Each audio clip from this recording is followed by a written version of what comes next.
Ling Wenbin thought so too. Huang Yueli's performance earlier had been too obedient and too compliant. She had been standing there acting according to his request to let her blood flow. She had not been doing anything funny at all. Then, why wouldn't this door open?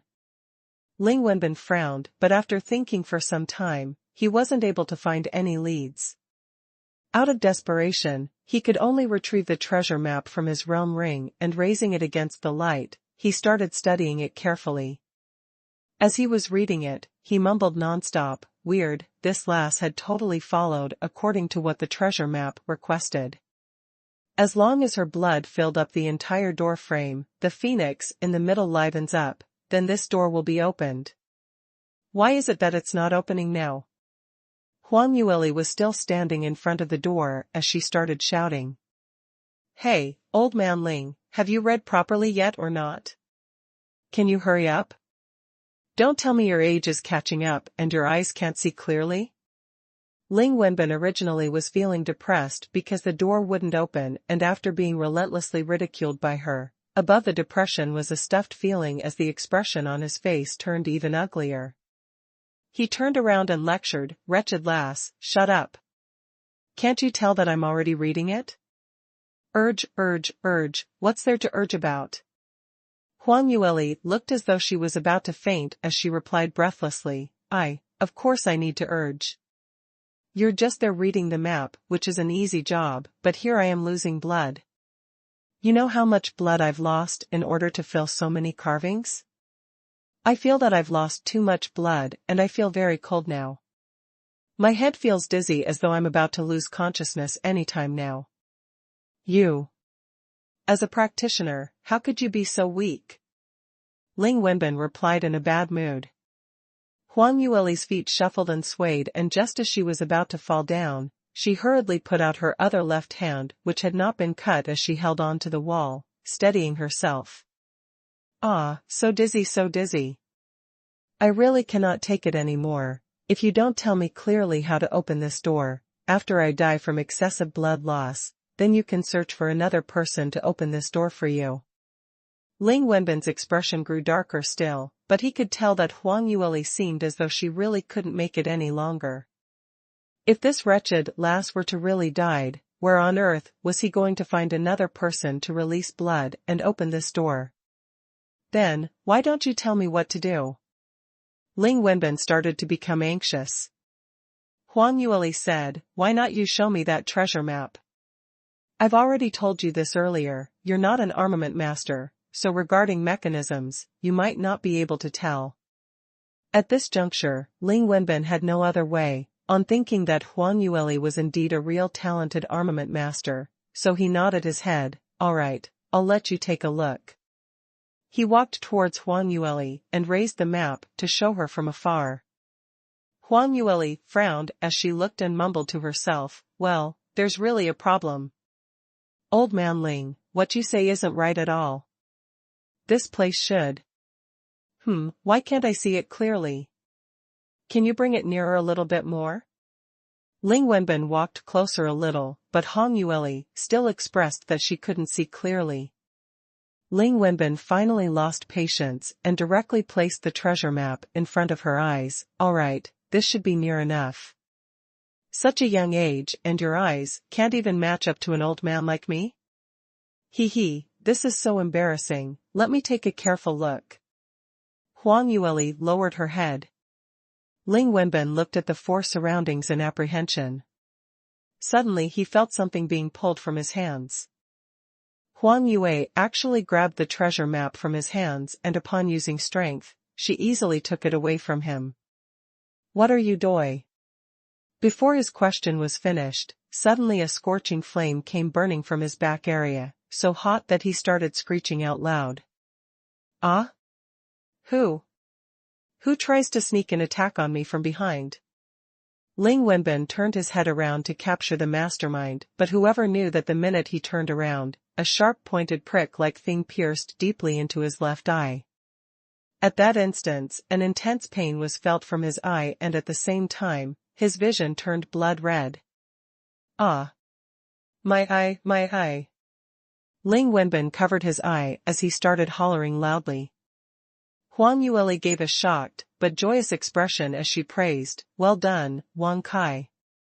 When Ling Wenbin suddenly appeared, after Little Phoenix whined a warning, it had following Huang Yueli's request and found a corner to hide. Ling Wenbin's attention was focused on Huang Yueli entirely. Although he felt that it was strange to hear a bird chirping, but he didn't give much thought to it as he thought it was due to his own hallucination. After Huang Yueli had Little Phoenix laid in ambush and made all preparations, she then lured Ling Wenbin to bring out the treasure map, and after that, catching him unaware, he snatched the treasure map and arranged for Little Phoenix to sneak an attack to distract his attention. At least to drag a couple of breaths. She had not expected Little Phoenix to complete this mission, even much better than she had thought. After this little fellow advanced, its attack power had indeed raised an entire level, and its speed had already increased by several times. Even a 7th stage realm top expert like Ling Wenbin was caught unaware and actually fell for its trap. And in the process got seriously injured by it. Hearing Ling Wenbin's blood-curdling screams, and seeing the blood flowing out from the seams of his fingers which was covering his face, Huang Yueli felt a tinge of pain for him. Little Phoenix's peck was not ordinarily sharp, usually even the toughest armament refining ingredients were bitten into bit in an instant, what more a physical body? She gauged that Ling Wenbin's eye was destined to be disabled. Wang Kai heard Huang Yueli's praises and delightfully patted his wings as it was just about to cry out. But it heard Huang Yueli call out hastily, "Quick, quick, quick! Come over quickly! We don't have any time to waste. If he reacts in time, then we're finished." Saying that, her wrist once again pressed against the left door frame's notch, and simultaneously her left hand's fingers drew a circle in the air as she struck out some hand gestures. VVRRR. Following that was the ringing of a gloomy sound as the bronze door gradually moved upwards, revealing the entrance of the high tower. Without hesitation, Huang Yueli leapt outwards and ran in. Little Phoenix tried hard as it flapped its wings as it followed her. After Huang Yueli entered the door, she immediately ran towards the mechanism by the side of the door as she struck out some hand gestures, and the bronze door stopped moving upwards and instead it started to move downwards as it gradually shut itself. Just at this moment, Ling Wenbin suddenly stopped his miserable cries and tried his hardest to ensure that pain. He heard the sound of the bronze door being opened, and this was something which he had been waiting for so many years. So at that moment, he forgot about the pain in his eye as one thought filled his mind, and that was he must absolutely enter the high tower. "By Ruoli, you wretched lass, how dare you plot against me? Open up the door, I want to go in." As he hollered, he didn't dare to waste any time as he swiftly charged towards the bottom part of the bronze door. The speed of the door closing wasn't considered very fast, and although it had already closed by half, but if he were to lower his waist and his head he would still be able to barely pass through it. When Huang Yueli saw that, she cried out, "Wang Kai, quick, chase him out of here." Simultaneously, she gathered all the profound qi she had in her body and drawing a line with her fingers in mid-air, a deviant flame appeared and utilizing her profound skill, she directed her attack towards Ling Wenbin. Little Phoenix also worked up its little tummy and blew out a puff of advanced orange-colored, true phoenix fire. One human and one bird unreserved attack landed on Ling Wenbin at the same time and he was struck instantly as he moaned dully and almost threw up blood. But even so, his advancement speed had not halted. He had totally given up on defense, allowing Huang Yueli's attack to waywardly land on him because now, his only aim was to squeeze into the high tower before the bronze door closed up. Even if he was seriously injured by Huang Yueli, it didn't matter. Anyway, as long as he was able to enter the high tower, with that wretched lass's bit of cultivation, wouldn't she be at his mercy? By then, he would be able to take his revenge and vent his anger. However, Huang Yueli and Little Phoenix used all their ability because at this moment, it was a life-and-death situation. Huang Yueli didn't dare to hide or conceal herself as she retrieved an ancient zither from the Sky Phoenix ring. This zither was the icy jade zither, which Li Moying gave her several months ago, during the banquet in South Yu Kingdom. After Huang Yueli got this zither, and collecting several materials, she spent quite an amount of effort to refine it into a 5th-grade, profound armament. But as she was the only 9th-stage realm expert who used an ancient zither in her previous life in the entire Soaring Heavens continent, as a weapon, so in order to prevent her identity from being exposed, she wasn't willing to use her zither before this. But now at this moment, if she didn't use her ultimate strike, in future she might not have any chance to use it. Huang Yueli turned the direction of the zither as she hugged it in her embrace, while the other 5 fingers had already started brushing on the zither cords. Xing. When the first zither sound rang, Ling Wenbin's action had obviously slowed down for a moment. When he saw Huang Yueli battled halfway and suddenly taking out an ancient zither, he thought something had gone wrong with her and was prepared to rush into the tower to mock at her. In the end, when the zither rang, his mind suddenly buzzed for a moment as though he suffered a heavy pound on his brain. You. What are you playing at? That zither. Ling Wenbin's consciousness suddenly became blurry, but as he was a 7th-stage realm practitioner, his mental power was rather strong, so he quickly recovered from it. Making prompt decision, he immediately gauged that something was wrong with that zither in Huang Yueli's hands as he pounced towards her, attempting to snatch it away. However, Huang Yueli calmly and unhurriedly turned around as her fingers continued to play the zither. Xing xing xing xing. The zither notes were as though a violent storm reigned in the silent high tower. Ling Wenbin's head felt dizzy once again, and every single time when he finally managed to recover his senses, he was thrown into dizziness once again. Actually, Ling Wenbin's mental power was much stronger than Huang Yueli's, and if he had been prepared earlier, under the circumstances of his full power defense, the harm which Huang Yueli's zither notes would be limited to a certain degree. But unfortunately, he had never in his wildest dreams thought that Huang Yueli actually used an ancient zither as a weapon. There was just a handful of practitioners who specialized in mental power attacks in Soaring Heavens continent, and without a trace of defense preparation, he had been completely caught unaware. At the same time, Little Phoenix continued blowing its flame at him and had already burnt most of the skin on his body, causing half of his body to be in a charred state, looking extremely horrendous. Both zither sound and attack hastily fell upon him as Ling Wenbin was blocked outside the door. The bronze door gradually descended and finally it was left with merely half a meter of opening. Upon seeing that he was going to be shut outside, Ling Wenbin suddenly regained his senses and instantly, all his potential exploded from within. He fiercely hollered as both palms struck out forward. His entire body's profound chi were instilled in this move alone. A 7th-stage realm cultivator's strongest profound skill was no small matter, and after the bronze door suffered such a heavy attack, the speed of descent actually slowed down slightly. Ling Wenbin hurriedly put one leg inside, thinking to make use of this last chance to squeeze through from the door slit below. However, Huang Yueli had also utilized her killer move. She turned the direction of the icy jade zither as her fingers started plucking, and the zither sound suddenly changed a key as it became murderous sounding. At the same time, she drew out a silvery white, foot-long short sword from the zither body and lit up the sword blade with flame as she pierced it towards Ling Wenbin's right leg. Arg! A miserable shriek was heard, and Huang Yueli's short sword had already struck Ling Wenbin's right leg. 7th-stage realm cultivator's body wasn't easily injured, but Huang Yueli had used the zither sound to attack and inflict injury onto him, and with Little Phoenix's total coordination, she managed to piece through Ling Wenbin's calf totally with just one strike. At this moment, the distance of the bronze door was just 2 inches away from the ground. Ling Wenbin knew that he had lost his last chance, and there was no way he could enter this place again, as he couldn't help but started to tell, "Wretched lass, you sinister and treacherous wretched lass, how dare you set me up in this way?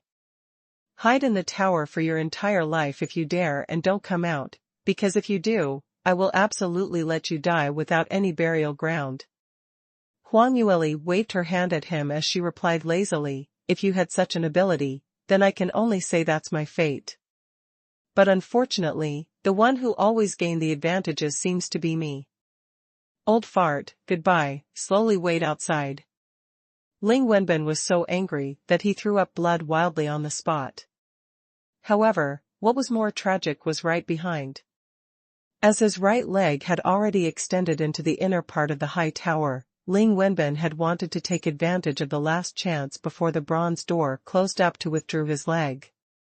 But he had just used some strength, before he discovered that his right leg had already lost all senses. He was unable to withdraw it at all. He immediately realized what had happened. It was definitely one of Huang Yueli's tricks. That wretched lass's sword earlier, although it could not cut off his leg, but it was aimed at numbing his meridians. Damn it. Door, don't close, don't close. Give me a few breaths time. Ling Wenbin was in so much dismay that his entire body was drenched in sweat. He used his hand to pull his own leg, thinking to withdraw it. But alas, it was too late. No one could stop the trend of the bronze door closing, and finally, it heavily expelled his right leg. A terror-stricken, furious and desperate miserable shriek echoed into Huang Yueli's ears, but very quickly, it was blocked out by that great bronze door on the outside as she couldn't hear anything else. Huang Yueli finally heaved a long sigh. Finally, we have gotten rid of this old fart. It's just too dangerous this time round. Luckily I was resourceful enough. Says who? You were able to escape was totally because of this young master's clever and quick-wittedness, martial and heroic, super powerful ability, handsome and suave. Little Phoenix was chattering non-stop as it tried its hardest to plaster gold onto its face. After it finished, it didn't forget to raise its request. Since I've contributed such a huge merit, then for all future chicken drumsticks, can I have a double portion? Huang Yueli's brows twitched. You're already so fat and still want to eat a double portion? Your double chin already has 3 layers of fats, do you know that? What? Fat? Where am I fat? Little Phoenix retorted angrily as it pounced in front of Huang Yueli, wanting her to clarify clearly. Just at this moment, Huang Yueli's body suddenly leaned closely onto the wall as she gradually slid downwards, and subsequently, she fell sideways as though she had fainted. When Little Phoenix saw this, it was so shocked that it started screeching, "Hey, I say. Female devil, female devil. What's the matter with you? Quickly wake up. Why did you suddenly faint? Where do you feel uncomfortable? Have you suffered a serious injury? Finished, female devil is going to die. I'm going to be shut into the sky phoenix ring once again.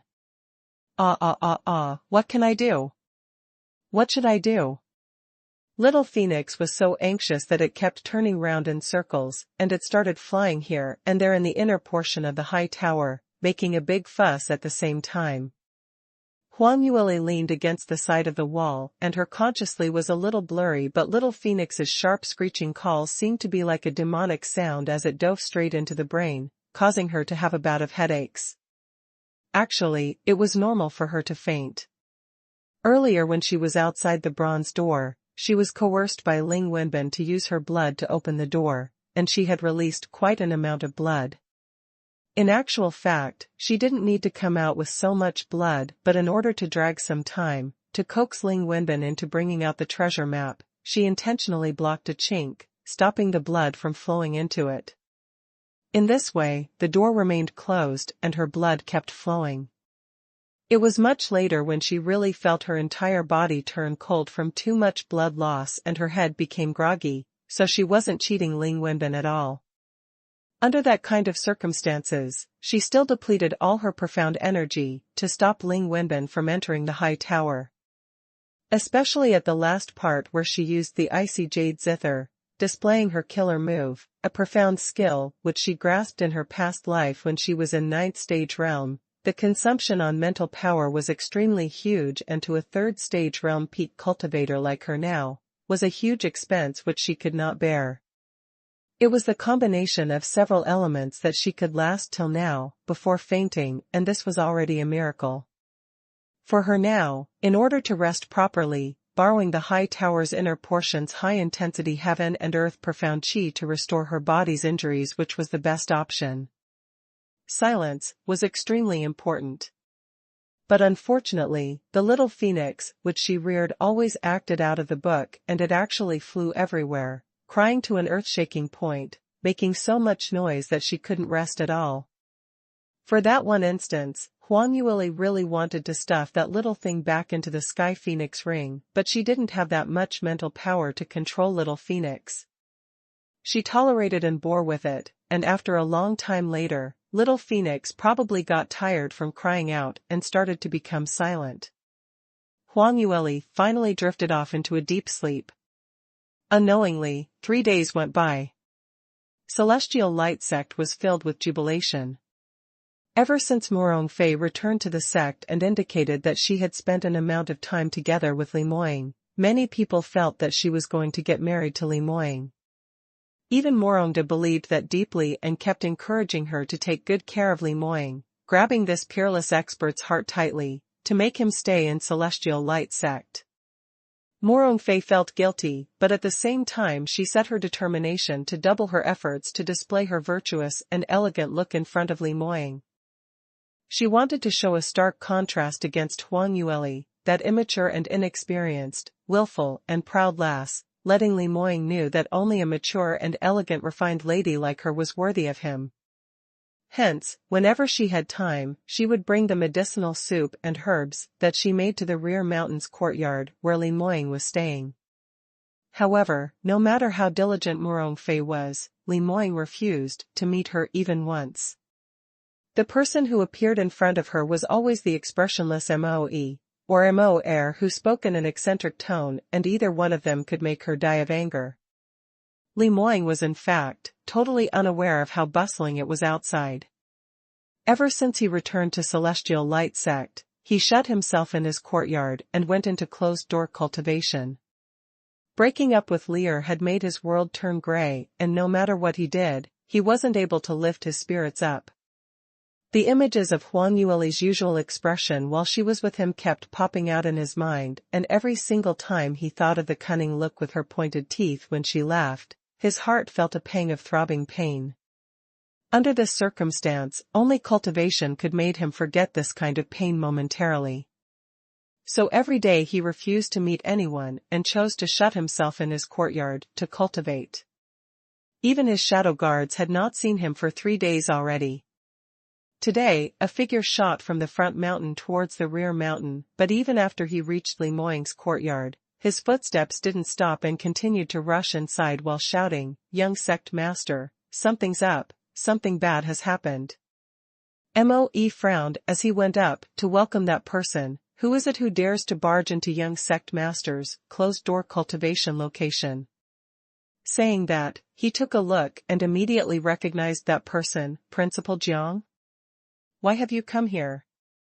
Jiang Tuxin panted heavily as he clutched his chest, and his head full of white hair was all drenched with sweat, and he was gasping for his breath as he said, "Protector." "Mo, where is young sect master? I have an important news that I need to tell him right now." Moe replied, "Principal Jiang, you came at the wrong time. Ever since master returned to the sect, he announced that he was going into closed-door cultivation, and he would take at least 3 to 5 months before he's out." "Oh no, what should I do? I'm really worried, something happened to Bairuoli." Jiang Tuxin's brows creased as he looked completely at a loss. When Mo heard that name, he immediately got excited as he rushed forward their faces. "Principal Jiang, you say? You're worried something has happened to Third Miss Bai, what's the matter with her?" Jiang Tuxin heaved a sigh and said, "You don't know, ever since the day young sect master and eldest young miss left Celestial Light Academy, Bairuoli also disappeared. Young sect master had repeatedly urged me to take good care of Miss Bai before he left, so I would send someone to take a look at her 3 days ago, only to discover that she had already been missing for several days. Furthermore, the day she left the academy was the next day after you all left. What?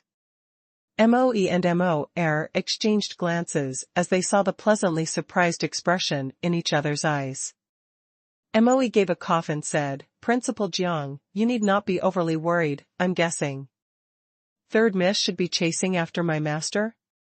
Although both of them quarreled, but their feelings remain the same, so this is very normal. Third Miss's cultivation isn't very high and she doesn't have access to a flying ship, so for her to come over to Celestial Light Sect, she's at least need 5 to 6 days time, so probably she's still on the way here. MOR also chipped in, isn't that due? Master is almost going crazy from the things he does for Third Miss. He will definitely be very happy when he hears about this news. I will go and report this to Master right now. The two of them spun around to pass the information. Jiang Tuxin hurriedly called out to stop them. Please wait a moment, both of you. Moe and MOR turned back as they looked at him puzzledly. Jiang Yusin hurriedly said, things are not what you think it is. Bairuoli had likely gotten into trouble.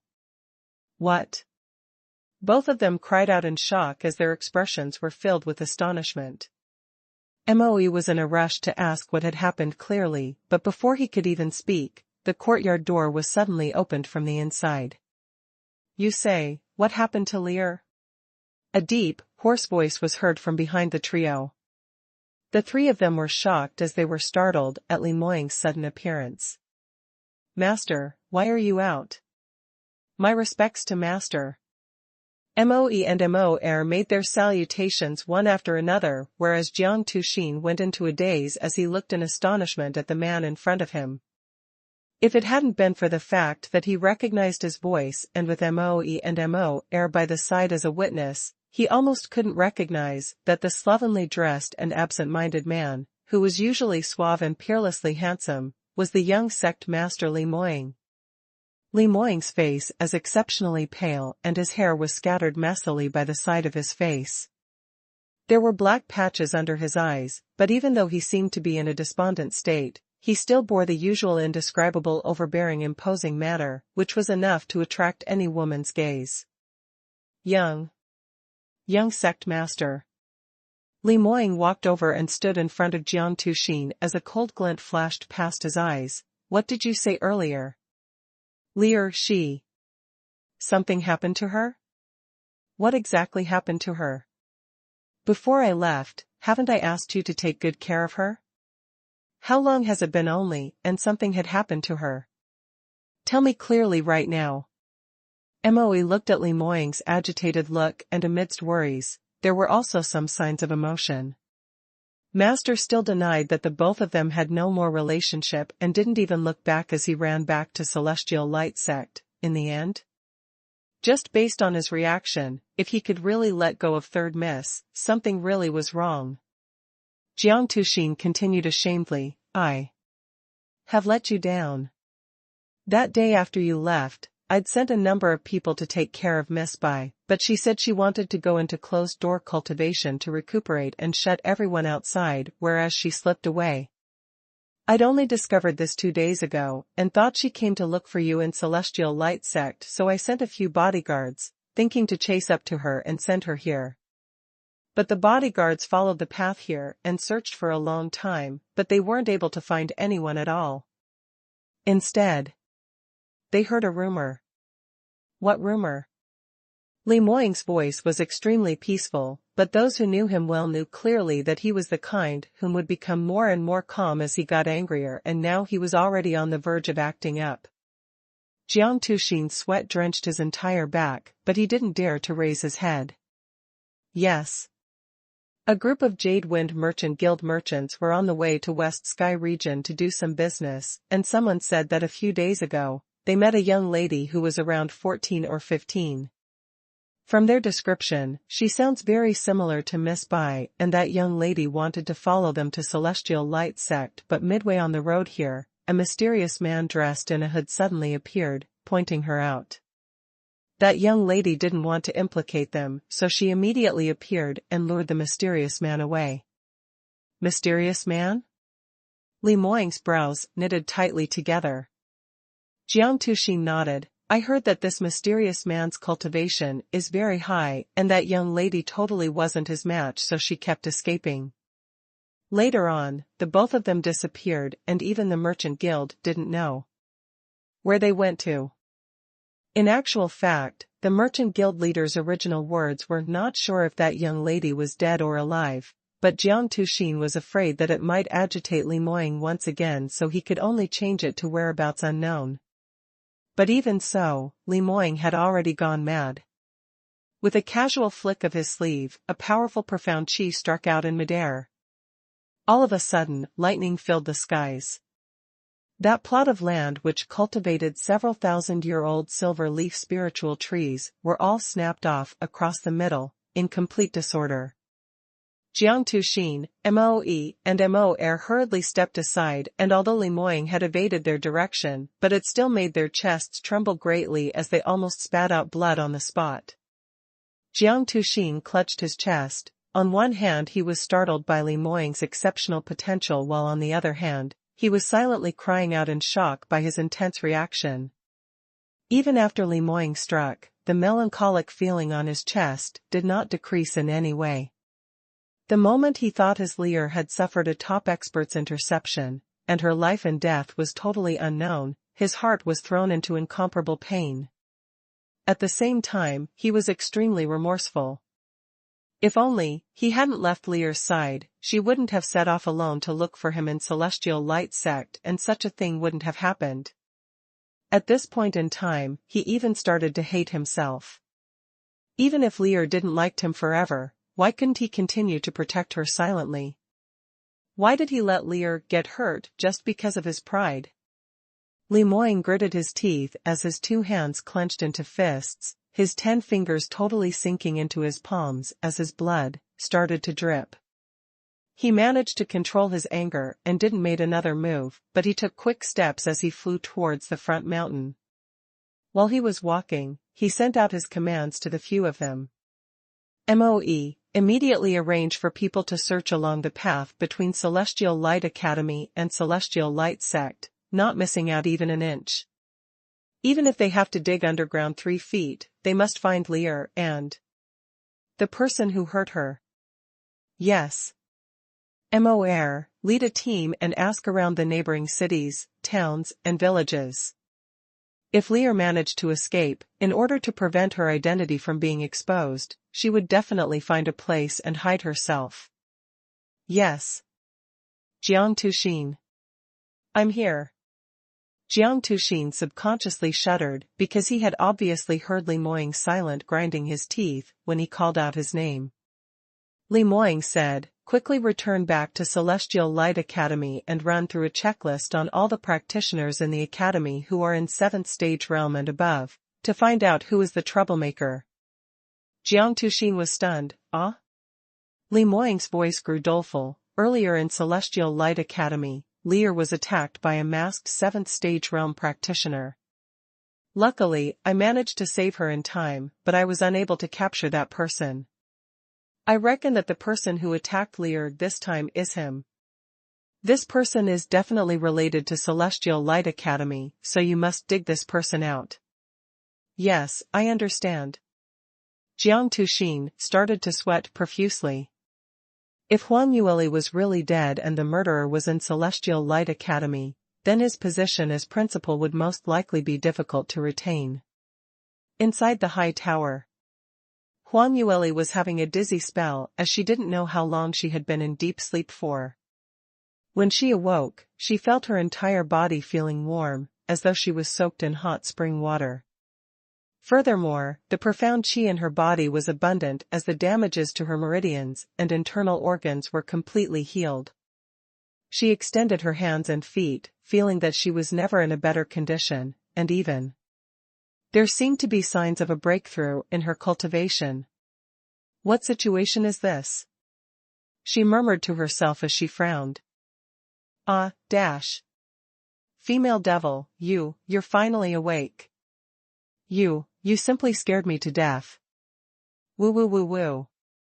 Huang Yueli was still in a daze when suddenly little Shotokan took big steps with his short legs as he pounced towards her, That chubby and flabby body jumped right into her embrace as he hugged her waist, refusing to let go. Huang Yueli was initially stunned, but later on she touched his head as she laughingly said, all right, it's all right now, aren't I just fine now? Little Phoenix was so angry that it stomped its feet. You still dare to laugh? Do you know how many days you have been in a coma for? Furthermore, your look previously was just too scary? You were covered in blood totally, and your profound energy, as well as your mental power, were almost depleted. Huang Yueli curiously asked, how many days have I slept for? Little Phoenix's face instantly showed an embarrassed look. About this? I also don't know.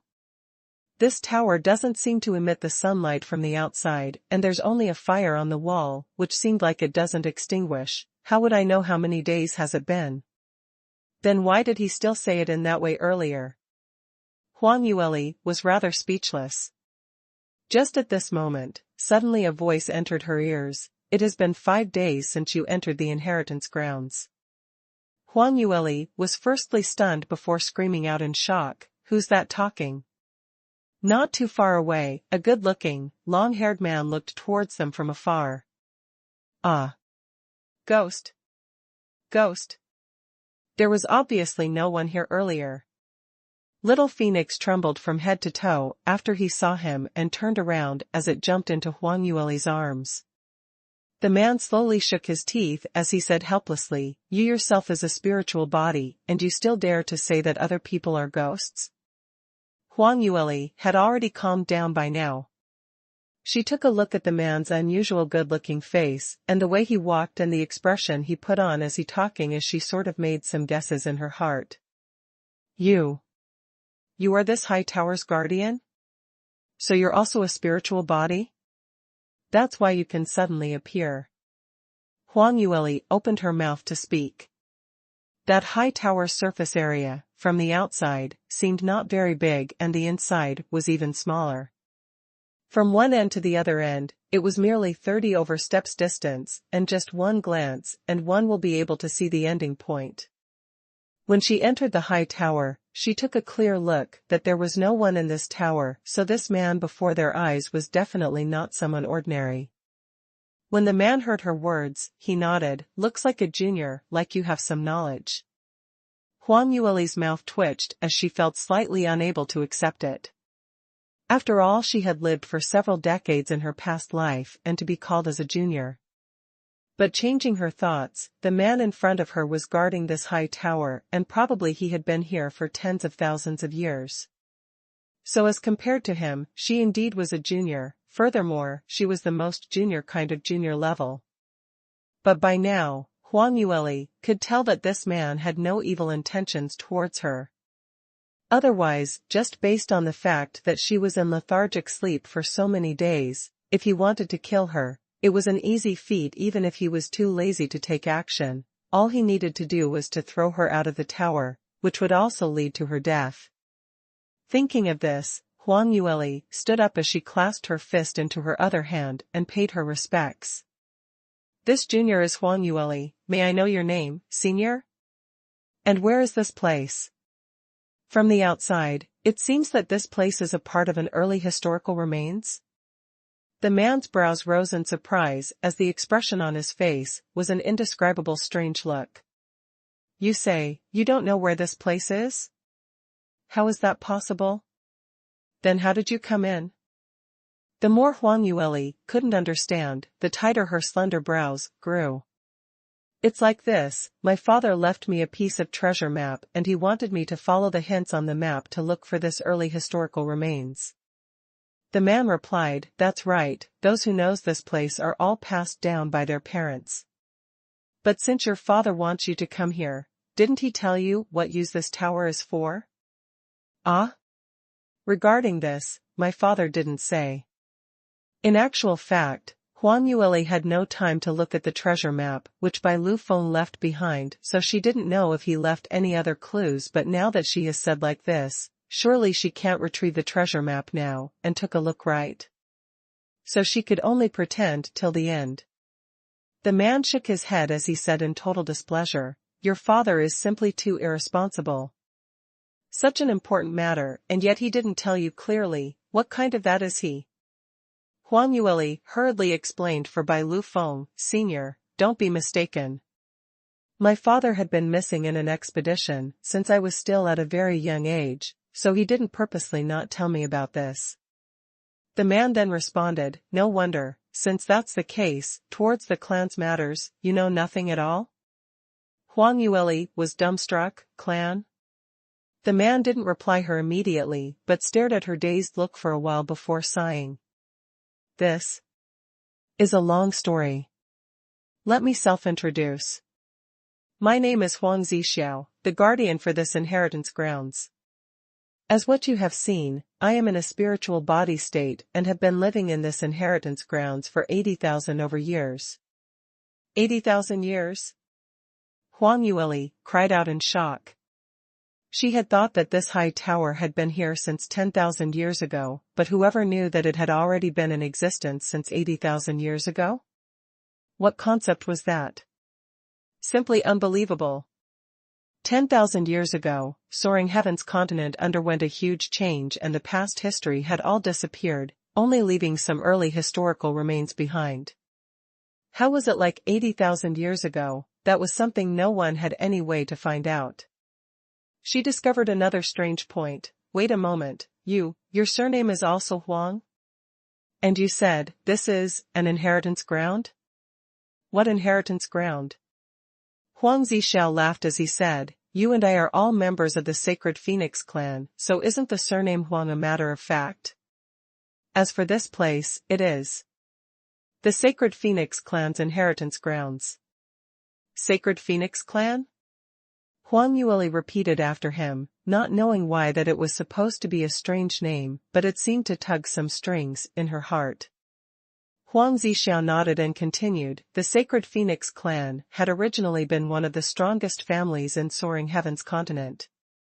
Several thousands of years ago, when Soaring Heaven's continent's profound qi was still abundant, among the entire God Realm's subsidiary 3000 continent, it was considered top-rated. We, the Sacred Phoenix clan, had always been residing in Soaring Heaven's continent and we have given birth to numerous famed peerless geniuses in 3000 continent. Even in God Realm, we have established ourselves to be one of the 4 major families. As he reminisced about the past when the clan was at its peak, the cherished look which flashed past his eyes, with a deep gaze, as though he had returned to the past. Little Phoenix was hiding in Huang Yueli's arms originally, but when he heard this, he couldn't help but jump out. Ah! Sacred Phoenix clan. I remember now, I heard of this family before. They are famous in God Realm. Among God Realm's top 10 gods, 3 were from Sacred Phoenix clan. But what you're saying is a problem, isn't it? Such a powerful clan, how could they possibly have started from the Soaring Heavens continent? Huang Zixiao didn't reply immediately, instead his vision fell onto little Wang Kai, as a smile was revealed at the corners of his lips. TSK, this is actually the body of an infant phoenix? And just completed its first advancement? I think he seems to be at least a few thousand years old, and it's only now that he completed his first advancement. Isn't he a little slow in development? Little Wang Kai was instantly riled up and retorted, you. Who are you saying is slow in development? Little master, I am so handsome and suave, so aggressive and formidable. He tried his best to hoot, but Huang Zixiao treated him like air as he continued talking, without minding anyone else. But, you're so young and already succeeded in contracting a phoenix, so you can be considered to be a top talent among our clan in God Realm, and that is extremely hard to come by. Even though this phoenix's development has flaws, but you are still considered as a top-rated genius in the clan. When Huang Yueli heard this, she was still unable to regain her senses. From Huang Zixiao's tone, contracting a phoenix didn't seem to be a universally shocking matter. He said it was hard to come by, so that meant that it wasn't one and only, but something which happened once in a while. But the phoenix was an authentic spiritual beast. To frequently contract a spiritual beast. Heavens, what kind of terrifying clan was that? Even though they were a large clan in the god realm, surely such foul play couldn't happen, right? Moreover, from what Huang Zixiao meant, she was a member of that powerful clan. Was there a mistake somewhere? Wait a minute. Senior. Huang. You're saying, I'm from the Sacred Phoenix clan? Huang Zixiao paused for a moment as though he was looking at an idiot, of course. This inheritance tower can only be activated by practitioners who possesses the bloodline of the Sacred Phoenix clan. Furthermore, the density of the bloodline must reach a certain degree, otherwise even if you let all the blood in your body run dry, you'd not be able to open the door at all. Now that you've already entered this place, you actually don't know which clan you belong to? Boo. But this is not possible, isn't it? I mean, my background is very ordinary, and there aren't many high-level practitioners in my family, and we are just an ordinary practitioner's family. Your background is ordinary? Huang Zixiao laughed grimly. You have a rare flame spirit physique, which is not commonly seen even in the god realm. If your background is indeed from an ordinary practitioner family, how would you have such good innate talent? Please use your brain slightly to think. Don't tell me your innate talent and physique was changed because you were struck by lightning? This. Huang Yueli felt that under Huang Zixiao's continuous setbacks, she was almost going to be despised to an idiot. This, to her, was a rare experience, and usually she was the one who despised others for being dumb, but today she had actually been despised by others. But the news which Huang Zixiao brought her was indeed too shocking, so there was no way she could remain calm. Suddenly, a thought flashed past her mind as she suddenly recalled her mother who she had not met before, that she was a 9th-grade talented super genius, but her background was a total mystery. Could it be that? How is it? Finally understood what happened? Still not very sure. She was filled with puzzlement, but Huang Zixiao's bore a matter-of-fact expression and continued talking. Don't feel that it's not possible, since things have already come to pass, and the inheritance grounds absolutely would not allow those non-blood-related people to enter, so no matter what tricks they try to use to enter forcefully, they would all be expelled. When Huang Yueli heard these, her tears almost fell. After so long, she tried ways and means to shut Ling Wenbin outside the inheritance tower. In the end, it was a total waste of her energy. That year when the Sacred Phoenix clan was still in Soaring Heaven's continent isn't what you see now. The profound Qi was abundant and was a place in which all clans were fighting to stay in. If it wasn't for the fact that the Sacred Phoenix clan was powerful enough, we couldn't possibly occupy Soaring Heaven's continent for several thousand years that long. Only, later, an accident happened. Accident? Huang Yueli blinked as she asked, what accident? Huang Zixiao bypassed her question once again. Anyway, the heaven and earth profound Qi became so thin only 1/10 of the past, so this resulted in the clan's decline in the number of geniuses. Even those who were able to ascend to the god realm also kept declining, so the clan had no choice but to make the decision to relocate. Saying until this point he paused once again. But this time Huang Yueli kept silent, not continuing from there. She sort of understood that Huang Zixiao was simply self-conceited to the extreme so naturally, there probably was some clan secret which he couldn't let her know about. In conclusion, no matter what she asked, there wasn't any use as he would not pay any attention to it, treating as though he didn't hear anything and would not answer her at all. As expected, even though she didn't say a word, Huang Zixiao continued to weave his story. Roughly 80,000 years ago, when the clan was at its peak, in order to filter out the clan's geniuses, the clan leader at that time had borrowed the entire clan's strength to build this inheritance tower. In this tower, there is a large amount of the clan's resources and cultivation methods inheritance. At the same time, it is an extremely harsh system, used to filter out the best top geniuses. During that time, the Inheritance Tower would be activated once a year and the clan's talented practitioners, who were between 15 to 20 years old, would enter the tower and obtain the inheritance according to their performance. All the peerless geniuses who were formidable and renowned in the God realm had all experienced the inheritance's assessment. However, after the entire clan relocated from Soaring Heaven's continent, this Inheritance Tower was left idle here. Your luck is extremely good, under such thin profound chi in Soaring Heaven's continent, to be able to enter the Inheritance Tower and have the standard ability to take part in the assessment. Huang Yueli finally couldn't help but butted in. Taking part in the inheritance assessment requires one to reach a certain standard ability? How is that possible? Huang Zixiao stared at her. You know that to activate the Inheritance Tower requires how much profound chi? The Inheritance Tower now is sometimes visible because of the lack of profound chi. Furthermore, when the clan was at its peak, there were millions of clansmen living in Soaring Heaven's continent and it was not possible for everyone to take part in the assessment. So every time the Inheritance Tower was activated, the talented ones among the clan had to obtain a quota according to the battle ranking and only those ranked top 500 geniuses could enter the Inheritance Tower. First 500. Huang Yueli's mouth twitched. She thought only the first 5 could enter the tower. First 500 seemed like there wasn't any difficulty at all. Huang Zixiao saw through what she was thinking as he snorted, what?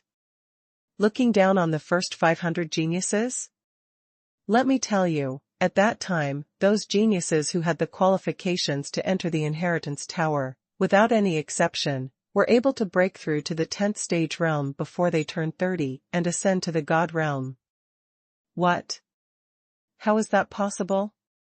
Huang Yueli turned pale with fright. Hearing this, she could no longer remain calm. The clan's top 500 were able to enter the Inheritance Tower and moreover, the Inheritance Tower was activated yearly. This meant that in the Sacred Phoenix, there were 500 genius practitioners who advanced to the 10th stage realm before they turned 30 yearly. 10th stage realm. That was something which Mu Qingqing, in his past life, had spent numerous effort on but yet still unable to attain at that realm. Remembering the incident before something happened to her, Mu Qingqing once said that he had finally felt the threshold of breaking through to the 10th stage realm but that, in order to save her, he forcefully stopped his closed-door cultivation and his stage realm dropped. And now she had no idea how he became Li Moying. 10th stage realm, probably wasn't able to attain that. So it could be seen how difficult it was to attain to the 10th stage realm. Even so, several thousand years ago, when Soaring Heaven's continent's heaven and earth's profound chi's density was 10 times more than the current, based on Mu Qingqing's innate talent then, he would probably had ascended long ago. But even so, on hearing that so many young practitioners breaking through to the 10th stage realm every year was still a shocking achievement.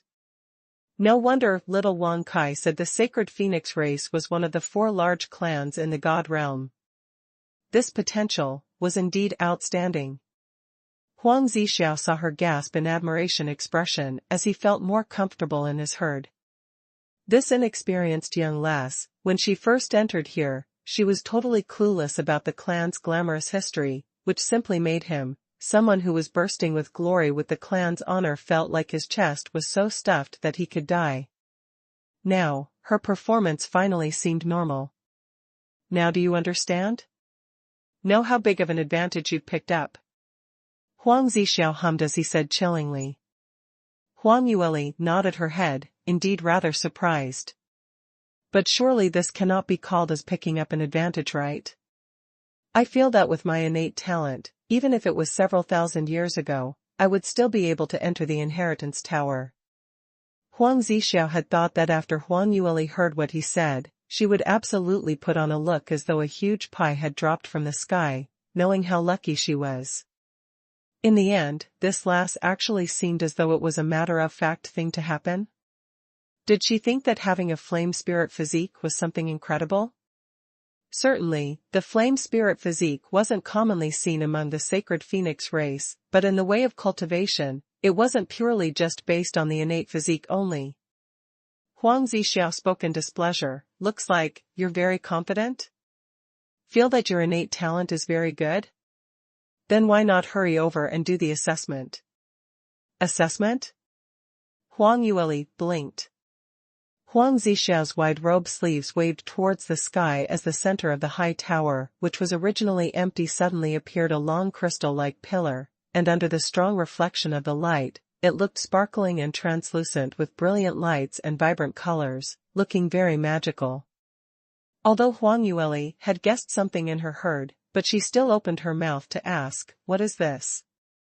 Huang Zixiao said, "This is the mechanism which we use commonly in the God realm to assess one's innate talent. Now walk to the center position of the pillar and unleash all the profound energy in your body into it. The light pillar's brightness will undergo changes according to your innate talent, and different brightness represented different innate talent grades." Huang Yueli was stunned for a moment. Innate talent grade? My flame spirit physique should be 9th grade innate talent and above. Huang Zixiao's lips revealed a scornful smile. 1st to 9th grade innate talent is something which those ordinary practitioners who aren't from a clan uses to assess the grade. In a large clan like the Sacred Phoenix race, innate talents of 9th grade and below are all considered as ordinary grade innate talent. Ordinary grade innate talent? What is that? Huang Yueli couldn't understand it at all. Although Huang Zixiao seemed slightly impatient, but he still started to explain. In God realm, the real geniuses' innate talent grading are categorized into 4 different grades: heaven grade, earth grace, human grade, and ordinary grade. Soaring heaven's continents, so-called 1st to 9th grade talent, all fall into the category of ordinary grade. Ordinary grade is the most basic innate talent grade. That only represented that this person was barely enough to cultivate to become a practitioner. Whereas human grade innate talent meant that this person had the ability to pass through the cultivation to ascend to God realm. Of course, Soaring Heaven's Continent's current method of assessing innate talents is wrong, so for those extremely strong practitioners with better innate talent may only be tested as 9th grade, but there was still a possibility of a human grade genius. So that's why, Huang Yueli sighed in a soft voice. She was saying that Xiu Qingqing's innate talent had obviously surpassed her 9th grade talent by so much then, but their assessment results was still the same. Looks like Mu Qingqing should at least be a human grade genius, only Soaring Heaven's Continent wasn't capable of assessing it correctly. She asked again, then. Heaven grade and earth grade innate talent, what are those? Huang Zixiao sneered coldly. You certainly have some self-confidence to ask about heaven and earth grade innate talent, but what's the point? Anyway, you cannot possibly have that kind of innate talent. Huang Yueli was first stunned, as she asked puzzledly, why is it not possible? The speed of my cultivation had always been very fast. Moreover, you had said earlier that my type of flame spirit physique is not commonly seen in the God realm, so surely there must be something which is exceptional about it, right? Huang Zixiao replied, you're right, flame spirit physique is indeed rarely seen, but that's only part of your innate talent, which means to say your affinity towards fire attribute is extremely high. Although this is an obvious advantage, but the real innate talent isn't just about affinity, but your power of comprehension, endurance, physique. A combination of various elements to yield the result. Having the same flame spirit physique, some may possibly be a heaven grade genius, but many are merely a human grade genius. Seeing Huang Yueli still not convinced, he continued, you think that heaven grade geniuses are that easy? In God realm, among 10,000 human-grade geniuses, there would only be one Earth-grade genius. Among 10,000 Earth-grade geniuses, there is only one Heaven-grade talent. If it was a practitioner who is a direct descendant of the Sacred Phoenix race, then there is a 10% chance that the person is an Earth-grade genius. Although the Sacred Phoenix race bloodline runs within your body, but the members who stayed behind in Soaring Heaven's continent were all sub-branches among the branches, and the density of their bloodlines are not high. So after tens of thousands of years, the bloodline now has probably thinned out, and the innate talent which was inherited naturally wouldn't be any higher. I see. Huang Yueli nodded. Hearing these, to say she was not disappointed was not possible, but changing her thoughts, the profound cheese density in Soaring Heaven's continent was just like that, so the chances of ascending in the future is not high, so whichever grade genius she belonged to in the god realm didn't seem that important at all. As long as she could successfully obtain the inheritance in the inheritance tower, and raised her own ability, as long as she doesn't drag Li Moying's hind feet, to her, that was already a huge reward. With this thought in mind, she turned towards Huang Zixiao and said, "When can I start the assessment?" Huang Zixiao said, "Go to the center of the light pillar first to test your innate talent grade. In the inheritance tower, towards different clansmen with different innate talent grades, the difficulty of the tests are different. The higher the grade of the test, the better the rewards are. So you must try your best to unleash all of your ability to obtain the inheritance tower's acknowledgement." Although he said so, but in Huang Zixiao's heart he had already ascertained that Huang Yueli was definitely a human-grade genius, and furthermore, someone who was in the lower level among the human grade. No matter how much profound energy she unleashed, the result would still be the same. His detailed explanation earlier was merely a formality. Huang Yueli wasn't draggy, as well as she simply nodded and walked towards the center of the light pillar. Following her entry, the light pillar instantly extinguished as it restored its icy cold, transparent crystal luster. Huang Zixiao said, "Let's start." The minute his voice stopped, Huang Yueli took a deep breath and immediately unleashed all the profound energy within her. Among the surge of fire-attributed energy, other mixed attributed profound energy also charged towards the entire light pillar. Light pillar's bottom-most part started to light up first. The color which was instantly reflected was a blazing fire-red color, as its rays were dazzling, attracting one's eyes. Huang Zixiao was originally looking on the sideline with an expressionless face, thinking that this was just a formality, but as the bright glare lit up the light pillar, it illuminated the entire high tower, and an astonished look was shown on his face as his eyes turned wide as he couldn't help but take a step out. How could this be possible? How could the brightness possibly be so strong? Huang Yueli's continued to imbue her profound energy into this light pillar, and not only was it dazzling, it even climbed all the way up. In the inheritance tower, the brightness of the energization of the light pillar represented the intensity of the practitioner's affinity and strength, whereas the height of the light pillar represented the practitioner's innate talent grade. Huang Yueli had a flame spirit physique, and originally her fire-attributed affinity and strength were already very strong, so towards this point, Huang Zixiao had long expected this outcome. But no matter how much mental preparation he had, when this happened right in front of his eyes, it still gave him a great shock. Because, this was just too bright. It was simply not possible for common flame spirit physiques to achieve such brightness. Even when the entire clan was at its peak, such a practitioner who could light up the pillar to such brightness were mostly the top talents within the family clan. Not only that, Huang Yueli's light pillar was not totally red in color. Amidst the red-colored rays were mixed with other colors. Even if the red was shining brightly, but there was no way to suppress all the other colors' rays. This meant that she didn't just had one single fire attribute, but also had the innate talent for the other attributes. Furthermore, under the circumstances where her fire-attributed affinity and strength were so strong, there was simply no way to conceal the other attributes' innate talent which she had, so that meant she was 100% multi-attribute genius.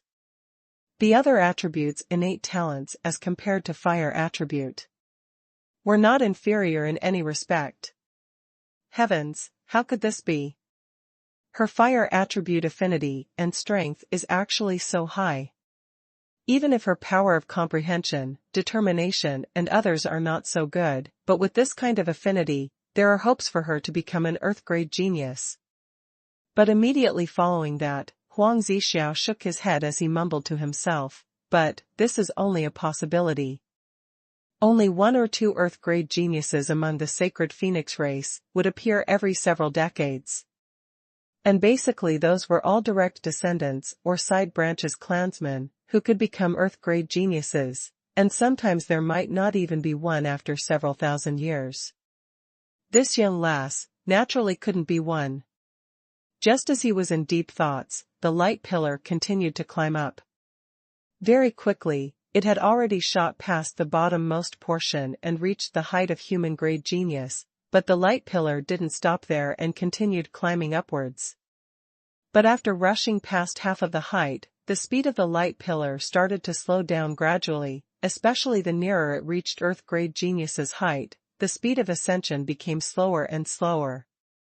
Huang Zixiao sighed with emotion. "My guess is indeed correct, this young lass is unable to reach the Earth grade. But, she's already very incredible.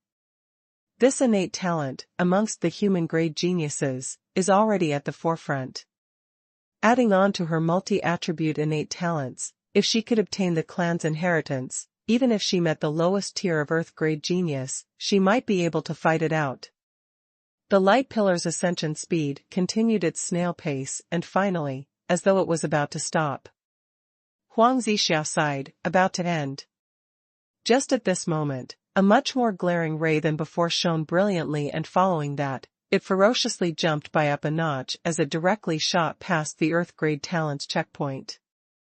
WH. What? What's this situation? At this moment, the calm and disdainful look could no longer be found on Huang Zixiao's face, as he had completely gone into a shocked daze by what he saw. Because even in his wildest dreams, he had not expected Huang Yueli to be able to reach the standard of an Earth-grade genius. Even several thousand years ago, there were very few Earth-grade geniuses assessed in the Inheritance Tower. What's more about the current place where resources were so scarce? How did she do it?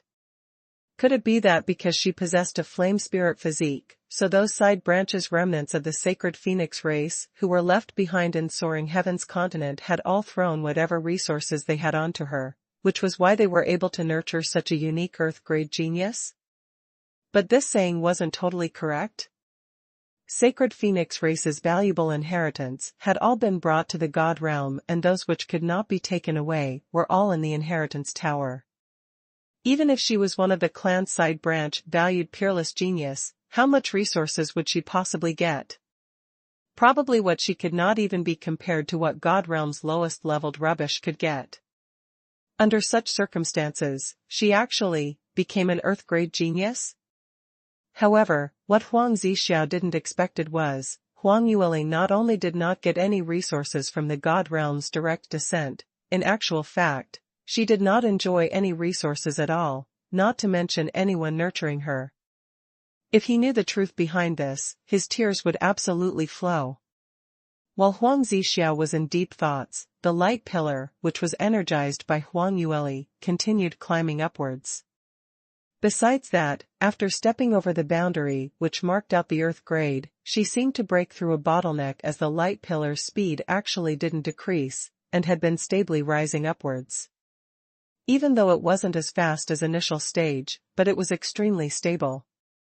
Huang Zixiao's jaw tightened as he kept his eye on the light pillar's upwards trend, as he began to feel unwell.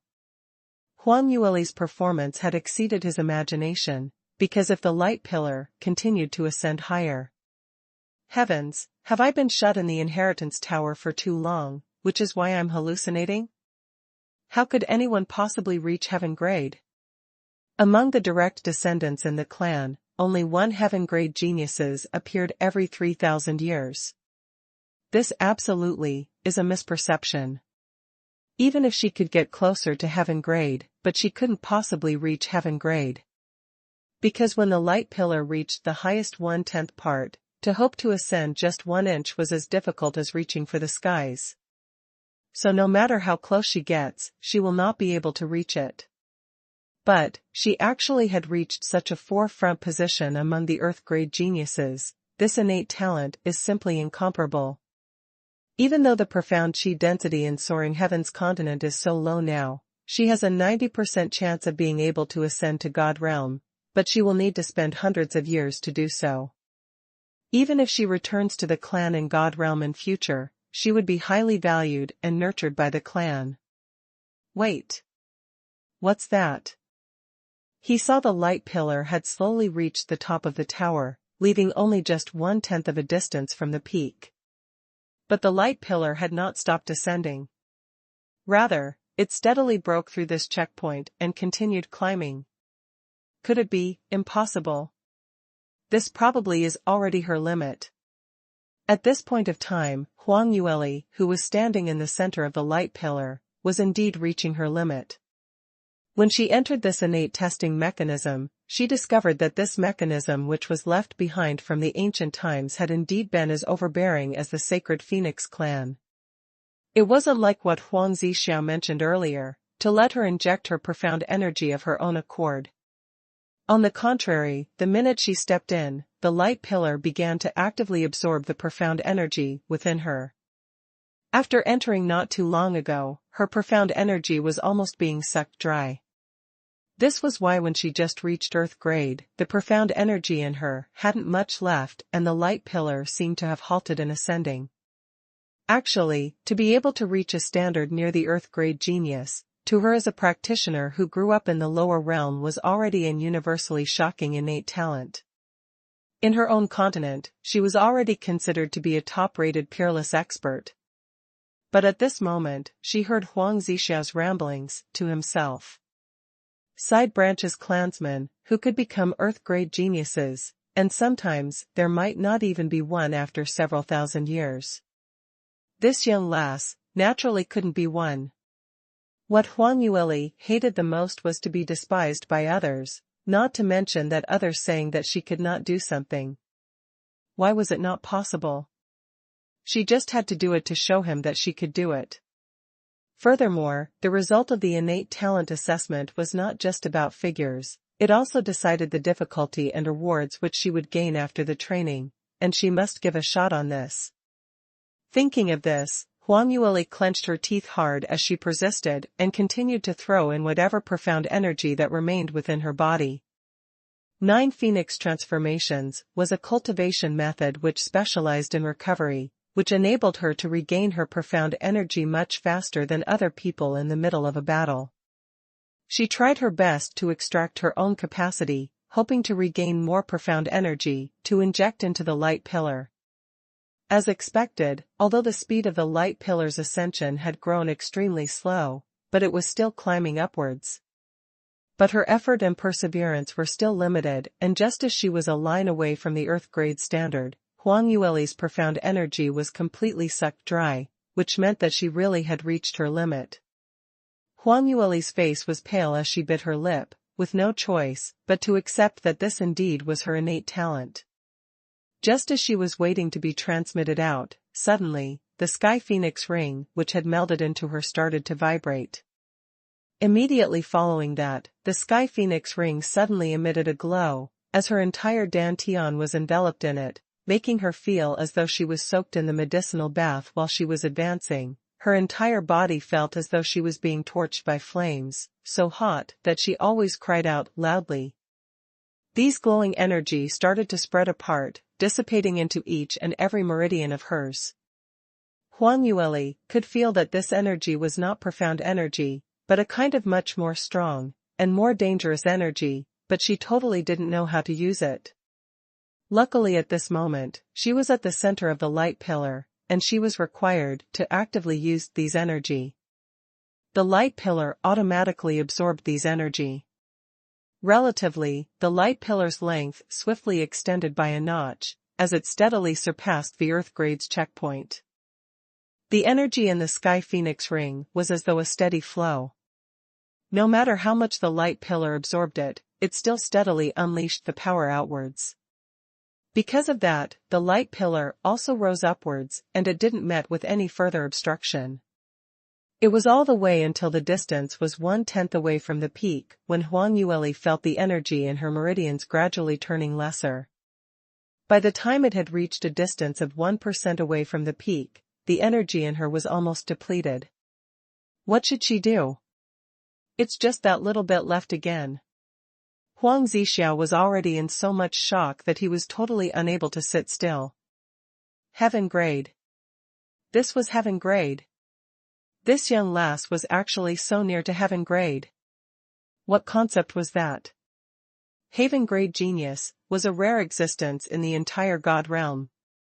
Towards the super-leveled sacred phoenix race clan, it was already a high frequency if they were able to come out with one in every 10,000 years.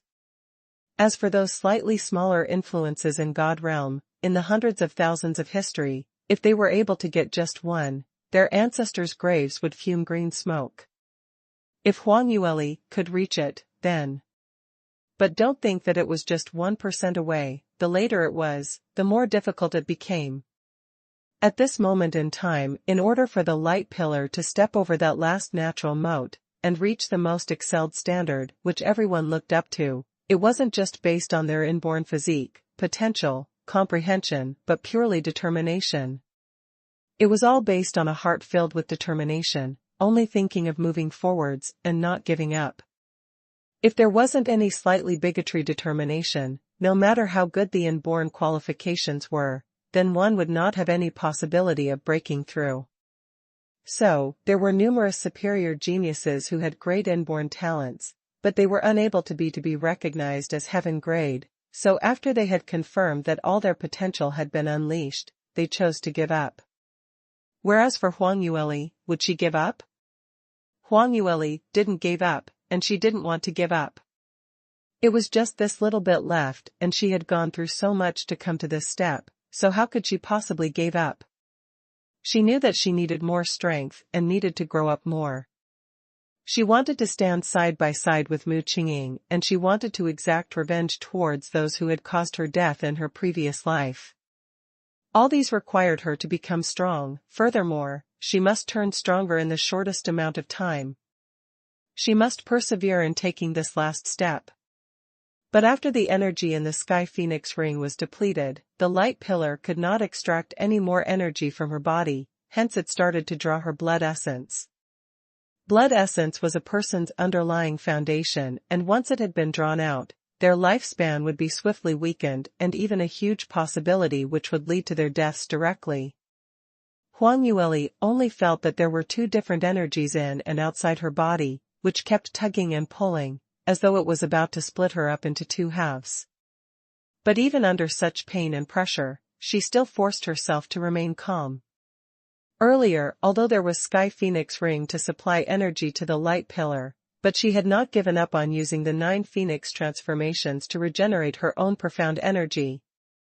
Even though she knew that this little bit of profound energy was definitely not a lot, but she absolutely would not give up any sliver of hope. The cultivation method had been operated till now, and she finally accumulated some profound energy. She tried her best to persist on and injected these profound energy into her meridians. The light pillar quickly drew away that little bit of profound energy, which she managed to squeeze out. Immediately following that, the light pillar began to move upwards again. Its snail pace was so slow that one could not see any changes at all. But no matter how slow it was still continuing to ascend. Finally, gradually moving closer towards the peak. 1 of 100th. 1 of 1,000th. 1 of 10,000th. By now, Huang Zixiao had completely forgot to breathe as his eyes were totally affixed on the light pillar, not even daring to blink just so that he was afraid that he might miss a single bit of change on it. He knew that he was witnessing a miraculous birth right now. The birth of a heaven-grade genius. After a difficult time of climbing, it finally reached the peak of the inheritance tower. Just at this instance, the entire light pillar suddenly emitted a super glaring ray, which was much more brighter by several times than before, and instantly, the entire inheritance tower was enveloped in this strong light. Although Huang Zixiao was only a spirit body, but he was still unable to open his eyes fully from such a blaring ray. It was only after the glow gradually subsided when Huang Yueli's figure finally appeared in the center of the high tower. She laid on one side, totally immovable, but the expression on her face wasn't in pain, but rather it was exceptionally peaceful.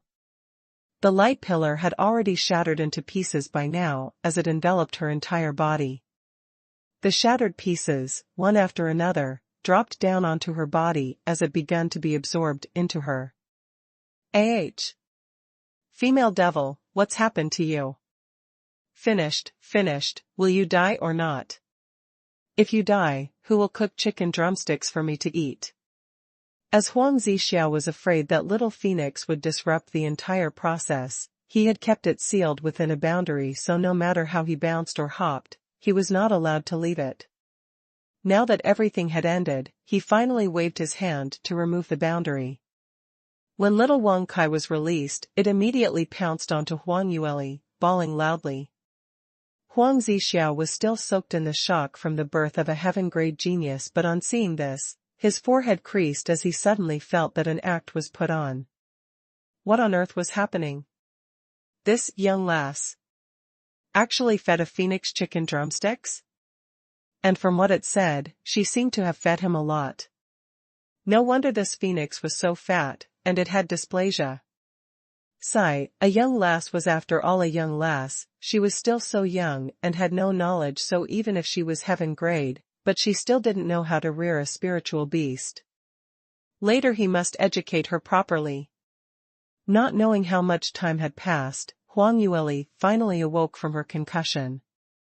Her memory started to return to her as she hurriedly sat up. She took a deep breath to sense the profound energy within her body and shockingly discovered that she actually advanced successfully. She was now a 4th stage realm practitioner. Furthermore, during the last moment in the light pillar, she had obviously felt her entire blood and cheese energy being sucked dry, and was worried that her life would be shortened, but now, her blood essence was flourishing. Not only did she not show any signs of aging, on the contrary, she even felt that she had more vitality than before. Just as she was in a daze, she heard footsteps closing in. Congratulations, you're the 3rd heaven-grade genius to be assessed by this inheritance tower. Huang Yueli went into a short blank and instantly gave a mixed expression which showed shock and joy. I succeeded? Earlier, I was just lacking a little to break through to heave grade, but after I tried my best, I fainted directly, so I thought I had failed. No, you've succeeded. At the same time, so successful and perfectly completed the 1st stage of refinement. Huang Zixia smiled as he said that. Earlier when Huang Yueli just stepped in, his attitude was still filled with 90% of arrogance. After all, he was the clan's minister who had guarded the inheritance tower for several thousands of years, whereas Huang Yueli was merely a nobody among the younger generation. He had seen a lot of such people, so naturally, he wouldn't give a hoot about them. But now, the situation was totally different. Huang Yueli actually became a heaven-grade genius. Perhaps even she herself didn't know what that meant, but Huang Zixia knew clearly what it meant. There was no need to think. If one day Huang Yueli was able to enter the God realm, she would definitely become someone whom the clan would spend all their efforts into nurturing this peerless genius. For this kind of character, to tell the truth, he absolutely must get on good terms with her. Hence, Huang Zixia's attitude took a 360-degree turn and immediately treated her in an amiable manner. Huang Yueli naturally could tell that his tone was different from before, but she didn't think much of it. Because in this world whereby the strong were treated with respect, one's potential was the entrance pass to everywhere, so the other party's reaction was as normal as it could it. After Huang Yueli indulged in her happiness for a moment, she said, "That's right, senior, earlier you seemed to have mentioned that I passed the 1st stage of refinement? When did that happen? Could it be that it was when I was in a concussion and it had unfathomably passed by?" Huang Zixia laughed, "Of course not. The process of refinement was the innate talent assessment itself.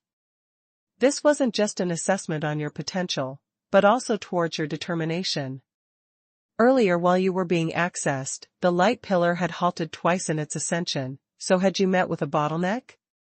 If you had given up halfway, or admitted that it was due to the fact that you couldn't do anything else, would you still be able to obtain the evaluation of heaven grade? Huang Yueli's face immediately revealed an expression which showed she was in deep thoughts. So it's like that. Huang Zixiao continued, since it's refinement, then there would definitely be a reward. Earlier the profound energy and blood essence, which was drawn away from you by the light pillar had been returned to your body double-fold, so don't tell me you couldn't feel that your condition is much better than it originally was? Furthermore, you've even advanced. Huang Yueli was just feeling strange earlier, but now she finally understood. So the inheritance tower actually is such a miraculous existence. To return the profound energy twice the amount into her meridians, no wonder she hadn't soaked in the medicinal bath, but felt a breakthrough on the shackles of the flame spirit physique, completing an entire huge realm's breakthrough. But of course, for Sacred Phoenix race such a powerful clan, to hold on to a large amount of resources, the practitioners within the clan definitely wasn't the same as her, affected by a flame spirit physique and being treated as trash by others, living muddle-headedly for the past 14 years. Their advancement should be rather easy. I'd not expected the inheritance tower's reward to be so miraculous. She sighed with emotion. Huang Zixiao laughed, this is merely the first stage's reward. Moreover, not everyone would be able to receive the profound energy back twofold. If the assessment had ended at ordinary grade, then the reward obtained would be very little. Furthermore, there are really very rare cases where anyone was able to advance directly like you, so you're really a heaven-grade genius. The profound energy within you. Just how abundant is it? Huang Yueli went into a blank for a moment before she continued, actually, my cultivation level isn't very high and my profound energy isn't considered as abundant, so I wonder when the light pillar ascended, just what standard did it rely on to measure it? Huang Zixiao nodded, innate talent assessment, assesses potential and innate talent, so I can only say your innate talent has surpassed others. Huang Yueli lowered her head as she smiled, not continuing on this topic any further. In actual fact, she knew clearly that she was able to reach heaven grade successfully, mainly it was because of that mysterious energy which suddenly exploded from Sky Phoenix Ring. That wasn't profound energy, but another kind of special energy, but she didn't know what it was exactly. But she was very careful not to display it out, as her instinct told her that the Sky Phoenix Ring wasn't any ordinary god relic. Luckily, Huang Zixiao didn't notice that something was wrong with her.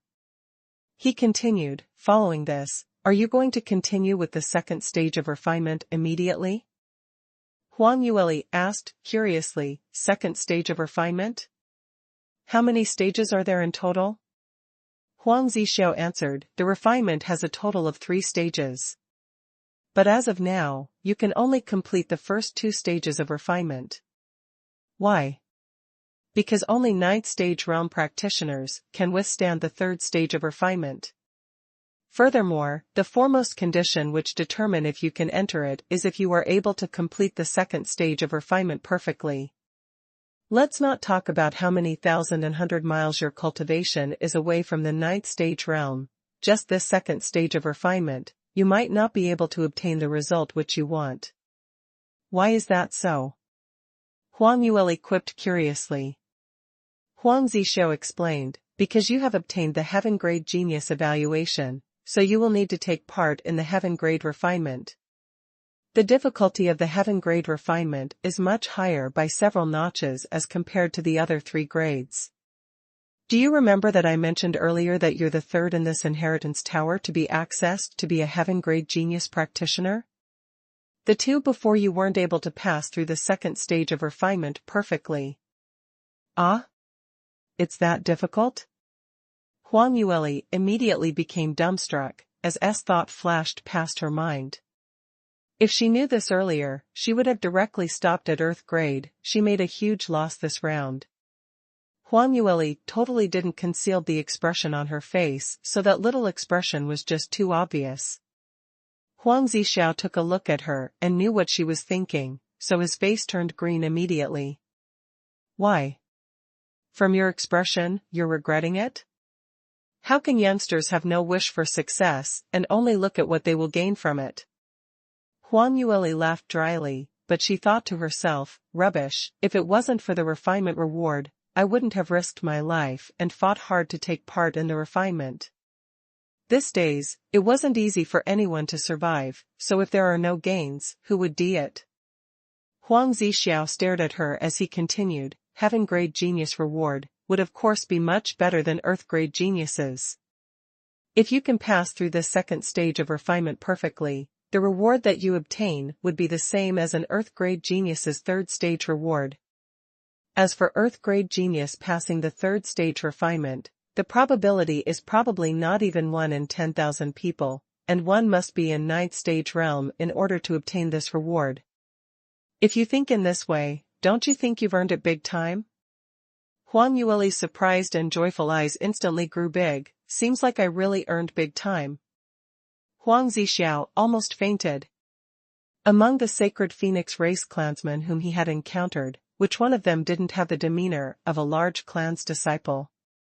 Even if they thought about the various rewards and gains in their hearts and were all calculating deep within, no one would reflect this on the surface.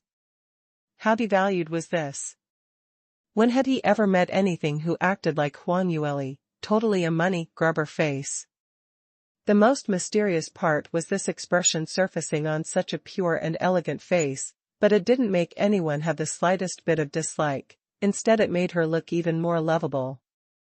Huang Zhixiao was annoyed as he held it in for some time, thinking to lecture her, but on thinking that this non-reasonable young lass was actually a heaven-grade genius, so he gagged and forced his words back, changing his words. Then will you take part in the second stage of the refinement, or will you like to cultivate for a while, to stabilize your cultivation? Huang Yueli thought for a moment and replied, I think I'd better take part in the refinement right now. Huang Zhixiao didn't manage to tolerate it and shot his mouth off. You'd better think about this carefully. The difficulty of the second stage of refinement is very high, and if you were to enter it, but not able to pass through it perfectly, there won't be a second chance. Now that you've finally broke through a large realm, isn't it better for you to cultivate a little while more so that you can put out your potential to your largest extent? However, Huang Yueli insisted, better to do it now.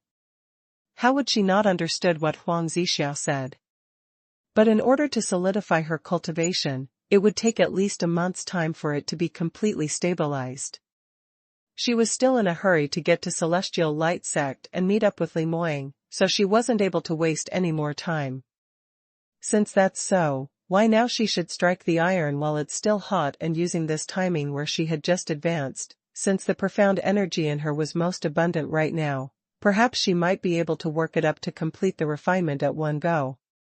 Huang Zhixiao was silently coughing up blood in his heart. This heaven-grade young lass was really non-reasonable. The things she said and did were totally not following the proper pathway. How on earth did she become heaven-grade? He speechlessly flicked his sleeves. In the center of the high tower, 4 big doors appeared out of nowhere and the surroundings were filled with rising flame patterns. See the rightmost door with the word heaven on it, walk through that door and scale the stories in the inheritance tower. There are a total of 7 stories in the inheritance tower, and in each single story, you will meet different cultivation and number of opponents. You must defeat them all to enter the next story. If you're defeated, then you will be expelled out. The more stories you enter, the better the reward you will obtain. Have you heard me clearly? Huang Yueli nodded. I understand, then I'll go in right now. Wait a minute. Just as Huang Yueli was about to walk through the door, Huang Zhixiao called out to her from behind. Don't blame me for not reminding you. The difficulty of this stage is related to your age and not comparable to your actual potential. To tell the truth, you're going to turn 15 but still at the early stage of 4th stage realm cultivation. As compared to our sacred phoenix race in ancient times, your cultivation is considered low. The enemies you encounter when you enter now will be much stronger than what you can imagine. If you really cannot handle it, don't force yourself, otherwise there is a possibility that you will sustain permanent injuries. Huang Yueli's footsteps halted as a glint of resolution flashed past her eyes. I understand, thank you, Senior. Huang Zixiao's words were truly out of concern for her. Based on Huang Yueli's current cultivation, in the current soaring heavens continent with such diluted profound qi, naturally it was already not bad, but the inheritance tower's refinement was set up according to the conditions thousands of years ago. Moreover, she had passed the heaven-grade refinement. You could imagine the difficulty. In the past, it wasn't as though there weren't any geniuses in the clan who were injured in the inheritance tower. 10,000 years ago, every single time the inheritance tower opened up, there would be a few practitioners who tried to flaunt their superiority and got seriously injured in the second stage, thereafter affecting their cultivation later on. Huang Zixiao was very worried that this rare heaven-grade genius would sustain injury because she had undermined her opponent. If she were to die here, then it would be a huge loss to the entire clan. He had expected that even after hearing his advice, not only did Huang Yueli not become more cautious, she even seemed to become more excited. This. Sigh, youngsters really don't know how high the sky is. You'll understand after you enter the place, and if you're expelled just after 3 to 4 stories, then you'd know what's called embarrassment. While Huang Zixiao was ridiculing her, Huang Yueli strode into the big door with the word heaven. The flame flickered and she disappeared right in front of Huang Zixiao and Little Phoenix. The big door closed up behind Huang Yueli. Behind the door was the same layout as the inheritance tower's interior design. Only difference was she could not see Huang Zixiao and Little Phoenix. Other than that, the first story's enemy had already appeared in front of her. She raised her head and took a look, but was truly shocked as a stupefied expression was shown on her face. Celestial Light Academy. Jiang Tuxin was standing right in front of Li Moying as he explained with fear and trepidation, as sweat kept dripping from his forehead. Young sect master, the matter has already been investigated clearly. He raised his head and stole a glance at Li Moying, and shuddered uncontrollably as he saw his icy cold look, but he could only force himself to continue speaking. The person who was secretly tailing Miss Bai, and attacking the others in the middle of the road, is highly possibly Celestial Light Sect's Vice Principal Ling Wenbin. Because there are only a total of 3 people who are of 7th stage realm in Celestial Light Sect. 2 of them had been on rotation duty at the scripture depository and had not left their positions, whereas Ling Wenbin had been certified to have gone missing since the day Miss Bai left Celestial Light Academy. Furthermore, according to the description of the situation by those few merchants from Jade Wind Merchant Guild, it fitted Ling Wenbin totally. Li Moying coldly replied, "Your so-called investigate clearly is just to tell me this conclusion? That old fool dares to lay his hands on my woman, so naturally he deserves thousands of deaths. I will absolutely not let him off. But now, is the most important matter about whether it's him or not? The most important thing now is to find Lear. Which of you can tell me where Lear is right now?" Hearing Li Moying's harsh and severe questions, those present all lowered their heads in silence, not daring to look at his eyes. Ever since the day they found out that something had happened to Huang Yueli, they had been searching for her without any rest for the past 7 to 8 days under Li Moying's direction. It was merely a few thousand miles of journey from Celestial Light Academy to Celestial Light Sect, and they had already led hundreds of people, searching from head to toe, and they've already interrogated almost every single family in the nearby towns, but no one had seen anyone who looked like Huang Yueli or Ling Wenbin appearing at all. This kind of situation was just a little too strange. As the saying went, see the person alive and the corpse if dead. 2 living people just disappeared into thin air like that, wasn't that strange? And the merchants from Jade Wind Merchant Guild had confirmed that the location of the incident happened nearby, which had been surrounded by Li Moying's men, which even water could not leak out. They were just short of digging up the ground to look for them. But from the battle marks left on the ground, they could only tell that the both of them headed towards the east side and the trail ended just after 10 over miles, without any sign of battle at all. If it wasn't for the fact that they were still rational, they would probably had suspected that these two had vanished from the face of the earth. After investigating for 7 to 8 days continuously, everyone present cut in a sorry state. Amongst them, the one who looked most disheveled was Lemoyne himself. For the longest time ever, he had not shut his eyes for more than 2 hours and the panda rings under his eyes were super black, but the cold and severe look beneath his eyes increased by the day. Anyone who exchanged glances with him could not help but tremble with fear. Lemoyne had personally went to every single route to the towns which Huang Yueli could possibly appear in. BTU the result had always been disappointing. His Lear had disappeared just like that. Could she really had been killed by that old fool?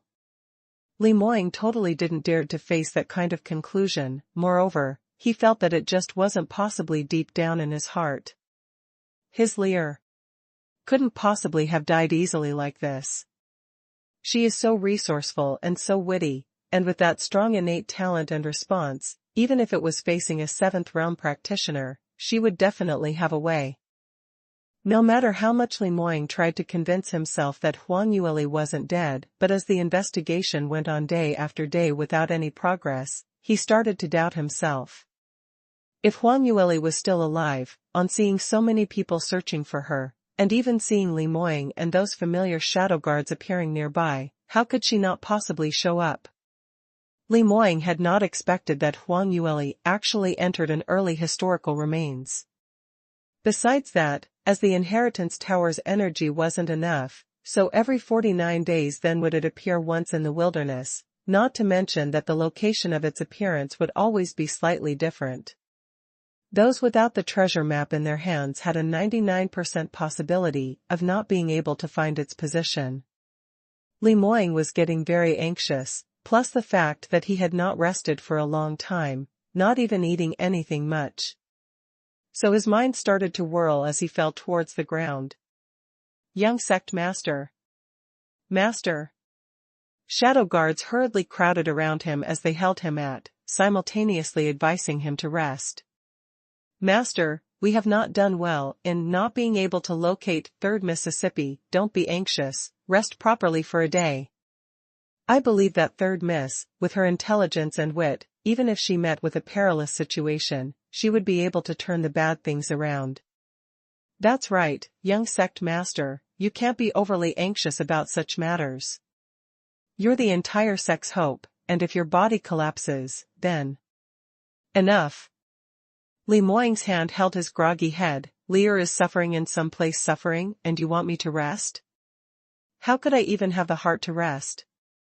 All of you get out and search for her. Think clearly if there's anywhere that you've not searched and which clues had been missed out by us. If we're just one step short and that caused an unsalvageable consequences, all of you don't even think of having a good life ahead. Quickly go. The more he thought, the more anxious he got as he was unable to wait any further and continued to rush out to search for her. Looking at Lemoyne departing back, all the shadow guards bore an anxious look on their faces. Jiang Tuxin was drenched in sweat as he worriedly looked towards Moe. Protector Mo, you think. What should we do about this? It's been so many days, and we still aren't able to locate Miss Bai's whereabouts. To tell the truth, in my heart, I really think that. Stop your wild guesses. Moe hurriedly stopped him. If these words were to enter Master's ears, even 1,000 deaths for you isn't enough. Jiang Tuxin hurriedly shut his mouth and after some time, he gave a long sigh. Ai, what do you think about this matter? Moe replied, Principal Jiang, since Master has already given his instructions, the only way we have left now is to continue searching. Do you dare to defy Master's instructions? Moreover, you don't understand 3rd Miss well enough. She's not that kind of person who would easily fall into the hands of others. She's not that weak, so she must definitely be alive. In actual fact, Jiang Tuxin really wasn't sure why such a petite young girl like Huang Yueli, without any family background, had the full support and adoration of Li Moying and his shadow guards. To be able to captivate the heart of Li Moying, this kind of man, depended on luck, but to even be able to convince his subordinates, that absolutely wasn't something which common people could achieve. Even if it was Morong Fei, those shadow guards totally didn't catch their eyes.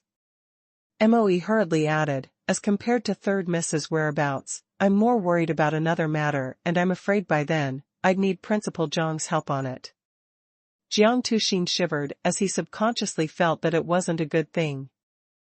Indeed, his instincts were spot on. The minute Moe opened his mouth to iterate it, it almost scared him to death. In another 7 days, will be the full moon's night. Jiang Tuxin's heart thumped hard. Moe hurriedly continued, as you've seen previously, whenever Master acted up, it is actually very terrifying. Moreover, recently, there's the trend of his illness becoming more serious than before, as each time it acted up, it was more and more powerful. Only when Third Miss stayed by his side, would he be pacified. If something really happened to Third Miss, all of us are going to run into bad luck. The problem is already very serious now, and if we still aren't able to locate Third Miss within 7 days, what should we do when Master's illness acts up? Jiang Tuxin was tense to the max. This Protector Mo, in the past when Miss Bai wasn't around, didn't you all have any way to handle this?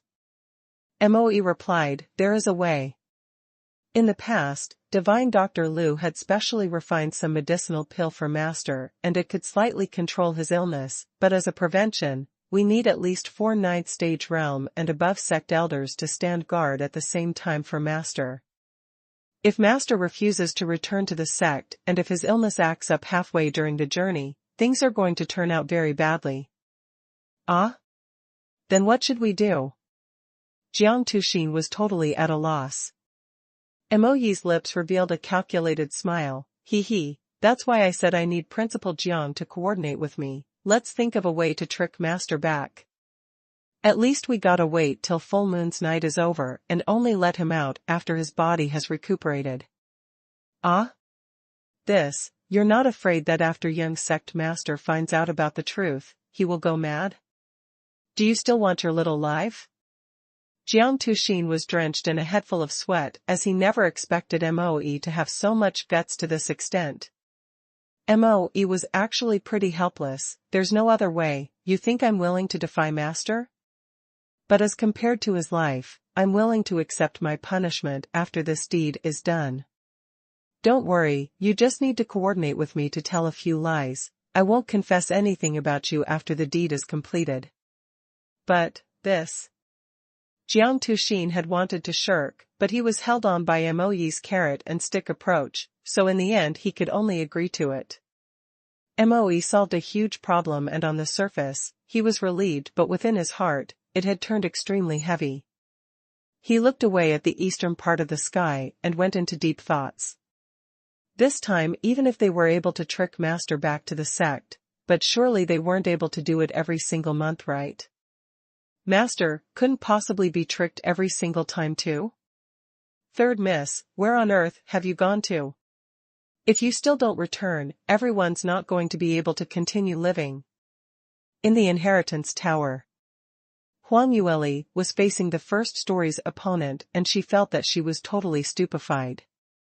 Early after she heard Huang Zixia's warning, she thought that the opponent that she was going to face was an extremely strong opponent, and even if it was just this first story, it would be a powerful practitioner who would be a threat to her. The result was, after she took a careful look, she discovered that the first story opponent was actually a second stage realm 5th level practitioner. Wasn't this a little too weak? She could send a normal second stage realm 5th level practitioner flying with just one move. But considering that this was the almighty ancient god clan's inheritance tower, Huang Yueli felt that she shouldn't take things too simply.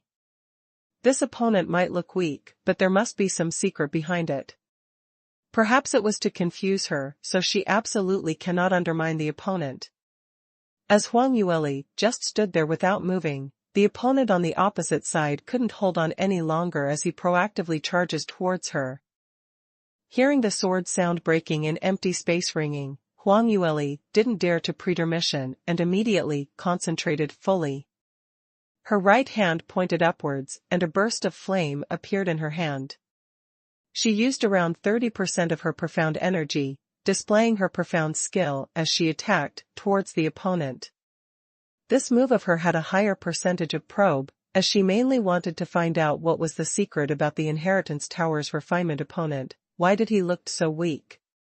But she had never expected that the minute she waved that sea of fire towards the opponent's corner of the shirt, the opponent only dodged left and right but didn't manage to evade her attack as he was heavily struck on the chest. Huang Yueli subconsciously added another move and this time, the opponent totally didn't manage to evade it and directly fainted from her strike. What's the situation?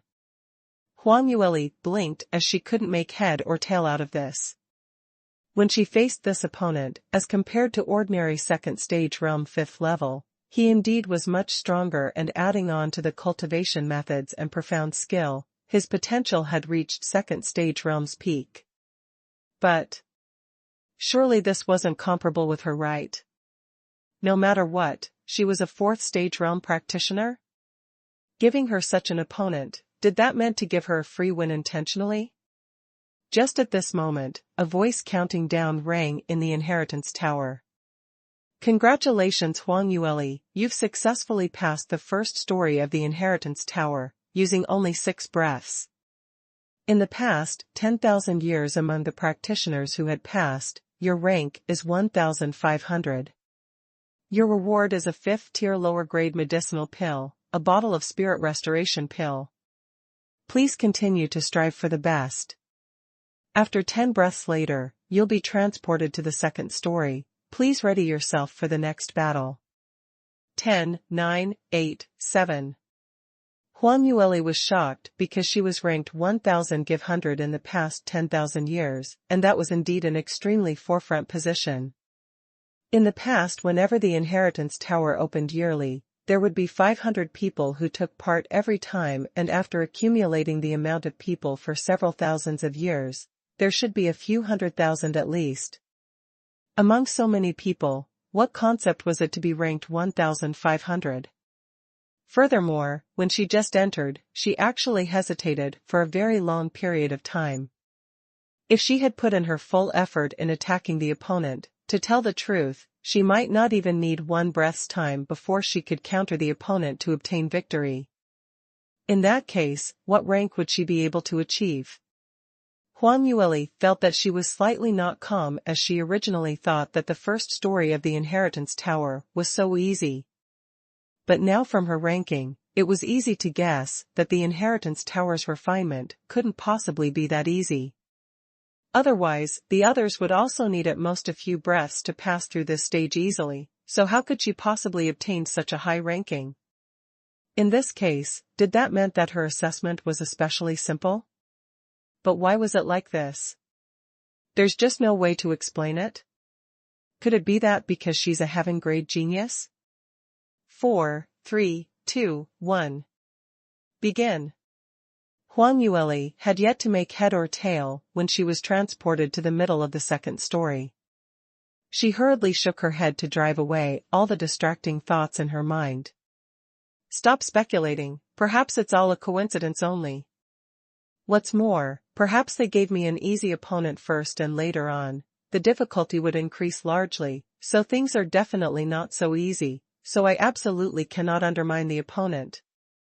She warned herself once again as she turned around to face her new opponent. This time, her opponent was actually a second stage 8th level little girl?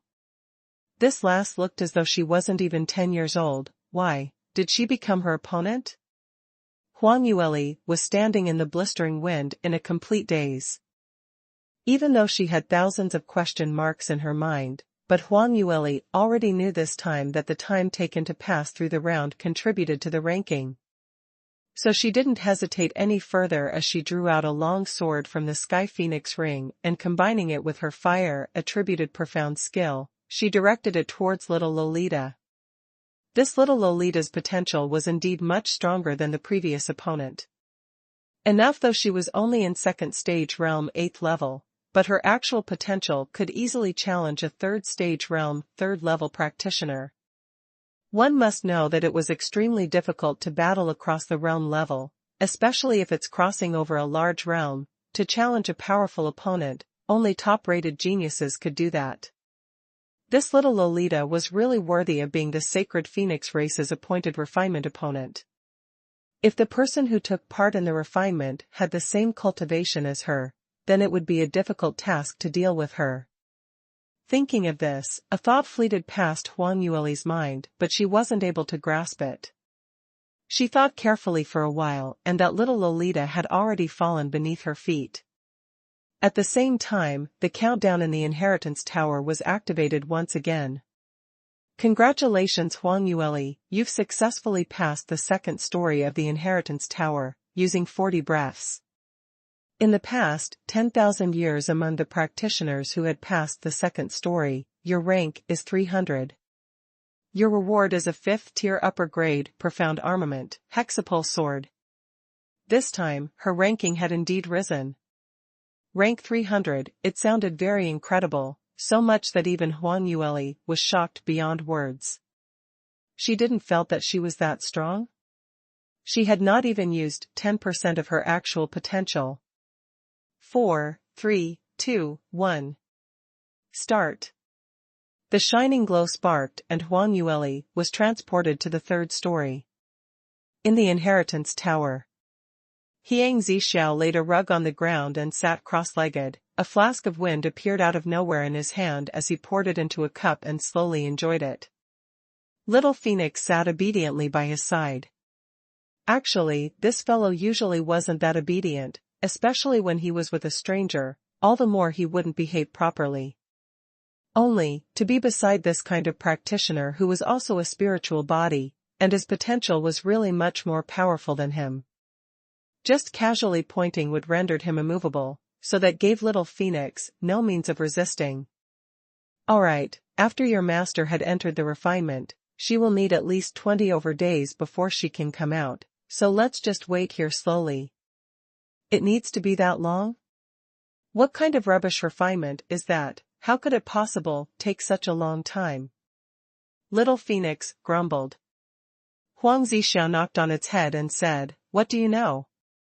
What I'm saying is under the circumstances that everything is smooth sailing, then she will take 20 over days.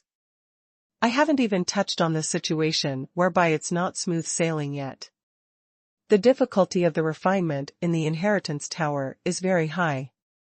Just the 1st story opponent is similar to the refiner's cultivation. After that, in every story, the refinement opponent would obviously be on a higher stage than the previous. When it's nearing the end, there is a possibility that she will have to face a practitioner who is higher than her by 2 large realms, and we're talking about those super top experts whose potential are on the forefront among people in their same level. After every story, it will be a bitter battle, so spending over 20 over days isn't anything rare at all. There are some who had spent 100 over days and still not able to come out. Little Phoenix asked curiously, why must they stay inside for 100 over days? If they were seriously injured during the battle, won't they be transported out directly? Huang Zixia replied, that's under the situation whereby they're so seriously injured that they cannot continue with their battle. If it was merely losing a battle and the refiner could still defend themselves, then as long as they escaped out of the attack boundary of the opponent, then they would not be attacked any further. During this time, the refiner can raise their own potential through the refinement or when they have found the opponent's flaws, then they can continue to battle. You should also know that in the midst of a battle, profound skill and cultivation will be raised very quickly. Especially in front of an especially strong opponent's threat, plus the density of the profound chi in the Inheritance Tower is extremely high, so during the process of passing the refinement, there are many practitioners who advance or break through, and through their advancement, they are able to win the stronger opponent. This takes a long period of time and some of them would choose to stay inside to cultivate for a long period of time. But the refinement time is limited and at most, they cannot exceed half a year. If they are not able to pass within half a year, even if they're not seriously injured, they cannot continue staying inside. After Huang Zixiao finished with his explanation, he turned his head and looked at Little Phoenix. He had expected to see its expression filled with worship, but in the end, what he saw was a little bun face, which looked as though it had seen a ghost. "What's the matter?" he asked with a frown. Little Phoenix stretched out its short and plump finger as it pointed behind his back. "You, quickly take a look. Why did that door display numbers after my master walked into it?" Huang Zixiao replied, "Numbers represent which story your master is now at. Such a short amount of time and there's already numbers showing, looks like she's already entered the second story? But this is also normal. First story refinement opponent normally are similar to the refiner. Your master is a heaven-grade genius, so she's definitely have no problem." "Heavens, what's going on?" Huang Zixiao was casually explaining in a breezy manner as he turned his head. Originally, his tone was extremely normal, but after he saw the heaven door displaying the number, he looked as though he had been struck by lightning as he stood dumbstruck. It took quite a while before his eyes popped out and shouted, "This. Am I seeing things? The number on this door, could it be 4? Little Phoenix was also bearing a dazed expression. "You didn't see it wrong, because I also saw 4. No, it's 5. Huang Zixiao felt that his breathing was about to stop as his heartbeat palpitated swiftly. He seemed to have witnessed another incredulous miraculous birth once again. But, how could this be possible? How did Huang Yueli manage to enter the fifth story so quickly? This was an even more shocking than her being a heaven-grade genius. Because the second story's refinement opponent was specially matched previously, so Huang Yueli's heaven-grade innate talent actually could not bring her any advantages, but it would increase the difficulty of her refinement. Her opponent would be much more powerful than the others. She should take a longer time than others to pass, wasn't it? However, the truth was shown right in front of their eyes. The door's number was an obvious 5. The inheritance tower could not possibly cheat anyone, and that already explained that Huang Yueli had indeed entered the fifth story of the inheritance tower. But after the fifth story refinement had started, the number on the door had not changed for a very long time. Little Phoenix stared at the door with a daze, before turning his head to ask, "Uncle, didn't you say passing the refinement was very difficult? Just one story would require around 1 to 2 days? Why did my master pass so quickly? Have you remembered wrongly or something?" Huang Zixiao didn't know how to reply to him. Because such a situation like Huang Yueli's had long surpassed his imagination. It wasn't like he had not met any heaven-grade geniuses in the past, but none of them were able to do this so skillfully and easily in the heaven-grade's refinement. This young lass, where on earth did this perverse lass pop out from? Little Phoenix asked again. "Since my master can pass so quickly, she would probably be out before the sky turns dark, right?" Huang Zixiao gave him a stare and replied, "How can that be possible? From fifth story onwards, the refinement opponent's cultivation level is higher by exactly one large realm. Moreover, heaven-grade genius's opponent are also heaven-grade standard. With the same kind of innate talent, with the opponent's cultivation surpassing by herself by a huge notch, how will she be able to obtain victory so easily? No matter how abnormal she is, she couldn't possibly come out so quickly. WH. What's with that, looking down on others? My master is especially powerful and especially talented, perhaps she might be able to come out." "No." Huang Zixiao wanted to say not possible, but recalling that the few theories that he had set down earlier had once and again been thrown back, smacking his face by her astonishing performance, this time round, he didn't dare to assert so absolutely. "Although this possibility is there, but I feel that likely she's not able to. Let's wait till tonight and see how things go." He had chosen a slightly conservative way of saying. In actual fact, Huang Zixiao had not been wrong in the end. When dusk fell, the number on the door had changed from 5 to 6, but Huang Yueli had not came out. Even though he guessed correctly, but the shocking sensation in Huang Zixiao's heart had not become any less.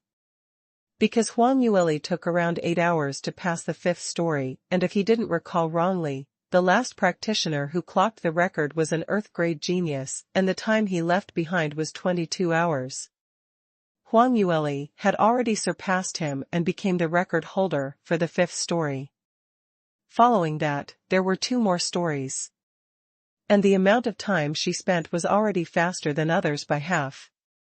If this trend continues, if there were no accidents, not only would she be able to pass successfully, she would also be able to break the perfect passing time record directly. Where on heavens could you find such a ridiculous matter? At the present moment, Huang Yueli had already entered the 6th story. In the previous few stories, the first 4 stories' opponents were completely not a threat to her. The 5th story's opponent had created a little mayhem for her. The opponent's cultivation had just entered the 4th stage realm, but as he was a water-attributed practitioner, the clash in the attributes happened to curb Huang Yueli's. Moreover, the opponent had apparently trained God Realm's high-leveled cultivation methods and profound skills. The methods of attacks were extremely crafty, and she had never encountered such moves previously. So she wasn't able to react in time, hence spending a rather long duration tangling with the opponent, before finally defeating the opponent. Ever since she entered the 6th story, Huang Yueli became even more cautious. Because, this time, she truly felt a powerful presence which was enough to threaten her. This was her first time matching up against an opponent whose cultivation level was much higher than hers. 4th stage realm, 3rd levels having grade genius. In the Inheritance Tower. Little Phoenix was originally betting with Huang Zixiao delightfully, saying that his master would not need a day before she could pass the 7 stories refinement perfectly. In the end, reality was, after an entire day and night, the number on the door changed from 6 to 7. Little Phoenix lost the bet as its chubby bun face was filled with disappointment, as he kept mumbling. Female devil, aren't you a little weak? Usually when you take the feather duster to beat me, aren't you very powerful? Why are you now not living up to expectations? You actually made this little master lose the bet. With this, are you even considered as a heaven-grade genius? Little Phoenix continued to nag, and Huang Zixiao was irritated by his incessant chattering, so he lifted it by the neck and threw him aside. Alright, stop nagging, your master is already very powerful. With her current speed, the first 6 stories passing speed, she is already much stronger than the second fastest person by several times. If she's called disappointing, then what should you, a dysplasia phoenix, be called? You, who did you say was dysplasia? Little Phoenix was infuriated. Huang Zixiao didn't say a word, but that rising almond-shaped eyes shot towards Little Phoenix's tummy, which jutted outwards. Little Phoenix quickly took a deep breath and sucked in his tummy, and at the same time stomping his feet. I am storing energy for the sake of growing up. At least I'm not like you, you're already so old, and for several thousands of years, there's no way you can continue developing, so are you jealous of me? Hee, Huang Zixiao smiled with a profound meaning as he didn't continue. Dare to be disrespectful to a senior like him? Hee, just wait to say goodbye to chicken drumsticks. Anyway, it was having chicken drumsticks, which left to this little fellow, being dysplasia. He taught Huang Yueli the proper way to rear a phoenix, not to give him a hard time, but to help him. Little Phoenix felt his sinister cold stare, and unknowing the reason, it subconsciously shuddered. Why? Did it suddenly have an ominous feeling? Congratulations Huang Yueli, you've successfully passed the 6th story of the Inheritance Tower, using a total of 24 hours. In the past 10,000 years among the practitioners who had passed the 6th story, your rank is number 1. Your reward is. When Huang Yueli heard the countdown voice, she clutched her chest as her heart palpitated furiously. Earlier, she took a long time to pass the 6th stage, because the 6th stage opponent was out of her expectations. Not only was his cultivation stronger than hers, furthermore, in terms of speed, it was an exceptional talented practitioner. Huang Yueli couldn't catch up with him at all, and in the beginning she tried various methods, trying to get close to him, but all she suffered were losses, without any winning options. Moreover, the opponent was just too fast, so it was very difficult for her to even escape, and there were several times when she was almost struck by the opponent, cutting a sorry state. But after experiencing the first few hours of disorder, she managed to find out an inkling from the opponent's motion. The opponent's speed was indeed very swift, but it wasn't due to the disparity between their cultivations, but purely because the opponent's motion skills were exceptional. Furthermore, this set of profound skill wasn't too difficult. If she had a way to take a clear look, with time to figure it out, she might be able to learn it. Thinking of this, Huang Yueli intentionally provoked the opponent several times more, and while escaping, she observed the opponent displaying the profound skills method. It didn't take long before she mastered the initial steps of this set of motion work. Although she couldn't be matched against the opponent's innate speed and wasn't as experienced as the opponent when utilizing the profound skill, but at least she wouldn't be too far back and had ways to display her own methods, fighting it out with the opponent. After several hours of trial and conclusion, she finally defeated the opponent. In the end, she became the fastest person to pass the 6th story and obtained a reward. It was actually a set of heaven-grade, profound skill, agility dance steps, cultivation scroll. It was until this moment that she found out that the set of cultivation method which she stole from the opponent was the agility dance steps. Furthermore, what the opponent displayed earlier wasn't just the first level of the profound skill. The real agility dance steps had a total of 7 levels, only the last level could only be mastered when the cultivation grade had reached 10th stage realm. Golding the cultivation method scroll, Huang Yueli pondered deeply. Looks like this refinement is not just an assessment only, the refinement itself was a chance, and every time we passed a story, those were all assessing the practitioner's comprehension, innate talent and determination, as well as the state of one's psyche to remain calm under pressure. And through various ways deployed to win the opponent, the experience itself was already a kind of reward. So things really is fishy. How could my opponents in the previous stories be possibly so weak? So according to the designer's train of thought for this refinement, each story should have its own meaning to it. But as she had an instant win in those stories, she couldn't tell what the meaning was for those stories. 4, 3, 2, 1. Start. Huang Yueli had yet to find out why when she was sent to the 7th story.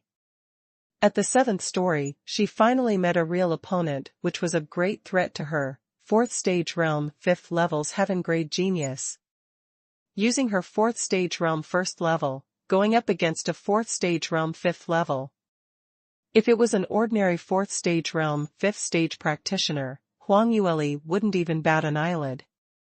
In the past when she was only a 2nd stage realm 9th level practitioner, hanging the 4th stage realm imperial tutor upside down and beating him up, was already an easy-peasy matter to her.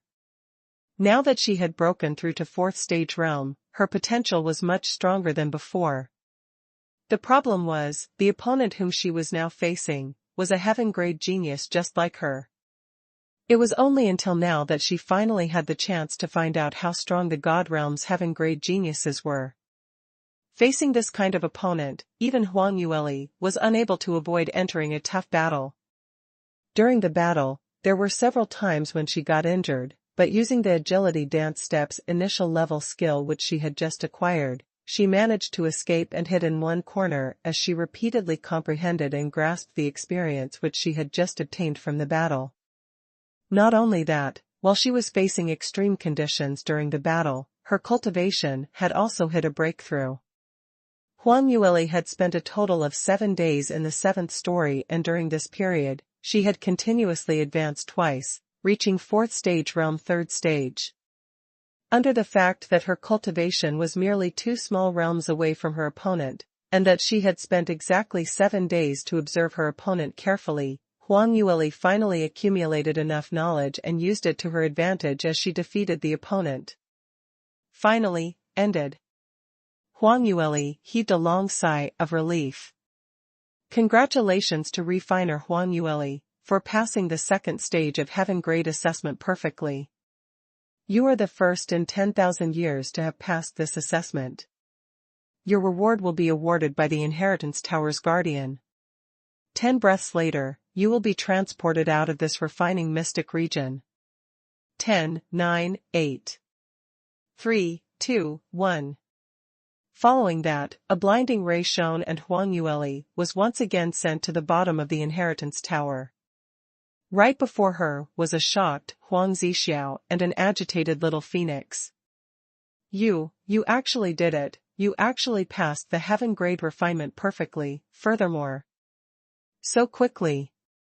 Huang Zixiao said in disbelief. Huang Yueli's lips arched upwards as she smiled. Small matter, I said long ago that I could do it. She sounded cocky when she said that.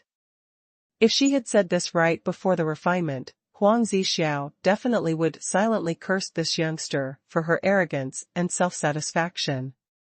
But since she only waited till now to say this, he couldn't say a word of rebuttal. Because she had already used her potential to explain everything. Huang Zixiao was still in disbelief as he looked at Huang Yueli from head to toe, sizing her up as he shook his head and muttered to himself, how could this be possible? How on earth did you do it? Could it be that your bloodline is purer than those direct descendants? Or is it because of your excellent power of comprehension which no one could match? Strange, this is really too strange. Saying that, he stared at Huang Yueli in the eyes as he questioned, how on earth did you do it? The 1st stage's opponent's potential is a heaven-grade genius who is the same as you, and in every stage following that, the opponent's cultivation would increase significantly. Most people would already expend a huge amount of effort trying to deal with the first opponent. Although there are some cases where the disparity of the practitioners are very huge and could use a few breaths' time to pass through the 1st stage, but those are top geniuses who failed during the innate testing assessment, and most of them would miss out just by a little to join the next grade, which was why they were able to display such standard in this assessment. However, you're already a heaven-grade genius. Don't tell me you still surpass ordinary heaven-grade geniuses by a huge chunk. When Huang Yueli heard this, she suddenly went into a blank for a moment. You say. The opponent in the 1st story is a heaven-grade genius whose potential is equivalent to mine? Huang Zixiao failed to understand that. That's right, why? Don't tell me you didn't feel it? Huang Yueli was shocked, but she managed to shut her mouth in time, not telling Huang Zixiao the truth. Because when she first entered the refining mystic region, the opponent she met on the 1st story was so weak that he collapsed at the 1st blow. It was until the 5th story's opponent before he could barely battle her for a longer period of time. According to Huang Zixiao's interpretation, her 1st story opponent should be a 5th story's potential. Why? Was her opponent so weak then? Just at this moment, she suddenly recalled that right before she started her refinement, Huang Zixiao told her this, don't blame me for not reminding you. The difficulty of this stage is related to your age and not comparable to your actual potential. To tell the truth, you're going to turn 15 but still at an early stage of 4th stage realm cultivation. As compared to our sacred phoenix race in ancient times, your cultivation is considered low. The enemies you encounter when you enter now will be much stronger than what you can imagine. Her opponent had nothing to do with her potential, but related to her age. Huang Zixiao thought that her cultivation wasn't enough because she was going to turn 15 soon, but her cultivation was only at 4th stage realm.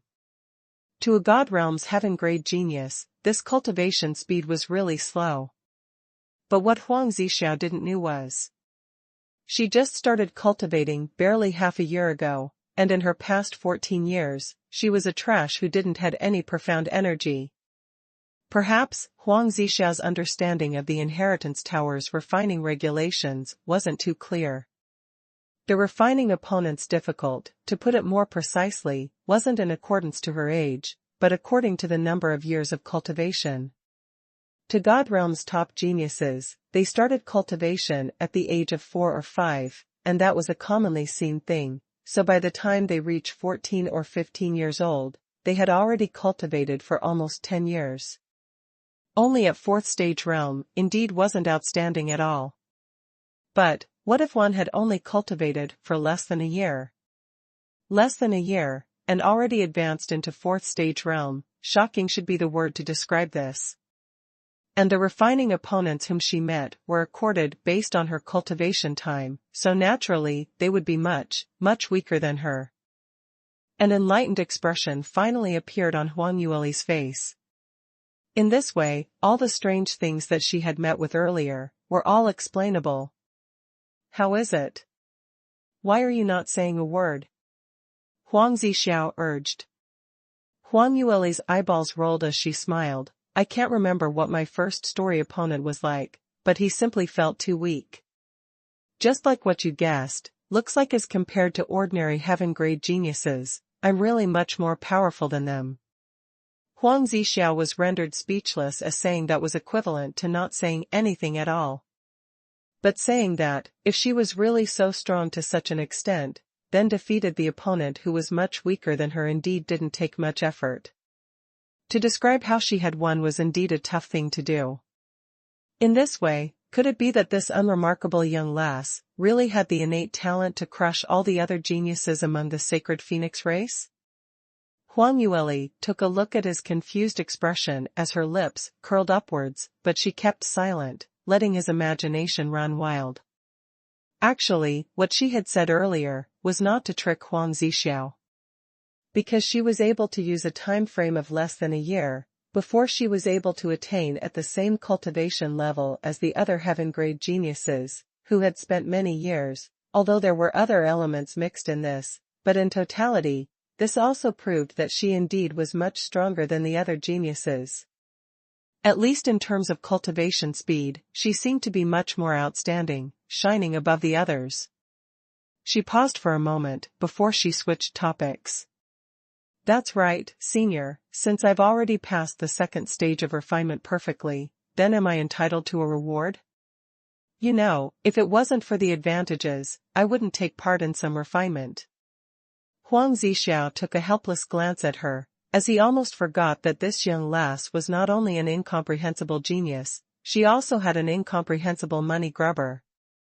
Of course you'd have a part of the reward, follow me. Saying that, Huang Zixiao waved his hand and a large door appeared in midair once again, as he led Huang Yueli into it. Huang Yueli walked in and took a look and felt slightly surprised. She had thought that behind this door was a treasure vault, pill refining room, or at worst, a secret room. In the end, there was actually a huge hot spring and the water within gave out a strange crimson color, and it was obviously boiling hot, as smoke kept fuming out. This? What is this? Huang Zixiao replied, this is your reward for scoring perfectly in the 2nd stage of refinement. Huang Yueli went into a blank, But, this, how am I supposed to take this back? Hearing that, Huang Zixiao's eyebrow twitched as he replied in a sarcastic tone, still want to bring this back, keep wishing. The reward that you have won is to soak in at once. Huang Yueli blinked her eyes, and following that, she made an action which showed that she was spitting up blood. What on earth? I've expended so much energy, risking my life to pass through so many stages, in the end just let me soak in this once? This deal feels like I've lost out a big deal. This scheming merchant tone made Huang Zixiao almost lose his calm as he tried his best to tone himself down. Looks like you're despising this? Since you don't want to soak in it, then forget it. There are plenty of people who can't wait to grab this opportunity. What do you think is in this hot spring? Just ordinary spring water? Surely not to that extent, right? I think, probably some spirit spring in the god realm? Huang Yueli guessed. Huang Zixiao sneered, spirit spring water. Don't belittle the sacred phoenix race. How would the sacred phoenix race use that measly thing as a reward? Although God Realm indeed has a god-grade spirit spring which could improve one's cultivation by leaps and bounds, but this hot spring water is much more valuable than that kind of spirit spring. Hearing that, Huang Yueli's spirits was lifted immediately. Really? What kind of water is this? Since Huang Zixiao didn't even care about the god-grade spirit spring water, it went to show that this reward really was very valuable. Huang Zixiao used the corner of his eyes as he shot a glance at little Phoenix, who was tugging at Huang Yueli's hem as he slowly revealed the answer. This is Phoenix's blood. What? What? He had just finished his last word when two shocked voices were heard ringing at the same time. Huang Yueli's tone was shocked and joyous, as the expression in her eyes immediately turned different. How valuable was the phoenix, a spiritual beast's blood, that didn't require anyone to tell her. Anyone knew that if they could use a spiritual beast, like the true dragon or true phoenix's blood to clean their entire body, the effect was to cleanse their meridians and expand their arteries, giving a huge leap to their physique. To a practitioner, their usual way of cultivation was mainly to absorb the heaven and earth's profound qi, using it to expand their arteries and expanding their dantian, but towards their own physical bodies, to improve it through cultivation was very difficult. Although there were specialized ways to strengthen their bodies using some secret cultivation methods, but the effect was not as good as compared to cultivating profound qi. So although everyone knew that it was important to strengthen their own bodies, but there seemed to be no way to do so.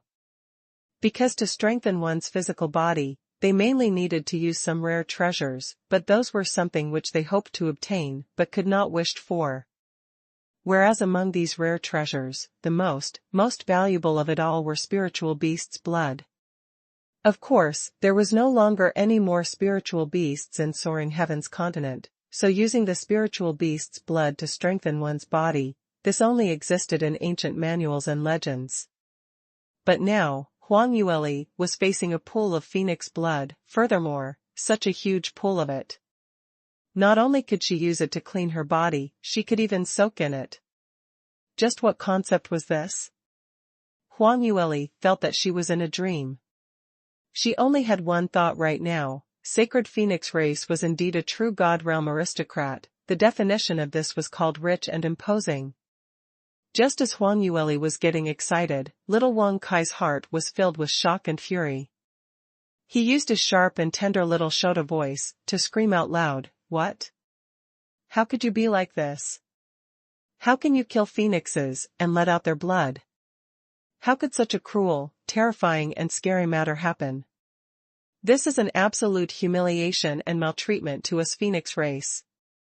He was feeling indignant at injustice as his little body started to shake entirely. Huang Yueli had yet been able to pacify him in time when Huang Zixiao opened his mouth. "Why? We killed phoenixes and let out their blood, what can you do about it? Cry out some more, beware that I'll kill you as well and let out your blood." "You!"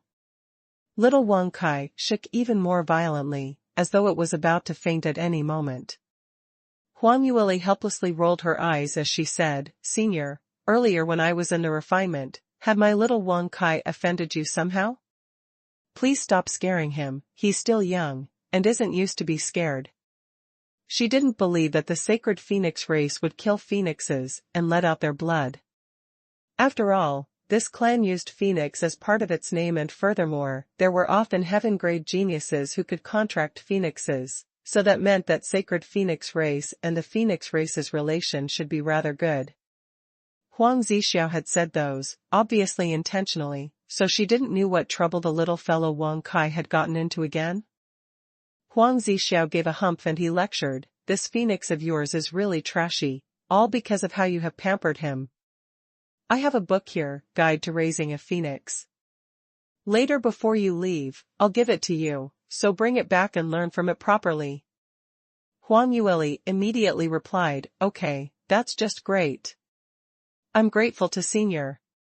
She had long suspected why her little phoenix didn't grow up, so it's because the method which she reared it wasn't correct. Huang Zixiao was so generous to send her a book on rearing phoenixes, such a good thing, it would be weird if she didn't agree to it.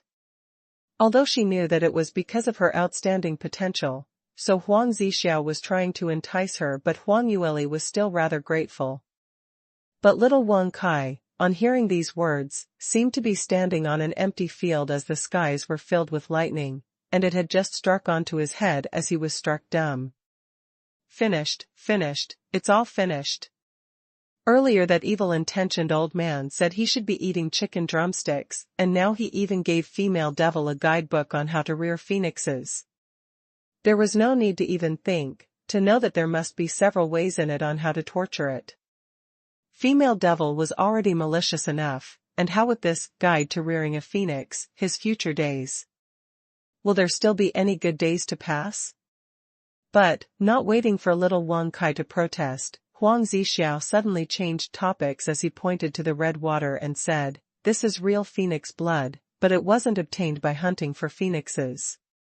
10,000 years ago, the sacred phoenix race's clan leader had contracted an extremely powerful phoenix spiritual beast.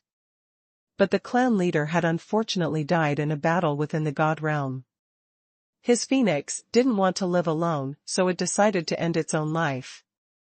Before its death, it agreed to donate all its blood to the sacred phoenix race. That year, sacred phoenix race wasn't as strong as it is now. This phoenix blood pool was one of the flourishing reliance that we had. Numerous arrays were set up around its surroundings, and using a huge amount of rare treasure, did we manage to ensure that the phoenix blood pool staying intact even after 10,000 years, and even till today, its major effect to cleanse meridians and strengthen arteries." Huang Yueli's expression was filled with admiration. "This is so incredible." But little Wang Kai, however, still put on a look which didn't believe in him as it questioned, "Who are you trying to bluff? One phoenix had that much blood? How many phoenixes did you all murder to obtain such a big pool of blood?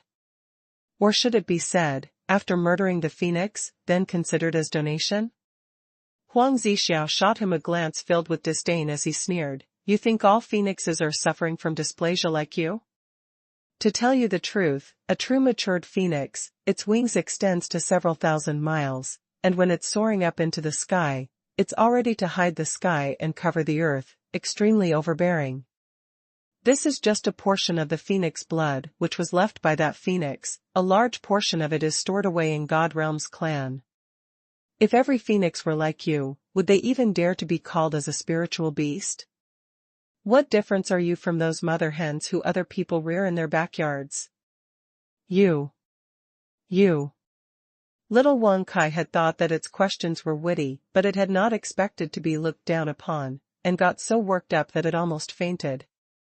Huang Yueli saw that both of them were not on the same page and deeply worried that they might start arguing again, so she caught little Phoenix and threw him back into the Sky Phoenix ring.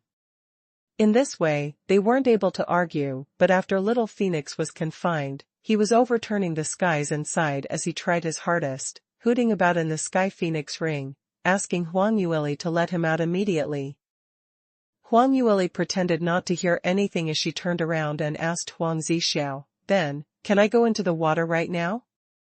Huang Zixiao nodded. "You can soak yourself for however long you want to, but a person's body's absorption towards phoenix blood is limited.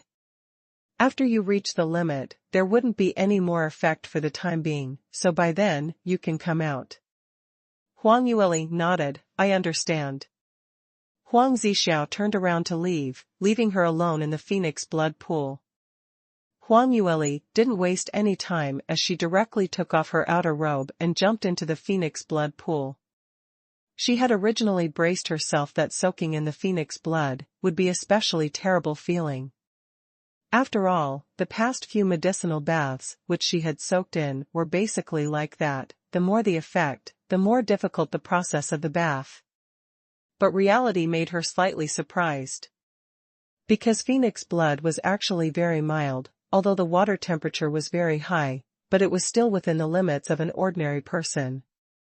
Huang Yueli sat within the pool and felt as though she had returned to an infant. That warm and sticky fluid enveloped her entire body. Following that, meticulous energy started to flow into her body through every pore in her body. Initially, she felt a little ticklish, but gradually, that slight feeling became more and more intense, it turning into pain, and furthermore, it was getting more and more painful. Even though she was in extreme pain, but Huang Yueli's consciousness was still extremely clear. Her skin continuously peeled off and continuously grew out, as though a phoenix rebirth, obtaining new life. This process was extremely long, and the intense tickling and pain repeatedly switched, as though there was no end. It had been after quite a long amount of time, when Huang Yueli felt the feeling of her body becoming numb, whereas the profound energy within her became strangely abundant, as it followed her meridians, gushing up continuously towards her dantian. The profound energy went round all the meridians in her body. Every time it went one round, it intensified by 1%. The layers piled up and accumulated in the dantian finally broke through the advancement checkpoint. 4th stage realm, 4th level. 4th stage realm, 5th level. 4th stage realm, 6th level. Huang Yueli could distinctly felt that the profound energy within her body becoming stronger and stronger, and that swelling feeling was about to crack open her dantian. Her advancement speed was very fast, and while she was still suffering from fuzzy consciousness, she had already advanced continuously for 3 small realms. After that, the profound energy within her meridians were still accumulating, but the speed seemed to have slowed down a little, and after another long period of time, she slowly stepped into 4th stage realm 7th level. Right after this, the increasing speed of her profound energy had once again slowed down, slower and slower, slower and slower. Until finally, her profound energy almost stopped growing, but she was quite a distance from 4th stage realm 8 levels checkpoint. Huang Yueli suddenly opened her eyes as a cold glint flashed past her eyes. She felt that she should still have enough energy, and was still able to advance, and had not reached her limit, but why did she stop here? Suddenly, she thought of something and held out both her hands to get a handful of water, as she raised her head and sent it into her mouth. Phoenix blood followed her throat and flowed into her body, her lower abdomen, and instantly a scorching feeling was felt. Initially, the temperature was very low, just barely swelling up, but slowly, the energy from the phoenix blood was unleashed and her body became hotter and hotter. Ugh! Huang Yueli's forehead cringed tightly, as she couldn't help but gave a low moan. Just as her body was about to be torn apart by that scorching hot sensation, phoenix blood's energy suddenly exploded, turning into shreds, entering her meridians. Huang Yueli felt an indescribable pain tormenting her 4 limbs and skeletal bones. Her meridians and skeletal bones seemed to be crushed inch by someone, then fixed together again inch by inch, repeatedly occurring. This pain was much more serious by 100 times than just purely soaking herself in the phoenix blood. However, Huang Yueli wasn't panic-stricken. Instead, a sliver of a smile appeared on her face. This went to show that the phoenix blood in her body changed it from inside to outside. As compared to from outside to inside, it was much more effective, and much more dangerous. From the inner part of the body to reconstruct her meridians. Furthermore, such an intense method, if there was any accident, then her dantian would burst apart, leaving in a dire consequence. This was also the reason why Huang Zixiao only allowed her to soak in the phoenix blood and not drink it. Because the risk is simply too huge. As the spokesperson for Sacred Phoenix Race, Huang Zixiao didn't want the clan's top-rated heaven-grade genius to take this kind of risk. However, even though she knew that such a risk existed, Huang Yueli still drank the phoenix blood without any hesitation. Because no one knew her own condition better than herself. After experiencing various matters in the Inheritance Tower, she had already confirmed that this body's innate talent had exceeded everyone's imagination, simply to the point of heaven-defying. The phoenix blood was provocative yet intense, but she should be able to take it.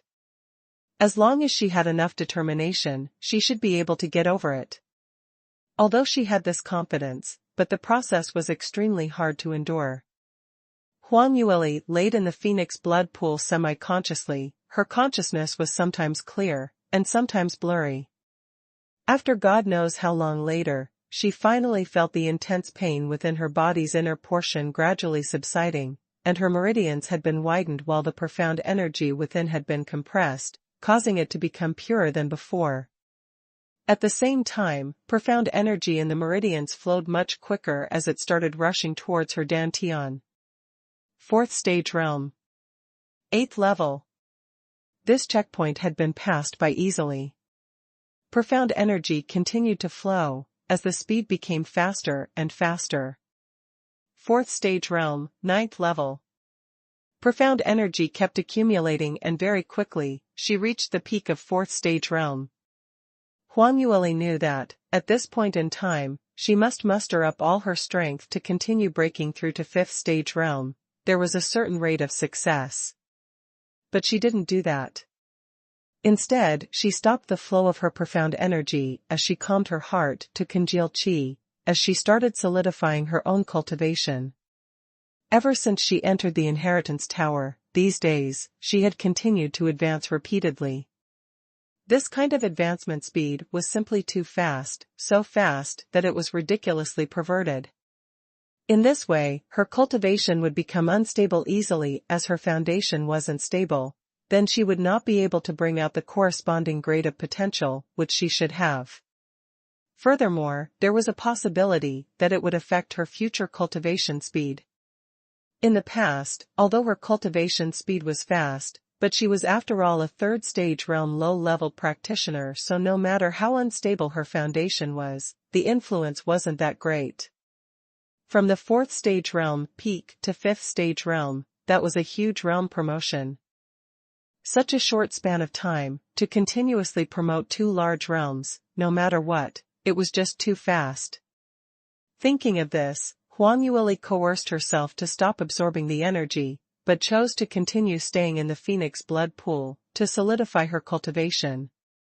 After some time, Huang Yueli felt her own cultivation stabilizing, and since there was no more effect of phoenix blood to her, she sat there and felt no different as when she was soaking in an ordinary hot spring. Huang Yueli recalled that Huang Zixia telling her that a person's body towards phoenix blood absorption was limited in a short period of time. Looked like even if she continued to soak in this, the effect wouldn't get any better. Thinking of this, Huang Yueli climbed out of the pool, as she clearly understood that it was now time for her to leave. But turning back to take a look at that pool of lustrous colors, phoenix blood which emitted a powerful presence of energy, Huang Yueli really couldn't move her feet.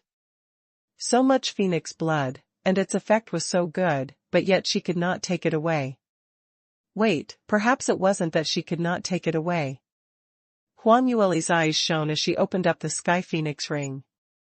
Little Phoenix had been throwing a tantrum for several days, wanting to come out. When it finally saw Huang Yueli opening the sky phoenix ring, it instantly got agitated as it pounced towards her.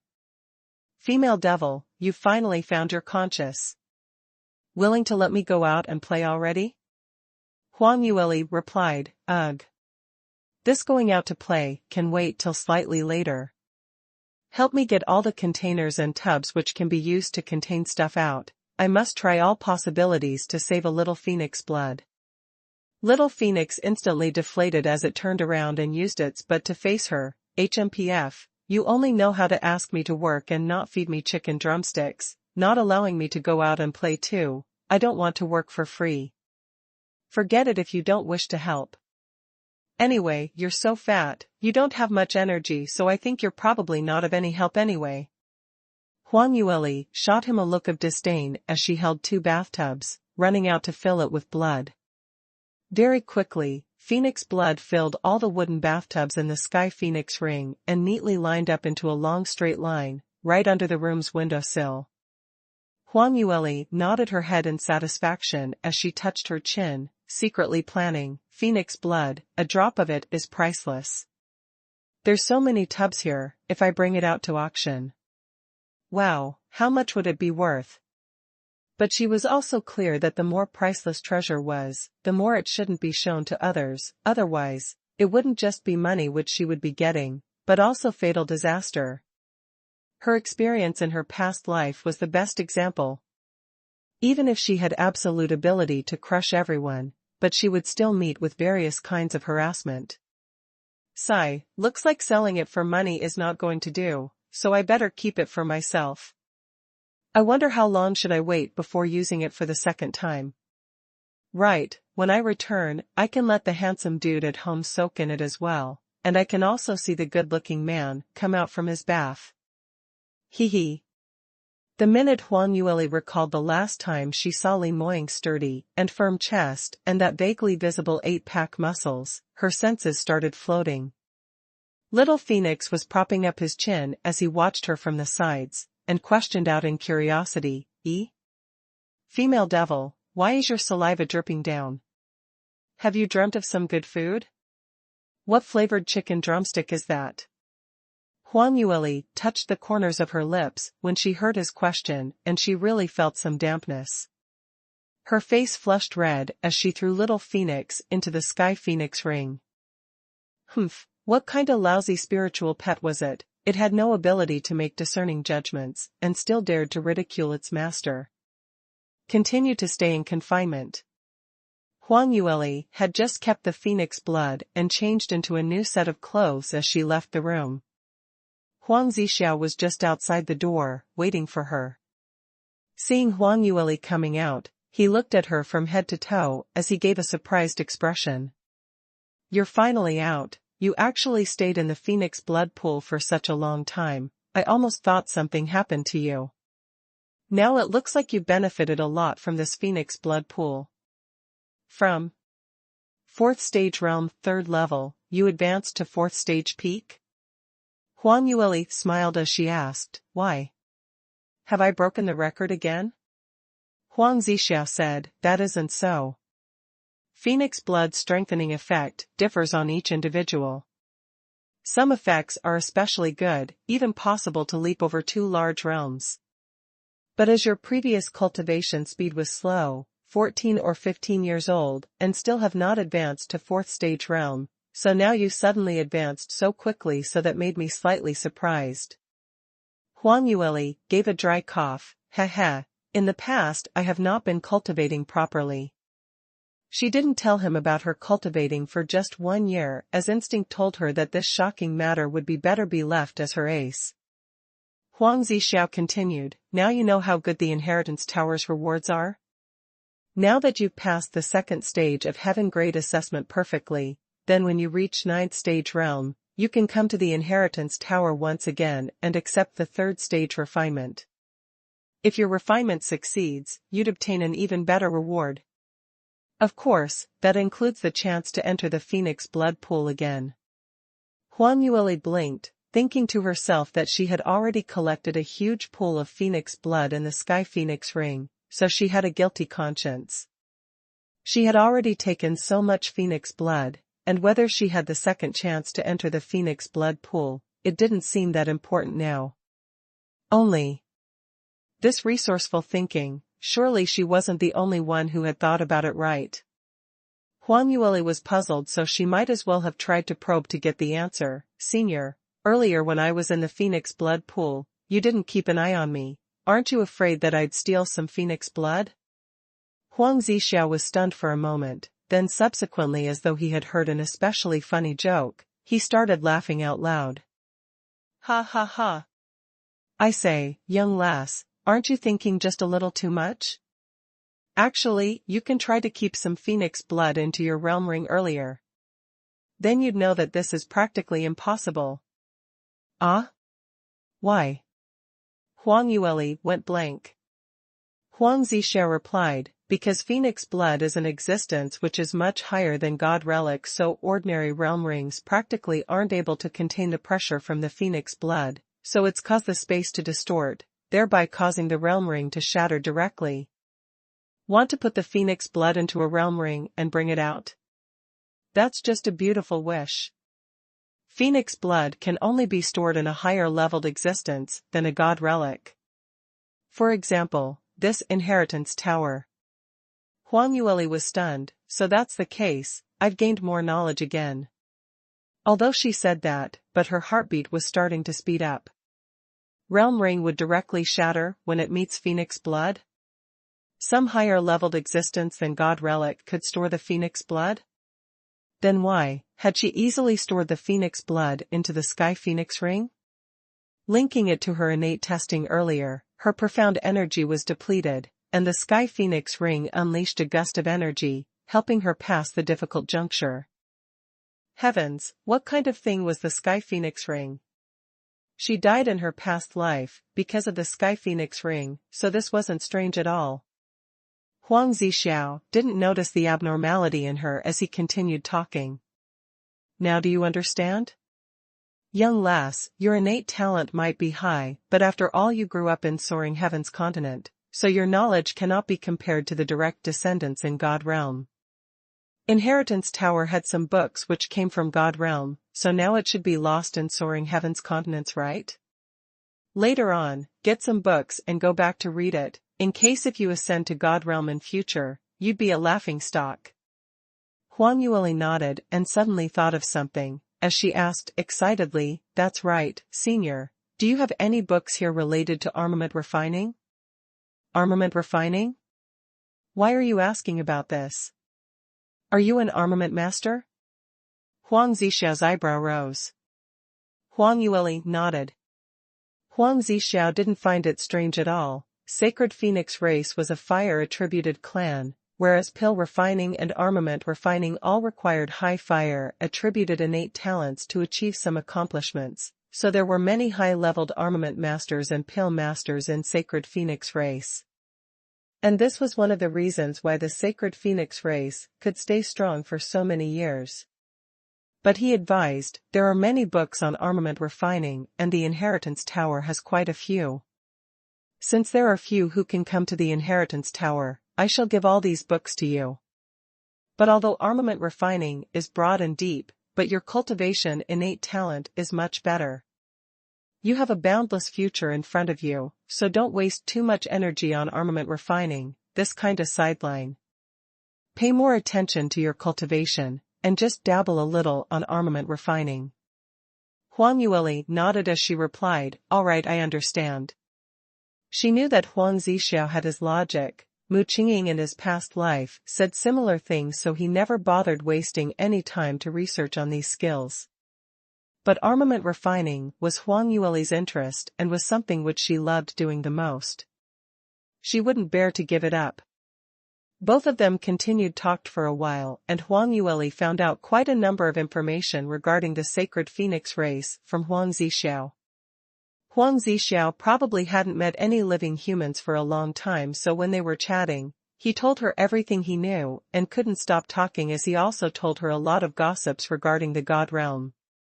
On seeing that it wasn't early anymore, Huang Yueli said, Senior, this time I'm really grateful for your help. But I have something which I need to settle outside the Inheritance Tower, so I'm afraid that I won't be able to stay here any longer. I wish to leave earlier. Huang Zixiao shook his head, you can't leave now. Why? Didn't you take a careful look at the contents when you got the treasure map? As the density of the profound qi in Soaring Heaven's continent is too low, the Inheritance Tower doesn't have enough energy, so it has always been in an invisible mode. Every 49 days would it appear in the continent once. And only when the Inheritance Tower appears would you be able to leave. Huang Zixiao explained. Huang Yueli immediately showed her disappointment. Huh? How can it be like this? Don't tell me that I need to wait for another 10 over days? Huang Zixiao took a look at her. 10 over days? Don't need to wait that long, just another 2 days, and you'd be able to leave the day after. Huang Yueli was stunned. Ah? But didn't you say this earlier, that the Inheritance Tower would only appear every 49 days? Wait a minute, don't tell that I've already stayed in the tower for 40 over days already? Huang Zixiao laughed as he continued, why? Did you just realize? When you just entered the inheritance tower, you were in lethargic sleep for 5 to 6 days due to being heavily injured, and while passing the second round of refinement, you spent another 8 to 9 days. Later on in the Phoenix blood pool, you spent another 30 over days, so adding it all up, it's already been 47 days. Huang Yueli's elegant brows creased tightly, as she expressed an anxious look. I've actually spent so much time. And I had no feeling at all. By the time I go out, wouldn't everything be in chaos? She suddenly disappeared and had not appeared for more than 40 days. This matter should have gone to Li Moying's ears by now. She wondered if he would be anxious over her. She thought, that must be the case.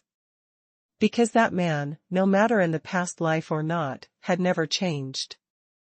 Even if she rejected him numerous times, but he had never remained indifferent towards her matters. As long as she's in danger or something happened to her, he would always be the first to be there. That day she left Celestial Light Academy in a hurry, leaving alone by herself, was so that she would undo the misunderstanding between the both of them, but not to make him anxious. Huang Zixiao saw her ever-changing expressions as his lips slowly curled into a smile. Why? Look at your anxious look?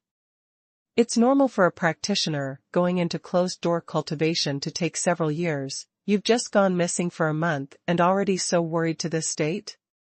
Is there a need? What major thing has happened outside that requires a young lass like you to go and settle? Ah? About that. Huang Yueli bit her lips. Huang Zixiao felt that his guess was correct, anxious to go meet your lover. Huang Yueli's face flushed red upon hearing his correct guess. WH. What lover? He's just a friend. A living person like me disappearing into thin air, a lot of friends would be worried for me. Huang Zixiao sniggered, don't attempt to lie to an elderly, after all, I've lived longer than you for 10,000 years. I've seen plenty of love-smitten young lass like you. What kind of person do you like? How is his innate talent? Since he had already guessed correctly, Huang Yueli didn't try to hide any further as she replied, he's very handsome, very strong, and treats me real well. Huang Zixiao replied, strong is a must, otherwise would a heaven-grade genius like you even consider him? But, don't blame me for not reminding you. Whether he's strong now or not, it doesn't matter. The crux is his innate talent, cannot be too lousy. You're probably not clear, but a heaven-grade genius like you who appears once every 10,000 years, in the future when you go to God Realm, the clan would absolutely arrange a suitable partner for you, not wishing that you marry into other clans. If the person whom you like has powerful innate talent, perhaps the sacred phoenix race will be willing to let him marry into the family, but if your innate talent's disparity is too far apart, then you'd be separated in the end. Huang Yueli blinked, not believing that she had heard such things. It seemed that ever since she had been reborn, everyone kept saying that she wasn't worthy of Li Moying, so this was the first time she heard anyone saying Li Moying wasn't worthy of her. Furthermore, he said if he had the innate talent, then there's be hopes for him to marry into the family. It was unimaginable for such an arrogant man like Li Moying to marry into the family. Thinking of this, Huang Yueli's mind suddenly popped out an image of Li Moying following behind her, like her little wife, as she couldn't help but burst out laughing. Huang Zixiao saw that she actually laughed, and felt that she totally didn't sense the seriousness of this problem. Don't think I'm cracking a joke, the clans in God Realm all look upon innate talent as the most important factor. Huang Yueli smiled, as she said, Senior, thank you for reminding me. But the person I like had much higher innate talent than me. I feel that we're very compatible, so no one should even consider tearing us apart.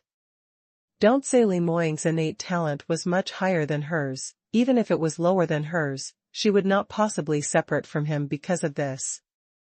Whether the clan agreed or not, she did not care, at most they won't go to God Realm. You.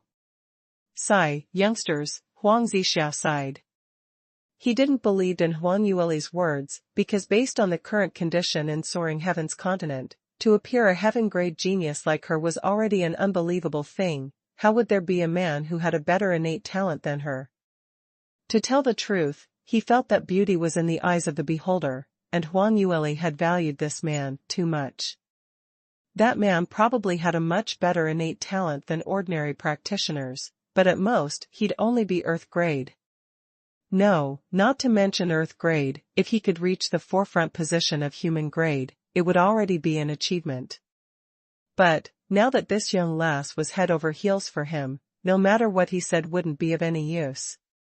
When the days went by, once their cultivation distance was pulled apart, then she would naturally understood. Huang Zixiao didn't continue talking, but brought Huang Yueli to the Inheritance Tower's ancient books chamber. Seeing the bookshelves being neatly arranged into rows and rows of God-grade ancient books which were only available in God realm, Huang Yueli got excited as she completely threw the earlier conversation behind her and concentrated on selecting the secret manuals. But Huang Zixiao had agreed upon something in advance. Sacred Phoenix race had their own regulations. She could only pick 3 books for cultivation methods and profound skills related to cultivation. But since there were much lesser people who wanted armament refining books, as she was a heaven-grade genius, he allowed her to select more books from there. The next 2 days, Huang Yueli spent all her time in the ancient books chamber. As she already had a top-rated 9 Phoenix transformation cultivation method, so the 3 ancient books which she selected was all on profound skill, a book on attack, a book on defense and a book to increase her attack speed, including the Body Works profound skill which she obtained in the 6th story of the refinement. If she managed to master them all, then her all-rounder potential would be lifted up to a different plate.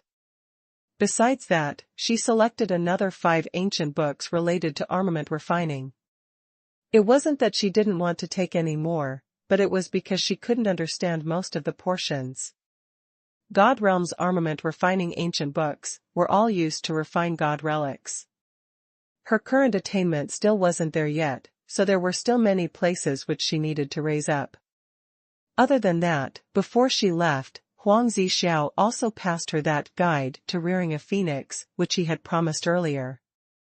Little Phoenix was watching by the side and was so anxious that it started stomping its feet, attempting to use its sharp beak to tear the pages. Luckily Huang Yueli managed to evade in time. She threw Little Phoenix back to the Sky Phoenix ring before retrieving the book to take a look. Suitable food to feed phoenixes: fire-attributed spiritual grass, fire-attributed magical beast cores, little amount of fire-attributed magical beast meat. Try to cook it lightly, avoid feeding different attributed magical beasts meat, ordinary meat, no frying or roasting. Alright, I'm in the wrong, I shouldn't have given Wang Kai roasted chicken drumsticks.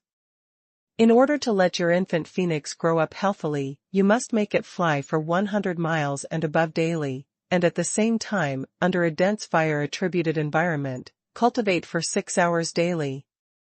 Wang Kai seemed to have never cultivated before. Huang Yueli was flipping the book in her hands, and she muttered to herself while repenting. Sigh, it's all my fault, affecting Wang Kai's growth. I will correct this and have stricter demands towards him. Little Phoenix shared her sentiments, so although it was shut in the Sky Phoenix ring, it could still hear her words. Momentarily, he was so anxious that he almost cried. Finished, it's all finished this time. His good days were coming to an end. No more roasted chicken drumsticks, and he had to fly 100 miles daily and cultivate for 6 hours, oh my heavens. Torturing a phoenix? Boo-hoo-hoo, no. Female devil, I don't want to be separated from my chicken drumsticks. Don't treat me in this way, I promise to be obedient in future. Little Phoenix's wailing that sounded like ghosts, and that howling that sounded like wolves were totally ignored by that heartless female master of his. Huang Yueli kept all the secret manuals properly, and looking at the time, it was already the 49th night, so she bade Huang Zixiao farewell as she left the Inheritance Tower. Huang Zixiao stared blankly into space after she departed as he felt deeply moved. This kind of heaven-grade genius, not born in God realm's direct descendant, but born here in the abandoned soaring heavens continent. He started pondering about the final outcome. How would it turn out? A gold light flashed in front of Huang Yueli's eyes, and the scenery changed. It was no longer the inheritance tower's never-changing decor, but she was now in the inner portion of the huge stone array once again. Ah! Finally out at last. Huang Yueli stretched her body as an excited smile spread on her face. I'd been in that inheritance tower for so long, every day just staying in that small room, I'm almost going to be bored to death. It's really hard on Huang Zixiao senior uncle, he could actually stay there for more than 10,000 years. So pitiful. Saying that, she seemed to have thought of something. Forgot to ask senior why was he sealed within the inheritance tower. Next time we meet, I must ask him why, perhaps there might be a chance to let him out. I feel that it's impossible that anyone wants to be stuck in that broken tower, right? This time she was inside the inheritance tower for over a month and the benefits she reaped was simply huge. But now wasn't the right time to reminisce and sort it out, she had better hurry over to Celestial Light Sect to meet Li Moying first. She wondered if Li Moying had already gotten news of her disappearance. No matter what, she had to hurry and meet him first. As Huang Yueli was letting her imagination run wild, at the same time, she retrieved the treasure map from the Sky Phoenix ring. Found it. With this treasure map, I don't need to let out my blood anymore. She lowered her head and read the map, and she strode towards the huge stone array's entrance. But just at this moment, she heard a gust of broken air coming from her back. Huang Yueli immediately reacted and turned sideways to evade. Turning back, she saw a man with disheveled hair, filled with blood and mud, half sprawling on the ground, as he bore his fangs at her sinisterly. Huang Yueli was stunned for a moment before she responded, You are Ling Wenbin? Ling Wenbin's current outlook couldn't be described with just a mere, miserable word. Both of his legs, from knee down, were completely cut off. That should be the consequence from trying to rush into Inheritance Tower previously. So at this moment, he could only use his palms to support himself on the ground. As he moved, that look totally hid the saintly demeanor that he had in the past as Celestial Light Academy's vice principal. Besides that, Huang Yueli also discovered that Ling Wenbin's cultivation had dropped down by a huge notch. From 7th stage realm 2nd level, it dropped directly to 6th stage realm 2nd level, dropping by an entire large realm. It looked like he had suffered heavy losses during the battle at the Inheritance Tower's entrance. The look which Ling Wenbin gave Huang Yueli was filled with malicious hatred. Little slut, how dare you still come out? It's all your fault, you caused me to turn out like this. I will absolutely not let you off, prepare to die. As Ling Wenbin talked, he circulated all the profound energy within his body, as he launched his attack towards Huang Yueli.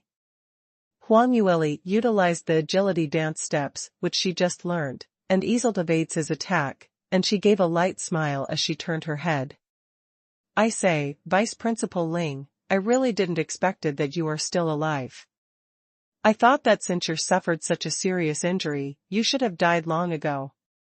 Even if you didn't die, it has been 49 days since then, so you must have died of hunger. Although she was smiling as she said that, but the words which spewed out were filled with viciousness. Ling Wenbin's brows twitched, as he recalled his experience in the past few weeks, and he almost went insane on the spot. When he grabbed Huang Yueli at that time, he thought that victory was within his grasp, to be able to enter this early historical remains and monopolize the treasures inside. Perhaps he might experience a reversal of fortune and become Soaring Heavens Continent's top-rated expert. At the very least, he would be able to make a small fortune. For a practitioner who is at this age, this probably was his lifetime's last huge opportunity. Whoever knew that, just as he was about to attain victory, at the last juncture, Huang Yueli managed to turn the situation around. Not only wasn't he able to enter the Inheritance Tower, both his legs were also cut off and furthermore, he suffered from the attacks of the external mechanisms outside the inheritance tower and he was heavily injured. Although he managed to save his life, but his cultivation had then dropped drastically by a large realm. Plus the fact that his 2 legs were crippled, he was considered as ruined. Ling Wenbin was scared and had thought of escaping, but the minute he reached the huge stone array, he discovered that the treasure map in his hands had been snatched away by Huang Yueli, so he had no way to get out of the huge stone array. This round, he was completely trapped here, no way to enter the high tower, and no way to leave. When he thought of the possibility that he might be confined in this place forever, or even becoming like skeletons like those ancient people in the huge stone array, to die of starvation alive, Ling Wenbin felt exceptionally desperate. Right now, he really had unspeakable regret. If he knew earlier, he would absolutely not covet the things which Bai Lu Feng left behind. Now, not only was he not able to gain a fortune, instead he became a half-dead cripple, not able to go anywhere at all. However, even if he had reached this step, Ling Wenbin wasn't resigned to die just yet, so using the last bit of food and water in his interspatial ring, he lasted till now. His heart still had a sliver of hope, although Huang Yueli entered the high tower, but if she didn't die, she would have to come out sooner or later. If he could last till Huang Yueli came out, killed her and snatched all the treasures and treasure map from her, then not only would he be able to take his revenge, he would still be able to gain the treasures from the inheritance tower. Ling Wenbin waited and waited for so many days that he himself wasn't sure of how long he had waited anymore. Just as his interspatial ring's food was about to be finished and he was going to become dry immediately, the bronze door to the inheritance tower suddenly flashed a golden ray. Huang Yueli was finally going to appear. Words could not be used to describe Ling Wenbin's joy and hatred. The only wish he had on his mind was for this little slut to die immediately. Furthermore, he wanted her to die a terrible and painful death. Then take all the treasures on her for himself. Ling Wenbin stared intently on Huang Yueli as he gave an eerie laugh. Little slut, stop struggling. Do you think that saying a few words would distract me? Let me tell you, I'll absolutely not let you off today, and I will make you die pitifully. Oh, no, perhaps I should kill you. I should cut your legs off, and snatch away all your treasures, then tie you here, to let you die of starvation, ha ha ha. His laughter was especially terrifying. If anyone were to see him, they would probably feel that they had just seen a living ghost, or probably even more terrifying than a ghost. However, Huang Yueli merely shrugged her shoulders and there wasn't much changes in her expression. You're already so old, why do you say such vicious things? But since you're pretty pitiful, you want to die but not able to, it's just inhumane. I shall do a good deed and send you off. Looking for death. Ling Wenbin originally wanted to admire Huang Yueli's hopeless expression, but things didn't go according to his wish. He was so angry that he almost went insane, and he wasn't able to tolerate much further as he used all the profound energy in his entire body, throwing all his killer moves towards Huang Yueli. Huang Yueli calmly evaded his attacks easily, as a surging fire attributed profound energy was unleashed, directly charging towards Ling Wenbin. The present her, as compared to when she just entered the huge stone array, was no longer the same. From 3rd stage realm peak to the current 4th stage realm peak, she had completed the crossover to a large realm. Not only so, after the process of cleansing her meridians and widening her arteries, her physical body's toughness was now something which ordinary practitioners could not imagine. At the same time, her speed, strength, endurance and defense powers had also raised significantly. Even the profound energy, which gather in her meridians and the speed of recovery, had all increased by several times as compared to previously. Furthermore, she had just advanced successfully, and her drive was flourishing, her entire body's profound energy was pure and dense, as though it was about to flow out in abundance. Not only that, this huge stone array was the spirit-gathering array which the sacred phoenix ray specially set up, and the fire-attributed profound energy inside was the most abundant. With the various elements adding up, when Huang Yueli struck, although it was just a fire ray flacing, but within 2 breaths' time, it had already rose into an eye-catching sea of fire. The raging flames occupied Ling Wenbin's entire view, as it covered the sky and earth, mountainous waves overturning the sea. Such powerful presence made Ling Wenbin totally stunned, unable to respond. He knew that he should evade, but under such oppression, he felt that he wasn't facing Huang Yueli, but a 9th stage realm top expert. There was no leeway and hope to struggle. It was until the fire sea had burnt his body when Ling Wenbin finally gave a terrifying shrill. No. Impossible. How could this be? He couldn't understood why, and couldn't possibly be resigned to it. How was it that when he faced Huang Yueli, he didn't had any single bit of resistance at all? It was clear that when the both of them entered the huge stone array, Huang Yueli could only escape right in front of him, and finally when she fell into his clutches, this lass's ability against his was like heaven and earth.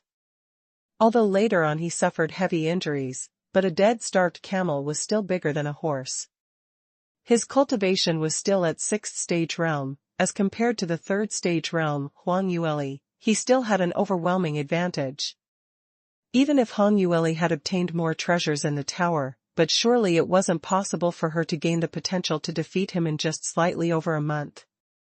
How could it be possible for him to be defeated in the hands of this wretched lass? But no matter how Ling Wenbin struggled, and how he questioned, it was an unchangeable end for him. The last scene he saw was the blustering surge of fire sea, with waves covering the sky and earth. Later on, no one knew what happened. Huang Yueli didn't bother to check on Ling Wenbin's fate. That old fellow had done many evil deeds, he was doomed to die, so she had nothing to do with him anymore. She followed the indications on the treasure map, and successfully left the huge stone array.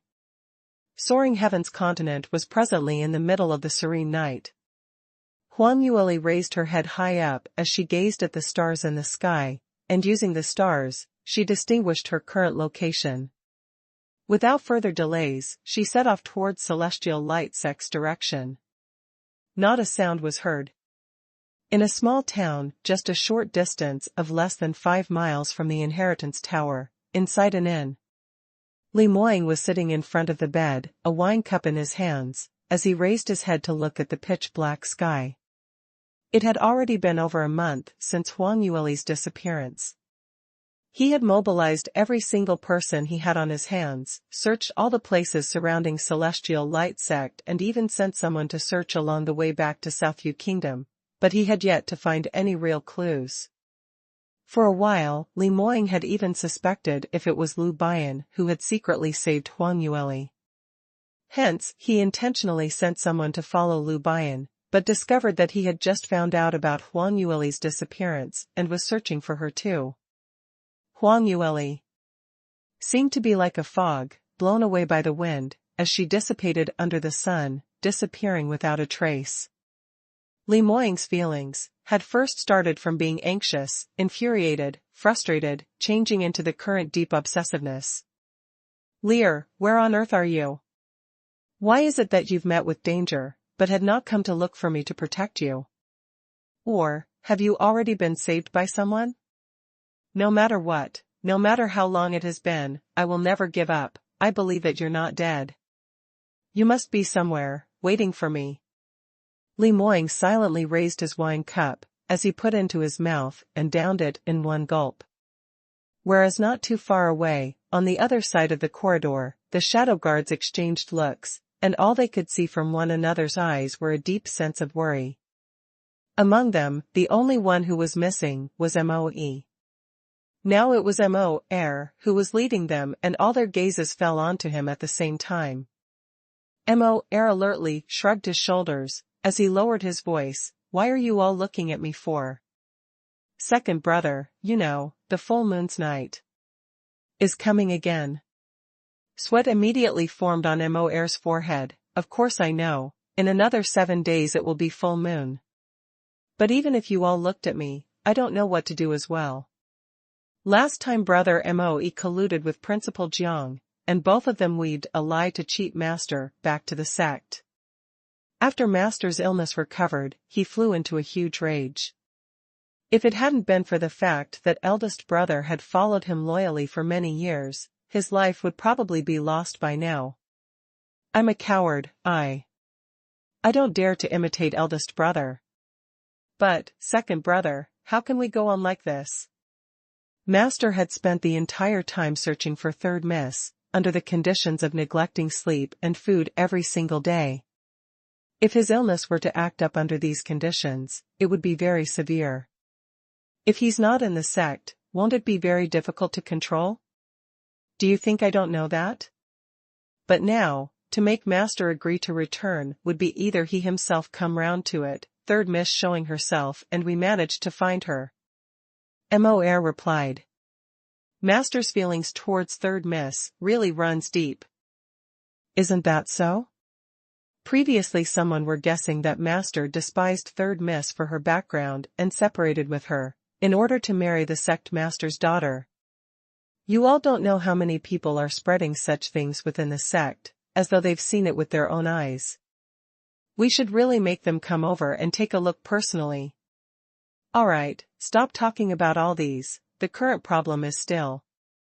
How can we make Master return to the sect before full moon's night? The topic was pulled right back, so everyone entered a state of silence once again. Just at this moment, from afar, Li Moying's cold voice was heard. Mor shivered all over, but not daring to waste any time, he immediately ran over and bowed. Master, your instructions please. Moying put down his wine cup, and replied in a low voice, continue searching around the area for the next 3 days. 3 days later, if there's still no news of Lear, then prepare to return to Celestial Light Sect. Ah? Mor suddenly went into a blank. He really didn't expect Li Moying to be so cooperative, spontaneously suggesting to return to Celestial Light Sect. They, Shadow Guards, were still worried, and afraid that Li Moying would not care about his own life, because of Huang Yueli. Li Moying noticed his expression and explained in a rare occasion, Lear has not been found, so I cannot go down like that. From the looks of the current situation, it would be a difficult feat to find her and may spend a lot of time, so I have to keep my life so that I can protect her. Moreover, Lear said this before, wishing for me to take good care of myself, I cannot not listen to her. Mor heard his words, as his feelings got even more complicated.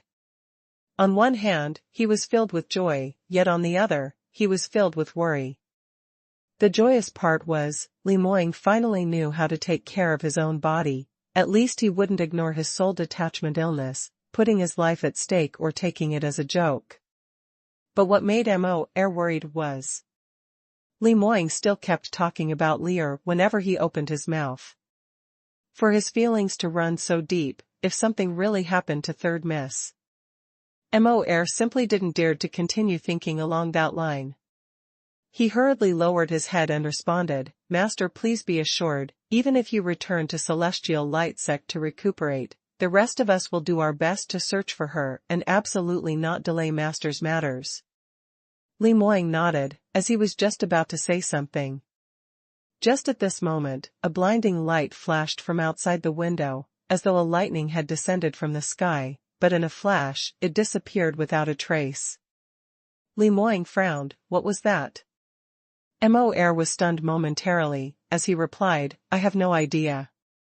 But some time ago while searching this place, we've heard some villagers mention that they often came across the mysterious lightning, sometimes it would also occur in daytime and many people said, this was Thunder God's punishment. The villagers do not dare to go to the wilderness during night time. Li Moying frowned as he went into deep thoughts, when suddenly he stood up and walked out of the door. Get Mo-san and Moc along, go out with me. Mor hurriedly followed, Master, where are we going? I feel that the flash of light has a problem, it didn't look like lightning, but it seemed like. Seemed like, what? Li Moying didn't continue speaking, but only hurried his footsteps. An hour later, Li Moying and his shadow guards arrived at the nearby wilderness. This position was the exact position where the flash of light had appeared and was the position of the inheritance tower as it appeared every 49 days. Only, unfortunately, he came too late. Now, the inheritance tower had once again disappeared in the void space, whereas Huang Yueli didn't want it to delay any further, so she set off in the middle of the night, rushing towards Celestial Light Sect. Both directions were the exact opposite, so they didn't manage to meet up. Li Moying brought his men as they searched the wilderness for an entire round, but had not caught sights of anyone. But, after Mo Air surveyed one round, he suddenly started shouting in shock, "Look, there's a hairpiece here." Li Moying immediately moved, as he appeared by his side, and his vision fell onto that hairpiece. He immediately recognized that this hairpiece was the one which Huang Yueli usually liked very much. When Li Moying had been staying with her in Celestial Light Academy, he practically saw her wearing it daily. Could it be that Lear really appeared nearby this place? Li Moying gripped hard on that hairpiece, as his frown grew tighter. Huang Yueli totally wasn't aware that because she had ran too fast, she actually missed Li Moying. If she knew this earlier, she would absolutely wait there obediently, for him to pick her up. Alas, even 1,000 gold was unable to buy something foreseeable. The second morning, Huang Yueli arrived at the small town in front. Now in the nearby towns, Li Moying's men were stationed there searching for her. But as Huang Yueli didn't know what they were up to, only feeling that the search was tense and the atmosphere was extremely fishy, so in order to avoid trouble, she intentionally avoided those disorderly towns and picked the smaller routes to proceed. 3 days later, she successfully arrived at Celestial Light Sect's front mountain. Celestial Light Sect was indeed the South Sky region's #1 sect. From the looks of the front mountain's main entrance, it looked extremely majestic and imposing, and there were many disciples wearing the sect's uniform which bore the logo walking around keeping surveillance. Other than the sect's disciples, outsiders were completely not allowed in. A young boy who wanted to formally become an apprentice to a master was pleading hard, but he was being bluntly kicked out. Huang Yueli stopped at a distance around 1 mile or so before the sect, pondering how she could explain her identity to the guards around the entrance. If she claimed that she was their young sect master's fiancé, would they believe in it? Or should she find another reason which would allow her to meet Li Moying easily? Just as she was in deep thoughts, suddenly a luxurious carriage helmed by 8 dark green-maned snow horses speeded from afar, as it stopped at the sect's main entrance. The door curtain opened, and an exceptional beauty walked down from the carriage. This person, to Huang Yueli, was not a stranger at all, she was Morong Fei. The minute Huang Yueli saw her, she subconsciously drew back her head, and hid behind a large rock nearby, not wanting to let her see herself. But she had already expanded her soul trace, putting in all her concentration, trying to hear when she was going to leave.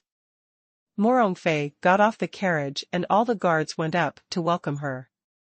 "Eldest young miss, you're back. Welcome eldest young miss's return to the sect." Morong Fei bore a noble demeanor from a wealthy family, as the smile which hung on her lips was faint yet reserved, as she nodded towards everyone. Just as she was about to enter the entrance, she suddenly stopped and called out to a guard. "This junior brother." The guard's face immediately flushed red, as he displayed an overwhelmed by favor from superior look. "Yes. Eldest young miss, are you calling me?" Morong Fei nodded and asked, "Has eldest senior brother returned back during these days, when I'm out?" The guard shook his head, replying, "Eldest young miss, young sect master has not returned for close to a month." Morong Fei's expression turned slightly ugly then, as her sharp manicured nails almost dug into her own palms. Luckily, she recalled that she was still at the front mountain and under everyone's sights, she had to maintain her dainty and noble image. She forcefully suppressed the rage and sour feeling in her heart as she asked again, "That means, ever since the last full moon's night, eldest senior brother went out and have not returned?" "Yes." The guard replied. Morong Fei nodded. "All right, I've got it." Well, if eldest senior brother returns, please look for me immediately. Eldest young miss, please be assured, I guarantee that I will complete this mission. Huang Yueli secretly heard their conversation and couldn't help but frown. She had not expected that Li Moying was not in the sect. Why did he go out for? Surely it wasn't to search for her, right? Then what should she do now? Where should she go and find him? Furthermore, if Li Moying wasn't here, she probably had no way to convince the entrance guards and would not be able to enter Celestial Light Sect. Probably she would be chased out immediately, just like that young boy who was trying to become an apprentice. Just as she was still considering, Morongfei already walked into the sect. As she was walking, she lowered her volume as she talked to the people beside her.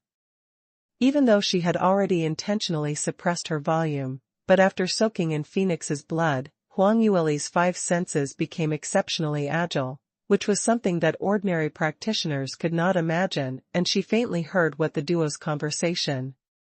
Damn it, you trash should all die. Haven't I instructed you to not spare any effort to find that wretched slut before eldest senior brother? Why is it that such a long time has already passed and there are no clues at all? Then what's the point for me to feed you bunch of trash, for nothing? Morongfei was just walking into the sect and on seeing that there's no one around, she couldn't help but acted up.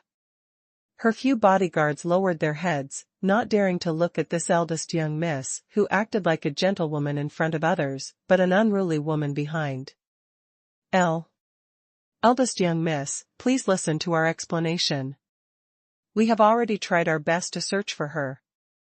But, young sect master brought out all his shadow guards to search as well.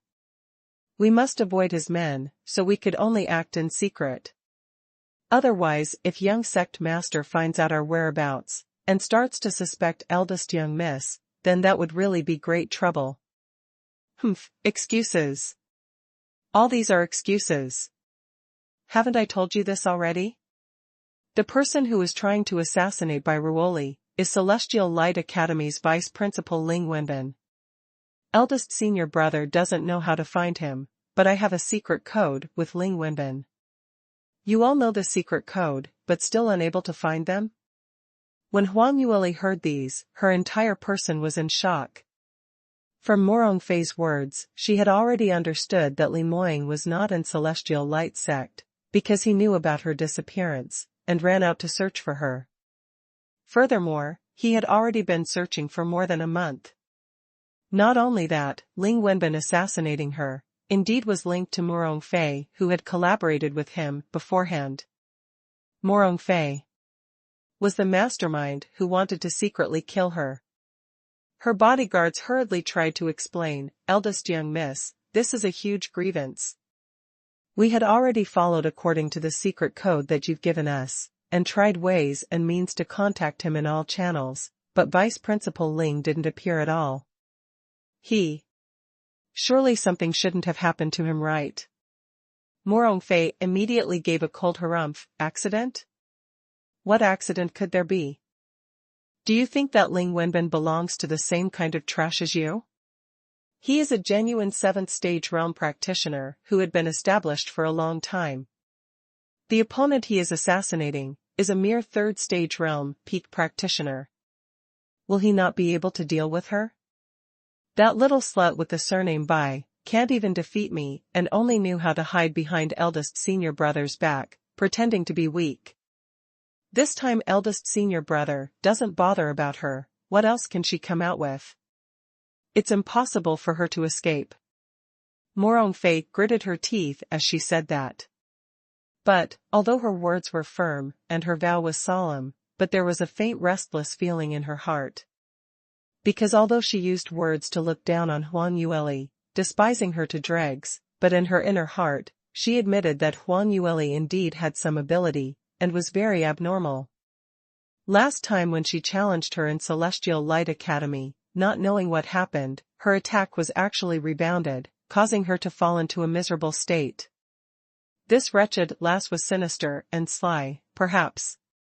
Ling Wenbin might have fallen into her trap by mistake, which wasn't an impossible matter to happen. But, no matter how Morongfei thought, she would never guessed that Ling Wenbin had already died under Huang Yueli's hands. In her view, or from any ordinary person's point of view, a 7th stage realm 2nd level pursuing a 3rd stage realm 9th level, there absolutely wasn't any other suspense. No matter how smart or tricky Huang Yueli was, the disparity between 4 huge realms was an unsurpassable heavenly moat. Under absolute potential, no schemes or tricks would be of use. The guards were worried that Morongfei would fly into a rage on the spot and didn't dare to rebuke her, so they could only admit that they had failed to put in their best effort. Morongfei clenched her teeth as she continued, "Now, gather more people to search. Search every single corner to find her. Even if you dig 3 meters underground, you have to find her. After you find her, execute her on the spot, and whoever can bring her head to find me, I guarantee that I will get my father to take him in as a direct disciple." The guards were originally disinclined and wanted to casually put up a show to pacify her, but upon hearing such a promise, everyone started to get excited. To become the sect master's direct disciple. This was the highest achievement which all celestial light sect disciples were chasing after in their entire life. Once they were taken in by sect master, that would be equivalent to a carp leaping to transform into a dragon. They would become the crowd's revered object instantly, there would be endless supply of high-leveled cultivation methods and pills, and they didn't need to be the guards for some young miss or young master and put in all their concentration on cultivating. Hearing that, the guards started patting their chests to guarantee that they would find Huang Yueli, and moreover thought of various ways to kill her. Morongfei thought for a moment and said, "No, just based on the few of you, I'm not assured.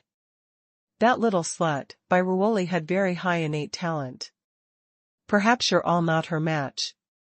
How about this? I've already contacted the 4 elders and 2nd senior brother Li Lingchuan, and they have all agreed to help me. The minute you find by Ruoli's whereabouts, you must come look for me or those few elders and not alert her, so that we can take her down in one strike. And remove this trouble forever. Yes, eldest young miss, please be assured. This time round, even if this wretched lass has wings, she can stop dreaming of flying away." That's right, where did this country lass come from? Actually wanted to snatch eldest young miss man, can't even look at her own reflection, just based on her. Is she even worthy of our heroic and manly, suave and handsome young sect master? Totally. Only eldest young miss, this kind of peerless beauty, has the right to stand next to young sect master. Eldest young miss, please be assured, we will definitely find that little slut. The guards were hollering loudly to express their loyalty as they left, filled with determination. A sinister glint flashed beneath Morongfei's eyes, as she gritted her teeth and spat out, "Humph, by Ruoli, since you dare to go against me, then don't blame me for being vicious. As long as you die, one day, eldest senior brother will realize that I'm the one who treats him the best, the most passionate. Since you've already parted ways with eldest senior brother, then might as well cut it off cleanly. It'd be best if the both of you belonged to different worlds, so you better not appear for the rest of your life." Morongfei clenched her fists as she turned and walked into the deep end of the sect. Following that, as the distance was just too far away, even if it was Huang Yueli, she could not hear any other things. That was when she finally showed herself from the big tree which she was hiding behind, and her slender brows rose slightly, feeling that this matter was a little hard to deal with. Morongfei wanted her life, she wasn't surprised at all. Even the fact that Morongfei colluded with Ling Wenbin, this was also within her expectations. But Huang Yueli had not expected Morongfei to hate her so much. Besides that, she had already been very careful. She had mysteriously gone missing for more than a month, but Morongfei still wanted her life so badly that she ordered her man to dig 3 meters underground to find her. Huang Yueli originally thought of finding an excuse to express her identity to the guards. Even if she could not meet Li Moying himself, but as long as she was able to see one of his shadow guards, she would be able to stay in Celestial Light sect openly, and someone would inform Li Moying of her when he's back. However, after she saw Morong Fei, she couldn't help but admitted that her initial thinking was just too simple. Li Moying had brought all his shadow guards away, so now there wasn't a single person whom she knew in the entire Celestial Light sect. Plus the fact that there was a Morong Fei who eyes covetously if she found out about her whereabouts. Huang Yueli wasn't afraid of Morong Fei taking a move against her personally. Ever since her advancement, Morong Fei was no longer her match. But such a large sect like Celestial Light sect, after all the concrete background runs deep, and every single elder were at least of 8-stage realm cultivation. If she really fought with Morong Fei in Celestial Light sect, under the circumstances where Li Moying was not there to aid her, if Morong Fei were to find the elders for help, then her life would be in peril. No, there was no way she would take this kind of risk. But for her to leave like this, she didn't know where to look for Li Moying. Could it be that she had to wait at the entrance of Celestial Light sect daily, waiting for his return? But heavens knows when Li Moying would return? If he set his heart that if he couldn't find her, he would not return, then wouldn't she be waiting in vain? Just as Huang Yueli was at a loss, and she was indecisive, another burst of bustle was heard from Celestial Light sect's main entrance. Yet another carriage stopped at the mountain entrance. This carriage, as compared to the one which Morong Fei sat in, was obviously of much lower class, and the magical beast which was pulling the carriage was an ordinary first-tier magical beast. The cabin was very large, apparently there were many people who were seated inside. The carriage stopped, and a lot of people got off from the cabin. There were a total of 10 over people. Huang Yueli raised her head and was silently shocked, because these 10 people were people whom she had met before. They were all Celestial Light Academy students. People like Yuanziyu, Lu Ziju, and such top talents in Celestial Light Academy's martial arts stage, they were all present. And among these top experts, there were 2 whom she was extremely familiar with. Shui Qingqing and Yu Xinyang, these 2 had agreed to follow her. Celestial Light Academy students who acknowledged her as master were also among this crowd. Huang Yueli was pleasantly surprised, because seeing the both of them meant that she had found her helpers. Although she had no idea why they had come to Celestial Light Academy, but they were connected by the blood pact, so it was impossible for them to betray her, so she definitely would be able to obtain their aid. Thinking of this, Huang Yueli retrieved a paper and pen from her sleeves and speedily wrote a note, then creasing it into a bundle, she sewed her finger and flicked it. The paper bundle flew silently and landed on Shui Qingqing's bosom, then later bounced and coincidentally dropped into her sleeves. Shui Qingqing had not noticed it initially, and it was only until she reached the place where she was staying before she found a note in her sleeve. Upon opening it up and taking a look, she almost jumped with joy from the shock, and not caring that her outer robe was not dressed properly yet, she ran to look for Yu Xinyang. Xinyang, Xinyang. Great news, Sister Li is not dead, she sent me a message. What? Yu Xinyang also hurriedly dashed out from his room.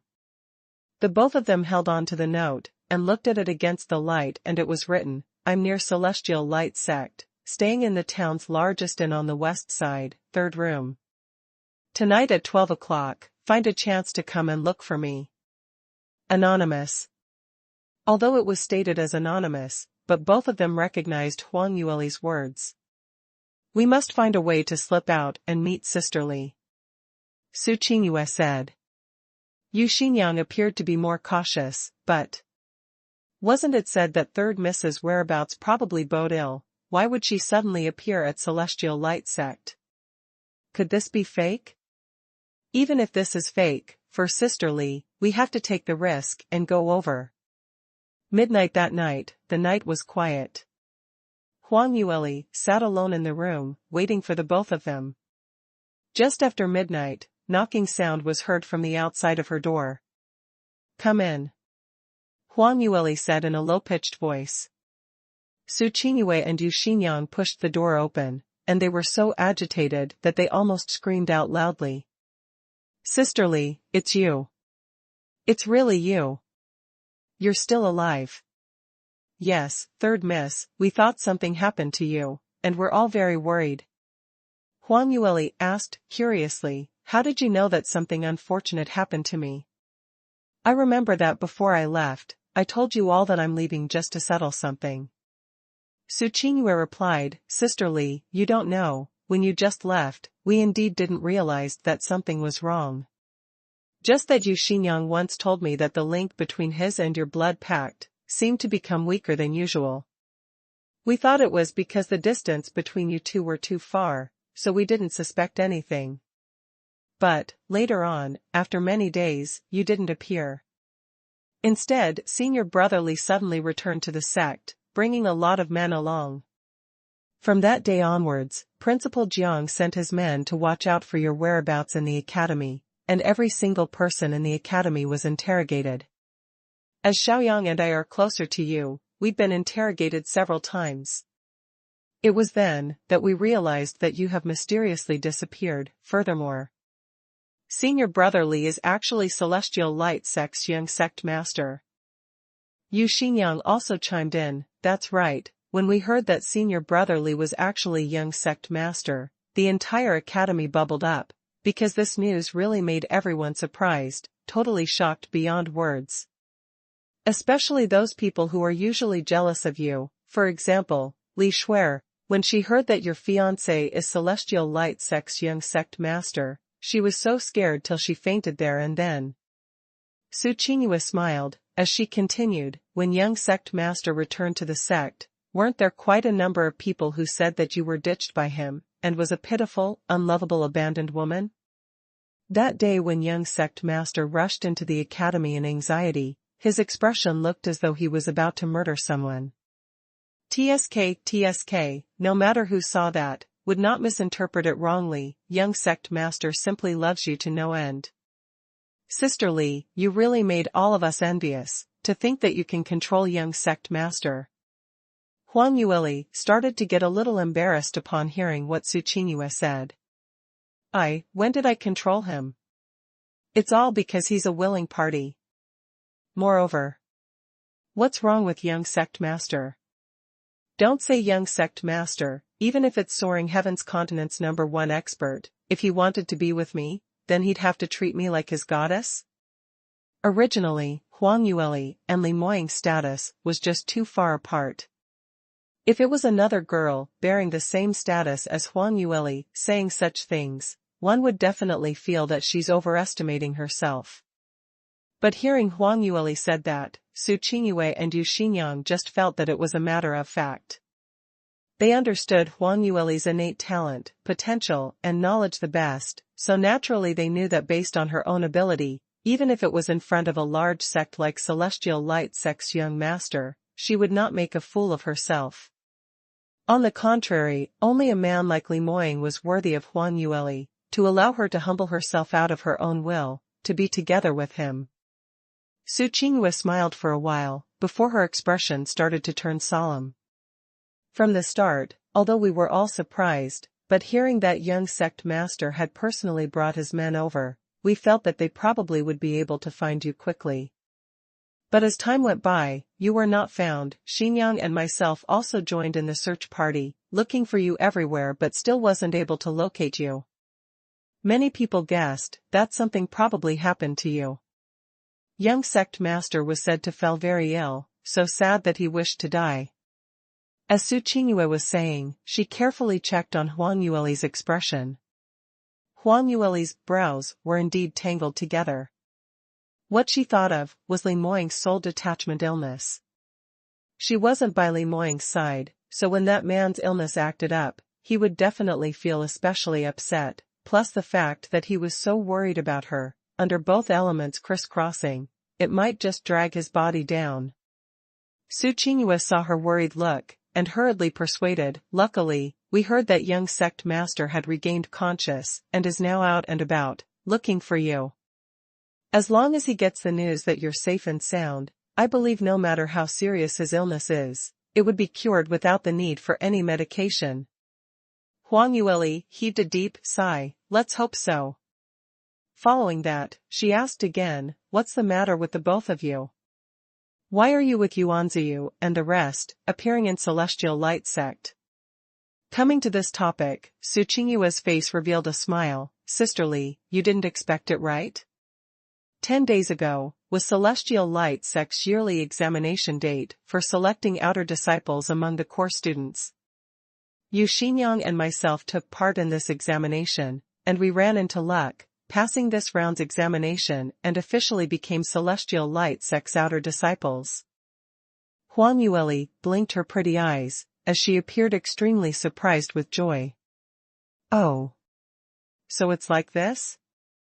Then this time I must really congratulate you both. I'd not expected that both your potentials to have such a huge improvement. I remember when I left, the both of you were still not core students. It's just barely been 2 months, and you've already became Celestial Light sect's outer disciples. Looks like, my foresight is indeed correct.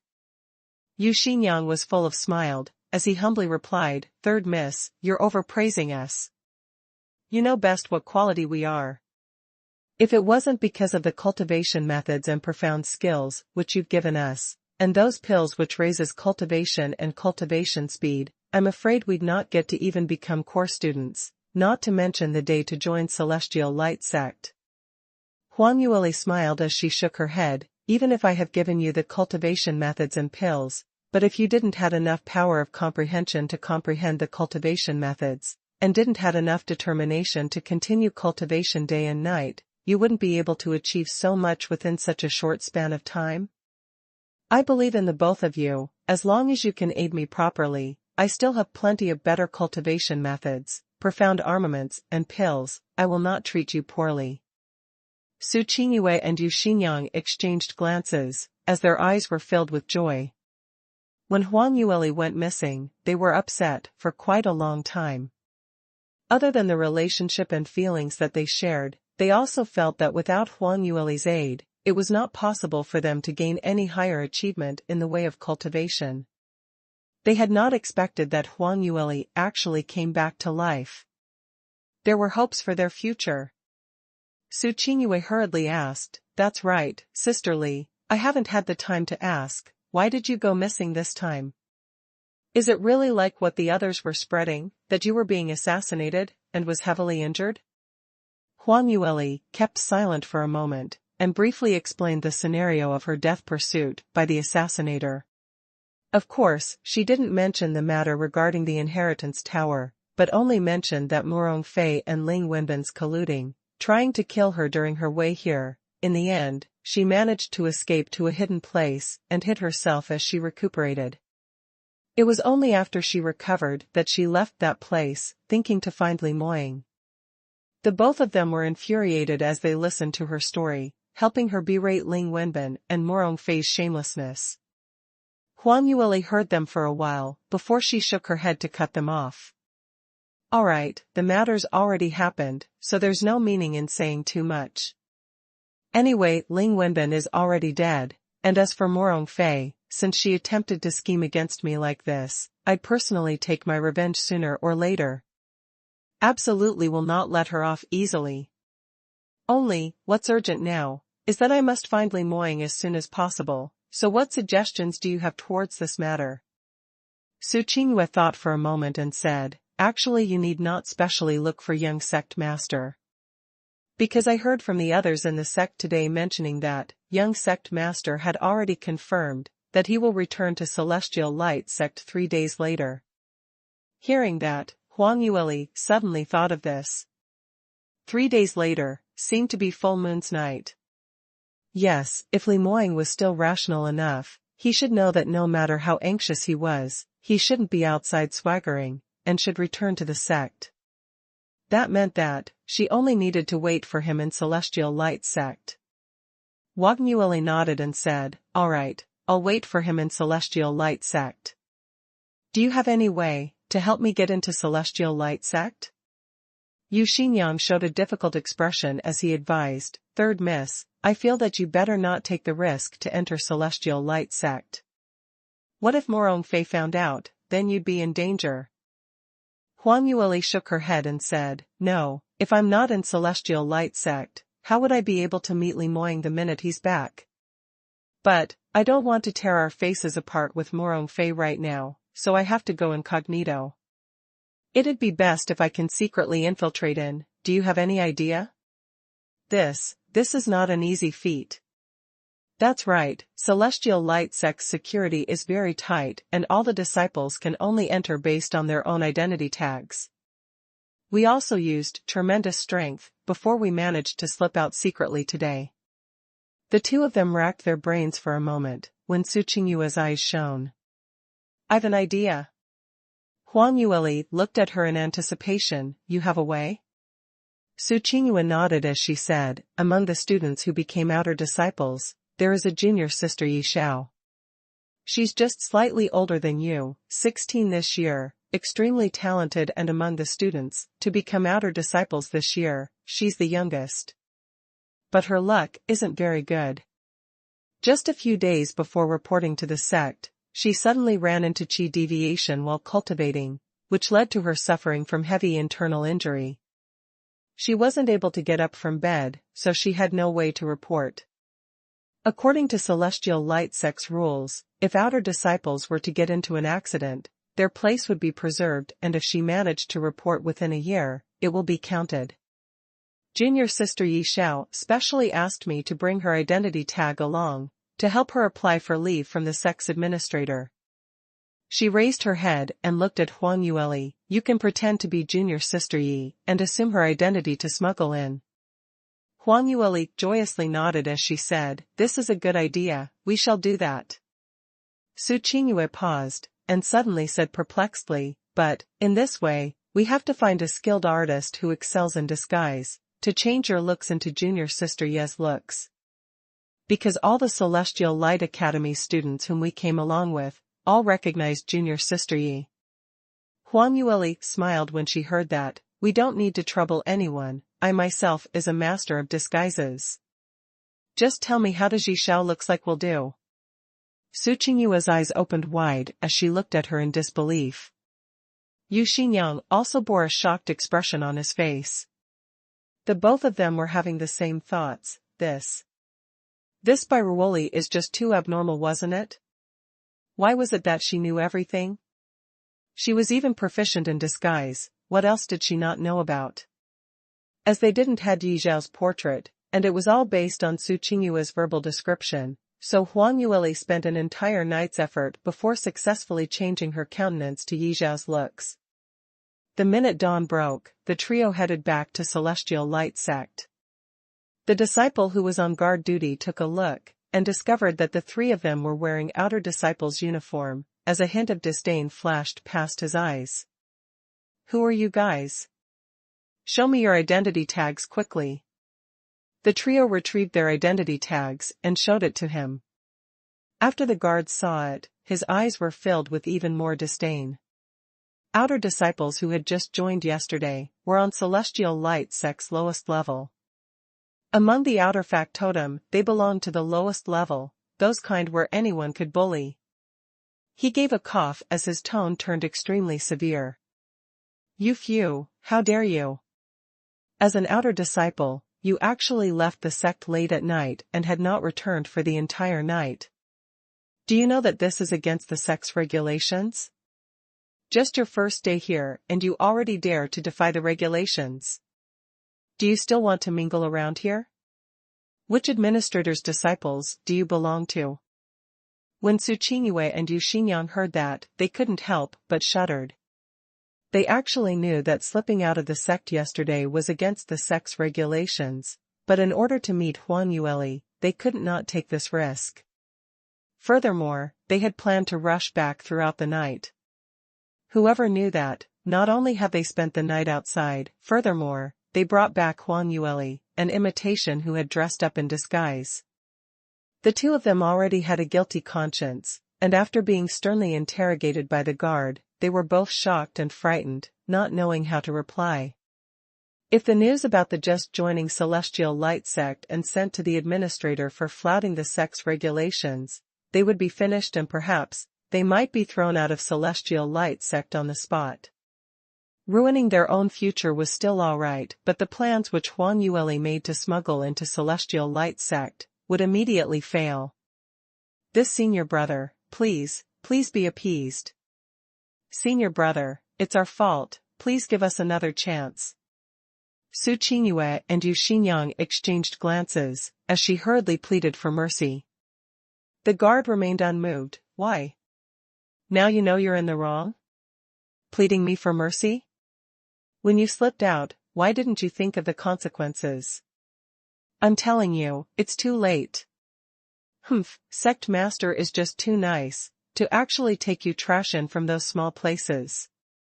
Strength, you don't have; potential, you don't have too, and can't even understand regulations. The guard went on and on berating them. Apparently, he could find superiority from them. Those practitioners who were in charge of guarding the main entrance were all outer disciples. Although this was one of the better outer factotum jobs, but no matter what, they were still outer disciples. Usually they were often bullied or despised by those inner disciples of direct disciples who happened to walk past, so even if the other party was being unreasonable, but in the end when the sect master or elders casted condemnation, the first to get punished would always be these guards.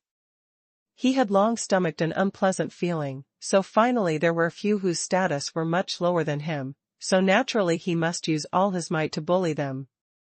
Su Qingyue and Yu Xinyang had just arrived, and weren't sure of what was happening inside, so they didn't dare to rebuke him. The more Huang Yueli heard, the funnier she felt, as her lips coldly rose upwards and walked towards him. This senior brother. Calling senior brother is of no use. Huang Yueli's right hand flipped, and retrieved a pile of exquisite wristband, as she secretly stuffed it into the guard's hands. Senior brother, I'm really sorry. We didn't return last night because some days ago, I entered Qi deviation while cultivating, and wasn't able to report to Celestial Light Sect in time. Yesterday, I just rushed over, and senior sister Su and senior brother Yu went to pick me up. This sort of special circumstances, we will not do it ever again, so please be magnanimous and let us off just this once.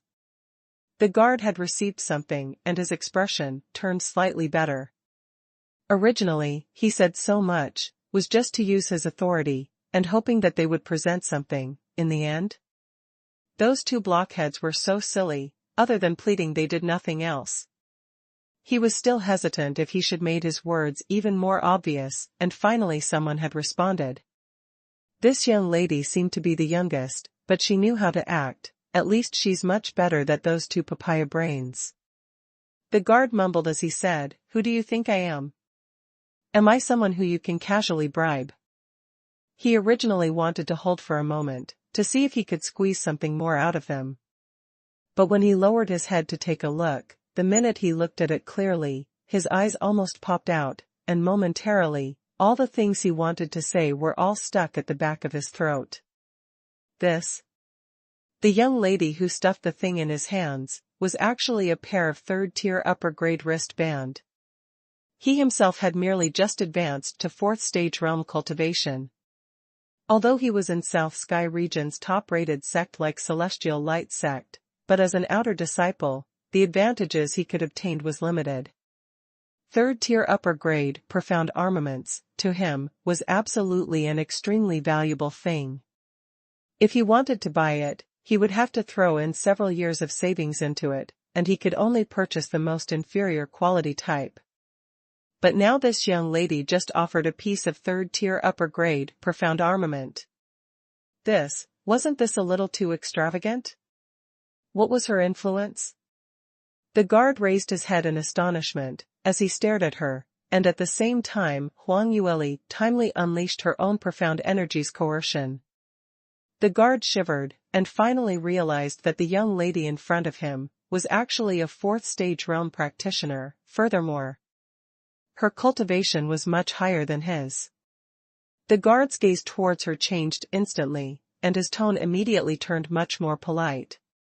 But, Celestial Light Sect isn't unreasonable. You guys indeed have some special circumstances, so this time round, I'll forget about it. In future, you must take note and not violate this again. If everyone were like you guys, not putting the regulations on your minds, how would things do? Huang Yueli nodded. Senior brother, please be assured, I guarantee that we won't do it again. The guard moved sideways, to let them pass. Huang Yueli led Su Qingyue and Yu Xinyang, who were behind her, calmly walking right in. Even though she was the counterfeit who smuggled in, but she didn't display a single bit of guilt, as compared to the real Celestial Light Sect disciples, her performance was much more natural. Su Qingyue looked at her, and looked at the guard who was just putting on the third-tier upper-grade wrist guards to test it out. Her heart instantly ached. Sisterly, it's all our fault for the improper planning, causing you to lose such a good pair of wrist guards. Third-tier upper-grade profound armament, just to bribe that kind of bully. Sigh, what a pity. Such a waste of a heavenly item. A cold glint appeared beneath Huang Yueli's eyes. No issue. Anyway, it's just a third-tier upper-grade profound armament. I have lots of it here. The most important thing is to be able to smuggle into Celestial Light Sect and staying put. I have to keep a low profile and not attract anyone's attention, so for other matters, we'll just tolerate with it for now. Anyway, he didn't gain much. When Shi and Li Moying's relationship was announced, that guard probably would be shocked to death, so this kind of fellow wasn't worth her effort to deal with. Then. All right. Sisterly, come with me and let's report to the administrator first. Huang Yueli followed them to the administrator's courtyard. On the way, Su Qingyue roughly described Celestial Light Sect Outer Disciples' situation.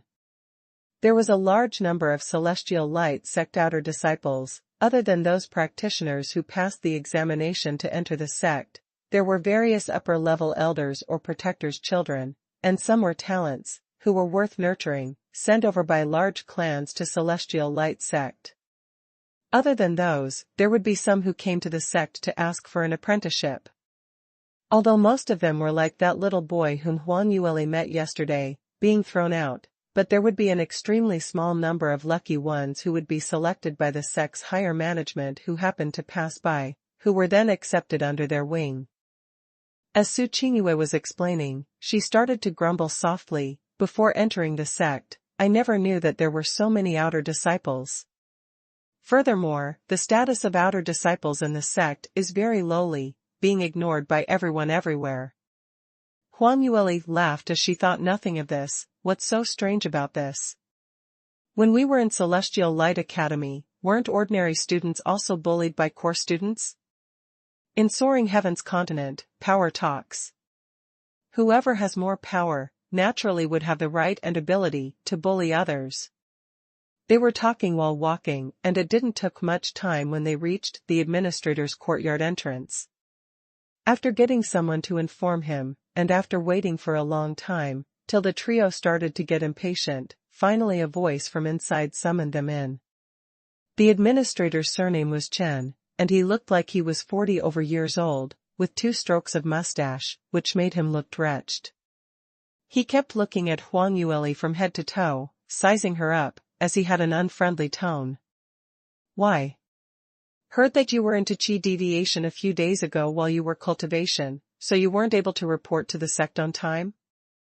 As Celestial Light Sect's disciples, to actually commit such a silly mistake like this, doesn't it represent that you don't even know the most basic foundation of cultivation? Moreover, you tried to bite off more than you can chew. Can't you just be more down-to-earth and cultivate properly? We, Celestial Light Sect, only accept South Sky region's most outstanding talented practitioners, and they must be the most hardworking and steadfast practitioners, not like you. To tell the truth, if it wasn't for the fact that the sect has its regulations, I'm not even willing to let people like you report here. Anyway, with your attitude, in future you'd probably not have any large achievements, so Celestial Light Sect isn't short of people like you. Hearing Administrator Chen criticizing Huang Yueli in such a mean way, Su Qingyue and Yu Xinyang were extremely furious, but they didn't dare to speak their mind. Huang Yueli's expression, however, did not change, nodding her head as she admitted her own mistake. At the same time, she brought out another piece of 4th-tier middle-grade profound artifact, as she tried the same routine earlier, to bribe Administrator Chen. After Administrator Chen accepted the item, he indeed turned magnanimous, as he asked her to leave, and telling them simultaneously, from tomorrow onwards, remember to report to the Factotum Department. Factotum Department? Shui Qingqing asked, curiously. Administrator Chen twisted his mustache, as he sneered, why? Don't even know about the Factotum Department? Know that to feed such a big bunch of disciples like you all, how much spirit stones is used and how much resources are wasted. You use and eat in the sect, shouldn't you use your energy to do some things for the sect? Want to be a freeloader? I'm telling you, every single outer disciple must take up a factotum. Those who don't want to work will be thrown out of Celestial Light sect. As for other details, on that day, the people in the Factotum Department will explain further. After they left, Shui Qingqing and Yu Xinyang looked at each other with dismay. Really never expected that. We need to do odd jobs? I thought we were here to cultivate. Huang Yueli merely smiled. In her previous life, she was the young sect master of a large sect, so she naturally knew that all large sects' outer disciples were required to do factotum. Actually, the security in the large sect's internal departments, and since there were too many outer disciples, it was normal for them to use their manual work to exchange for a chance to cultivate, and they had no status within the sect. If they were able to improve further from an outer disciple, turning into an inner disciple, then that would really be a party whom the sect wanted to groom, so their status would be elevated by a huge notch. Not only do they not need to do factotum, there would be a stable amount of resources which they could obtain every month, and occasionally they would receive pointers from the sect's internal top experts.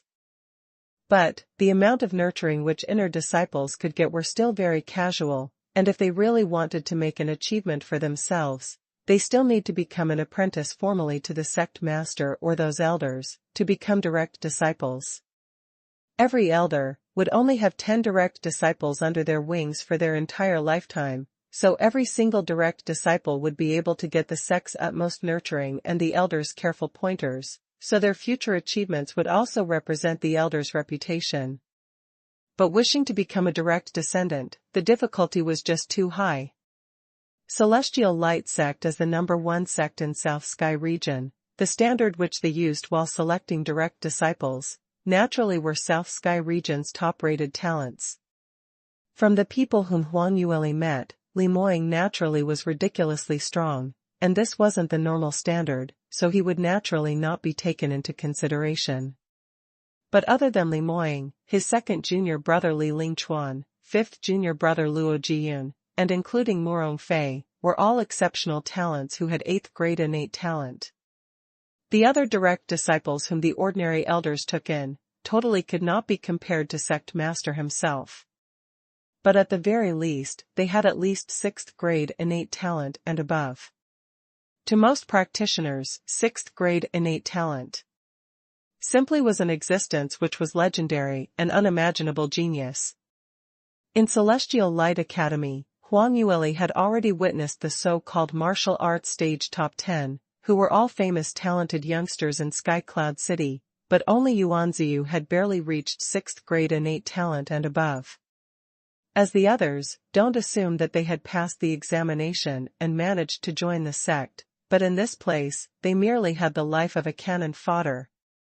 Huang Yueli smiled as she comforted Shui Qingqing and party. Various large sects' outer disciples are all like this. There are many odd jobs around the sect, so surely there must be someone who had to do it right. If it wasn't for this, I'm afraid that various large sect would not even take in so many outer disciples. If you feel indignant, then put in more effort, and when you become an inner disciple, then you can cultivate in peace. Amen, I will work hard. If we can't even become the sect's inner disciple, won't we be throwing away third Miss Face? Both of them put on a determined look, which made Huang Yueli extremely satisfied. The trip returned to the place where they were arranged to stay. Huang Yueli took a look at the surroundings, and as expected, although this place was considered rather clean, but it was extremely crowded, a large quantity of outer disciples staying together. One room had to inhibit 2 people. This was equivalent to where her servants in the manor, in South Yu Kingdom, stayed. Yu Xingyang was worried that this master of his would be upset with the place. After all, when Huang Yueli was in Celestial Light sect, she enjoyed the highest privilege, staying alone in the courtyard with the most abundant profound qi. However, Huang Yueli herself couldn't care less about this. Anyway, it was only for a few nights, so there wasn't a need to be too picky. It wasn't as if she was someone who hadn't suffered before.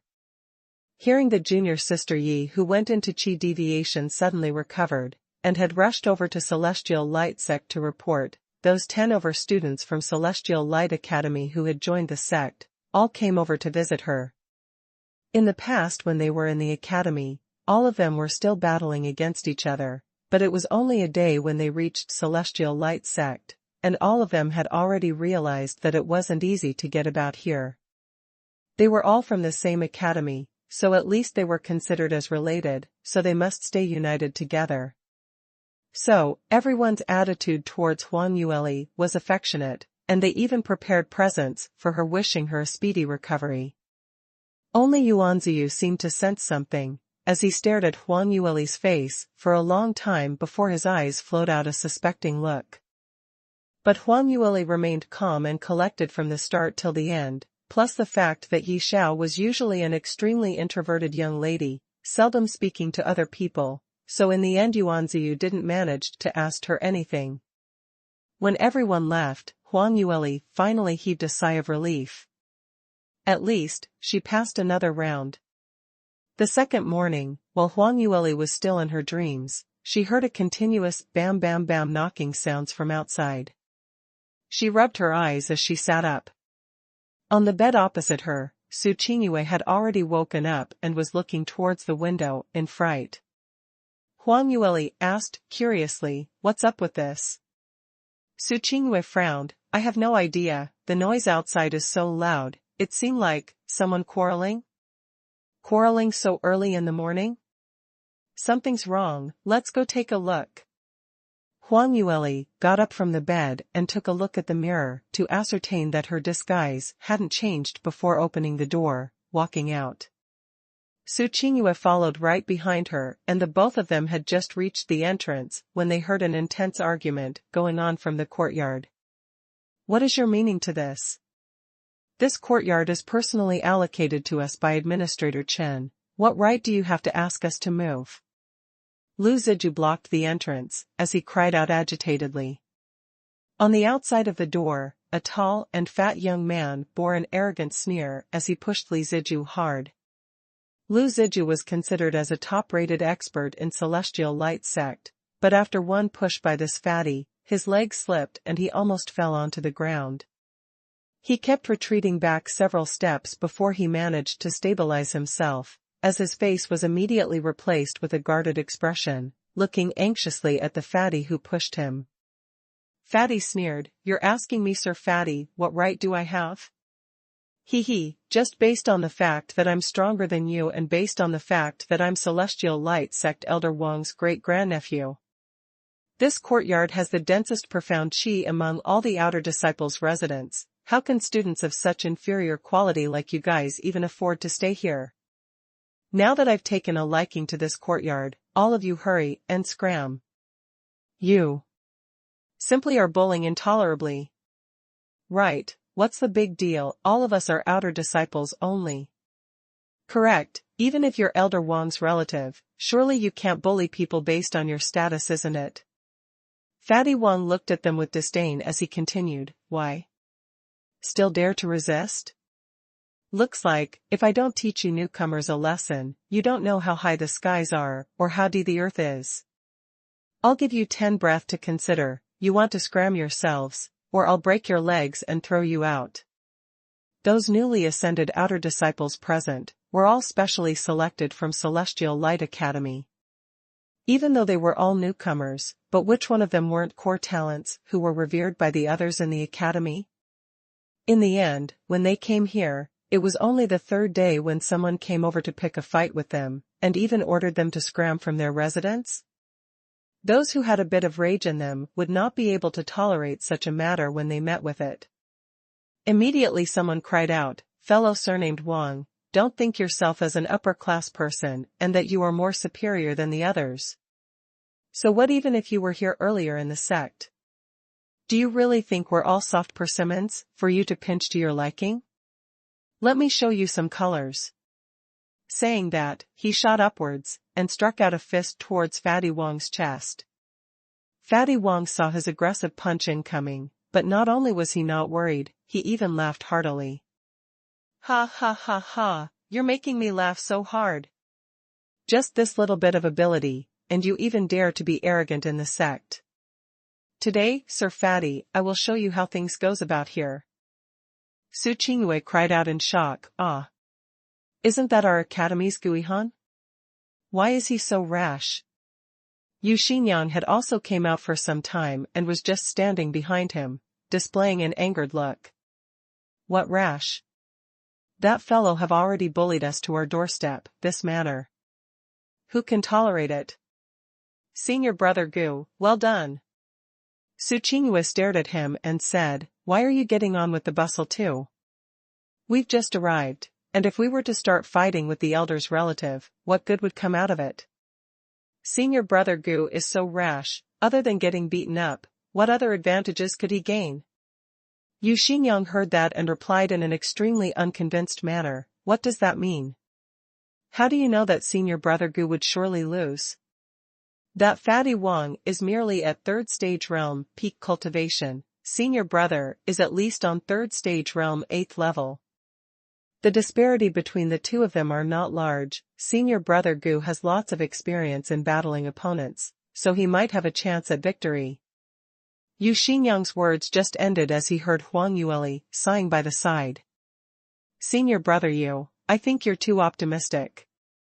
Senior brother Gu seems as though he's going to be in deep trouble."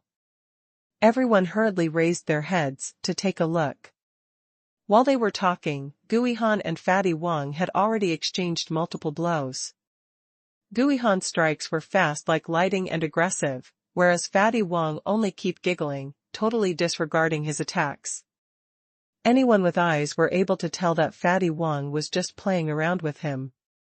After he had enough of tantalizing him, Fatty Wang finally sneered, as he said, "You only have those little tricks up your sleeves?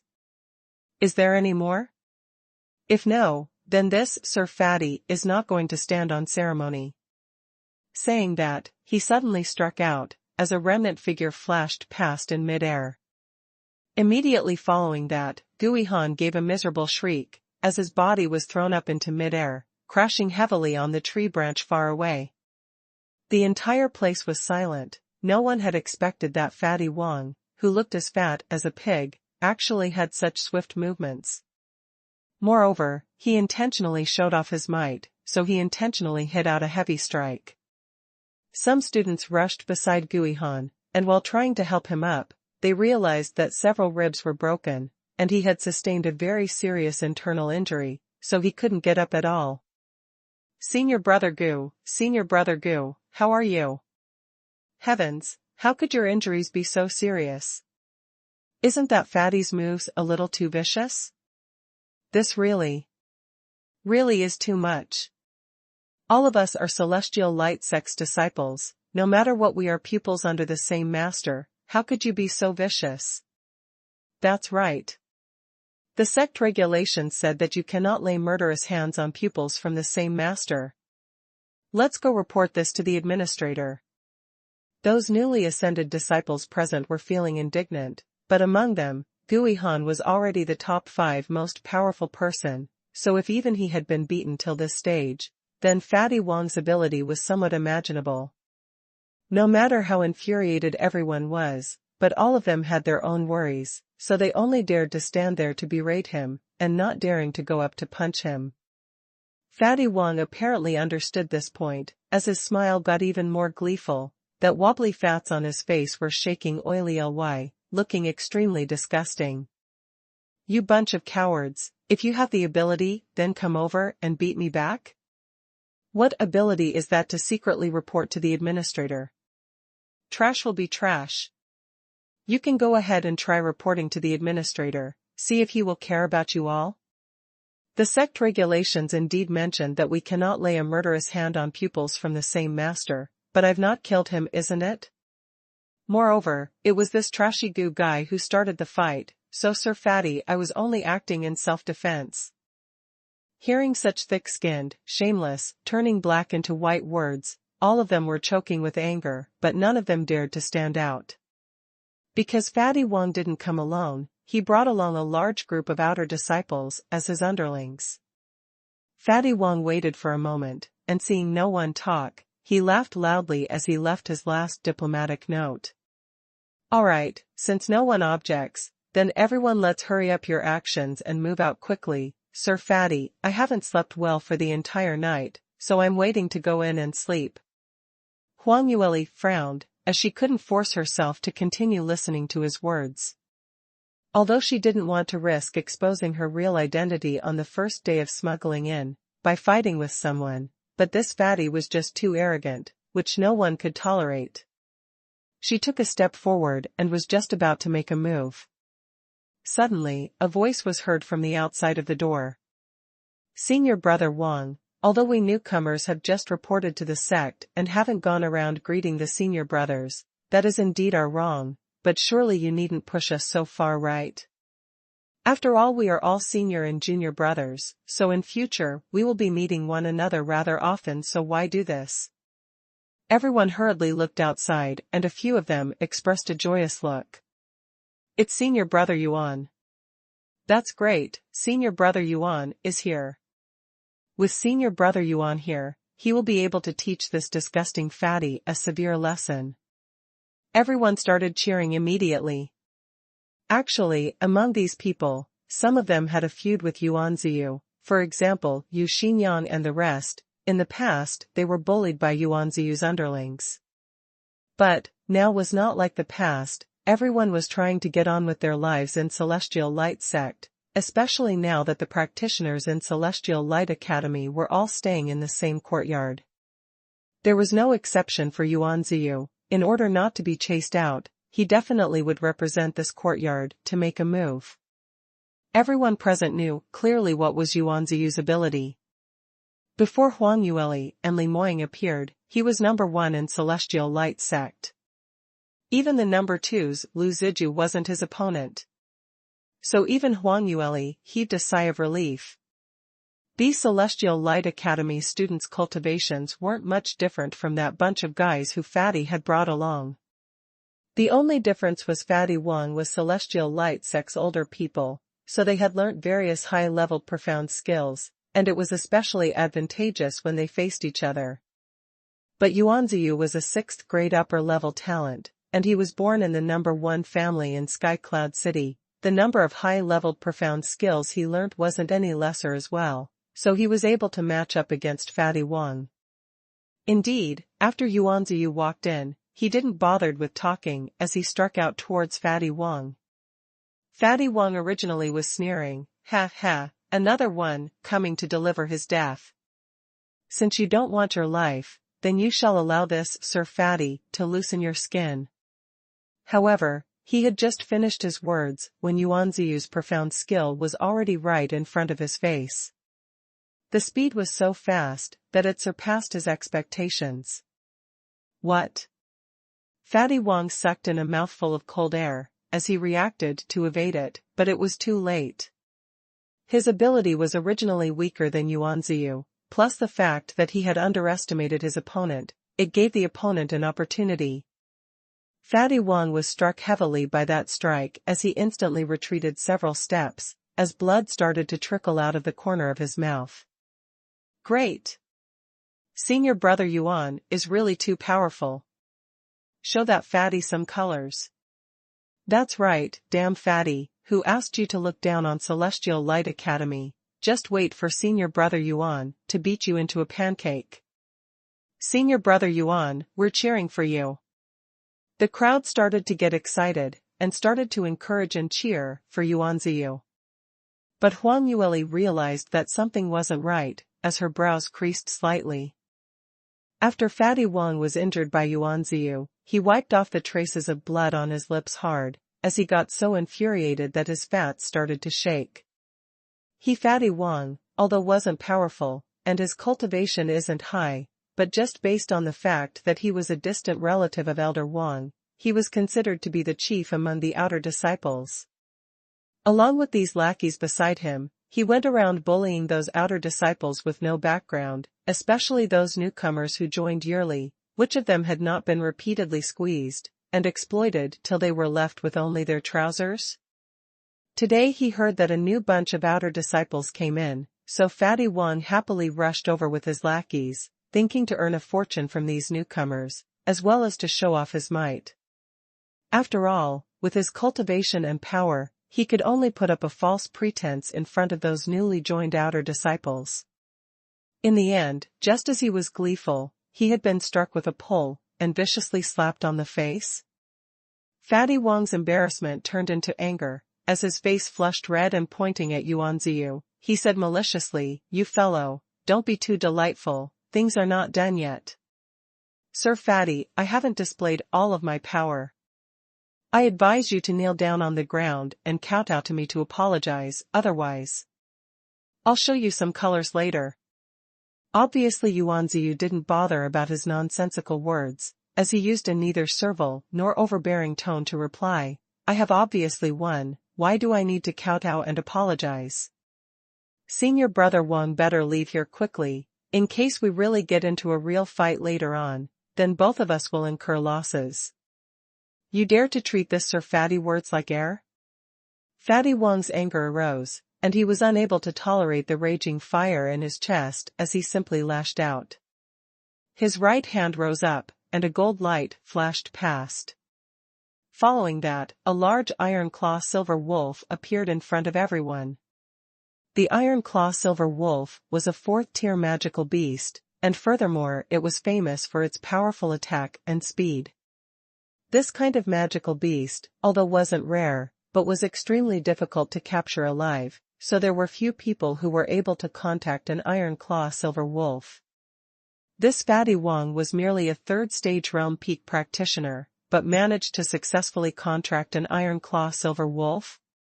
Furthermore, this Wilver wolf's fur was silvery bright, its physique was healthy and beautiful, so it should be an extremely well-built matured silver wolf. The minute this silver wolf appeared, all the newcomers present shut their mouths up, not daring to say a single word. Even Yuanziyu's expression turned pale. If it was merely Fatty's own power, he naturally didn't thought that he would lose to him, but if including this silver wolf, Yuanziyu practically had no chances of victory. Because this silver wolf itself was already 4th tier, its level had already surpassed his, plus magical beasts' battle power were usually higher than practitioners by an entire realm, so this silver wolf was equivalent to a 5th-stage realm top expert. Yuanziyu wasn't a heaven-grade genius like Huang Yueli, so how would he get the ability to stride over 2 large realms to battle? This kind of matter, he didn't even dare to think about it. Seeing Yuanziyu's terror-stricken expression, Fatty Wang finally felt that he got his face back, so that complacency was written on his face, which didn't require any telling at all. Especially when those lackeys by Fatty Wang's side, who kept fawning on him. HMPF, you bunch of penniless imbeciles from the academy, haven't seen any high-leveled magical beasts? Only our brilliant and awesome senior brother Wang here has the ability to get the sect's top experts to contract a 4th-tier magical beast to become his spiritual pet. Isn't that so? People just cannot be compared. Those originally lower-class people dare to not give senior brother Wang face? Still not going to kneel and kowtow? Otherwise, the iron claw silver wolf won't know how to give anyone face. If it accidentally bit you to death alive, then it's just your bad luck. As the lackeys started to add in their opinions by adding bits and pieces, the expression on Fatty Wang's face was super undulated. Whereas Yuanziyu's expression grew uglier by the minute. Of course he didn't want to kowtow to a scum like Fatty Wang, but facing such a huge ferocious magical beast, there was no possibility of resistance completely. As magical beasts were not like humans, the minute their rage arose, it was possible it would cause him to be crippled for life, and that to practitioners, was a serious damage which would affect their cultivation. How? Still not going to kneel down? Fatty Wong sneered, as he waved his hand.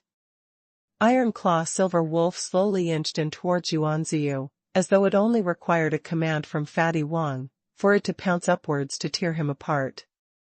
Those freshmen present were all shocked out of their souls, and didn't dare to stand too near Yuanziyu. Some of them had even started to slip secretly back into their rooms to pack their luggage, preparing to scram from this courtyard, in case they suffered more humiliation from Fatty Wong. Yuanziyu's jaw locked tightly, as he clenched his teeth, not saying a single word. Although his feet were starting to tremble, but the thought of having to kneel in front of such a scum like Fatty Wong made him unable to do so at all. Fatty Wong gave a sardonic smile as he said, "Looks like you've hardened your heart, and planning on having a taste of being bitten by the silver wolf. This Sir Fatty shall grant your wish." The minute his words ended, he swiftly waved his hand and the iron claw silver wolf leapt up instantaneously, leaping high up into the sky, charging towards Yuanziyu's face. Yuanziyu withdrew himself and tried to hide, but the iron claw silver wolf's speed was extremely fast. The silvery shadow was like a bolt of lightning. He totally had no way to evade it and could only shut his eyes tightly, waiting for the pain of being torn to shreds. But the pain which he was expecting did not descend on him. He only heard a soft Z noise when the iron claw silver wolf suddenly gave a bitter howl as it fell from the sky, and rolled about on the ground. Yuanziyu could tell that something was not right as he blankly opened his eyes. The scene which entered his wide eyes had him thought that he was still dreaming. All the others present were also shocked, and it took quite a while for them to regain their senses. Heavens, what happened earlier? Why did that silver wolf suddenly fall down? Did Senior Brother Yuan injure it? Not right, I feel it's impossible. Earlier Senior Brother Yuan had already shut his eyes waiting for his death. How could he suddenly turn defeat into victory? What is this situation? Could it be that someone saved Senior Brother Yuan? This isn't possible? The few of us, our potential just cannot be compared to Senior Brother Yuan, so where would the expert come from, and how can we even possibly save him? Amidst the crowd's discussions, Fatty Wong pounced towards the iron claw silver wolf's side and spent quite an amount of effort to make its struggles become less intense, before flipping its rear leg's fur, to discover a sharp dagger stabbed onto its right rear leg. That dagger was extremely thin, but exceptional sharp. When placed against the sunlight, it was almost transparent, so that was why no one had noticed this dagger, and could only see the silver wolf falling down. Su Qingyue and Yu Xinyang looked towards Huang Yueli at the same time, with a shocked and revered look. Huang Yueli had constructed plenty of such daggers, and he had seen them several times. Needless to say, the person who struck earlier was definitely her. Only, the two of them had been standing beside her, and had not noticed, when and how had she actually made the move.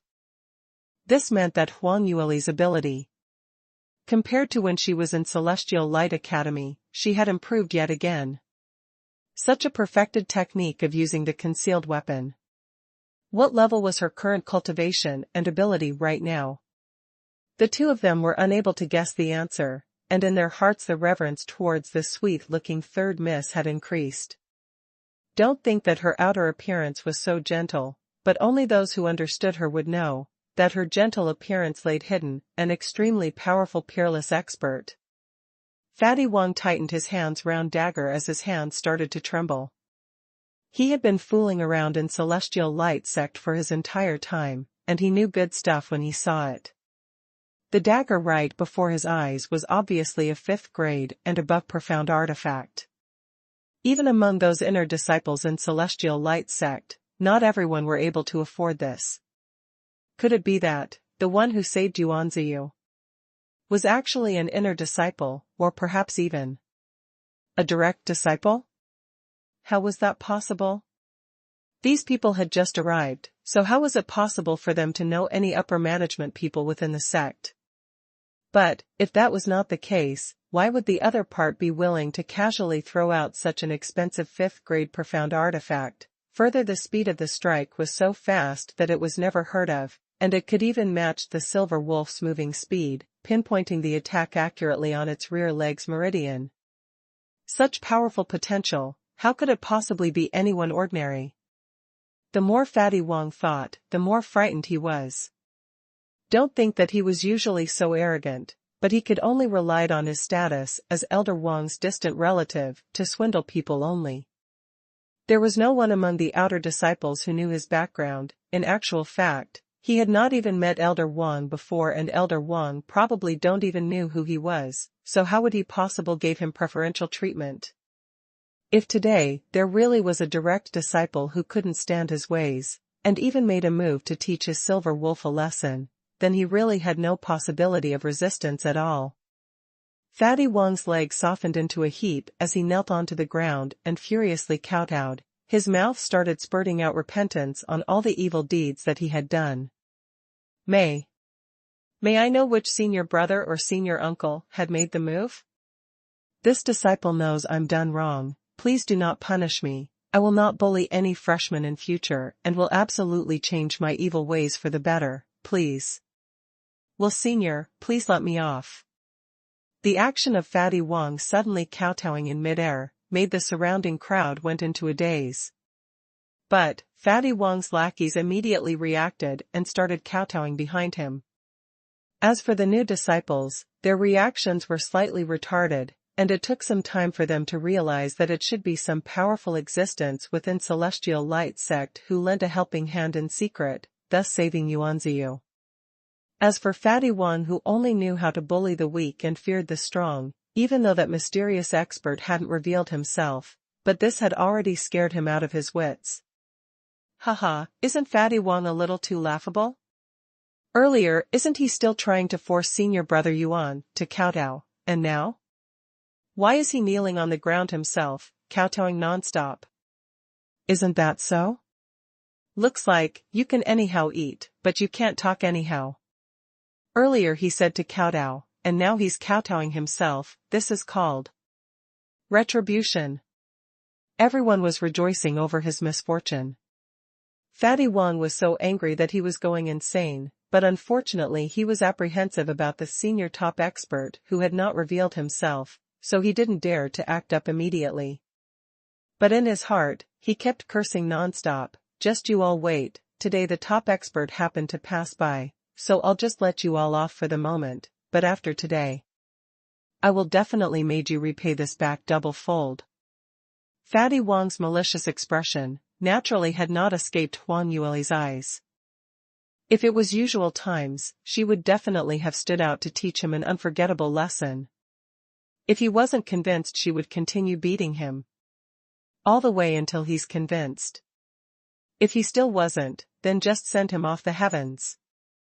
But, today her heart was filled with Limoying's matters, so considering the benefits and losses, she chose not to reveal herself.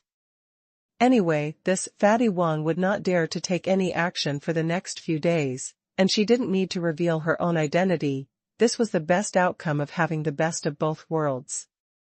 If there was anything else, wait till she had settled with Limoying first. Huang Yueli was thinking in this way, and she silently retreated a few steps as she prepared to leave. This farce was already at the ending point, and she no longer had any interest to continue watching.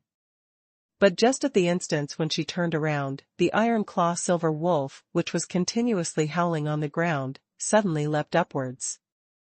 Little Silver? Even Fatty Wong had a shock from its reaction. The iron claw silver wolf, sharp like iron claws, dug onto the ground for a few times before it rose its neck and gave a horrendous wolf howl. After which it swiftly leapt up and charged towards Huang Yueli's back. Heavens! Be careful! No! Waves of shocking shrieks and air being sucked in was heard. When Su Qingyue and Yu Xinyang saw that, they wanted to pull Huang Yueli aside. But their reactions were not quick enough. On the other hand, the silver wolf's speed was shockingly fast. It only took a blink of an eye as it had already pounced towards the front, its sharp large claws stretched outwards, as it started to claw towards Huang Yueli's back. All of them held their breaths, they were so anxious as their entire bodies started trembling. There was nothing to obstruct the silver wolf's claw, as it ferociously clawed downwards. Sisterly. Shui Qingqing covered her eyes, not daring to take a further look. But immediately following that, Yu Xinyang, who was standing beside her, gave an astonished gasp. Huh? Shui Qingqing opened her eyes, and saw a silver light flashed in front of her eye. The silver wolf's claw actually struck nothing, whereas Huang Yueli's original position had already been left empty, without a trace of anyone at all. Before anyone could react, Huang Yueli's figure had already appeared behind the silver wolf's back. Her right hand struck out lightly, and a sword pierced right into the middle of the wolf's back. A loud bam was heard, and before the silver wolf could even hold out, it crashed heavily onto the ground, as it was killed in just one strike. For a moment, no one made any sound in the entire courtyard. Everyone just stared blankly at the spot which Huang Yueli was standing at, and the silver wolf's carcass which was laid beside her feet, as they all bore a dumbstruck expression on their faces. Everyone felt that they must have developed hallucination. What was this situation? How was it possible for such a thing to happen? This was a powerful matured iron claw silver wolf, a 4th-tier magical beast, which was equivalent to a 5th-stage realm practitioner. Earlier, even Celestial Light Academy's #1 expert, Yuanziyu, was totally immovable under the threat of the iron claw silver wolf, as he obediently waited to become the sacrificial victim for the wolf. But, now? That powerful, mighty and undefeatable iron claw silver wolf actually was killed in just one strike from an extremely normal-looking lady? Did it need to be that ridiculous? But the truth laid in front of their eyes. After a while, Fatty Wang was the first to regain his senses, as he immediately started screeching loudly, "My silver wolf, my silver wolf. This is my iron claw silver wolf, which I've thought of many ways, spent so much money, and even begged so many elders in the family before I managed to successfully contract it." He raced over and plopped right onto his silver wolf's body. "Get up, don't keep lying down, quickly get up. Don't pretend to be dead." Fatty Wang was determined not to believe that his iron claw silver wolf had died, and tried his hardest to shake its body, thinking that it was faking its death. He simply cannot accept this truth. As he usually rode roughshod over the outer disciples, other than relying on Elder Wang's reputation, he still required a little bit of real ability.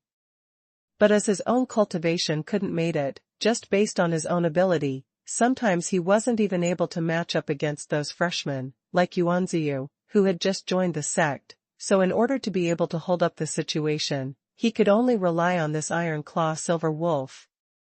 If he didn't have this wolf, then in future, how was he going to maintain his prestige? How could he make those outer disciples, who he had bullied into listening to his commands obediently, and not sought revenge? The more Fatty Wang thought, the more his heart was incinerating. But, no matter how much he shook, Silver Wolf just didn't budge an inch. In fact, its body temperature was gradually turning colder. Fatty Wang then screeched out, "Impossible. You wretched lass, you slut, you actually killed my silver wolf. I'm going to fight it out with you." He turned around and saw Huang Yueli, with her arms crossed, as she stood behind him, and abruptly pounced towards her. "Ah! Be careful. Junior Sister Yi, be careful." Amidst the crowd's shrilling voices, Huang Yueli was calm and unhurried. Just based on Fatty Wang's bit of ability, if it was before she had entered the inheritance tower, she still had to deal with him carefully, but now in her eyes, he seemed to be like a young boy dancing around, totally not posing any threats to her. She waved casually and a burst of fire attributed profound energy was unleashed, as it crashed onto Fatty Wang's tummy in midair.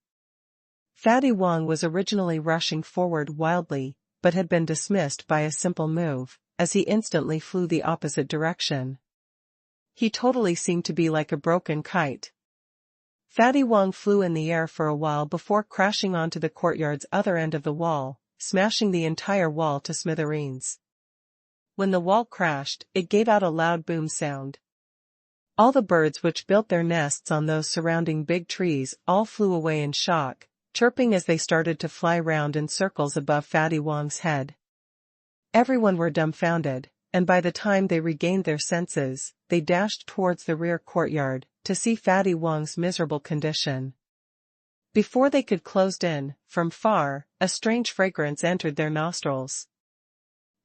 What smell is that? Strange, why does it smell like barbecued meat? Everyone looked at one another in dismay. By the time they reached Fatty Wong, everyone discovered that the ball of fire, which Huang Yueli casually tossed, had lit up Fatty Wong's body. Furthermore, probably because he was too fat, and the amount of oil on his body was a lot, that bundle of fire grew larger and larger, totally unstoppable, as it emitted wafts of tempting barbecued smell. Some others even made a gulping sound, as they swallowed their saliva.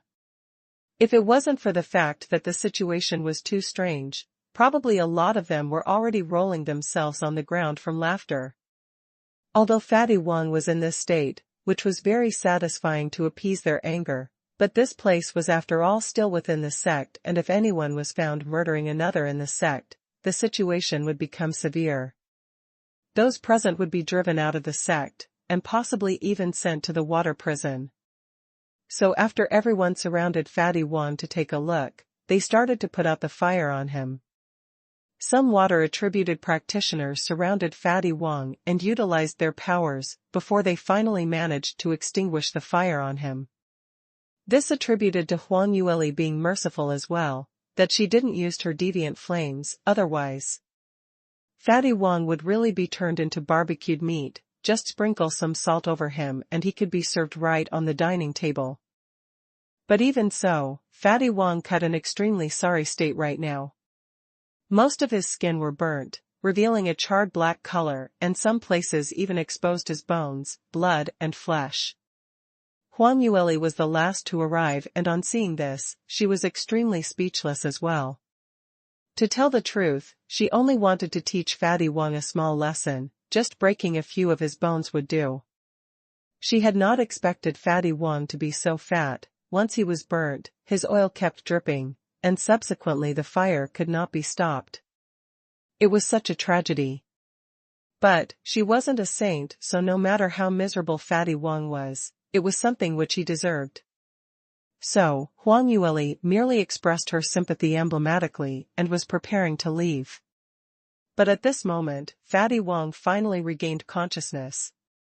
The minute he opened his eyes, he felt his entire body in extreme pain, and when he lowered his head to take a look, he almost lost his consciousness again. He turned his head and saw Huang Yueli, who stood in the corner, who was preparing to leave. Immediately, a burst of anger lifted to his chest and he couldn't swallow it at all.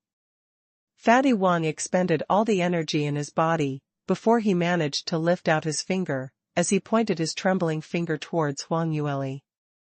You. Just. Wait. Sir. Fatty I. Is not. Finished with. You. Huang Yueli blinked as she laughed out uncontrollably and said with ridicule, I say, stupid Fatty, are you a joker? Just based on you, how are you going to show me any colors? You'd better control yourself properly. Fatty Wong's lackeys had already hurried over and stayed by his side, as they started standing up retorting in anger, helping Fatty Wong accused her, you still have the cheek to laugh. How could there be such a malicious woman like you in this world, to use such a cruel way to hurt your own people from the same master? If this was heard by Elder Wong, just wait to be torn into pieces.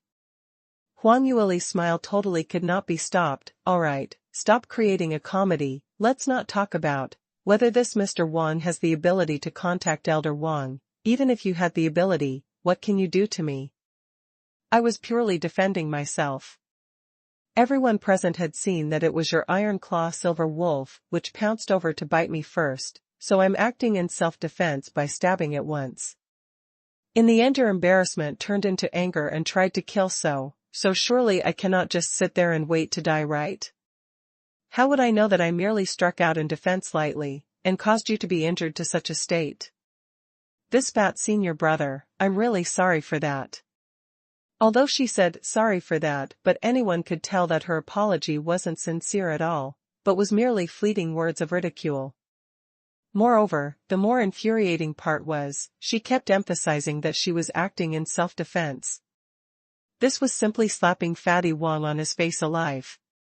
Earlier when Fatty Wong hit the freshman, he kept emphasizing that it was the freshman who struck against him first, so he was only defending himself. Now Huang Yueli took the same words and threw it back onto his face. Furthermore, what Huang Yueli said was absolutely correct. Earlier she indeed was only acting in self-defense. No matter if it was stabbing the Iron Claw Silver Wolf with just one pierce, or burning Fatty Wong with just one move, she wasn't the one who took action first. She was only defending herself, and lightly making one move only. Just only one move. But why was there such a dire consequence later on?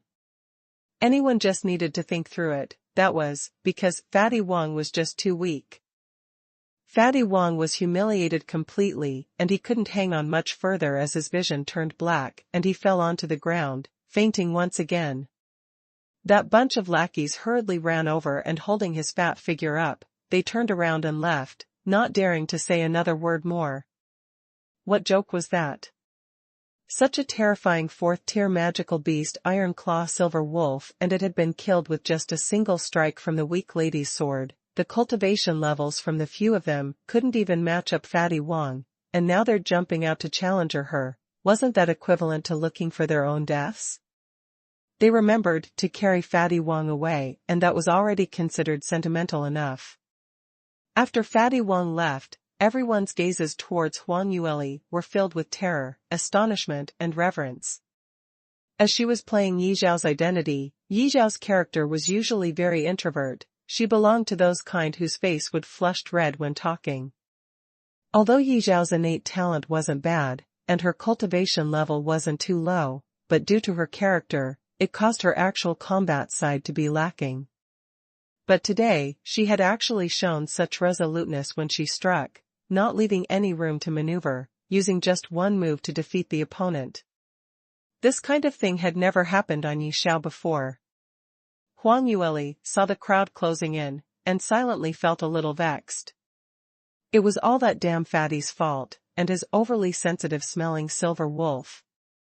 The reason why that silver wolf suddenly pounced over to bite her was obviously because it had smelt the remnant smell from that dagger, realizing that she was the main culprit who attacked it, so it came over to exact revenge.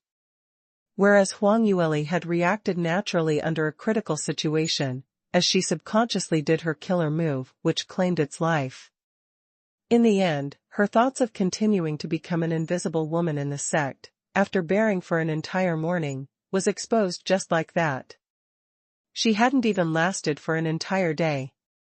And now she became yet another legendary figure. Looked like in her life, the two phrases ordinary and low-key were not in her dictionary. But even though she had behaved so strangely, Huang Yueli still didn't want to say out her own identity, so she could only take the strategy of not admitting.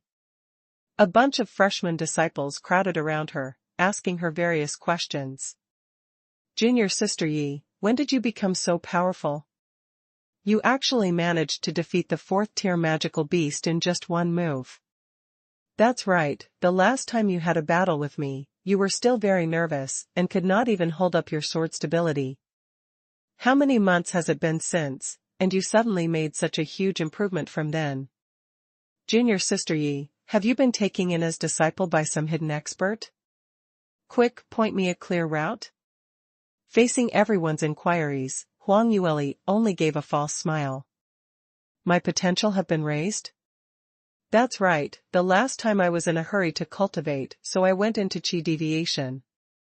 When my internal injury recuperated, my cultivation suddenly increased, so I didn't thought much of it.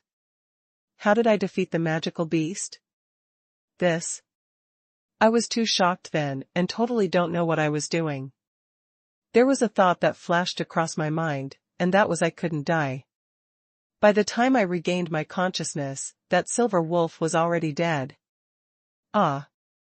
Quickly tell me, what on earth have I done?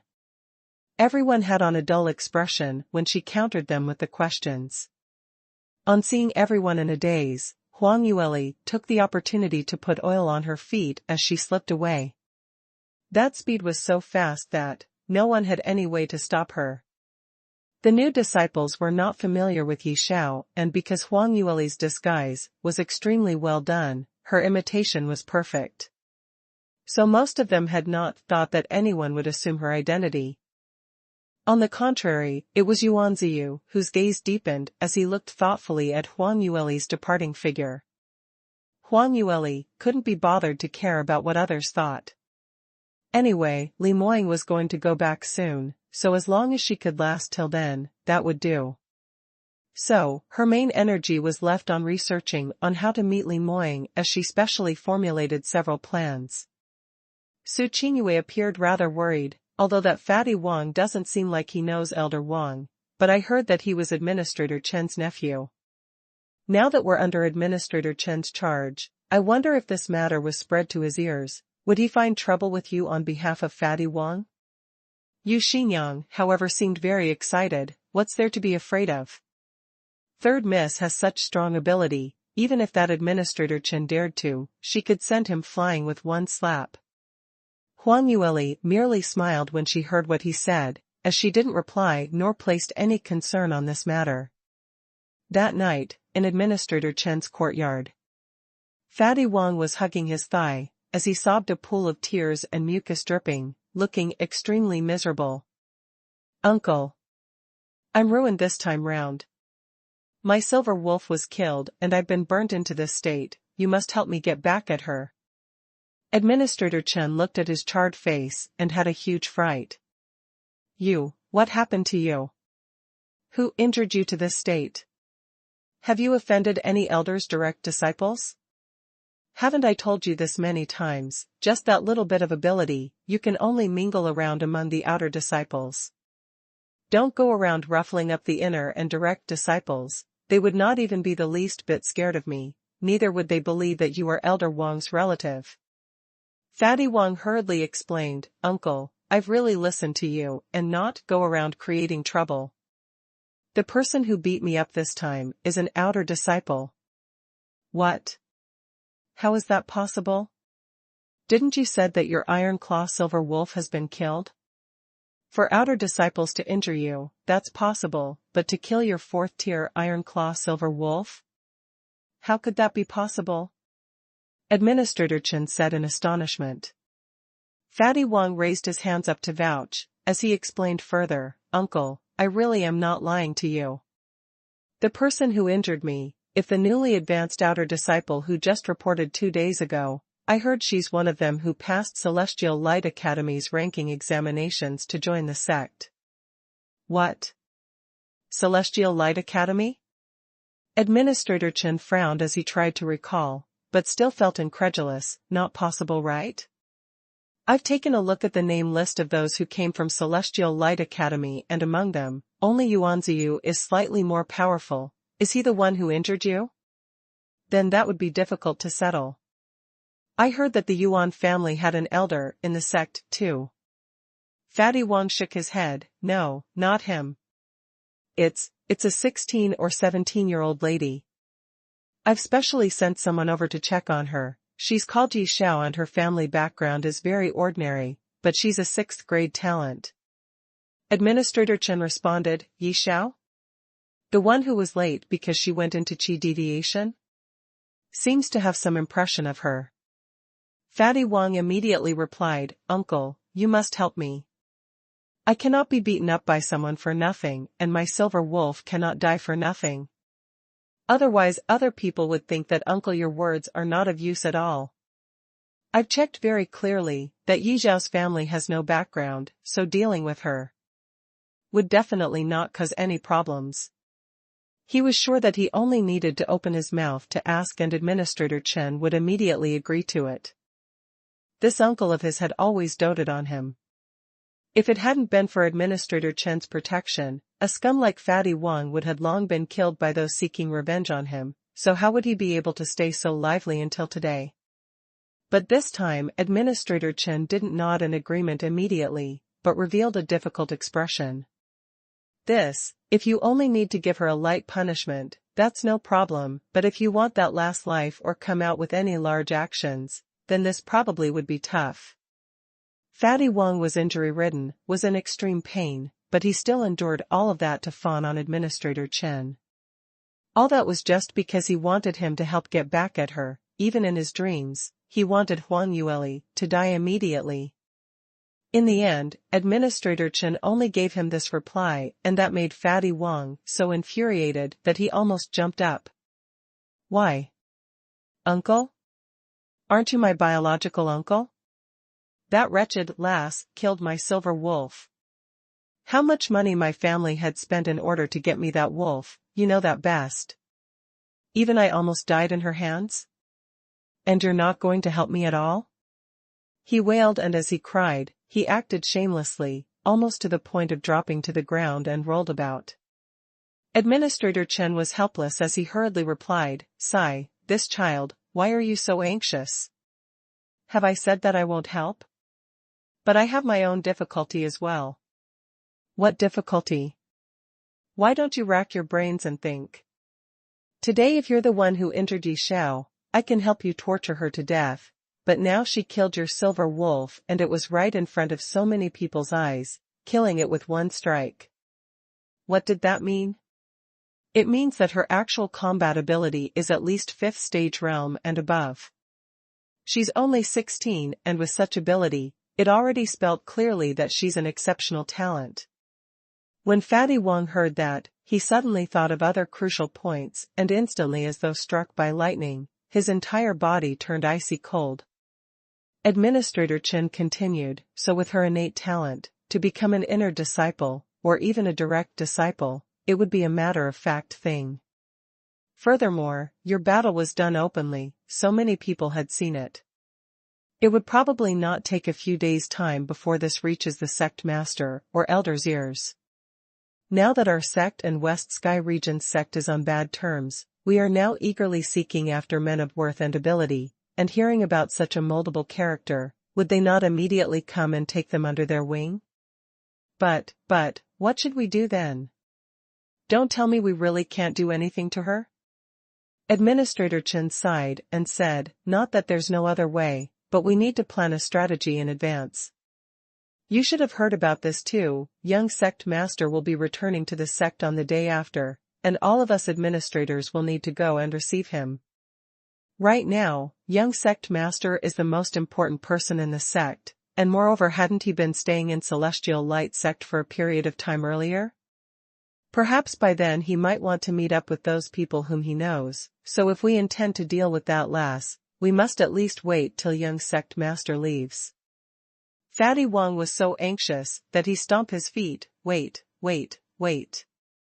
When must we wait until? Just like what uncle you said, if the time drags on any longer and that wretched lass is being discovered by some elder and becomes a direct disciple, then we will have no way of dealing with her. We can't even harm one hair of hers by then. That's true too. Administrator Chen felt that he had some logic to his saying, and started to feel perplexed, as he frowned and entered into deep thoughts. After some time, his eyes lit up and he straightened his spine. I've got it. Fatty Wang hurriedly asked, got what? Uncle, what idea have you thought of? Administrator Chen revealed a smile as he continued, I've thought of an idea, that is to borrow someone's knife to kill another. Borrow someone's knife to kill another? Borrow whose knife? Fatty Wang was still puzzled. Administrator Chen replied, of course it's to borrow young sect master's knife. Fatty Wang curiously said, young sect master? But, we don't know young sect master? How would he possibly help us? Will he even help us kill someone? Administrator Chen frowned, as he stared at Fatty Wang in a resentful look, which meant that he failed to live up to his expectations. You Since young you've been brainless, and even though you're so old now, why aren't you using your brains to think? Young sect master naturally won't help us for no reason, so we must create a reason for him to kill Yi Xiao. Fatty Wang was being scolded, but he wasn't angry at all. He only needed to think of sending that wretched lass who killed his silver wolf. His entire body's blood started to boil. Yes, uncle, please continue, I'm listening. He hurriedly poured a cup of tea for Administrator Chen as he delivered it respectfully into his hands. Administrator Chen was satisfied with that as he continued, the matter is very simple. Young sect master had been outside dealing with some matters recently, and I heard that it was not smooth sailing, so he's been throwing his temper every day. No one dared to get into his bad books as their consequences would be miserable. I heard that even his closest protector Moe had been locked up in the water jail. Fatty Wang screamed in astonishment, even Protector Mo had been locked into the water jail? Why is that so? What trouble have young sect master met with outside? Administrator Chen glowered at him, who knows? Anyway, it is none of our concern. What's important MPW is that young sect master's temper is very bad now, and it just needs one ignition for it to light up. So, as long as that Yi lass clashes on to him, that wretched lass would definitely die a horrendous death. Furthermore, she died in young sect master's hands, which is entirely justified, so no matter how outstanding of a talent she is, no one would pursue young sect master's responsibility, right? This way, they also won't find out that we're the ones masterminding this concert too. Right. Uncle, you're absolutely right. But, what should we do to ensure that the Yi girl will definitely ruffle up young sect master? Administrator Chen replied, we only need to make some slight arrangements will do. You also know that all newly advanced outer disciples will be arranged to do some kind of factotum. Moreover, this matter is entirely handled by me. If they won't accept it, then they would not be able to obtain contribution points, and cannot cultivate. So, tomorrow, I just need to arrange Yi Xiao to be responsible for tidying up young sect master's courtyard. Ah? Fatty Wang jumped up when he heard that. Uncle, have you gone silly? What kind of scheme is that? Isn't this a beautiful job? Young sect master's courtyard seldom has anyone living in it, so it's especially clean and doesn't require much effort in cleaning. Furthermore, I heard that those outer disciples who were responsible for cleaning in the past would receive pointers from the shadow guards, and later on some of them became inner disciples. Such beautiful task, outer disciples are all fighting for it, even I am not in turn for it. Administrator Chen gave another disapproving look which berated him for not living up to his expectations, as he pointed out a finger and poked Fatty Wang's head. Ugh, can you stop being so short-sighted? You also said that was in the past. Now young sect master's temper is really irritable. Furthermore, I heard others say that young sect master had a room in his courtyard that absolutely was out of bounds to anyone. Whoever accidentally intruded in that room will be executed on the spot. We don't need to tell that to the wretched lass, will do. Young sect master will be back on the day after, so if he sees his secret room being touched. When Fatty Wang heard that, no matter how stupid he was, he also came around it as joy filled his eyes. Yes, if young sect master were to see anyone entering his room, which he disallowed from entering, being intruded by an outer disciple who was tasked to clean up, then he would absolutely fly into a rage. Yi Xiao absolutely would be chopped into two parts by young sect master.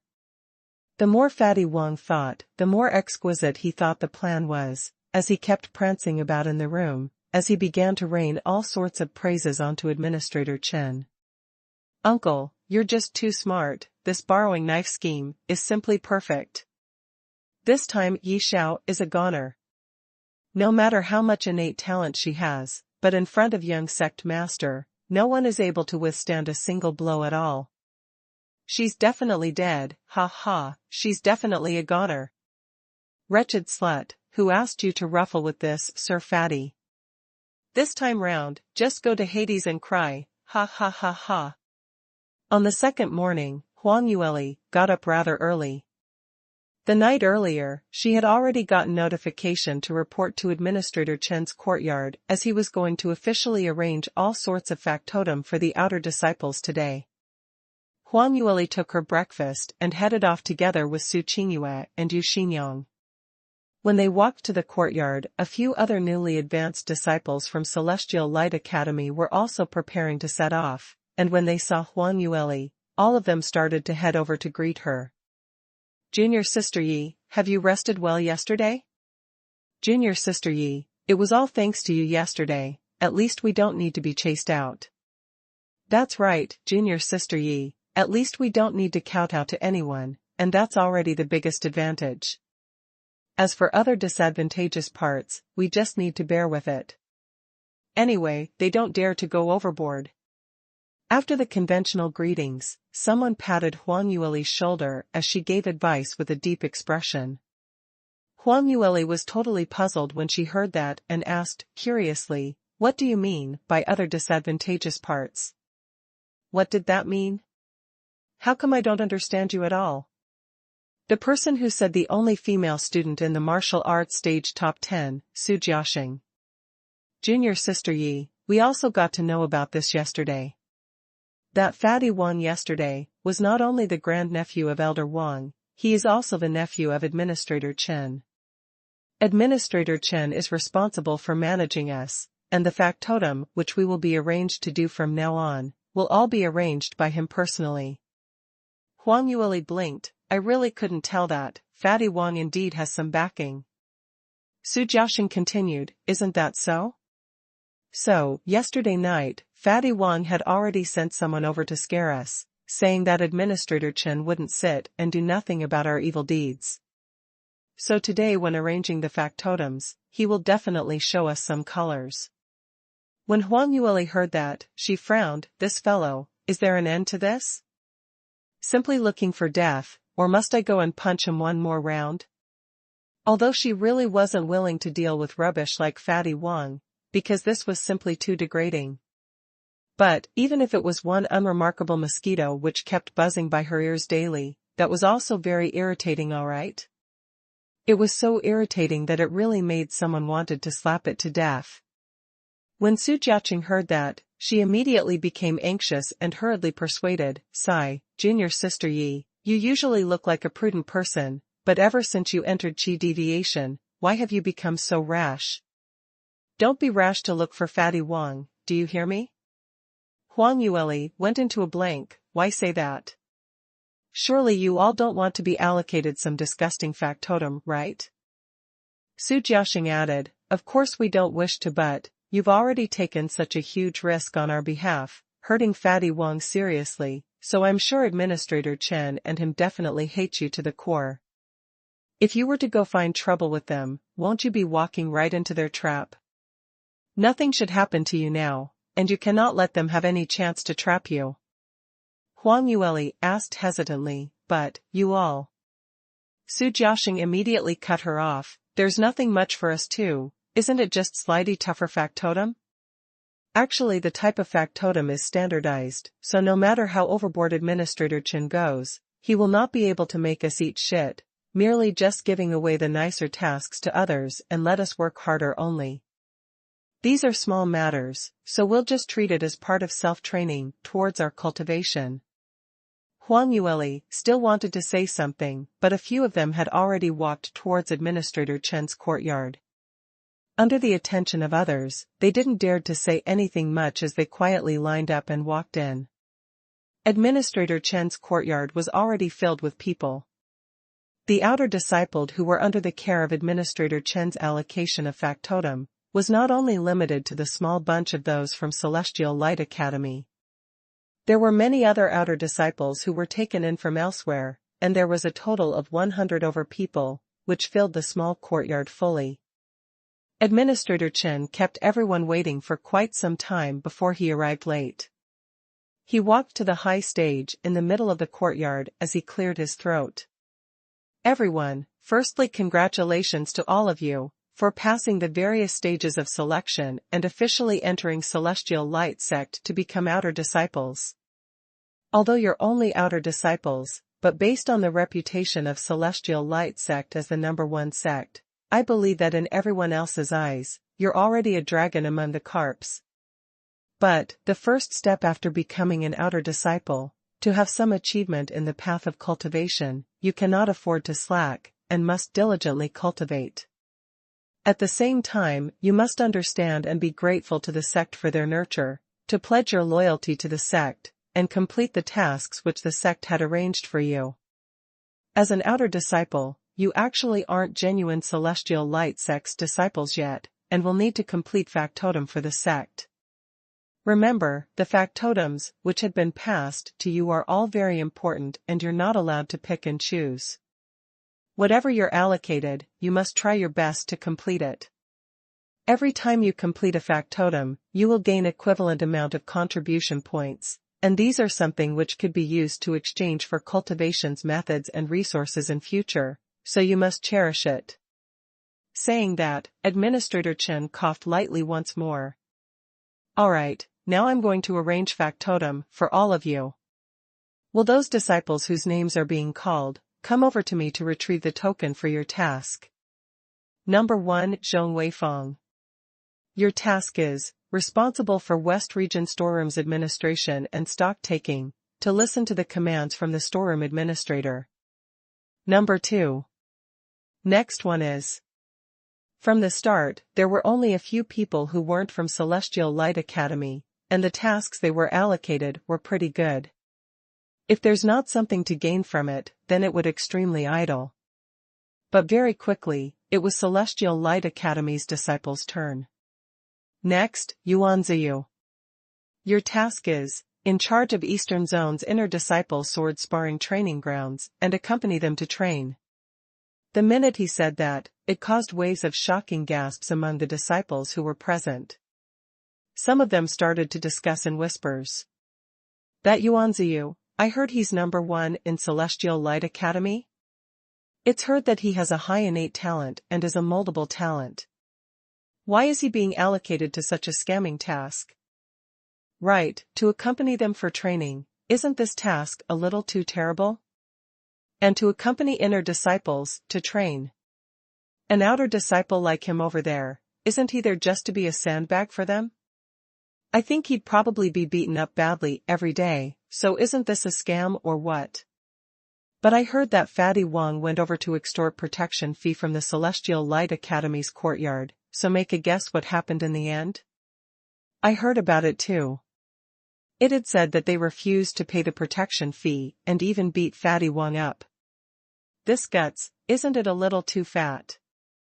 Who doesn't know that Fatty Wong is the leader among the outer door? Furthermore, he's even Administrator Chen's nephew. I've heard that it's not only like that. Someone said that there's a powerful top expert among them and that person killed Fatty Wong's silver wolf. Hearing that, everyone present drew in a mouthful of cold air. There's such a matter happening? No wonder Administrator Chen is treating them in this way. I think this Yuanziyu sent over to accompany them for training is not going to be a mere sandbag. His life would probably be in danger. The crowd's glare towards Yuanziyu contained some traces of sympathy. What others were discussing about, wouldn't Yuanziyu knew it for himself? But if he wanted to continue staying in Celestial Light Sect, then he absolutely cannot refuse such a request. Administrator Chen saw that he didn't said anything and continued to pressure. Yuanziyu, why aren't you coming to receive the task token? Are you dissatisfied with the task which I've allocated to you? I'm telling you, Celestial Light Sect is not for you to play here. If you're not willing to do this small thing, and even wanted to pick the fat and juicy jobs, but ignore the thin ones, then you might as well scram back to Skycloud City. Yuanziyu's expression turned even uglier still. In Skycloud City, he was held up towards the moon in both hands by the masses, so when had he ever suffered such humiliation before? However, after an intense battle in his heart, he still decided to endure.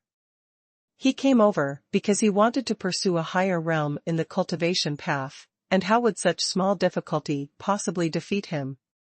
Yes, this disciple accepts. He received the task token and clenched it tightly, as he turned around to leave. Fatty Wong was hiding in the dark, and when he saw his steady footsteps, he sneered in his heart, "Good that you've accepted the task." By then, he'd find someone to thoroughly entertain this junior brother Yuan. But Yuan Ziyu wasn't his most hated person, so Fatty Wong hid in his corner, not making any moves, waiting to see Huang Yueli get into trouble. Whereas Huang Yueli was actually watching Yuan Ziyu's departing figure, as a gloomy cold glint flashed past her eyes. Fatty Wong and the others indeed didn't know how to repent, and just did whatever they wanted to. Did they thought Huang Yueli was someone who they could trifle with? They'd better not move the stone to crush it onto their own feet. Following that, the number of people who received the factotum tasks were getting more and more. Among them, all the Celestial Light Academy's disciples had received extremely dangerous and low-return factotums. Anyone with eyes could tell that Administrator Chen was aiming them. Celestial Light Academy's people were rather tough, no one came out to beg for mercy, and had all received the task token without a single grumble as they left. It was the other disciples below the stage who saw this scenario. They all intentionally evaded them, as though they contained some sort of virus on them, afraid of being infected. Right until the end, when there wasn't much people left, Administrator Chen then called out Huang Yueli's name. "Next, Yi Xiao. Your task is to tidy up young sect master's residence and all the rooms and courtyard." When this sentence came out, all the crowd present were shocked, thinking that they have heard it wrongly.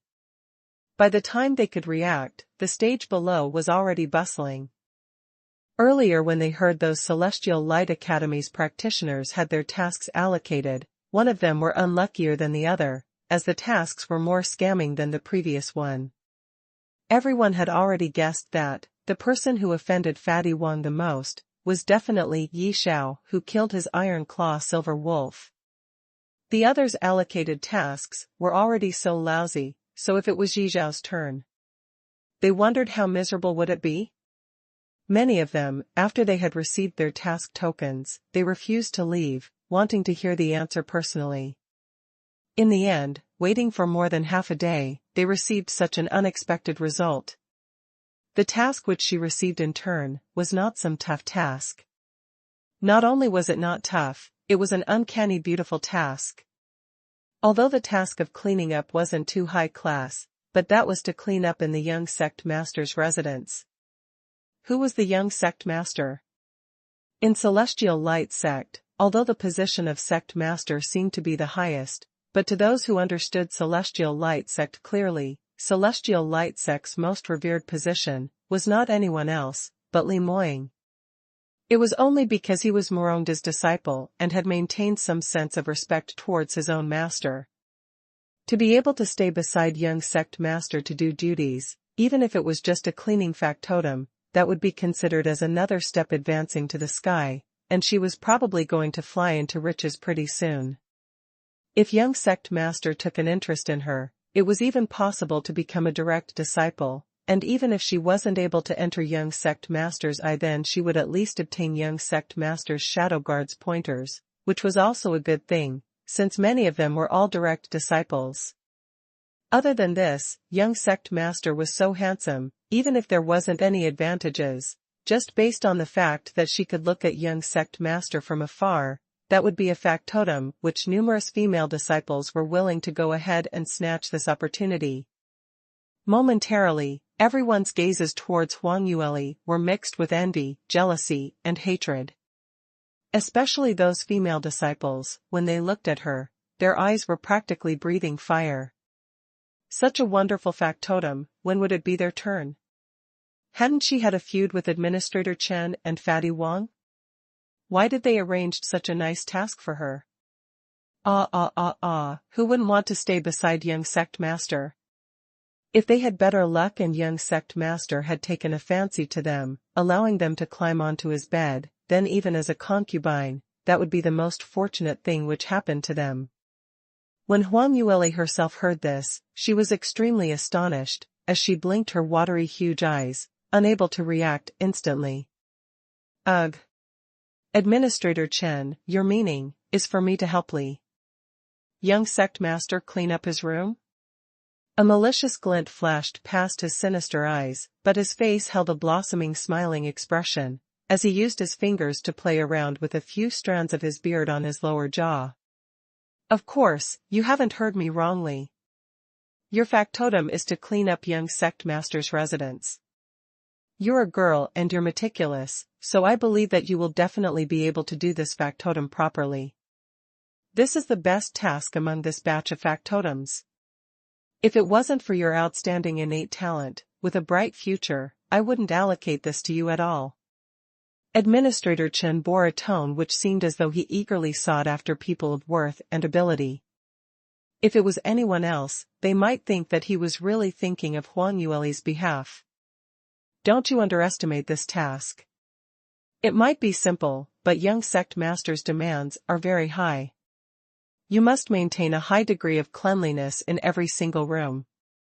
Rest assured, as long as you do it well, you will win young sect master's favor.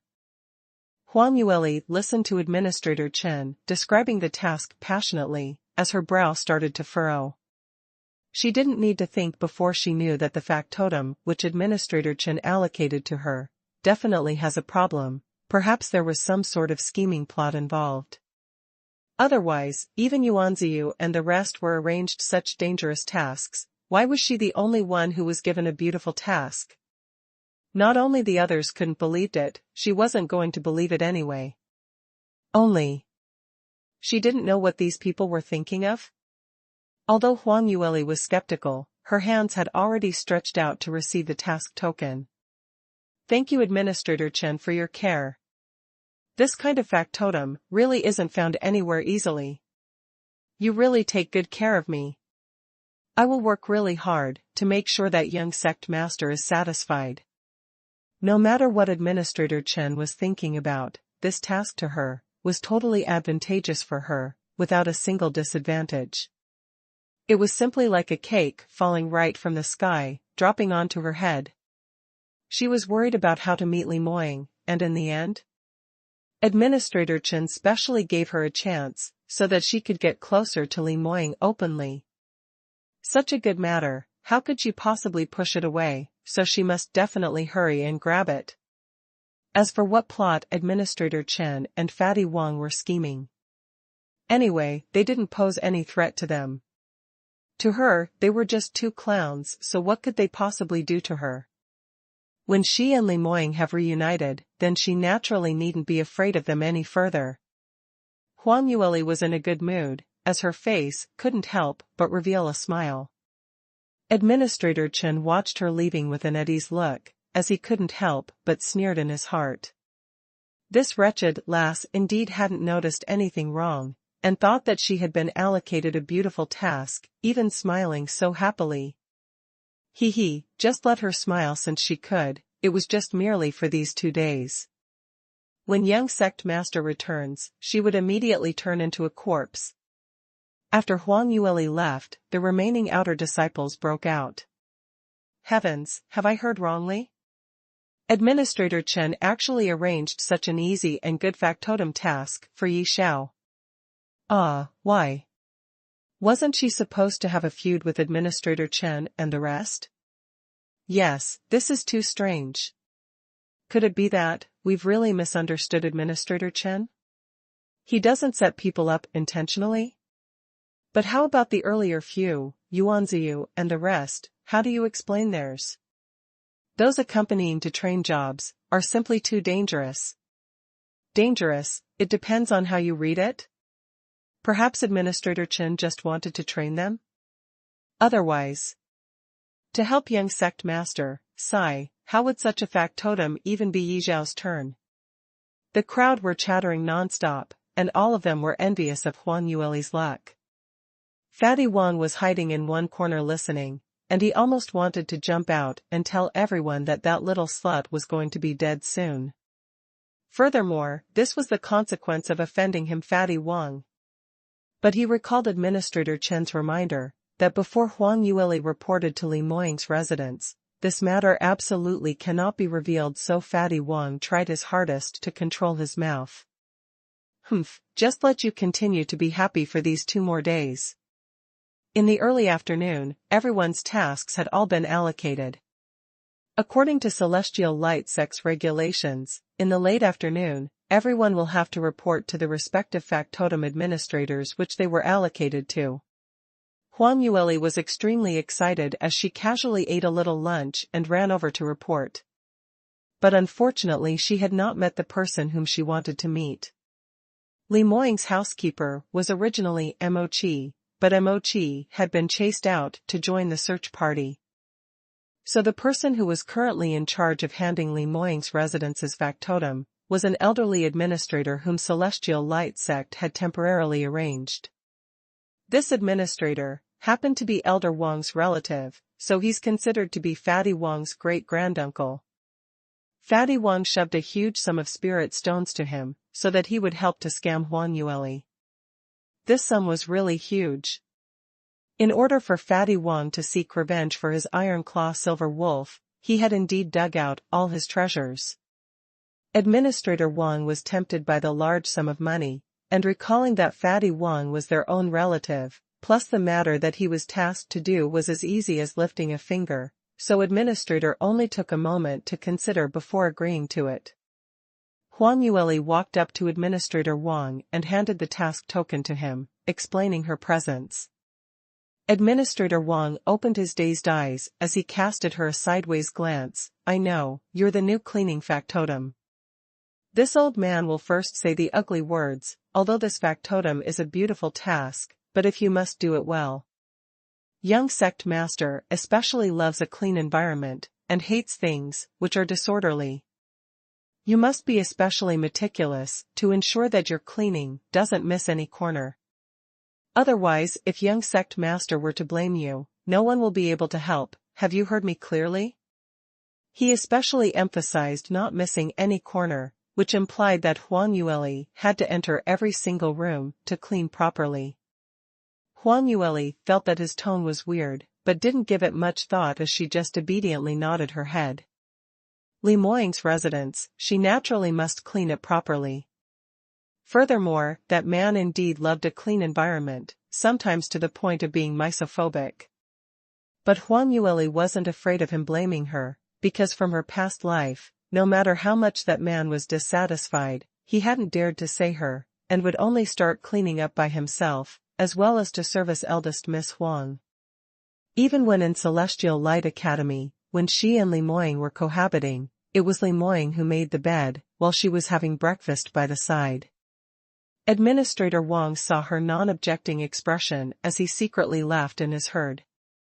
This lady was indeed dumb. To be scammed till this extent, and still not realizing anything, yet showing such an excited look? But, after careful thoughts, that was understandable. After all, she was going to help out young sect master. A female disciple able to stay by young sect master's side, how much rationality could she preserve? That could only be because of young sect master's amazing charm. So many young ladies had already thrown themselves at him, even eldest Miss Morong was no exception. The ordinary young lady in front of him was going to be smitten to confusion. Administrator Wang didn't have any interest in someone who was about to die, so he simply added a few sentences of concern, before letting her off to tidy up Li Moying's courtyard. Huang Yueli took a mop and cleaning cloth, as she lifted a bucket and walked into Li Moying's courtyard. This was the place where the man she liked lived, so she was naturally filled with curiosity, as she kept glancing around. Li Moying's likes in this lifetime seemed not much different from her previous life. The courtyard wasn't very big and from the outside it looked very plain, but the minute one walked in, it was a totally different world. The courtyard was elaborately laid with 7th tier and above upper grade materials, extremely lavish, but Huang Yueli knew that this man's motive wasn't to flaunt his fortune, but to ensure that his residence was safe and comfortable, well fortified. Li Moying's residence originally was located at the rear mountain of Celestial Light Sect Gathering Point, and he had set up various 8th tier spirit gathering arrays, so the entire mountain artery's profound qi had continuously flowed and gathered towards his courtyard. The intensity of the profound qi was at least 3 times as compared to outside. This absolutely was the best feng shui treasured place for going into closed-door cultivation. Not only that, Li Moying's courtyard looked like there wasn't any defense mechanism, as his entrance had a few guards. But in the eyes of a professional high-leveled armament master like Huang Yueli, this courtyard's surrounding mechanisms were so concentrated that no one had ever heard of before. Even if she were to personally ask to set this up, it would take a huge amount of effort. If some blind, senseless person were to intrude in on purpose, or had some ulterior motive, they would absolutely not be able to get away with it. On the contrary, that person would die a horrendous death. Even if Li Moying was not in the sect, no one could casually enter his turf. Having this thought, Huang Yueli felt her luck wasn't too bad after all. Right after she took on this ineffable factotum, she was able to enter the inner chamber right away. Huang Yueli's mood was great, as she started humming a tune and kept looking around. It wasn't as though she had the intentions to do the factotum properly, so when she was working, she was extremely slack. Most of the time she just casually swiped the tablecloth across the surfaces, then pondered on the fact that when she met Li Moying tomorrow, how would she bring up the topic of their previous lives? Actually, the last time when she heard Li Moying talk in his sleep, she was still dubious about Li Moying's identity, and couldn't confirm. But she thought a lot during this period of time. The more she thought carefully, the more she felt Li Moying was indeed Mu Qingqing, because the similarities between the both of them was simply too high. Furthermore, recently she had heard some news that Soaring Heaven's continent's #1 top expert, Blue Profound Sect Master Mu, had went into closed-door cultivation in the same year which she passed on, and he had not been out for the past 14 years. There was also a rumor that after Mu Qingqing battled the 7 Sacred Lands top experts in northern ice fields, breaking the prohibition against taking lives, he himself was severely injured, so he went into rigid closed cultivation. After so many years, he had not been out since, so perhaps he might had already died inside. Not only the rumors were so, even those large sects had started to provoke Blue Profound Sect, but not once had Mu Qingqing came out to respond, so that further certified the others' guesses. Huang Yueli indistinctly felt that something was not right with Li Moying. In the past, he had never gone into closed-door cultivation for such a long period of time.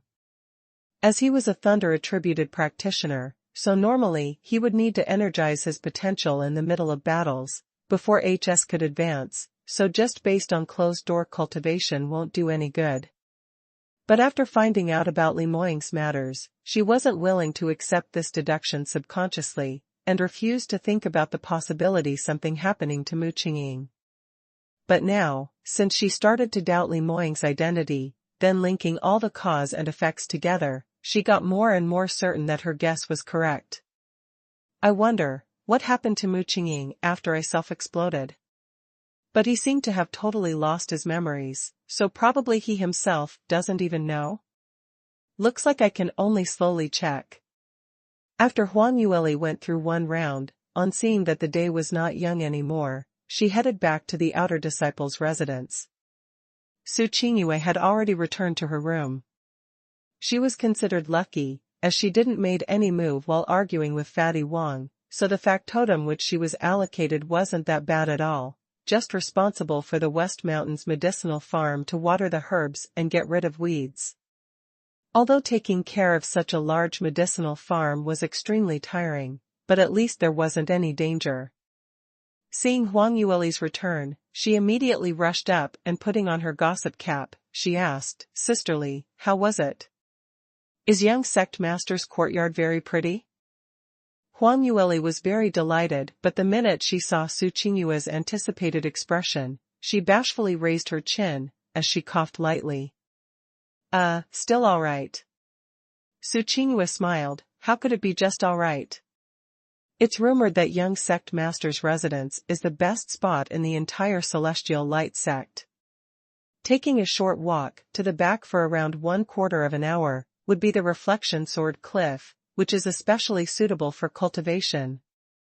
Furthermore, the rear mountain scenery is picturesque, which is the best place for lovers to talk sweet nothings to each other. But unfortunately, young sect master will only be back tomorrow, otherwise, you probably won't be back here to sleep tonight.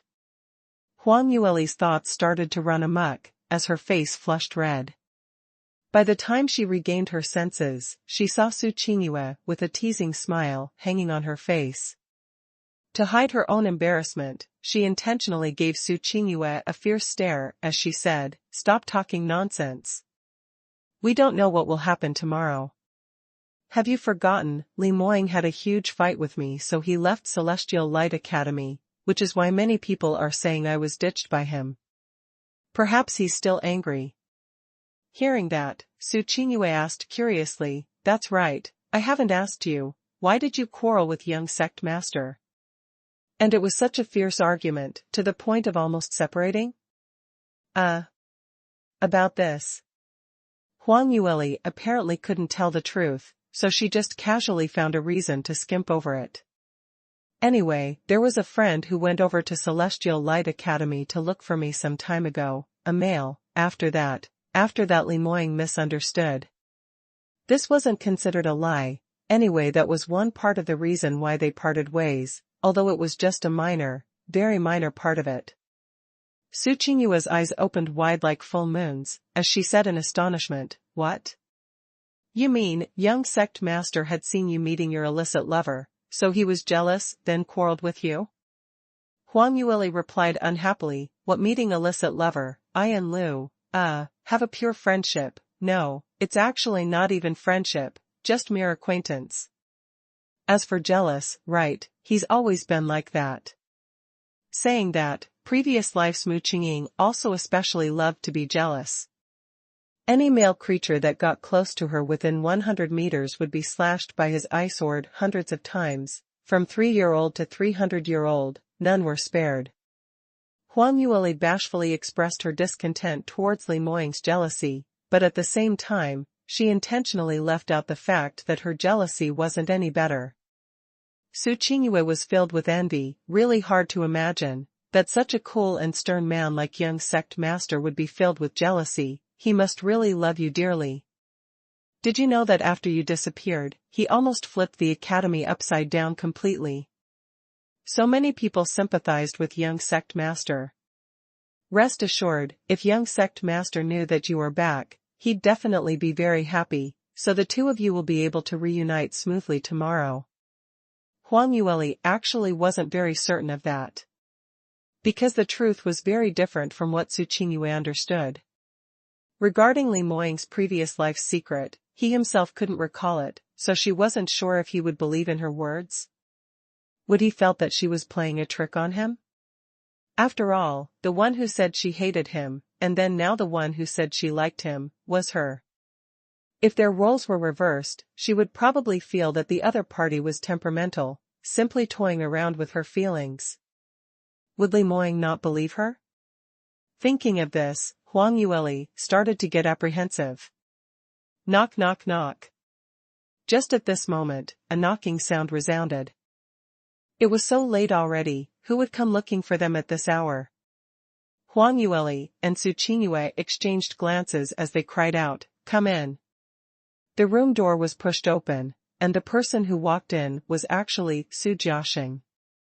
As the top 10 female student in martial arts stage, she was also a famous person in the academy, but Huang Yueli and Shui Qingqing didn't have much dealings with her before.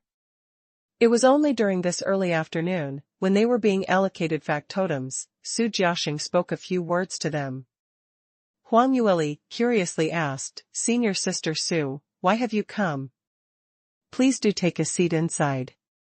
Su Jiaxing bore a terrified expression and refused to sit, but took a huge stride towards her as she spoke anxiously, "Junior Sister Yi, you're still so carefree, so happy.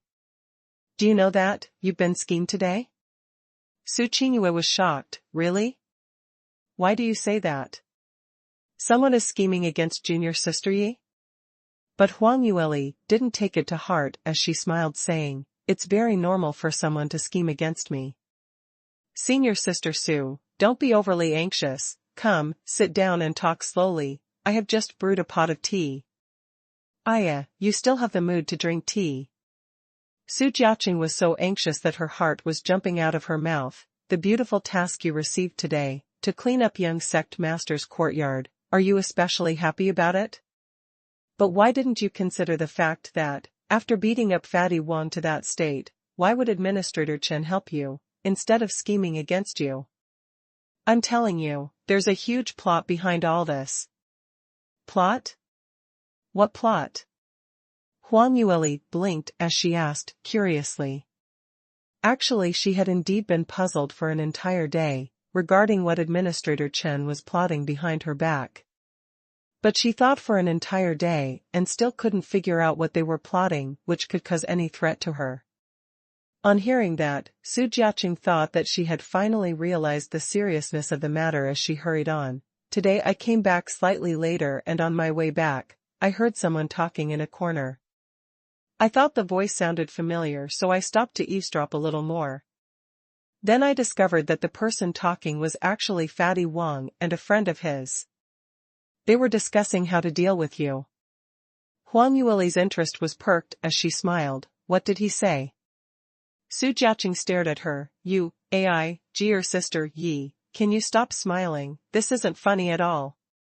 Fatty Wong's friend asked him. Administrator Chen actually could allocate factotums for young sect master's courtyard. Such a great task. Why didn't he give it to him, but to allocate it to you, his foe, instead? Fatty Wong then started bursting out into laughter, saying, you think it's a beautiful task? Actually, this is something which he and the administrator had planned. It was said that ever since young sect master went to Celestial Light Academy, his mood took a huge change, and those staying by his side were simply like accompanying a tiger instead of a gentleman, faulted at every turn. Even his most pampered shadow guard Moe had been locked up in the water jail. Many of young sect master courtyard's servants had offended him while he was fuming, and all been dealt with seriously. There were several of them who had made him so angry that they were executed on the spot. When Huang Yueli heard that, she couldn't help but wipe the sweat off her forehead. Surely it cannot be so right, angry to such a state. Things are indeed a little bad. Tomorrow, when Li Moying saw her, would he be so agitated that his illness acted up? Shui Qingqing saw her pale look, and misunderstood, thinking that she was finally afraid as she continued. Fatty Wong didn't seem like he knew what happened to young sect master, but as Celestial Light Academy students, it's not hard to guess, it must be because of Bairuoli's disappearance. When Huang Yueli heard that this topic reverted back to her, she could only cough dryly. Right, I also feel the same way. AI, young sect master is really sentimental. What dog shit luck did Bairuoli ran into, to be able to make young sect master linger over her for so long? Furthermore, although this doesn't sound nice, but I feel that, junior sister Bai probably is a goner. Huang Yueli didn't felt anything, but Shui Qingqing was afraid that she was upset, so she jumped up. What are you saying? Junior sister Li will be fine. Her innate talent's so high, her potential exceeds us by a lot, how could she possibly be in trouble? Shui Qingqing added, I know you and junior sister Bai's relationship is very food, but surely we cannot cheat ourselves, right? It was rumored that the person pursuing her is Vice Principal Ling. He is a 7th stage realm practitioner. Won't killing her just be as easy as lifting a finger? Moreover, young sect master sent so many people to search for her, and yet they haven't found her yet. If she was alive, she would definitely try to find a way to contact young sect master, right? Shui Qingqing wanted to add something more, but was held back by Huang Yueli from behind. Huang Yueli gave her a keep calm, don't get impatient expression, as she turned around smiling. What senior sister said makes sense. Shui Qingqing sighed again. Anyway, it's a pity for junior sister Bai. But after something happened to her, young sect master is definitely in a thunderous mood, so if you were to continue staying around young sect master doing stuff, it's simply too dangerous, not knowing when you'll become his punching bag. Furthermore, from Fatty Wong's meaning, they will intentionally go stir up trouble in front of young sect master. You don't know the inner zone's interpersonal relationship in Celestial Light sect, so sooner or later, you'd commit some offenses. Junior Sister Yi, yesterday you stood up at the crucial moment and saved everyone. I'm very grateful to you, so this time I sincerely give you a piece of advice. The water on young sect master's side is too deep, you can't go in and it's best that you don't. Go change to another factotum, even though it's slightly tougher, but it's much better than throwing away your life. When Huang Yueli heard that, she didn't felt that there was anything to be worried about, but as her curiosity was piqued, her mood started to turn for the better. She knew that Su Jiaxing came out of kindness, so she didn't rebuke her and only replied, "Senior sister, thank you. I will consider this carefully." Su Jiaxing saw her calm and composed look, and knew that her words had not reached her heart. The opportunities around young sect master was indeed much more, and it was normal for Yi Zhao's refusal to leave, but it was a waste for such a talented young lady. There was nothing much she could say anything, so she only heaved a long sigh as she left. After Su Jiaxing left, Huang Yueli and Su Qingyue exchanged glances, as they both felt it was slightly funny. Su Qingyue said, "I totally couldn't tell that Su Jiaxing was actually a kind-hearted person. Usually in the academy, I felt that she was an aloof person." Huang Yueli laughed, "Aloof or not, that would depend on the environment and the other party. Now in Celestial Light sect, she belongs to the weaker group, whereas my potential is much stronger than hers, so she would naturally find a chance to deepen the relationship with me. Alright, we'd better get some rest, tomorrow. I have an important matter to deal with." The night went past just like that. When Huang Yueli woke up early in the morning, she wasn't able to go to Li Moying's courtyard immediately. Because Administrator Chen had sent a message early in the morning, saying that it was an important day when young sect master returned to the sect. All the newly ascended outer disciples had to line up at the front of Celestial Light sect's front mountain door to receive him. On hearing this, many of the outer disciples were excited. Young sect master Li Moying was South Sky region's #1 genius. His name was renowned and absolutely not merely a false reputation. He was the person whom all the disciples in Celestial Light sect admired. Especially for those Celestial Light Academy students, they had unknowingly spent several months together with Li Moying in the academy, and personally witnessed his extraordinary powerful ability, so their admiration towards him was much more than others.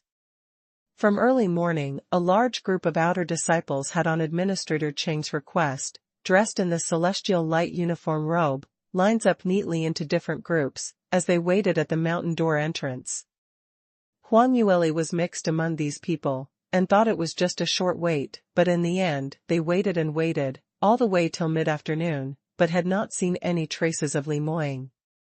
Her legs were aching from the standing, and she gloomily ridiculed, "Li Moying really puts on some airs.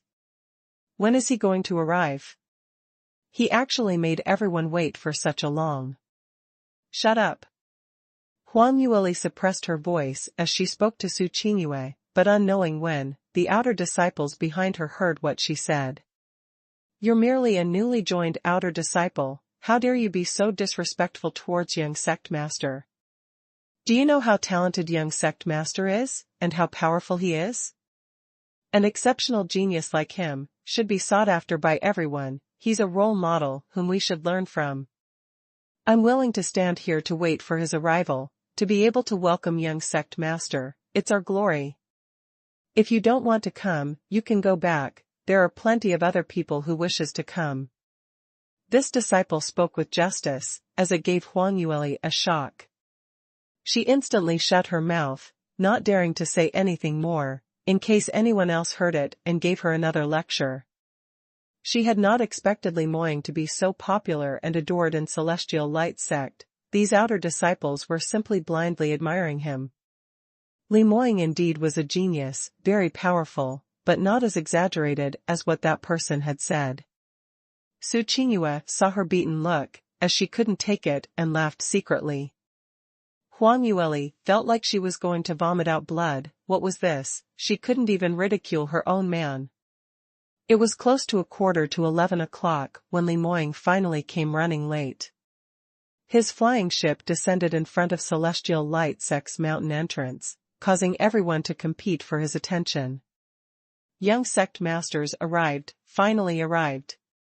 Hurry, hurry, hurry, move aside, I gotta take a close look. It's rumored that young sect master is exceptionally good-looking, none was comparable, South Sky region's #1 handsome male. I've got to take a clear look. So many young ladies were squeezing forward agitatedly, worried that they weren't able to see clearly. As the flying ship descended, Huang Yueli's heart started thumping hard. Even though she had met Li Moying countless times, but this was the first time in her 2 lifetimes to admit that she liked him, so this was also her first time welcoming the person she liked. This kind of feeling. Wow, Sister Li, your face is ref. Su Qingyue laughed. Huang Yueli's embarrassment turned into anger. Shut up. Li Moying's figure appeared on the empty land in front of the mountain entrance. He was still dressed in a dark robe with gold trimming, which accented his jade-like complexion, his handsome features and perfectly sculpted contours, without any flaw, an exquisite piece of work with great care.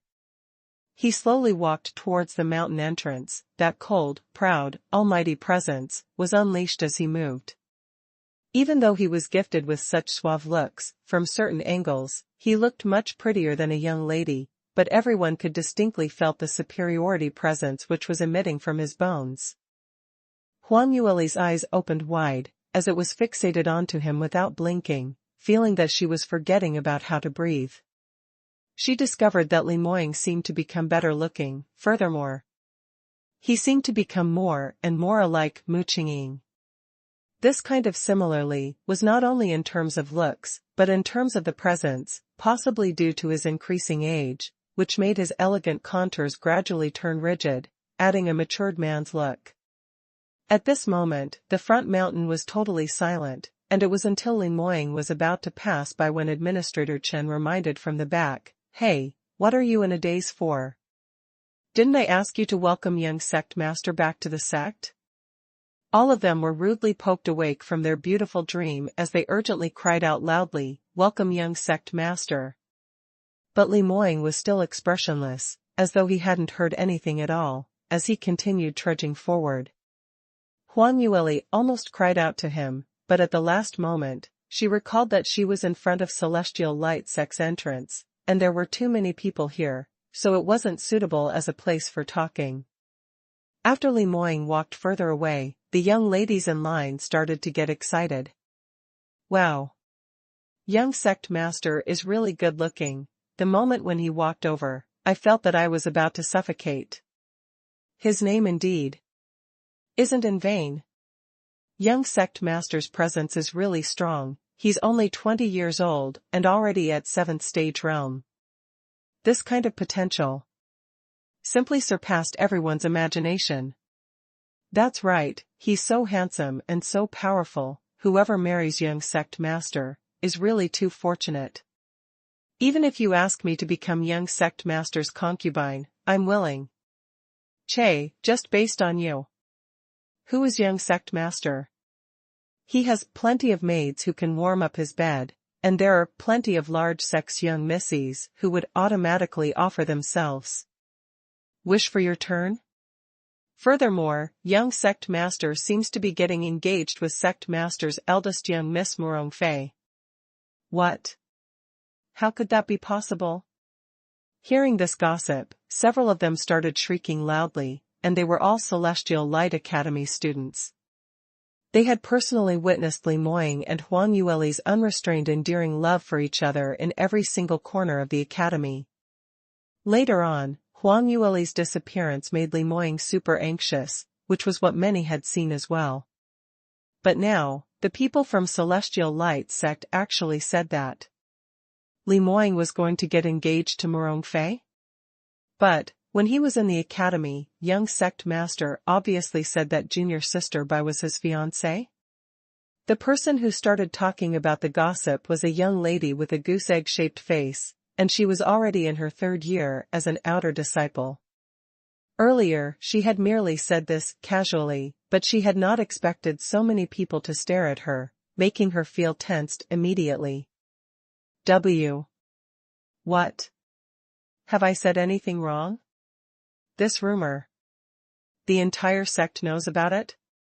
Young sect master and eldest young miss were childhood friends, and sect master had always wished for both of them to get married, whereas eldest young miss had always admired young sect master, but he had always had his mind on cultivation, with no feelings put onto.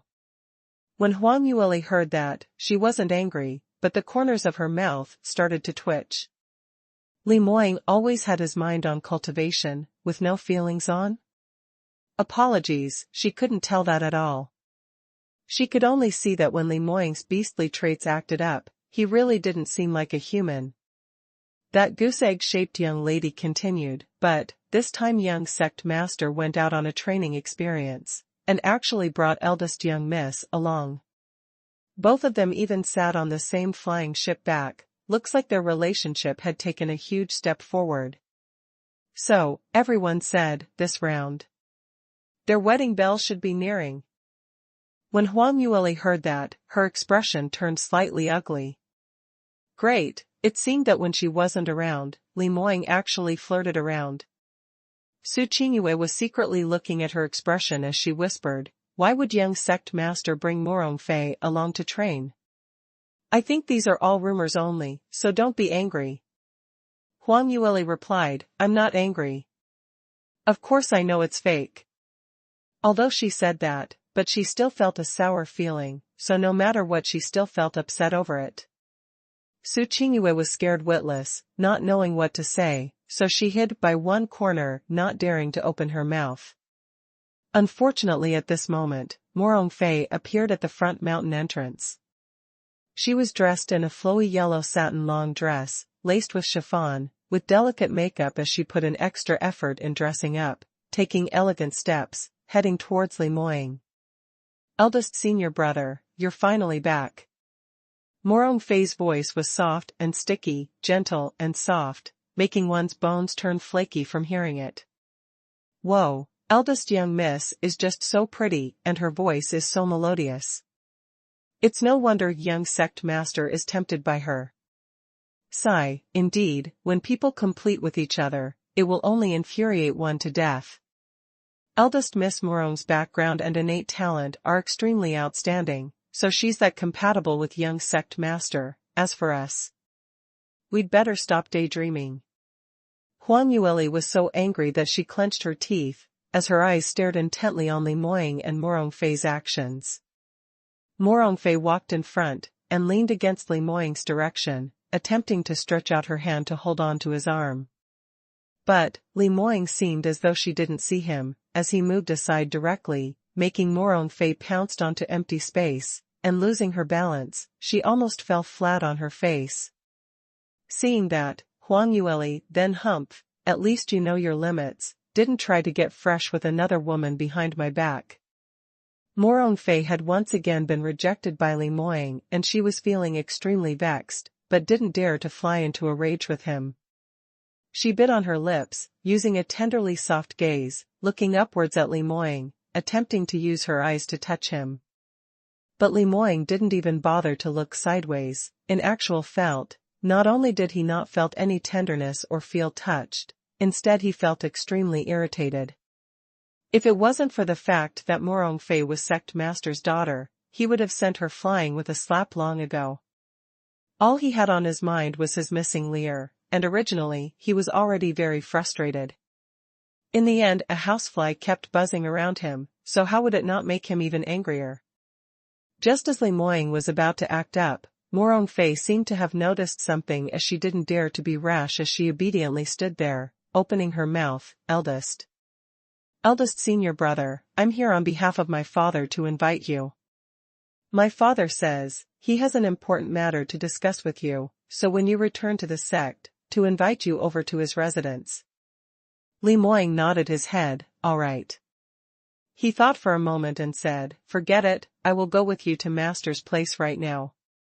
Morong Fei was overjoyed as she replied, "Great, eldest senior brother, then please come along with me."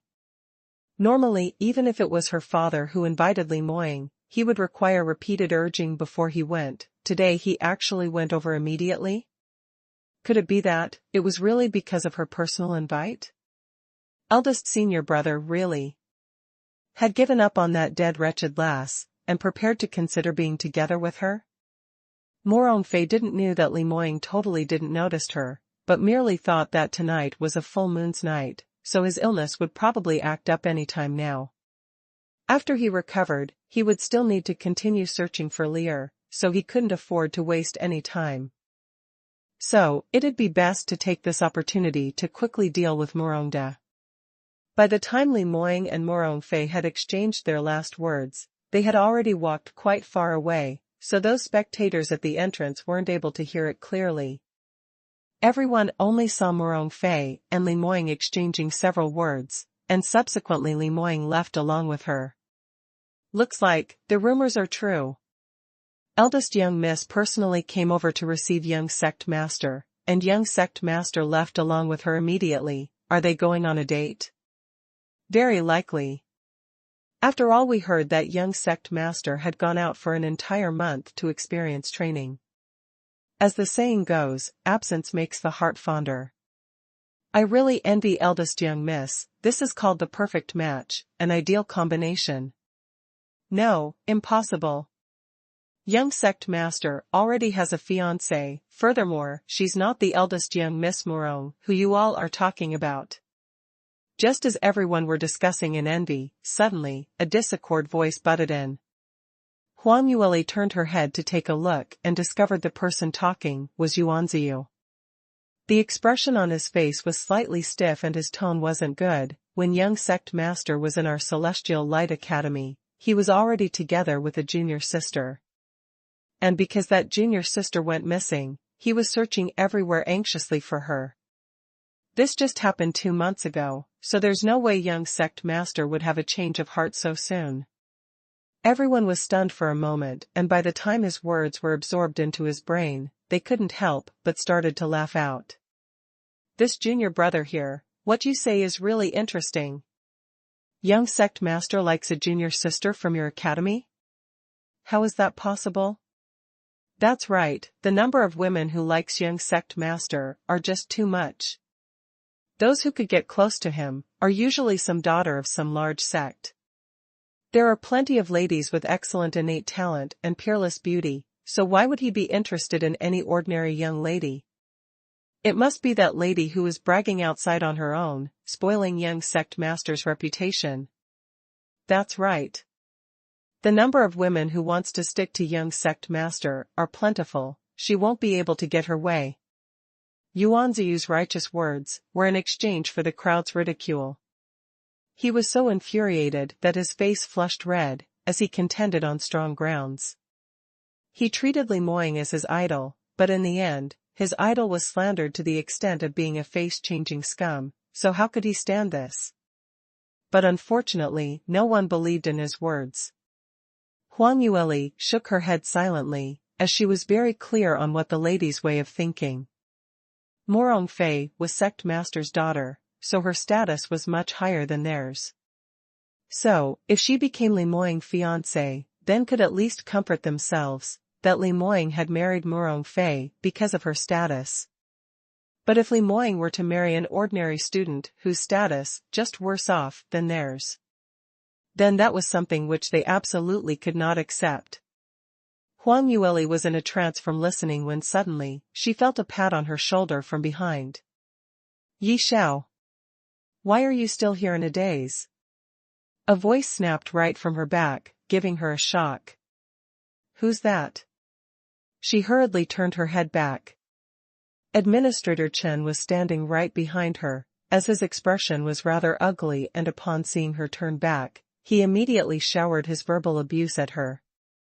I say, what time is it already? You're still here lazing around. Young sect master has already entered the sect, what are you still looking at here? Still not hurrying up to go young sect master's courtyard to clean up one more round? Tonight, young sect master will be staying in his courtyard, and if he discovered the room is messy and dirty, if he wants to blame us, who will be able to take up this responsibility? Huang Yueli knew that Administrator Chen was intentionally picking up a fight as her face instantly sunk. But the minute she thought that she was about to meet Li Moying, she didn't have the time to bother about him, so she might as well just nod her head. Administrator Chen, it indeed is my negligence. I will go to young sect master's courtyard right now. I guarantee that I will tidy up nearly, making young sect master satisfied. Administrator Chen gave a cold harumph as he said, "You're already so passive and slack, how can I believe that you will work properly? Follow me, I'll send you there personally and supervise you, so don't even think of skiving." Saying that, he seemed as though he was really afraid of Huang Yueli running away, as he followed closely with her. Huang Yueli was rather speechless. Even if Administrator Chen wanted to chase her away, she would beg to stay all right? He was actually afraid that she might slip away? But, since Administrator Chen was really so enthusiastic, then it indeed proved that he was plotting something. Yesterday Su Jiaxing wasn't wrong in saying that. But although that was that, she still followed Administrator Chen, all the way till Li Moying's courtyard's entrance. Administrator Chen then stopped his footsteps as he said, "All right, not everyone can enter young sect master's courtyard, so I won't be going in. Remember properly what I said earlier, tidy up each and every room carefully, not forgetting any corner, do you understand?" "I understand." Huang Yueli nodded. Administrator Chen then gave a slight smile, "All right, hurry up and go in, don't delay young sect master's rest time. Remember to do your work properly, I will be watching you." All Huang Yueli had on her mind was to meet Li Moying, so she couldn't be bothered to talk nonsense with Administrator Chen, so she casually nodded and turned to head into the door. Administrator Chen saw that she really lifted a cleaning cloth and pail in, as he couldn't help but started laughing out loud. Fatty Wang, whose face was covered in scars, suddenly popped out from the side of the bushes. "Uncle, we've succeeded, right? Has that wretched lass really gone in? She will go and tidy up that secret room, right?" Administrator Chen fiddled with his beard as he gave a slight smile. "I've specially instructed her to clean every single room, so she will definitely do as told. Earlier I saw that look in her eyes, when she was there welcoming young sect master.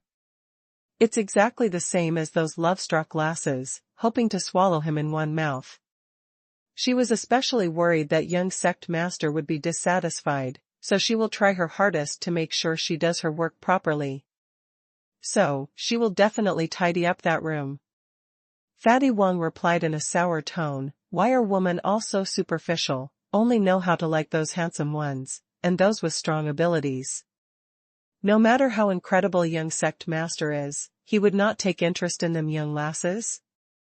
Why is it that every single one of them, after they met HM, seemed as though they had taken a love potion?" Administrator Chen said, "What does that have to do with you? Anyway, the greatest achievement is to exact your revenge this time." Fatty Wang immediately casted aside all other thoughts as he asked worryingly, "But, will young sect master really kill her? If young sect master finds out that we're the masterminds behind, then—" Administrator Chen said, "This you don't have to worry. Didn't you see that Protector Moe have already been sent to the water prison? Would this lass's treatment be better than Moe? Just be totally assured. We only need to come and watch the show early tomorrow morning. Perhaps, tomorrow morning, her corpse would be thrown out by young sect master's shadow guards. No matter what, she would be beaten up badly, and her meridians and profound energy would be crippled." The minute Fatty Wang thought of this, he started to get excited. "That's great, I'm going to bury her as a funerary object for my silver wolf." The minute Huang Yueli entered Li Moying's courtyard, she bumped into Mochi head-on. As Li Moying's shadow guard and housekeeper, after Mochi returned to the sect with Li Moying, the first thing he did was to return to the courtyard to arrange the household matters. The minute he entered the door, Emochi felt something was amiss, as though someone had entered this courtyard.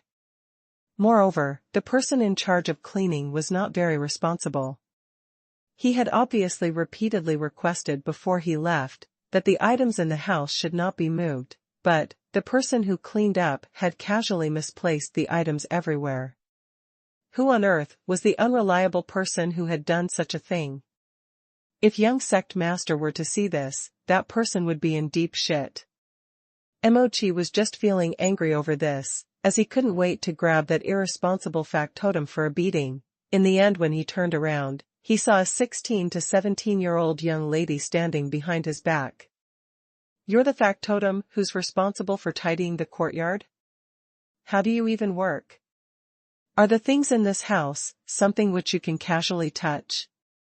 I'm telling you, if you're not putting your heart into doing this, if you infuriate young sect master, that would be a consequence which you cannot afford." Emochi was infuriated, so when he saw her, he didn't even wait for her explanation when he started berating. He thought that his stern and severe look would made that ordinary-looking outer female disciple scared out of her wits. In the end, when that young lady saw him, she only gave him a lazy smile as she waved to him. "Emochi, we haven't met for quite some time." Emochi was stunned for a moment, as he immediately frowned. "You know me?" As Lemoyne's shadow guard, his status in Celestial Light sect was not low, and when outer disciples saw him, they revered him extremely, so no one dared to speak to him like this. Furthermore, this young lass's tone and the manner of her actions looked extremely familiar. But Emochi thought for quite some time, and still couldn't recall where he had seen her before.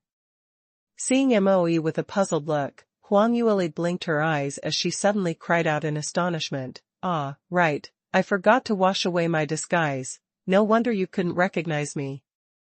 Hurry, does Lemoyne have any medicine to cleanse of disguises? Quickly bring it out for me, I don't want to use this ugly look to meet him." Emochi was even more puzzled by her words.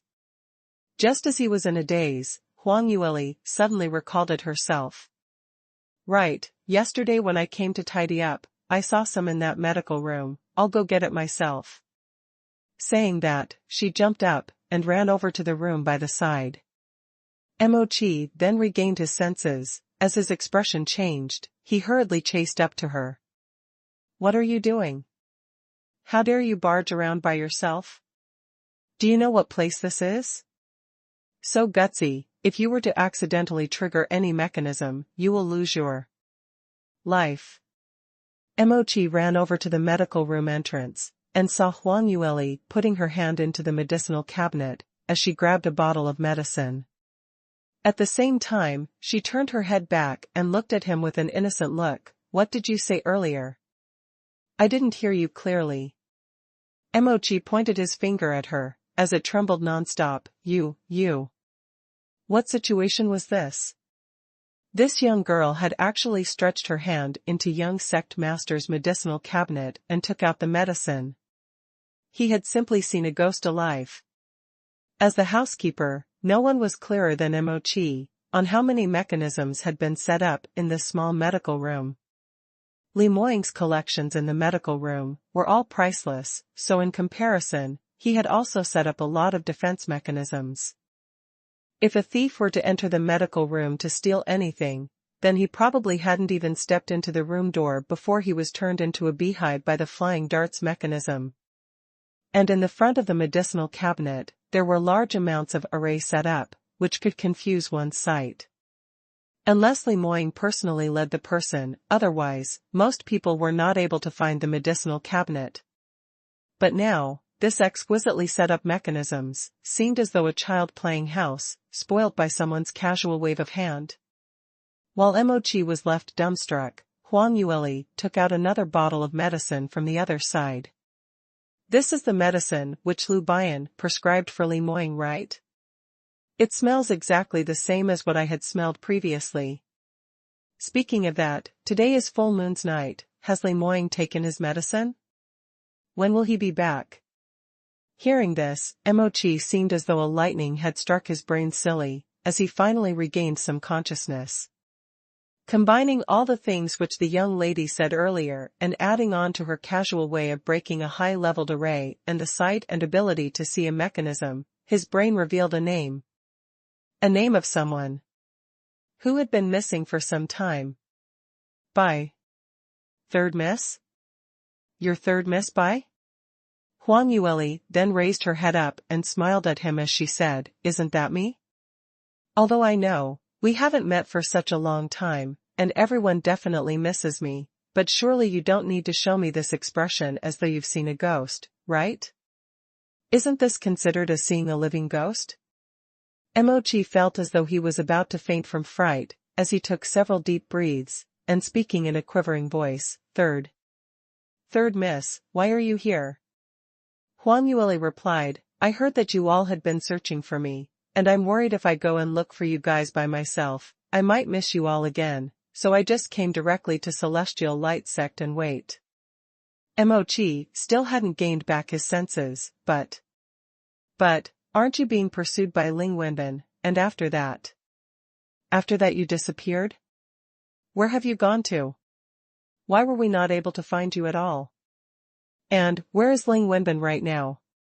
Huang Yueli smiled as she responded, "You just pile one lump of questions, so how do you want me to reply? This is a long story, when I have time in future, I'll explain then.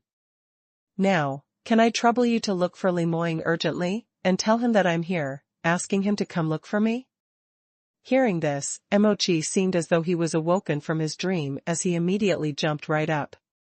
Right, this matter must be reported to Master immediately. During this period, Master thought you had died in Ling Wenbin's hands, and was simply heartbroken. If he knew that you're all right, he will go mad from joy. I'll go inform Master right now.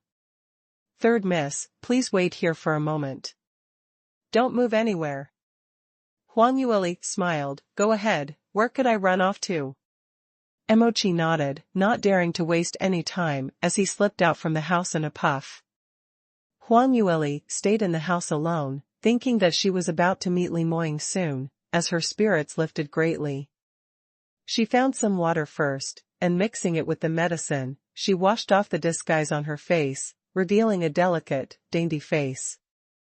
Due to the successful advancement, the seal on her flame spirit physique had unveiled another layer, as her looks also became even more alluring. As though a rose which shed its shyness, slowly blossoming, revealing a peerless glamour which made one enraptured. Right now, her looks were already on a top-rated beauty level. Although Morong Fei was publicly known as the #1 beauty in the entire South Sky region, but if she were really to stand next to Huang Yueli, she was just not enough to be compared with her. Huang Yueli retrieved a bronze mirror as she looked in the reflection, and felt slightly dissatisfied. Previous life. She was much prettier. Helming an incomparable astonishing beauty. It was rumored that Mu Qingqing had just taken one look at her from afar, and it was love at first sight. Now she wasn't as beautiful as before. If he were to regain his memories, would he be dissatisfied? But, even it was too late even if he was dissatisfied. She had already relied on him, so don't he even dare to think of ditching her. The man whom she, Huang Yueli, chose, how was it even possible for him to escape from her clutches? Although she had this thinking, Huang Yueli rearranged a new hairstyle and smeared a little lipstick on her lips, before she nodded her head in satisfaction. But after she had prepared everything, Li Moying still hadn't returned. Huang Yueli guessed that it must be an extremely important matter which Morongdao was discussing with him, which was why Mochi couldn't be found either. But she wasn't anxious, so she continued to tour around the house. She had been to the initial few rooms yesterday, and there were still a number of rooms at the end of the corridor which she hadn't been to. Huang Yueli continued to look around, and while looking, she exclaimed in admiration, "Wow, Li Moying is really rich. He has so many of these 9th-tier materials here. Who on earth set up these mechanisms for him? Just short of me by a little. And, very good, he's so rich, looks like he will be able to provide for me."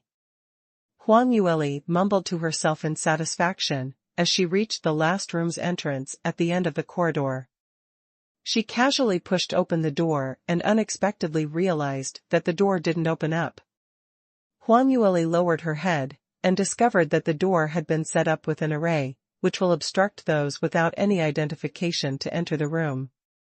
Huang Yueli placed her hand on the door and injected some profound energy, and this time the room door immediately opened up. Weird, why would he set up a lock in his own house? Just how much treasures are stored in this room?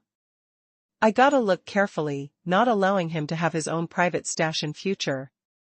As Huang Yueli taunted, she walked in, and as she stood in the middle of the room, she turned around to look at the surroundings, and immediately she went into a daze. Celestial Light Sect's main hall. Emochi was negotiating with the guards at the entrance. Senior brothers, I'm so sorry, but I have something extremely important to inform young sect master, so will you please help me to inform him? But the guards took no action. Protector Mo, sect master, and young sect master are discussing very important things. If you have anything urgent, can't you just wait a while? But my matter here is extremely urgent. I must inform young sect master immediately. Emochi anxiously replied. The guards blocked his entrance, refusing him entry.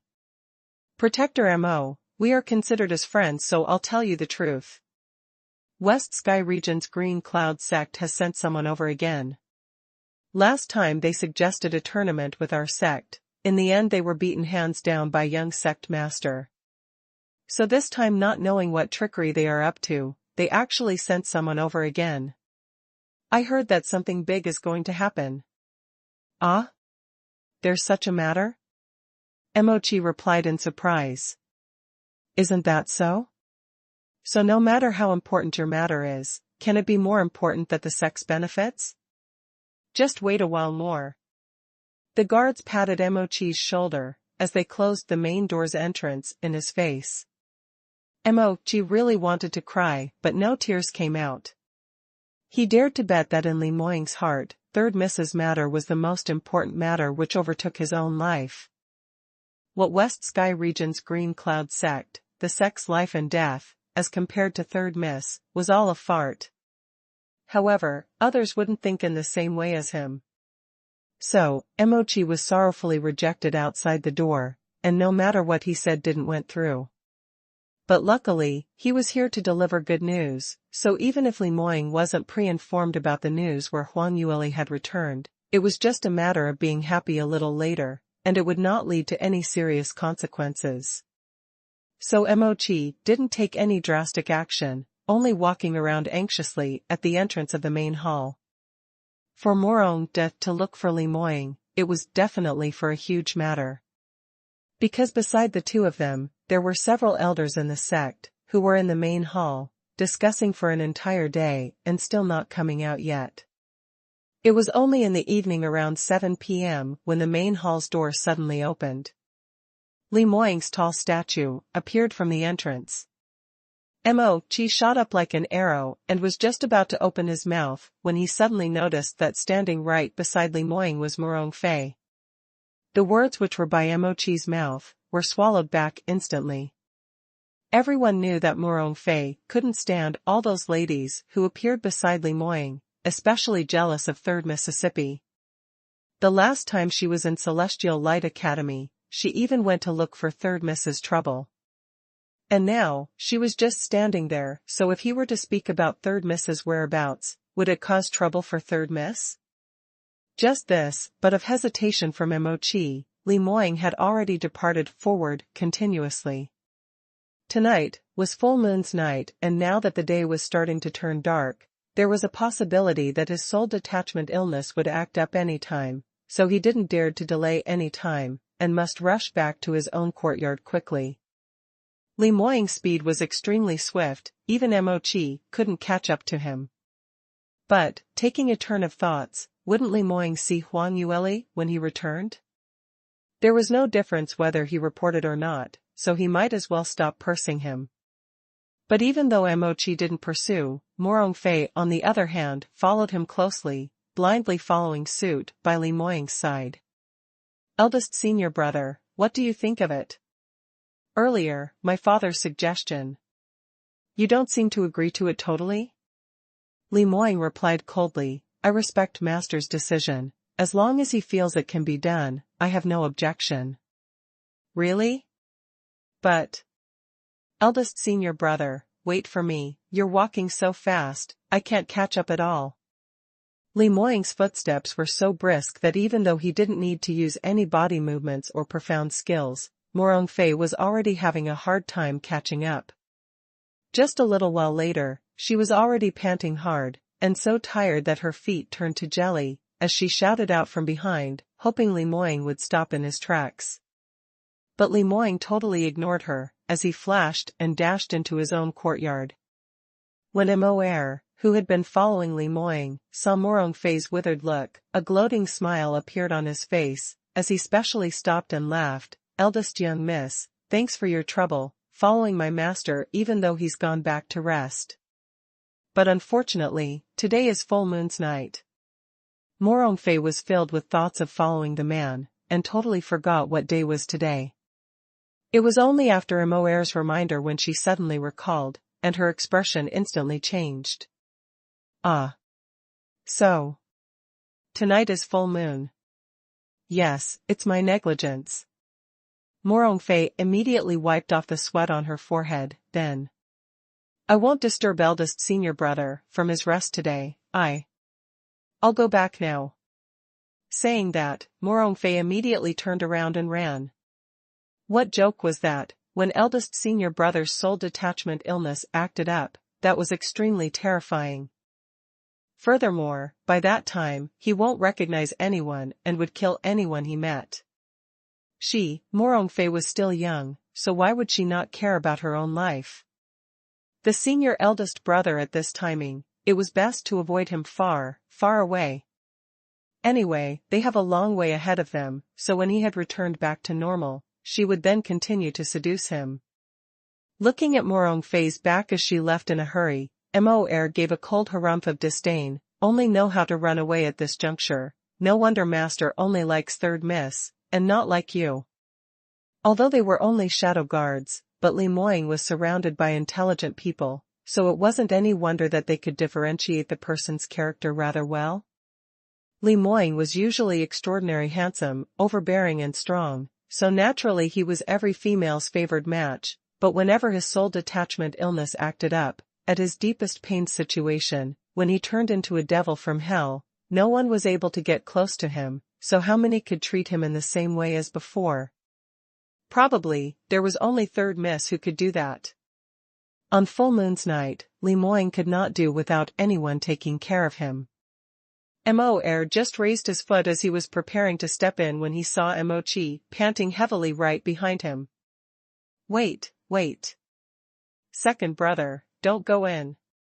Mo was stunned, what happened? Mo Chi hooked his arm around his neck as he couldn't help but laugh out. Tell you a piece of good news, third miss is back and she's alright. Moreover, she's in master's room right now. What? How is that possible? Mo was extremely shocked. It's real, even more real than a real pearl. So, let's stay away further tonight. Anyway, even if master's soul detachment illness really acted up, third miss will be able to settle it, so let's not go disturb them exchanging their lovey-dovey words. Mo finally got out of his shock as he slowly revealed a smile. You're absolutely right. He doesn't need us here now. Come, let's go grab a drink. As long as third miss was back, to everyone, life had instantly been lit up in colors, once again. At this moment, Huang Yueli was just walking to the last storage room at the very end of the corridor, as she admired Li Moying's collections. The room which she was in right now, was the secret room which Administrator Chen was talking about, but she herself didn't know that this room was out of bounds, furthermore she didn't feel that there was any problem at all.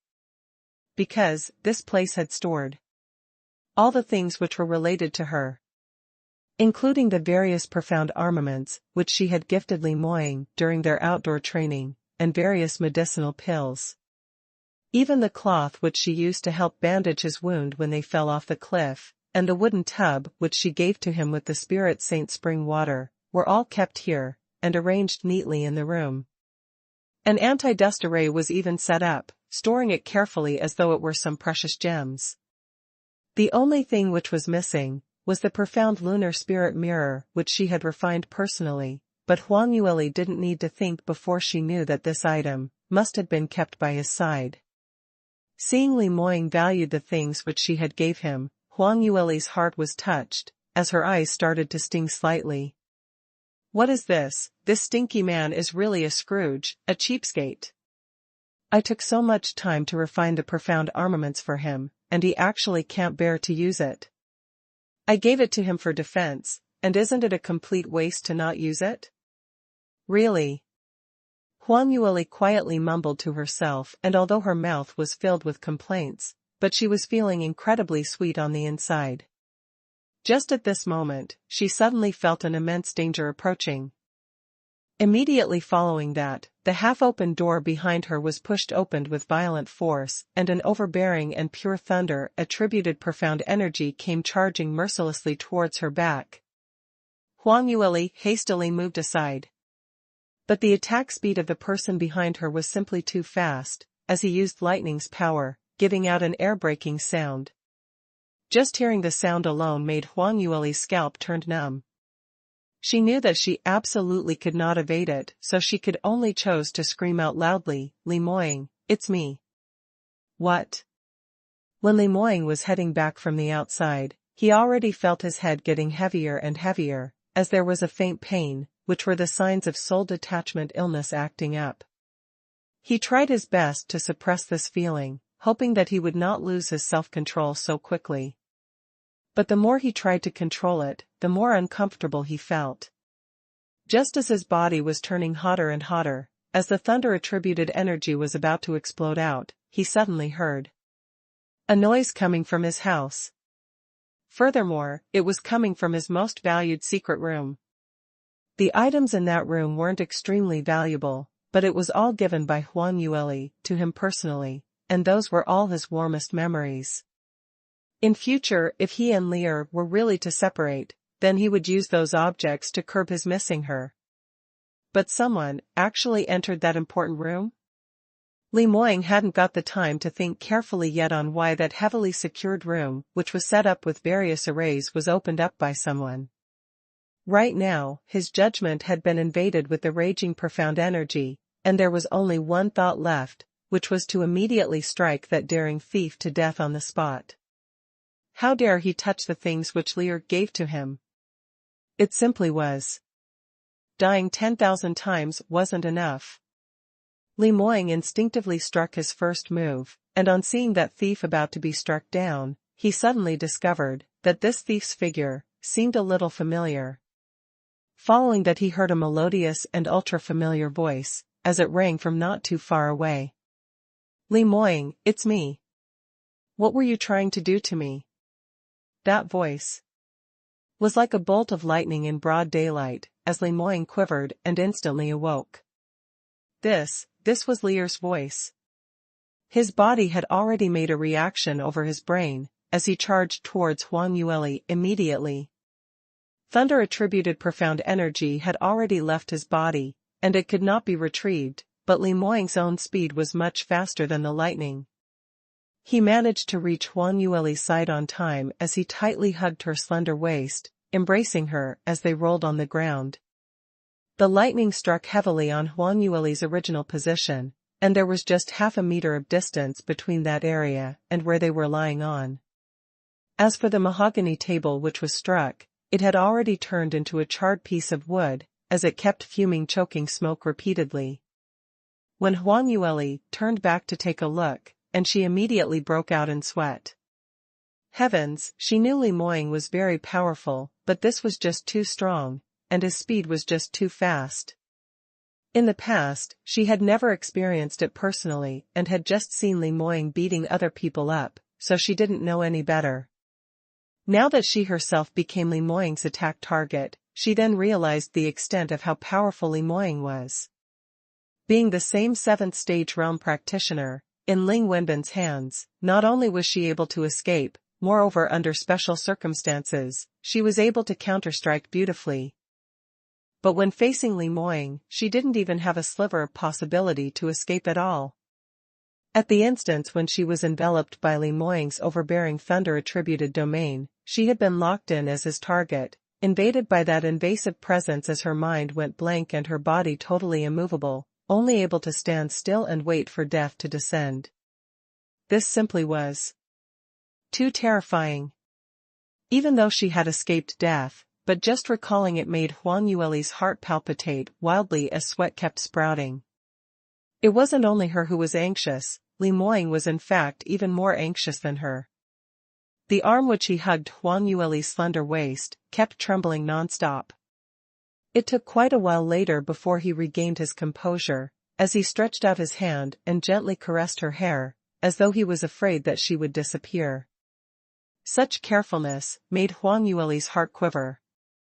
She hurriedly raised her head up, meeting Li Moying's gaze. She thought she would be able to smile and greet him, but the minute she raised his head, he saw Li Moying's deep and painful black eyes. She couldn't bring a smile to her face at all. After some time, a sentence was forced out of her throat. Li Moying, I'm fine, I've returned. You. Li Moying said one word, and immediately stopped. Huang Yueli heard his gagged tone and instantly widened her eyes, because she could tell that Li Moying seemed as though he was about to cry. She hurriedly hugged Li Moying, pouncing herself onto him, as she showed her pure and beautifully face, which she had intentionally put on makeup in front of him. Hey, what do you mean by this? Aren't you happy to see me at all? Give me a smile. Of course I'm happy. Lear, you're all right, you're really all right? Am I not dreaming about this? Li Moying locked her tightly as the force in his arm became stronger and strong, as though he was about to break her waist. Huang Yueli originally thought about enduring it, but Li Moying was so agitated that he totally forgot to control his force, and she couldn't take it any further as she gave out a moan. When Li Moying heard her moan, his arm relaxed a little, but didn't totally let her go. Huang Yueli wiggled a little in his embrace, in an attempt to struggle free. You let go first. Woo-woo. Following that, she had yet to finish one sentence before Li Moying moved close to her and pressed his lips onto hers. Li Moying's kiss was very, very passionate, and extremely strong, overbearing, resolute, not allowing any rejection. Even though Huang Yueli was in his embrace, she almost fainted due to suffocation, but what he did was only to release her for one breath's time. Just as Huang Yueli rose her head up to take in air, he had once again sealed her lips. Once and again, repeatedly, as though there wasn't any stopping at all. After a long, long time later, Huang Yueli already lost track of how much time was lost, only knowing that her brain had already turned into a mess. Other than Li Moying, who was tightly holding on to her, there was nothing left. Eventually, after Li Moying felt that missing corner in his herd had been slightly filled, he finally let her off. By now, Huang Yueli's lips had already turned into a bright red color, as though it was about to drip blood. She lightly pursed her lips. Indeed, it had become numb with no sense of feeling. Huang Yueli secretly called him beast in her heart as she used her eyes to stare daggers at Li Moying, with the intention to express her fury towards him. But she herself hadn't noticed that her pair of watery eyes had already become blood-filled due to suffocation and desire. Her two eyes were bright red, like a rabbit, and that furious pressing and anxious look, rather than saying that it posed any threat, might as well say, it was filled with an unspeakable temptation. Li Moying saw this, and there was a slight change in his gaze, as he suddenly felt that a certain part of his lower body, turning slightly rigid and uncomfortable. But, now wasn't the best time to get intimate. Being stared at intently by that pair of deep and penetrating peach blossom eyes, Huang Yueli felt like she was starting to lack oxygen once again, as though she was about to faint. That pair of eyes was simply too beautiful, totally the same as Mu Qingqing. That kind of deep gaze, which could enter one's soul, was something which no one could imitate. Huang Yueli's little hand tugged onto his shirt at his waist and was just about to speak. Suddenly, she heard Li Moying opening his mouth first. "I'm sorry." Huang Yueli went into a blank before she gave a puzzled reply. "Sorry? Why did this word suddenly pop out? Should it be, I miss you so much?" However, Li Moying continued speaking. "I should have kissed you, I'm only too agitated from seeing you still alive, and slightly lost my control. I know I shouldn't do that, and I'll try my best to keep a distance from you. I'm extremely sorry for offending you this time." His voice started to chill, slowly. Earlier he had missed Huang Yueli too much. Furthermore, he thought that he was really in an illusion of a dream. Since he was dreaming, then naturally he wanted to kiss, to hug, and in reality when he dreamt of Huang Yueli in the nights, he had done even more villainous matters. So, he unhesitatingly kissed her, but as he kissed, he became aware that the Lier in front of him was actually real. In the midst of shock and joy, to ensure that the young lady in his embrace really existed, his kiss became even more intense. But now that his rationality had returned to his head, he discovered that he had committed a huge mistake. His Lier. No, she was no longer his. Anyway, Lier already had someone who she liked, and he didn't dare to use the fact that he was a man, and the advantage that his cultivation was much higher than hers, to coerce her to accept his kiss and touch. Thinking of this, Li Moying's heart crumpled into a burst of twitching pain. But he still loosened the grip on her arm as he stood up. Huang Yueli was originally pressed against the rug on the ground being kissed wildly, and her clothes disoriented, face flushed red. In the end this man actually just patted his ass and ran away, displaying a regretting past deeds expression, then leaving a word, "Sorry?" Wasn't this scene a little too funny? Huang Yueli first went into a short daze, then subsequently grabbing Li Moying's lower hem of his robe, as she tugged him hard downwards.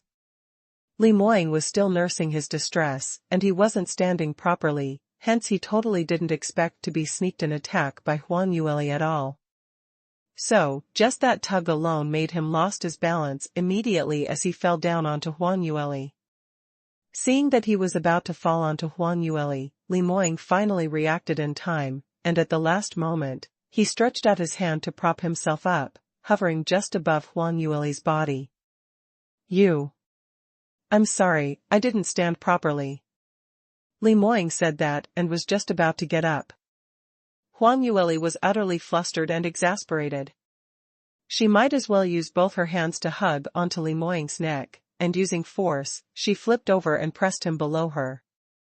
Li Moying was stunned for just that one moment when Huang Yueli had already squeezed herself to his face, and her pointed nose touched against his nose's tip, as that pair of watery large eyes was right in front of his face. Li Moying's breathing became heavy. The young lady's soft body was tightly pressed against his, warm and tempting. This young lass had never been so obedient, doing what she was told, so proactive before. For a moment, Li Moying wanted badly to lock her tightly, pressing her down and then doing what he wanted to do. That desire was extremely strong, as though he had been thinking about it for many years, for a long, long time, which had already set in deep into his soul. His two hands which were hanging on the ground clenched into fists, as his fingers sunk into his palm, forcing himself to control himself. Because he still clearly remembers the expression and tone when Huang Yueli said she had someone whom she liked. That kind of tender yearning was something which he couldn't hope to have. However, just as his self-control was about to collapse, Huang Yueli suddenly lowered her head and gave him a peck on his face. Her action was light and quick, like a dragonfly touching the surface of the water, when it withdrew back immediately.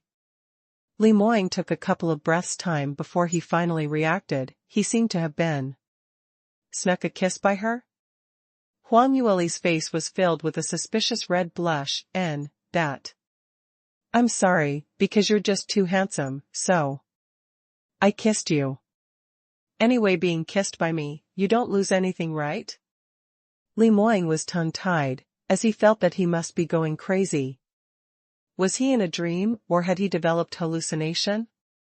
His Lear would automatically kiss him, and gave such a bashful smile. Had his soul detachment illness become so serious that the minute it acted up, it actually revealed the dream in his mind, turning it to become so alike as though it was real. Huang Yueli lowered her head to see his dazed look and suddenly felt slightly comedic. She had never thought that the man whom she liked was usually so overbearing and powerful. And he actually had a dazed moment like this. This intense difference made Huang Yueli's heart filled with warmth, because this man only appeared in this way in front of her. For the longest time, he had only shown such difference towards her. The gentleness in his eyes were only for her. Thinking of this, Huang Yueli just wanted to explain the whole truth to him clearly and quickly. They had already wasted so much time, wasting a total of 2 lifetimes, so in future, they must cherish their affinity, and stay happy together. But seeing Li Moying still in a daze, Huang Yueli's hand turned itchy as she pinched him on his face, as she was gasping how smooth his skin felt, as she sat up and pulled Li Moying along with her. "Get up, I have something very important to tell you." She used her strength to grab his arm upwards, but after tugging him for some time, he actually didn't budge at all. This man was just too heavy. Li Moying finally felt some actuality, as he saw his little fox rolling her eyes back several times at him. He finally remembered to climb up. "Lear, why are you?" He agitatedly grabbed Huang Yueli's shoulders and wanted to speak. "Shut up, can you listen to me first?" Huang Yueli broke off his words. Li Moying didn't expect to be held up by her, as he went into a daze again and nodded his head. Huang Yueli pointed her chin, like a mighty queen. "Sit over there, and listen to me." Li Moying was helpless, as he could only listen to her commands, and sat on the chair by the side, as he turned his eyes to look at the young lady's dainty face that was bright like sunlight. He was finally slightly awake.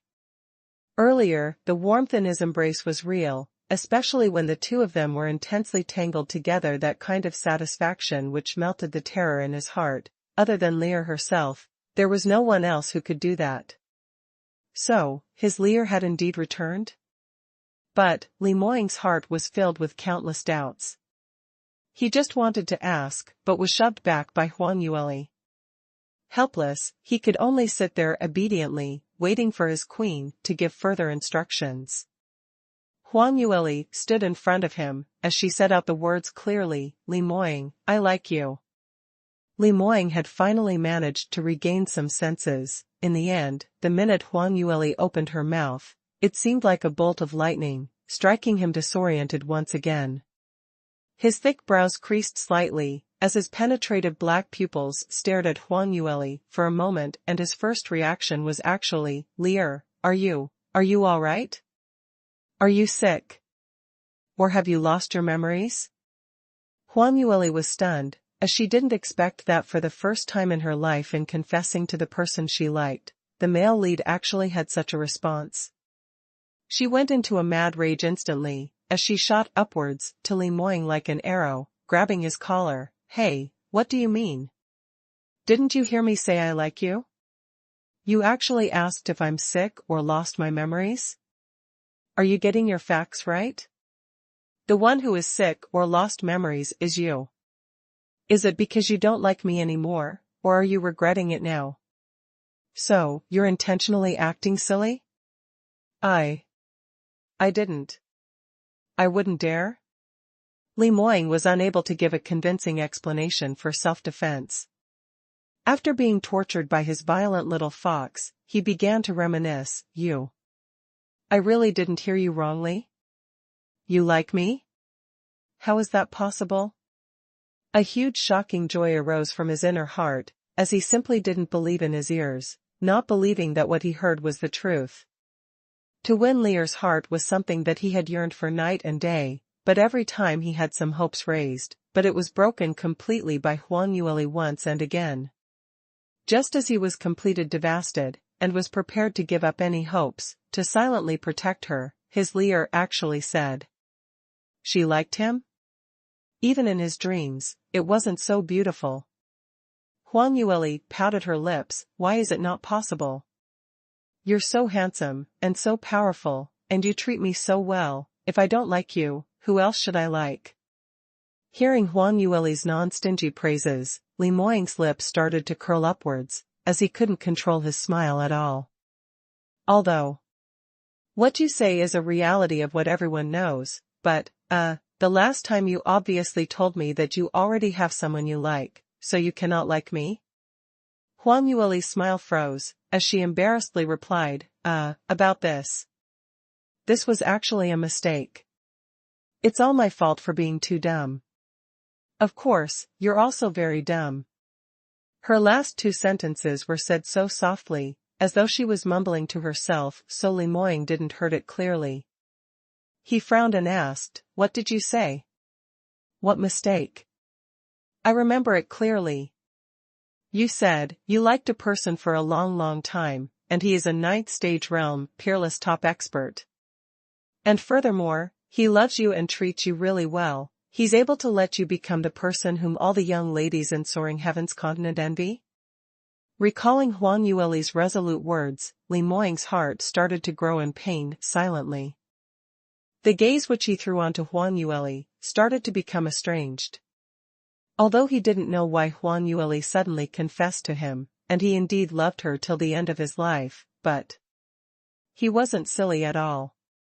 There had been no one at all who would change their character within a short period of time to like another person.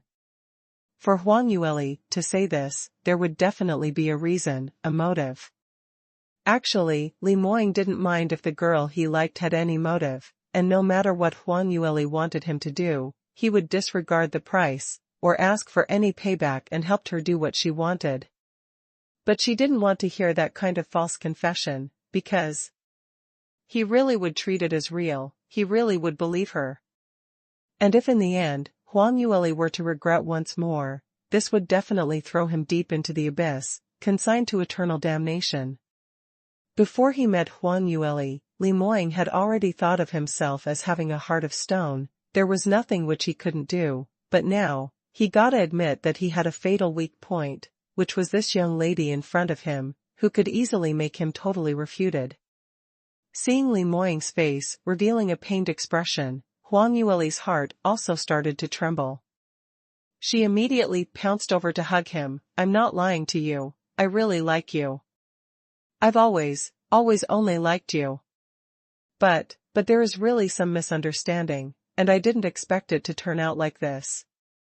Are you willing to listen to my explanation? Hearing the young lady in his embrace making a solemn vow repeatedly emphasizing her feelings, Li Moying's heartbeat started to speed up. Should he look forward to this time, she's really decided to open her heart to him.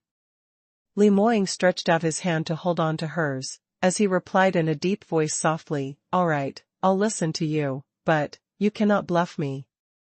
Huang Yueli looked at his eyes, I will not bluff you, but I'm afraid you will not believe in me. Li Moying seemed to have felt her apprehensiveness, as his gaze turned gentle. As long as you're willing to speak, I'll believe you. In actual fact, Huang Yueli felt that there was a 99% chance that Li Moying would think she's taking nonsense, but at least hearing his pacification, her heart started to quieten down. Huang Yueli sat by his side, as she thought for a moment before she opened her mouth, this matter needs to start from our past life. Past life? Li Moying had already decided that, no matter what Huang Yueli said, and how ridiculous it was, he insisted on believing the person whom he liked. But even though he had this sort of determination, at the first instance, when Huang Yueli opened her mouth, the first sentence made him stunned. Huang Yueli firmly nodded her head as she replied, right, previous life. Why are you so shocked? Didn't you said that you will believe me regardless? I'm only a little shocked. All right, do continue. Li Moying was only astonished for a moment when he settled down. Huang Yueli was reminiscing as she spoke softly, you probably couldn't believe that I still had my past life's memories when I entered this body. But for the first 14 years of my life, my memories had been sealed, and had always been very blurry. Until 1 year ago, it was because of one life-and-death incident where I had suffered provocation, hence recovering my past life's memories. Recalling my identity from my past life. If any ordinary person were to hear this, they would probably think she was still sleep-talking. But to a top expert with broad knowledge like Lemoyne, he had heard of rumors of practitioners whose souls had reincarnated, so he could still accept this news. He turned and looked at Huang Yueli as he asked, curiously, "What is your identity, in your past life?" Huang Yueli raised her eyes as she looked at him, as she spoke out the words distinctly, "Mythical Flame Palace's young palace master Huang Yueli." A clang sound was heard as a ceramic cup, which Lemoyne was holding onto, fell onto the ground, shattering into pieces. His eyes widened like full moons. "What did you say?"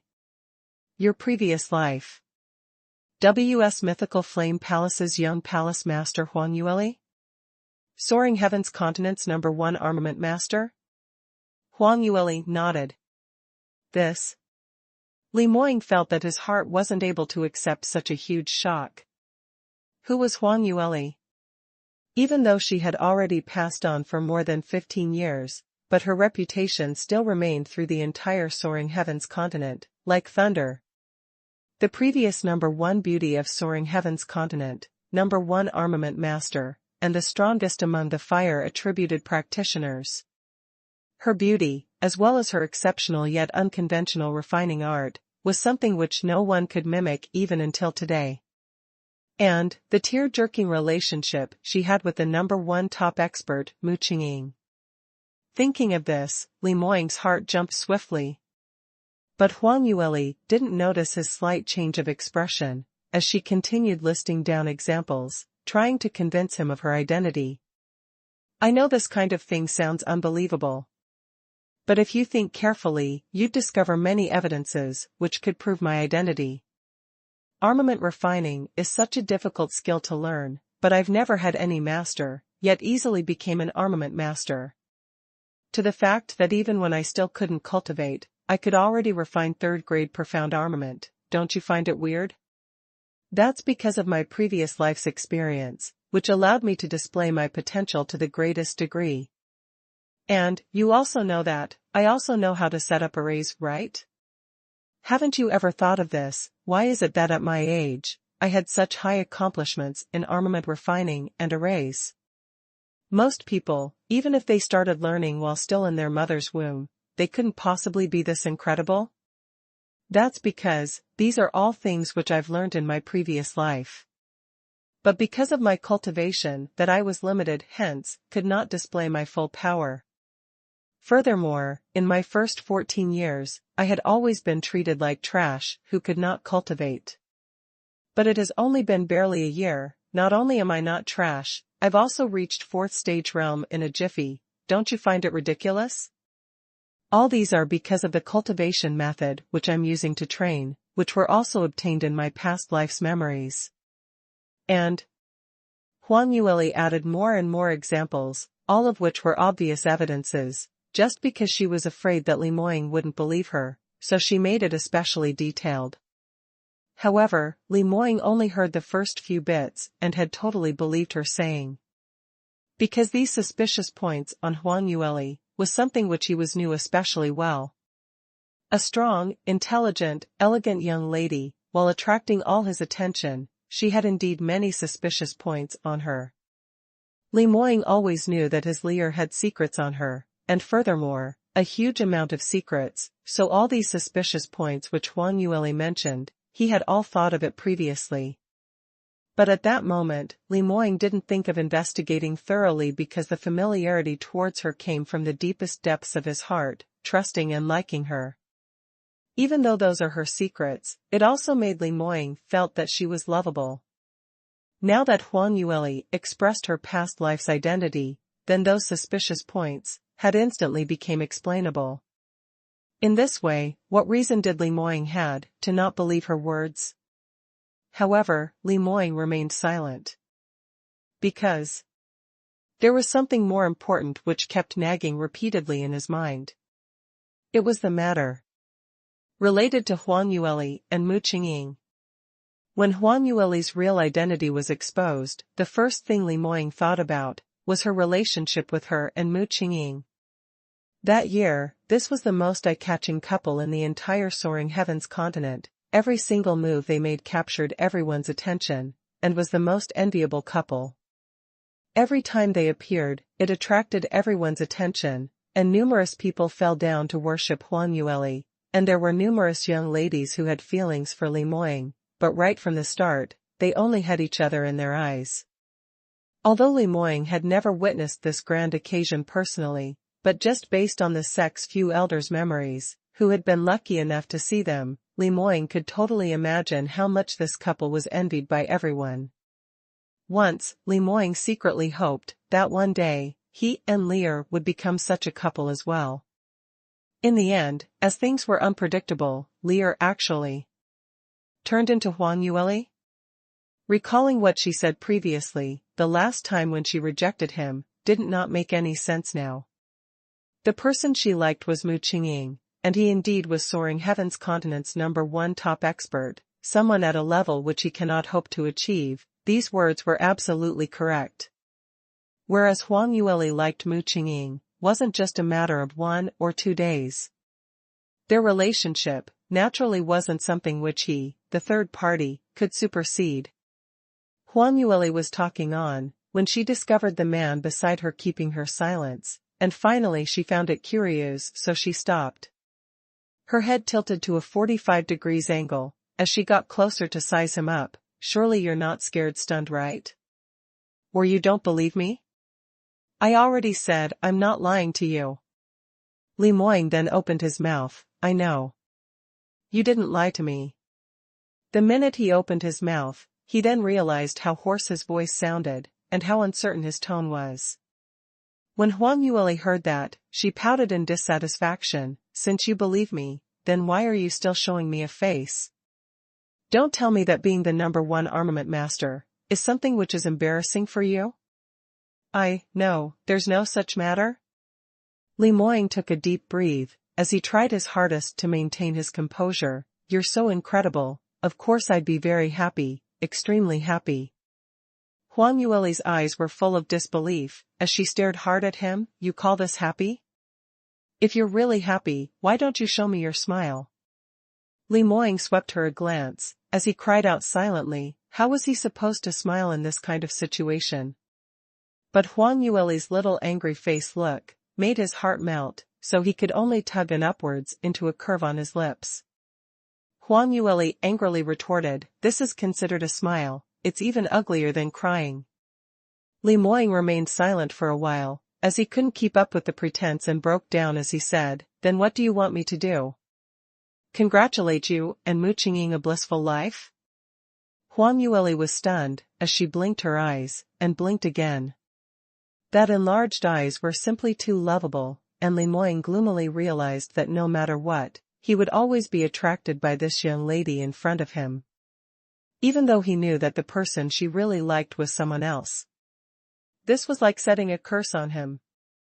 Huang Yueli knew that he was thinking awry, and right after she realized that, the corners of her lips rose upwards, as she gave a crafty smile. She intentionally got close to him and said, then. Now that you know that your love rival is the #1 top expert, you don't like me anymore? Li Moying took a deep breath as he stared intently at her. What do you hope for me to say? You obviously know that. I don't care who I need to go up against, and I can go anything for you, but, your heart obviously belongs to someone else, so why must you come and fool around with me? Do you feel a sense of achievement, seeing me being tortured badly like this? Seeing Li Moying's teeth flaring and heartbroken look, Huang Yueli knew that she had gone overboard, as she hurriedly mended the fence after the sheep were lost. She shook her head with all her might. No, I have no intention of fooling with you. My heart indeed belongs to someone, but... Before she could finish her words, she was stopped by the gloomy Li Moying. Enough. I don't want to hear it anymore. He covered his ears, rejecting to hear more. Actually, he didn't need to listen to know how loving Huang Yueli and Mu Qingqing were that year, the entire Soaring Heavens continent knew about it. He didn't need to hear the person involved repeat it once again. What enough, listen to me, ah. Huang Yueli stomped her feet, as she pounced over in an attempt to pull his hands down.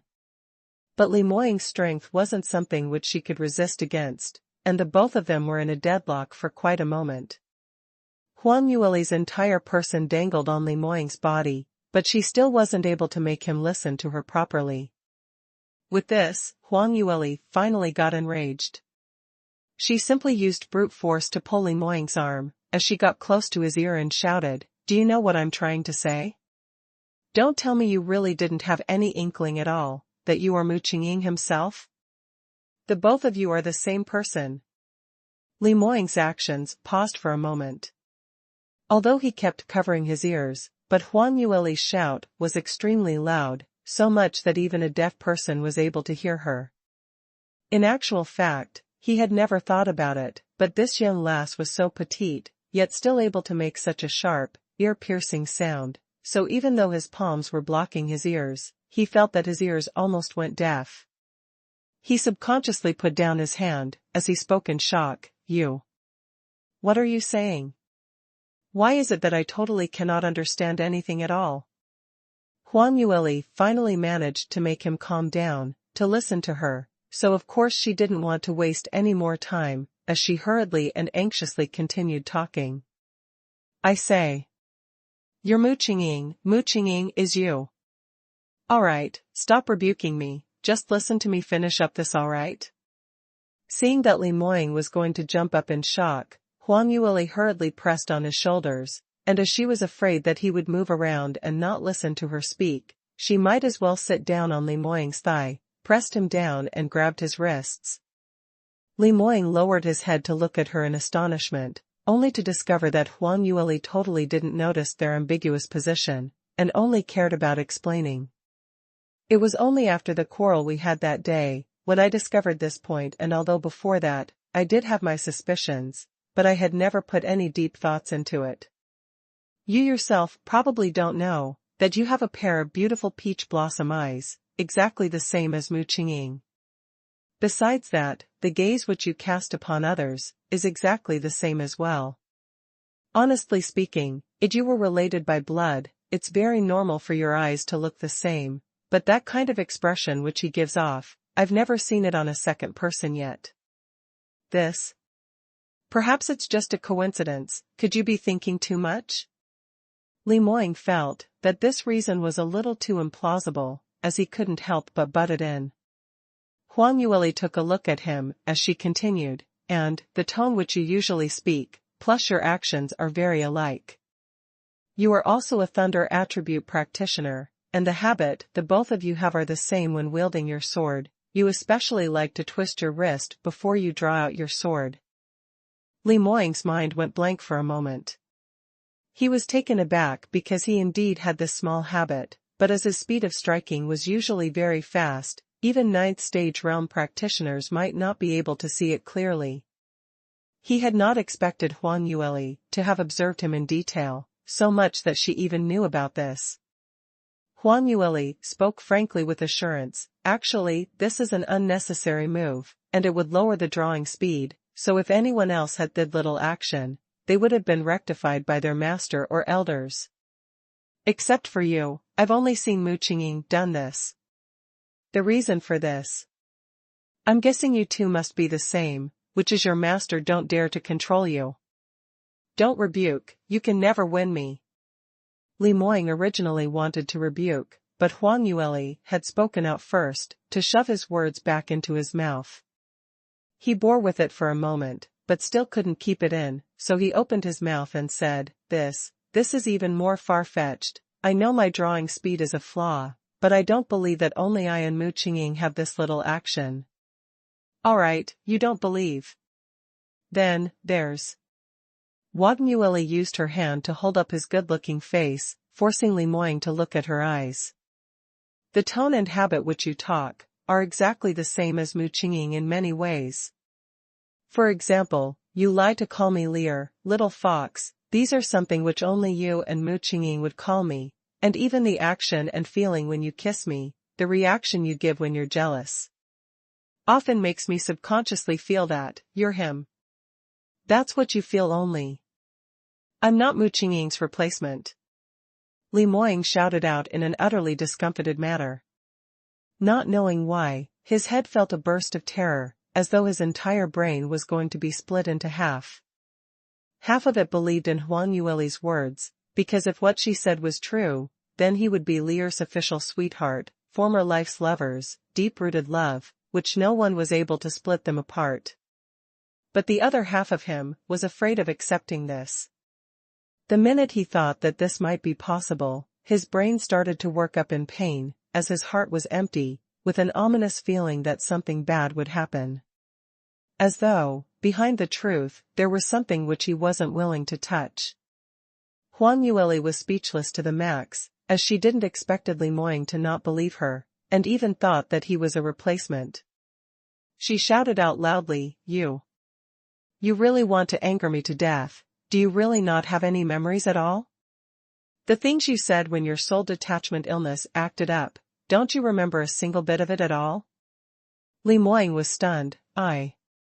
What did I say? When my soul detachment illness acts up, my memories are jumbled up, and I don't know what I do at all. Alright, looks like you really don't have any memories, then I shall remind you. Every time your illness acts up, you'd always say some absurd things, making me feel that I think of Mu Qingqing too much, that I'm hallucinating.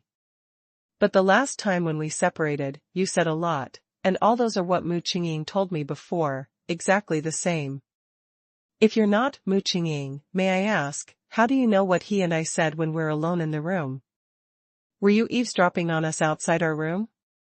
Li Moying was tongue-tied. You say it as though it really happened, surely it's not true, right? Could it be that I really said that? Rubbish, why do I need to lie to you on this matter? What advantages would I gain? You really have no recollection at all? Huang Yueli's face was filled with anxiety, as she grabbed his arm tightly, her entire body pressing against him, as she stared at Li Moying's eyes while shooting her questions. Li Moying's brows were tightly knotted, as his expression turned gloomy, falling into deep thoughts. He had actually believed half of what Huang Yueli said, because she's not the first person to say he would talk nonsense when his soul detachment illness acted up. When he was very young, Moe had once relayed to him the things which he said when he acted up, which was that he was worried about a young girl to not leave, to stay. At that time Li Moying had not met Huang Yueli, and he felt that he was a cold-hearted person with a cold attitude, so there was no possibility that he would get tangled with a young lady, so naturally he snorted disdainfully at Moe's description. Furthermore, when his illness acted up, his conscience was totally messed up, and in his mind, it would indeed appear some memories which were obviously not related to him, with people whom he had not met appearing, and places which he had not been to. In the past, he had not given any deep thoughts about this. Although he did suspect if these were his past life's memories, but eventually he felt that there was no meaning to it. But right now, linking it to what Huang Yueli had said, putting all these together, it seemed that the truth was about to be born. His eyebrows slowly relaxed, and Huang Yueli noticed this, as she urgently added on, Actually, I always had a guess, which is your soul detachment illness, had something to do with your past life. I heard Brother Moe mention this before, that your soul detachment illness was not something which you had since you were born, but it only happened when you were around 6 years old, am I correct? Li Moying nodded. That's right, it indeed is this case. When I was very young, I was extremely weak, and often had fainting spells in the middle of the night, but never had soul detachment illness. Ever since I almost died in the snow when I was 6, after Master found me and brought me back to Celestial Light Sect, my body suddenly became stronger, and my cultivation talent started to appear, but, for no obvious reason, I've also developed soul detachment illness. Huang Yueli said, So, the change in your life was 14 years ago. And 14 years ago was the year when I was attacked in the northern ice fields, and had no choice but to self-explode. Later on, I was reborn in this current body. Whereas Mu Qingqing was said to have shut himself within Blue Profound Sect, going into rigid closed cultivation. To this, what do you think? Li Moying's face was gloomy. What can I possibly think? Mu Qingqing had deep sentiments towards you? Huang Yueli went into a daze, as she apparently didn't expect him to sprout out such a sour statement, but immediately she flew into a rage out of humiliation as she stretched out her fair little hand, and pinched Li Moying's back of the hand hard. What are you talking about? Can you stop flying into a jealous rage, being jealous of yourself? Do you know how laughable it is? I'm talking to you about something proper. Don't you feel that everything which happened 14 years ago is just too coincidental? Could it be that this body's original soul had perished in the snowy night, and your spirit obtained this body instead? What joke are you cracking? Li Moying apparently could not accept this saying. What you want to say is, I'm actually not me, but a lonely soul dominating this body. And this ghost even forgot my own name, what I did, and what kind of identity I had. Then what exactly am I? Li Moying's expression was extremely ugly. Knowing that he actually wasn't his own self, no one would feel good about it. At this moment, Li Moying felt that if what Huang Yueli said was true, then wouldn't his entire life be a huge joke? After living for 20 years, yet he didn't even know who he was, and furthermore, to not even be able to recall it till this day, the part of his most important memories. Huang Yueli stretched out her hand, she caressed it gently on his handsome face, her slender fingers slightly increased in force around his eyebrows, trying to placate his inner heart's melancholy. But, she lowered her voice as she continued, but, you always remembered, who was the woman who you like. Li Moying's entire body quivered, like he was struck by lightning. Huang Yueli's lips curled into a sweet smile, as her watery big eyes were flooded with feelings. Even if you forgot everything, you still remembered that you like me, isn't it? Even though you have no memories, and was not able to recognize me, you still like me so much. You dare say it's not love at first sight for you? You dare say, from the first time you met me, it already felt as though we knew one another for a long, long time? Li Moying's thoughts were already swirling, and messy into a bundle, as numerous pieces of memories and consciousness started to fly around, causing his head to be in extreme pain. But, right before him was a pair of eyes, so bright, and so beautiful. Which was exactly the same as all his memories, and the dream which he kept seeing at night. Nothing had changed, from the past. Lear. He spoke haltingly in a low voice, and his voice sounded like it was choking. He grabbed Huang Yueli's hand, and clasped their 10 fingers together, as it grew tighter and tighter. Huang Yueli raised her head to look at him, and in an instant she was taken in by that pitch-black night-like pair of pupils, totally unable to move away her eyes. The two of them leaned in closer and closer. Just as their lips were about to touch each other, Li Moying suddenly gave out a low moan, and subsequently, he shoved Huang Yueli aside, as he grabbed his head, and bent down. Huang Yueli was shoved by him, and fell down from his thigh, almost falling flat on the ground. She finally managed to stabilize herself when she heard Li Moying's groans of pain. Moying, what's the matter? Huang Yueli's eyes grew large, as she rushed over. Li Moying suddenly lifted his head, and in that pitch-black eyes, glints of indigo blue rays could be seen, as though lightning power were about to gush out from his body. Huang Yueli was stunned for a moment, when she suddenly recalled that today was full moon's night, and Li Moying. From his looks, could it be that his soul detachment illness was about to act up? In actual fact, Li Moying was indeed on the verge of flaring up. When he returned to his courtyard earlier, there were already signs of flaring up. Originally, when he saw Huang Yueli by his side, feeling her presence, that raging energy in his body gradually started to subside, and if there weren't any accidents, today would go by safely. But unfortunately, Huang Yueli told him a large deal of their past lives' memories. Li Moying let her explain and tried hard not to recall his past life's memories, but no matter how hard he tried, there were only a few pieces of memories floating around, and one by one it flashed past.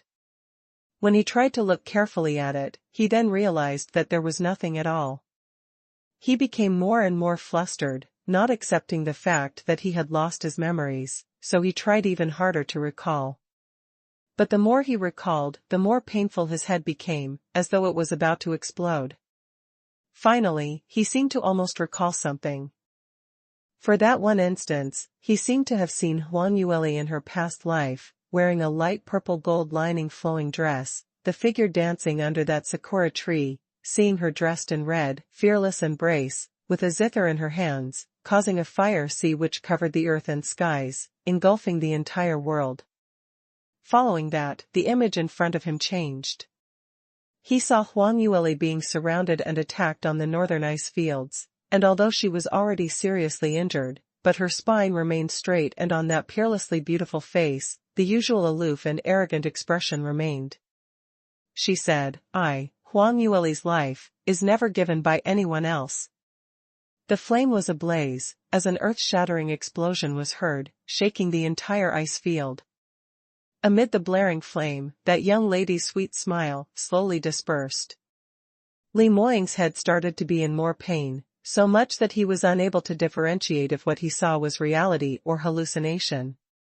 He only felt the pain in his heart about to explode, and he knew he needed more energy, a much more powerful energy, enough to twist the entire thing around, an energy strong enough to make his beloved come back to life. Because of that, even if it required him to sell his soul, even if he had to fall into hell, it didn't matter to him at all. Furthermore, he did. No, what on earth did he do? Li Moying's head suddenly became blank, he couldn't recall anything, and couldn't control anything, leaving only that powerful thunder-attributed energy which he had no way to suppress, threading through all the arteries in his body, making him felt that he was filled with energy, enough to destroy the entire world. Anyway, his Lear was no longer around, so even if he made this world accompany her in death, what did it matter? Li Moying laughed uncontrollably, totally not sensing anything. But from an outsider's view, his laugh was very weird, very horrifying, and very terrifying. He took a few steps outwards immediately, and with a wave of his right hand, the surrounding thunder-attributed energy instantly gathered in his palm. Just as he was about to destroy the surroundings, suddenly, a familiar sweet voice rang by the side of his ear. Li Moying, what are you doing? Stop, quickly stop. Li Moying's head turned dizzy again, this voice was so familiar. So familiar that it made his heart ache. Who was this? No. He still couldn't recall. Who cares, who cared whoever it was, anyway, he wanted everyone to accompany her in death. But, after that voice cried out a few times, it stopped and after that, a figure came flying towards him. Li Moying subconsciously wanted to strike, there was someone who dared to come near him at this kind of timing? He had no hesitation to strike that person into coal. But, this time, his arm seemed as though it was filled with lead, unable to stretch out no matter what.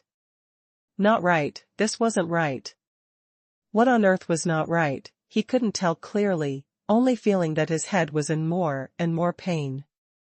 Just as he was hesitating, that warm body had already flew into his embrace, as the young lady's voice rang again, Li Moying, clear up your mind. Are you forcing me? Don't you dare say I'm harassing you later. Harass?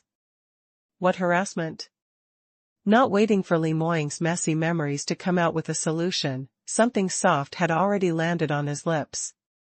The sweet presence instantly filled his breathing, that familiar feeling, miraculously pacified his anxious and unsettled heart, as though the treasure which he had lost had once again returned to his embrace. That feeling where he found something which he lost, made him totally relaxed. Huang Yueli kissed him hard, because every time she pacified Li Moying, he would always kiss her with force, so she guessed that only using force to kiss him would be of use. However, this round, she had only nibbled 2 mouthfuls on Li Moying's lips when she heard Li Moying gave out a low moan. Following that, the man's strong arm wrapped around her slender waist, and took her entire slender body into his embrace, as he adjusted their positions, and therefore, he turned from guest to the host as he started to kiss her instead. This kiss was unexpectedly lingering and gentle.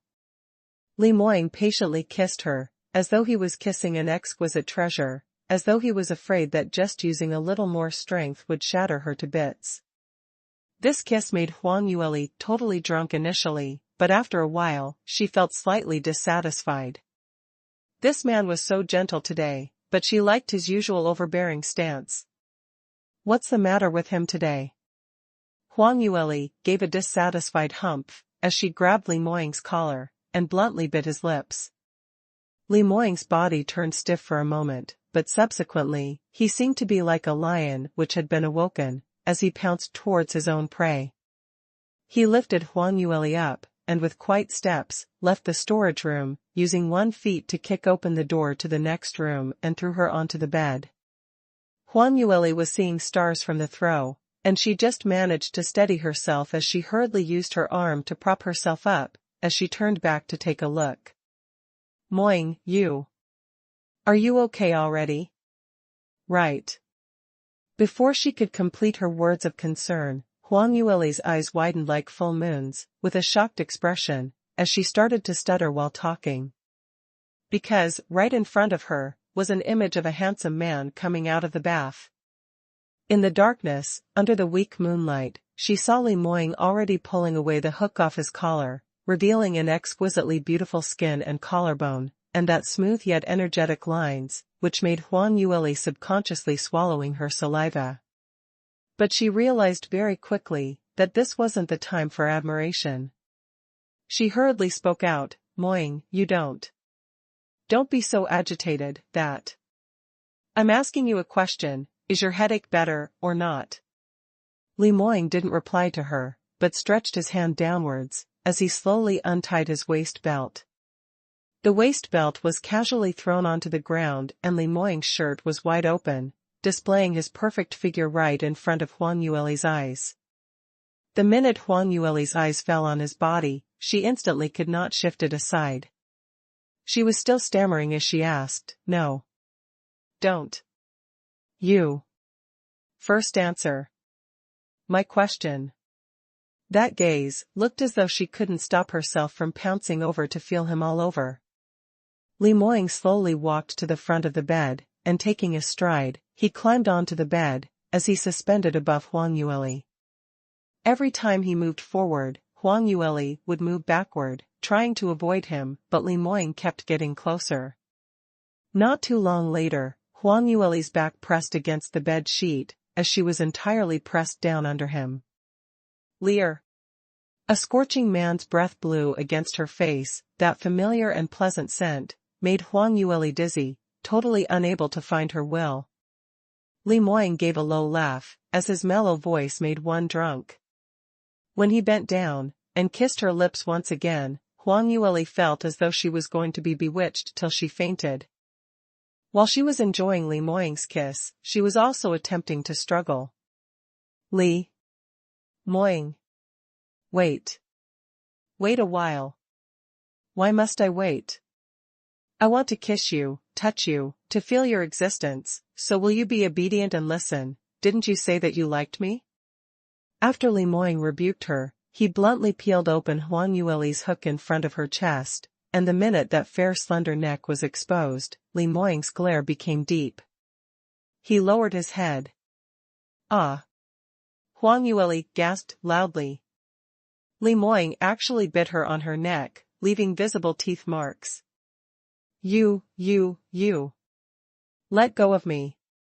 Huang Yueli tried her best to struggle and to push him aside, but Li Moying seemed as though he was bent on leaving a mark on her body. Not only did he not let go, he even continued sucking on the area where his teeth marks were, insistent on nibbling an inerasable mark. The more she struggled, the tighter Li Moying hugged. Huang Yueli was crying without tears. Actually, she didn't mind having a relationship with Li Moying. Although they haven't officially wedded, but they had already been through 2 lifetimes torture, and in each other's heart, they were closer than any ordinary couple. But, he had to at least let her be sure, if he was conscious or not. Furthermore, what kind of timing was this?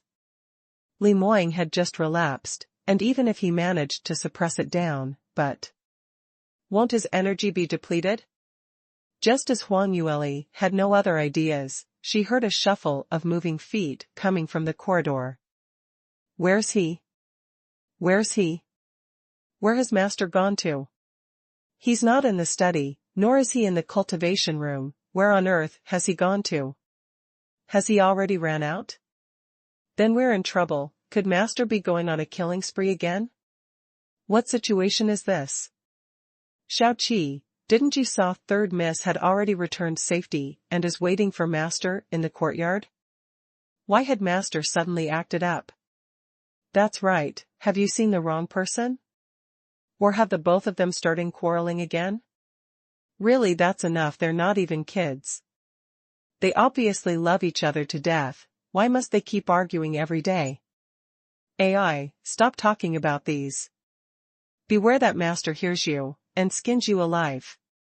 Quickly find them, Master's illness is acting up, and third miss has gone missing. Could she have been killed by Master while he's angry? At the entrance, a pile of guards' discussions could be heard. When he heard that Huang Yueli had returned, they were already assured, feeling that throwing third miss to their master would give them a peace of mind, so all of them ran out to have a drink. However, just as they were enjoying themselves, suddenly they saw lightning flashes and thunder rolls coming from the rear mountain. When everyone hurriedly ran out to take a look, they discovered that Li Moying appeared on the top of the courtyard, and a streak of terrifying lightning, and the surrounding 4 areas turned into a lightning zone, as several miles within the vicinity were filled with thunder attributed profound energy, focused on the little courtyard, as it speedily gathered together. The shadow guards were experienced people and they only needed one look, when they knew things were in bad shape. This was the signs of Li Moying's soul detachment illness flaring up, and if this continued, in no time, Li Moying was going to rush out and go on a killing spree. All of them had no time to consider why while Li Moying and Huang Yueli were together. His illness was going to act up any moment and they could only use all their might to run forward in desperation, praying at the same time that nothing would happen. No matter if it was Li Moying or Huang Yueli, nothing would happen to the both of them. Otherwise, when Li Moying awoke the next morning, that would really be doomsday. Shadow guards were burning with anxiety as they rushed into the courtyard, only to discover that the lightning had quelled down, and the surrounding energy waves had also turned normal. But, all of them were still worried, so they decided to enter the premise, to witness that Li Moying was safe and sound. The few of them searched the few outer rooms to find that it was empty, so they walked towards the bedroom, towards the end of the corridor. Huang Yueli's ears pricked up, as she listened to the shadow guards' voices outside, and her ears turned so red that smoke was almost emitted. She used a lot of force to push Li Moying's shoulder, trying her best to push him aside. If the shadow guards were to bump into this, then she would be too embarrassed to see anyone. However, Li Moying was like a heavy huge mountain, as he steadily pressed against her, not budging at all, his head still hanging on her neck, planting strawberries. Li Moying. Get up right now, do you hear me? Huang Yueli was already fuming with rage. What kind of timing was this? What was Li Moying thinking about? Did the man only use his lower body to think? She stretched out his hand, pull Li Moying's ear. Just at this moment, a pitter-patter of footsteps shuffling sound was heard closing in. How about the bedroom? Have you checked the bedroom yet? The door's open. Let me take a look, there seems to be someone. Gusts of screeching sounds, which were about to pierce through the roof, and Huang Yueli's expression turned green instantly. Li Moying, however, seemed as though he had just regained his senses as his face revealed an astonishing look. But, his reaction was so fast, which no ordinary man could imagine, just within an instant, he moved right in front of Huang Yueli, as he used the blanket and wrapped her up tightly, without a single bit of indecent exposure. Thereafter, he turned around and faced the shadow guards at the entrance. When the shadow guards dashed into the room, what they saw was actually their master, with a dissatisfied look, sitting right in front of the bed, and on the bed was a bundle of extremely suspicious lump. He. Master, you're all right. Master, we were just too worried about you. I did not expect that you're still busy. That. We're very sorry to have disturbed you, and third miss. That absence makes the heart fonder. We will scram tight now, please don't mind us, continue. When Huang Yueli heard the shadow guard's conversation, she had already guessed that they probably were laughing to death right now. It's just too embarrassing, and it's all Li Moying's fault. She buried her head into the pillow, pretending that she was an ostrich, not moving an inch. After some time, a large hand touched her face, as Li Moying's smiling voice was heard, "Lear, come out and breathe some air, you will suffocate if you continue in this way." Huang Yueli continued to act dead, not moving at all. Li Moying laughed, "They've already left and I've already given them a severe warning, then in future if the both of us are together, they're not to enter even if the room collapses." "Ugh, do you want your face or not?" Huang Yueli heard that and instantly her rage got to her, as she turned around and stared angrily at Li Moying. Li Moying's vision slipped downwards, as it laid on her neck which was filled with strawberries and his lips curled upwards, revealing a pure man's satisfied smile. All right, I'm in the wrong, I'm shameless." He readily accepted her view, and he automatically admitted his mistake. Anyway, the strawberries had already been planted. As long as he could declare his sovereignty, what did getting scolded meant? Huang Yueli was rather speechless, as she stared at him angrily for quite some time. But Li Moying used that pair of peach blossom eyes to seduce her while looking at her. His eyes were filled with tenderness, so she was unable to blow up her anger at all. "All right, Lear, don't be angry anymore."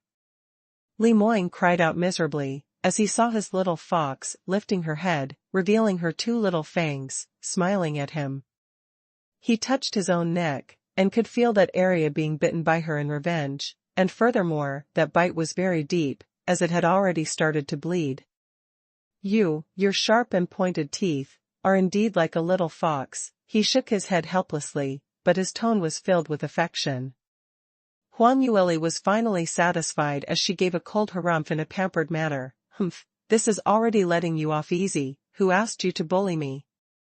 "Why would I dare to bully you? You don't bully me, I'd already be thanking God." "Of course, if you insist on bullying, you can also do as you wish, as long as you are willing to stay by my side, I'd already be satisfied." Li Moying sighed softly as he laid down beside her, hugging her and the blanket into his embrace. Huang Yueli naturally leaned towards him, and she put her head on his shoulder like a pillow, thereafter staring at his handsome face. "So that means you believe what I said?" Li Moying lowered his eyes slightly, and with a deep voice, he replied, "Believe."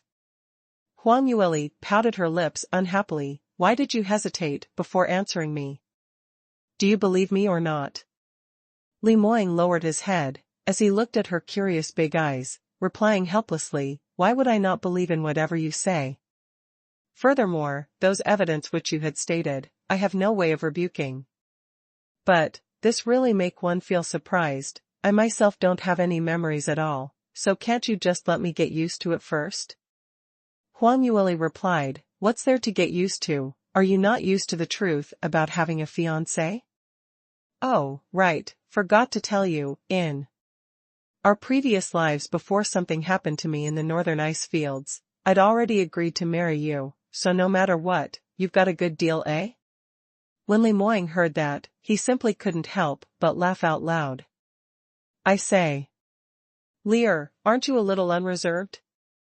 Are you worried that I'd not marry you? You dare?" Huang Yueli was wrapped up in the blanket, like a caterpillar, and originally her movements were already very inconvenient, but she still kicked him with all her might in the blanket. Li Moying saw her grimace from the anger, as he immediately admitted defeat. Alright, anyway it's all my fault. Whatever my wifey says is all correct. Haven't we gotten engaged long ago? You're the one who refused to admit it, whereas I cannot hope for it to be true. But we can't get married right now. Huang Yueli went blank for a moment. Why? She had thought that Li Moying would be very impatient, wanting to take her under his wing. Li Moying replied, I'd better recall all my past life's memories before officially getting married, otherwise, I would feel. Huang Yueli pouted her lips. Feel what? She actually had a premonition on what the man was trying to say. Indeed, Li Moying's penetrative black eyes swept past her face, as he lowered his voice. I'd feel that, you're looking at another man through me. To tell the truth, Lier, if it wasn't for the fact that I wasn't your past life's lover, will you ever like me? Huang Yueli couldn't help but roll her eyes. Aren't you a little too bored? Being jealous of yourself? Li Moying looked at her expression and was incredibly fond of it. His fingers gently curled around a lock of her silky hair, as he revolved it around his fingertips, playing with it. Huang Yueli shot him a glance and didn't have any expression, laying in his embrace, like a kitty cat which was about to fall asleep. To be able to stay like this, holding Huang Yueli into his embrace, speaking softly to her, whereas Huang Yueli obediently allowed him to hug her, without any resistance. To Li Moying, this was an image which he had always been dreaming of. At this moment, even if he was to die, he would also be willing. But there was still a sliver of uncertainty in his heart. Because the change in Huang Yueli's attitude was simply too fast. Right before that, he had already confessed numerous times, but were mercilessly rejected by her. Now that Huang Yueli deemed that his past life was Mu Qingqing, so she let down all her guard and wholeheartedly devoted herself into his embrace? If he still had all of Mu Qingqing's memories, then he would be very, extremely, insanely happy. But, unfortunately, he couldn't recall anything at all. So, no matter how much evidences Huang Yueli provided, even he himself could also faintly felt the similarities between himself and Mu Qingqing. But those just made him feel too unfamiliar. To the current him, Mu Qingqing was just another person.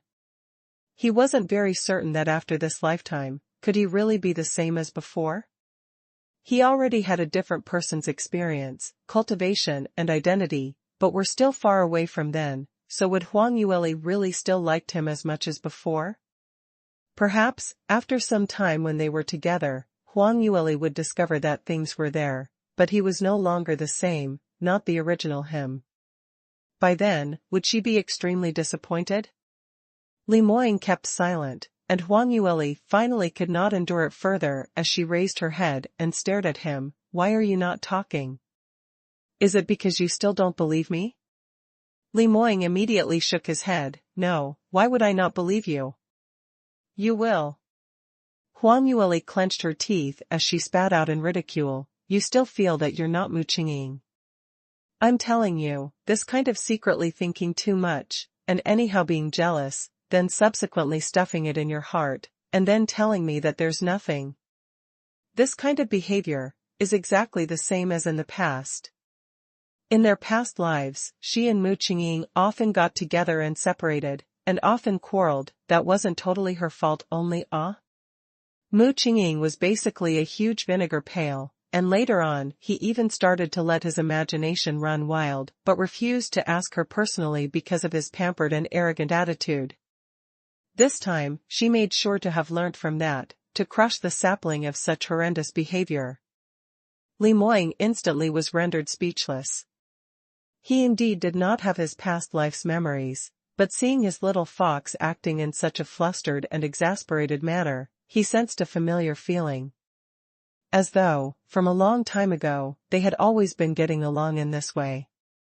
Huang Yueli noticed that he still kept silent, so she went close to his face, and explained with a pampered expression, I really don't understand why you like to be jealous of your own self. I'm not even treating you as the replacement for your past life. Actually, after meeting you in this life, I've always liked you. Alright, indeed I'd been rejecting you, but that was because I felt I was very strange. Why is it that I already had someone who I liked in my heart, but still moved by you? I felt that I was especially fickle. Whereas you had no memories at all, making me confused for the longest time yet. Seeing Huang Yueli's melancholic look, Li Moying's mood actually uncontrollably lightened up. So, while he was being trapped by feelings, Huang Yueli wasn't totally outside the box, not totally unmoved. Huang Yueli stretched out her hand from the blanket as she poked his chest. Hey, are you listening to me or not? Li Moying finally couldn't help but laughed out, I heard you. Huang Yueli got into a rage. Laugh, what are you laughing at? I've confessed to you so many times today, how about you? Don't you need to express anything to me? Li Moying then realized that his little fox was feeling a loss. But as she today had indeed been out of his expectations, to be so frank, so bold. He had always thought that his Lier was those especially pampered and arrogant type of girl, so even if she loved him to death, she would not say it out. Huang Yueli was so angry that she flipped on the other side, but her waist was held on by a strong and powerful arm, as she was turned back to the man's side. The man's deep, mellow and sexy voice rang beside her ear, Lier, you obviously know my feelings for you. Before he could finish his words, his scorching thin lips had already covered hers, as entangling warm kiss drowned her. Huang Yueli's head instantly became dizzy, while she was still spitting with ridicule in her heart. Foul. Didn't he say to confess? Actually, used his kiss to get past the stage. The second day morning, dawn had just broke. Two suspicious figures appeared from the little path, as they gazed towards Li Moying's courtyard from afar. These two people were Fatty Wang and Administrator Chen. They both bore an excited expression, as a complacent smile was hanging on their lips. Has that little slut really gone to young sect master's courtyard yesterday? Uncle, did you see it for yourself? Isn't that so? I've even waited at the entrance for a long time, and saw young sect master returning with my own eyes. Even after young sect master entered his residence, that little slut still didn't come out, so she must have stayed inside. Surely not, right? Didn't they say that young sect master stayed on at sect master's place to discuss matters, and only returned back very late? That wretched lass actually didn't come out at all? I was still worried that she might have left early. Fatty Wang said in disbelief. Administrator Chen was fiddling with his beard, as his face was filled with a malicious smile. I was originally very worried. So I guarded the entrance, just because I was afraid that she would escape, and find a reason to chase her back, but that little lass really didn't come out. From what I think, she must have felt that she had the chance to get close to young sect master, probably even to climb up young sect master's bed, flying up the branches to turn into a phoenix. Really? Did she really think like that? Didn't she bother to see her own reflection? Eldest young miss has such peerless beauty, had to also woo young sect master for so many years, before she could barely enter young sect master's eye. With her looks, young sect master would probably not even take a look at her, right? Fatty Wang laughed so much that he couldn't stand straight. That's for sure, if young sect master were to take interest in her, I'd eat shit right here. Anyway, if she were to seduce young sect master automatically, then that would suit our intentions just fine. We don't even need to scheme her, and she would be torn into two halves by young sect master. How many female disciples had tried to seduce young sect master in the past? Which one of them didn't end up miserably? Administrator Chen replied, brimming with confidence. Fatty Wang also quipped, that's right, if young sect master were really to even take a look at her, I'd also eat shit. Probably young sect master is going to come out really soon, so I'll be waiting here to see how miserable she is. The two of them were discussing while joyful satisfaction, as their eyes opened wide, staring at Li Moying's courtyard's main door without blinking. They had not discovered that right behind them, a group of shadow guards had already heard their conversation loud and clear.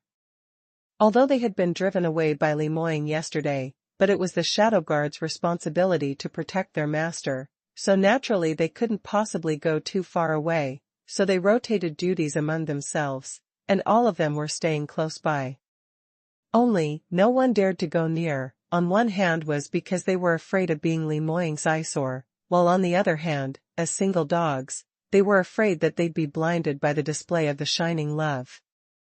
But, the situation around the courtyard's surroundings could not escape their eyes. Early morning, when Fatty Wong and Administrator Chen appeared, it had already attracted the shadow guard's attention. But because they were wearing Celestial Light Sect's disciple and administrator uniform, so the shadow guards weren't sure what they were there for. So in the end they just following right behind them, not making a single noise. Whoever knew, they actually heard such a conversation which made one vomit blood. The few shadow guards exchanged glances, as they could see a playful expression on one another's face. Where did these hilariously stupid clowns come from, to smear third miss? Obviously they were here to create humor. Did their eyes grow on their butts? They actually said third miss looked ugly? And young sect master wouldn't take interest in her? Not to mention that third miss didn't agree, young sect master would even possibly not agree. Mo walked to the two people's back, as he coughed heavily, cough cough. The duo still hadn't discovered it, and was still discussing as they whispered to each other's ear. Why have that wretched lass not come out yet? Has she really been struck by young sect master? How could that be possible? If you're young sect master, would you hide a dead corpse in your courtyard? He would definitely throw it out. Looks like that wretched lass isn't dead yet? How will that do? I have looked forward to this for a long time. Although not dead, then she must have been thrown into the water prison. I heard that once you enter the water prison, it's no different from being sentenced to death. Even if you come out, your cultivation will take a huge hit. Cough cough, cough cough. Mo tried his best to cough, but the two of them were too excited, and totally didn't notice him. The other shadow guards behind laughed so much that they had stitches on their sides, and even casted Mo an extremely disdainful gaze. Mo's lips twitched, feeling that his reputation as second brother was going to fall, so he hurriedly slapped Fatty Wong's shoulder. Oh my God! Who dares to hit me? Fatty Wong jumped up, as he cried out in anger, didn't you see Sir Fatty here is talking to someone? You don't even watch where you're walking, why did you walk to my side? Are you blind? Mo's eyebrows rose, you don't know who I am? So what if I hit you? You're here wandering around young sect master's courtyard so early in the morning, obviously you're up to no good. Speak, are you a spy sent by the Green Cloud sect? Do I need to know who you are? What do you think you do for a living? I'm telling you, I'm Elder Wong's. Fatty Wong was there boasting when Administrator Chen turned his head around and was scared till he broke out in sweat, as he hurriedly tried to wrest Fatty Wong's shirt from behind, asking him to shut his gap. Fatty Wong didn't understood why he did that as he turned around. Uncle, what are you trying to do? Why are you tugging my shirt? Administrator Chen made different signs with his eyes at him for quite some time, but Fatty Wong still didn't come to his senses. Mo gave a cold harumph. Continue speaking, why have you stopped, who are you to Elder Wong? Fatty Wong wanted to continue when Administrator Chen urgently pounced over, using his might to cover his mouth. MMMFFFF. Fatty Wong's eyes opened wide as he tried his best to speak. Administrator Chen's forehead was dripping with sweat, as he squeezed out two words from in between his teeth, shut up. He had not discovered in the past that this nephew of his could be so dumb, and now he was going to cause him to get into trouble. Administrator Chen as Celestial Light Sect's administrator held some power, and he had seen Li Moying's shadow guards several times. Even if he didn't recognize their faces, but when he saw the symbolic dressing on them, he could still easily recognize Mo's identity. Young Sect Master's most trusted shadow guard. Don't think they only bore the status of protectors, but in Celestial Light Sect, as compared to the elders, they were someone who one couldn't offend. All because they could meet young Sect Mater daily. Moreover, he and Fatty Wong appearing here, and were caught red-handed by the shadow guards, was originally something which easily caused others to be suspicious. Unfortunately, Fatty Wong still had no inkling, and even dared to berate young Sect Master's shadow guards. Administrator Chen was so frightened that his soul almost left his body, as he hurriedly bowed down 90 degrees to Mo to apologize. This Sir Shadow Guard, really? We're really sorry, we only took the wrong path, and we don't mean to be disrespectful to young Sect Master. We will leave immediately, right now. Saying that, he used his might to tug Fatty Wong, as he tried to pass by Mo. However, Mo took a step to the side, coincidentally blocking their way. Wait, took a wrong path? Such a funny joke, can you say it once again? I can tell that you're wearing the administrator's uniform, so no matter how, you're also one of the older people in Celestial Light Sect. Would you not know that the west region of the rear mountain is young Sect Master's turf? Trying to use the reason of taking the wrong path to deceive me? Do you think I'm an idiot? This.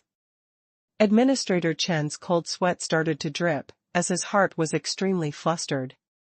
Earlier when Li Moying was not in the sect, this courtyard's surroundings were guarded by ordinary guards, and not shadow guards, so even if he stood far away to keep watch, nothing would happen.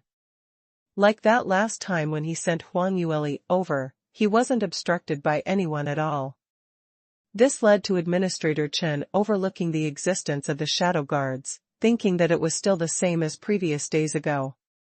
After they were caught, did he suddenly regain his response? Momentarily, he didn't know what to say.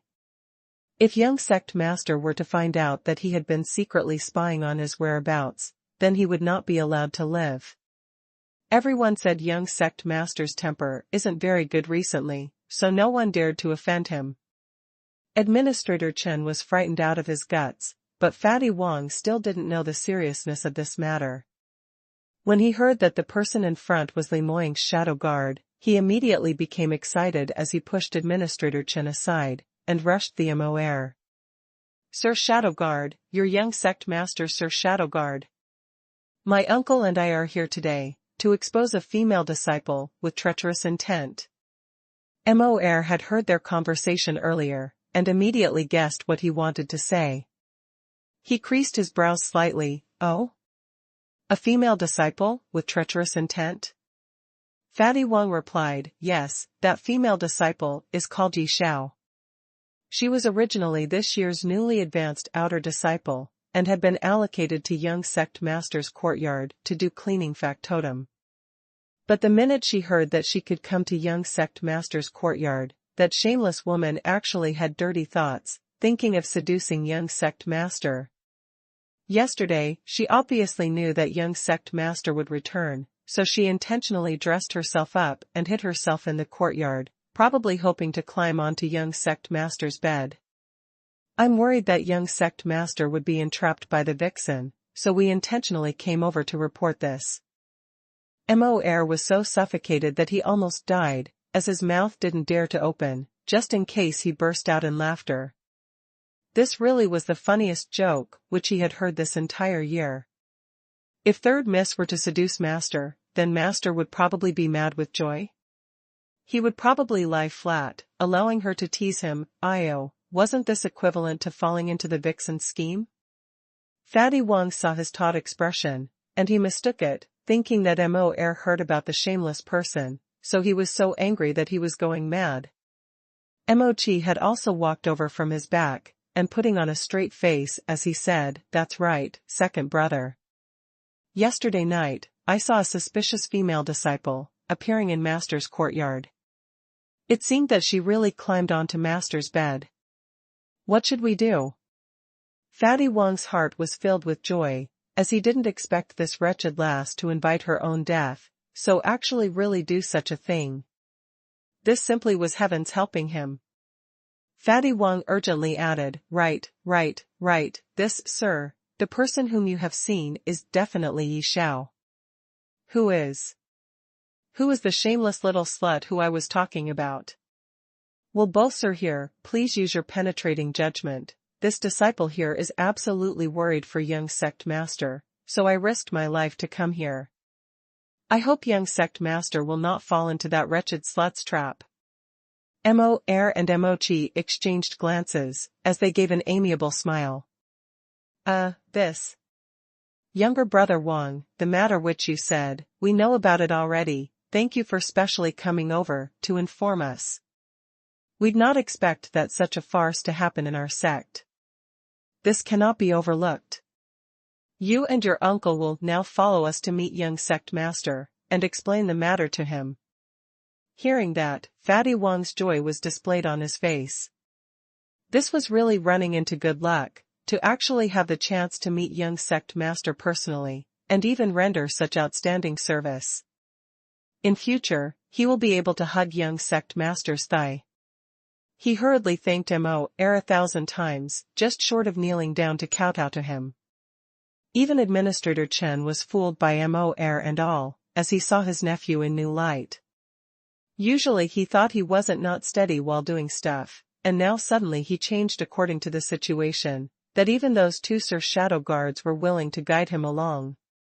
The both of them were overjoyed, as they diligently followed behind Mo Er and the others, and hadn't noticed that the few Shadow Guards who were behind them bore an expression which looked as though they were looking forward to watching a good show. Just at this moment, a creak sound was heard and Li Moying's courtyard's door suddenly opened. When Huang Yueli awoke in the morning, the sky had already turned bright. By her side, Li Moying laid silently, with his eyes tightly shut, apparently he had not woken up yet. And the blanket which was originally wrapped around her, had unknowingly been drawn out, and were now covering both of them. Underneath the blanket, their bodies intertwined, her entire body leaned on Li Moying's body, and she could distinctly feel Li Moying's well-built muscle lines, and that warm and supple skin. Huang Yueli's face blushed a shade of red, as she gently pushed him aside, with the intention to get up. But Li Moying suddenly tightened his rein, pulling her back. Huang Yueli fell onto him once again, and went into a blank, before responding, "You're awake?" The man beside her talked in an unclear voice, as he slowly opened his eyes. That pair of bewitching peach blossom eyes had a blurry look, and after a couple of breaths, it slowly became clear. Huang Yueli stared at that pair of eyes which was exactly the same as his past life, as her lips curled up slightly, not knowing if it was her hallucination. After last night, Li Moying's expression and actions seemed even more alike to his past life. For a moment there, Li Moying had no idea where he was. After a while, he began to recall what happened yesterday, as he agitatedly turned over, pressing Huang Yueli below him. Huang Yueli hastily covered his mouth, not allowed to kiss. "You haven't rinsed your mouth." Li Moying went into a daze, before he suddenly laughed. "This isn't a dream, really not in my dreams. The things you told me yesterday. Is it really true?" He was a cold and aloof man who seldom smiled. But when he did, that good-looking face seemed to have added a kind of charm, one that could kill instantly.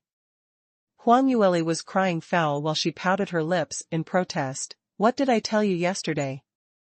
What is really true? Regarding your past life's identity, of course it's true. But as for other matters..."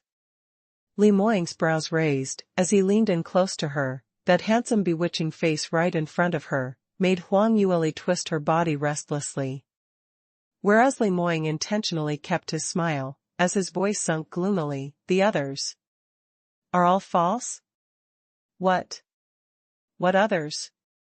Huang Yueli's brain had already turned into a lump of stick glue. Li Moying saw that his influence over her was so huge, as he was extremely complacent, purposely continuing to seduce her. His scorching breath blew past her earlobes. The others, like. The words you said when you like me. Huang Yueli blinked, did I say that? I've already forgotten. Li Moying thought that this young lass had already been dazed until she lost her soul, but at the crucial timing, she actually reacted in time and reserved the situation. This simply made one felt defeated. He couldn't help but sigh, as he placed his forehead against hers. Little lass, you're really an annoying one of a kind.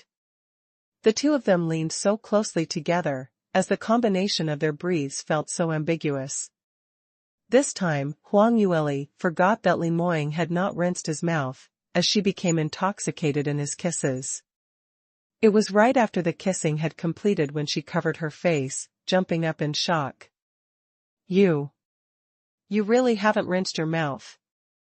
Quickly scram and rinse your mouth, I want to get up. She kicked Li Moying, and she herself jumped down the bed first, looking for water to wash up.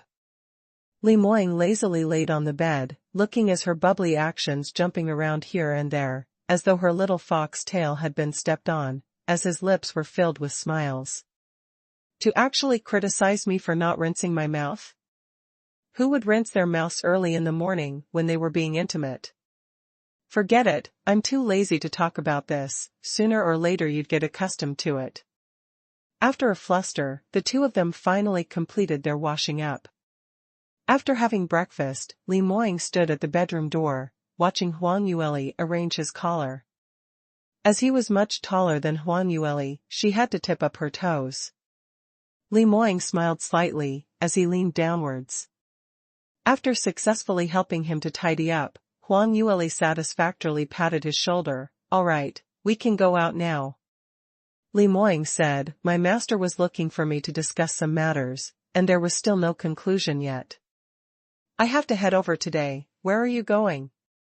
If you're going to tour around the sect, or going to the small town at the foot of the mountain to buy things, I'll let Moe. No Moe to accompany you. Speaking of this, Huang Yueli seemed to have thought of something as she asked, right, I've heard some people talking about this, why have you locked brother Moe up? And what's more, in the water prison? He's very loyal to you, so what offense had he committed? Why did you suddenly drive him away? He looked at Huang Yueli, whose face was filled with curiosity as she spoke with an indignant tone as she fought for Moe's. Li Moying immediately asked with a jealous tone, why are you showing concern for other men? I care. Huang Yueli's mouth twitched, I'm concerned about brother Moe, isn't it the same as being concerned about you? If he wasn't your shadow guard, why would I bother so much for? I'm just curious. He's been following you around for so many years, even if he had no merit, he had worked hard, and if it wasn't some major offense, why must you treat him so harshly? Of course he committed a huge offense.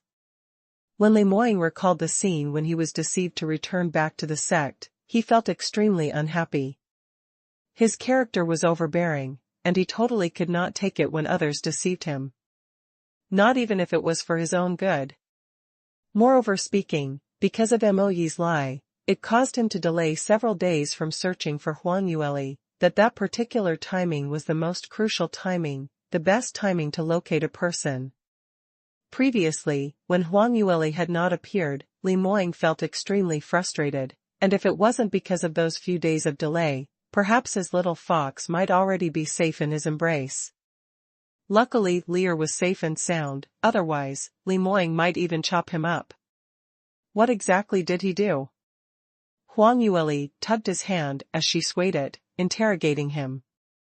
When other people saw Li Moying's cold face, they would probably have been scared stiff to even say anything else, but in Huang Yueli's eyes, she felt that this man was just acting pampered and proud. Li Moying unwillingly told her what happened. Huang Yueli's eyeballs rotated, as she immediately understood what he was thinking. She gave him a huge hug and said, I know you're worried about me, so you threw such a huge temper. But am I not all right now? Furthermore, my ability has increased by quite a lot. I feel that this was a blessing in disguise. You better hurry and let brother Moe out. Speaking of this, Li Moying took a careful look at Huang Yueli, and instantly drew in a breath of cold air as he looked at her incredulously. You're actually at 4th stage realm peak. Yesterday, he listened to Huang Yueli speak about the matters of their past lives, and the truth had already dealt him with a huge shock, leaving him with no mood to pay attention to any other things. Hence, he hadn't noticed the difference in Huang Yueli's cultivation until now. Right now, he carefully sensed and discovered that his Leer had actually raised another huge realm again. From 3rd stage realm to 4th stage realm peak. The last time when he and Huang Yueli split up, she was merely at 3rd stage realm peak, and until now, it had just been barely 2 months. This simply was a ridiculous speed which was unheard of, something which even he was far inferior. Huang Yueli smiled complacently as she leaned in close. How is it? I'm incredible, right? Li Moying still hadn't regained his senses. Incredible. Far more than incredible. You're just too scary. I haven't even asked you carefully, how on earth did you manage to escape from Ling Wenbin's hands? What happened later? Why is it that we have not been able to find you for the past 2 months, and by the time you suddenly appear, your cultivation suddenly leveled up so much? What on earth happened? About this. It's a long story. Huang Yueli naturally had no intention to hide anything from Li Moying, so she told him what happened, leaving Li Moying's mouth agape and dumbstruck. He discovered that his Leer's luck was just too ridiculously good. Even when she was being pursued, she had actually stepped into the inheritance grounds, by mistake, which raised her cultivation by a huge degree. It was said that a practitioner's luck was part of the actual ability, and one of the most important parts, his Leer. It seemed that she had a bright future ahead of her. Just then, Huang Yueli seemed to recall something and smiled. Oh right, the senior in the inheritance tower also said that if you don't work hard, you can forget about marrying me. No matter how strong your innate talent is, you can only marry into our sacred phoenix race. Li Moying's face turned black. What, marry into or not? If you really have clansmen, and reject our marriage, then I'll not allow them to manipulate me around. I'll just kidnap you away directly. Although he said that, but hearing Huang Yueli talked about all these, an intense feeling of crisis filled his heart. Looked like he needed to put in more effort, not allowing his own fiancée to leave him behind, otherwise there might really be a possibility of them lovers being torn apart. This was just too terrifying, all right? Huang Yueli smiled, as she blinked her large eyes, looking at him. All right, if there's really such a day, I'd definitely obediently elope with you. That's my girl. Li Moying gave a deep smile, as he gave her a peck on the face. Huang Yueli saw his mood lifting up, as she went back to the same topic. So, can you release Brother Moe now? When Li Moying heard that, his face sunk and didn't say a word. Brother Moe is just worried that your body couldn't hold on, so he deceived you. It was also a part of his loyalty. Moreover, aren't I totally fine? You've wasted so much resources on him, and now you just threw him into the water prison. Isn't that letting him taking advantage of you? Quickly let him out, and make him work like an ox or a horse for you.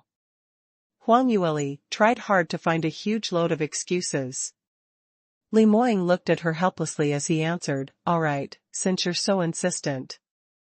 Then I'll let him out and make him stay beside you to protect you. But if this happens again, even if you help him beg for mercy, it'd be useless. Dear, you're the greatest. Huang Yueli immediately tipped her toes up, and smacked her lips onto his face. Li Moying touched his own face, instantly feeling, as long as his Leer was this happy, don't mention about letting Moe out.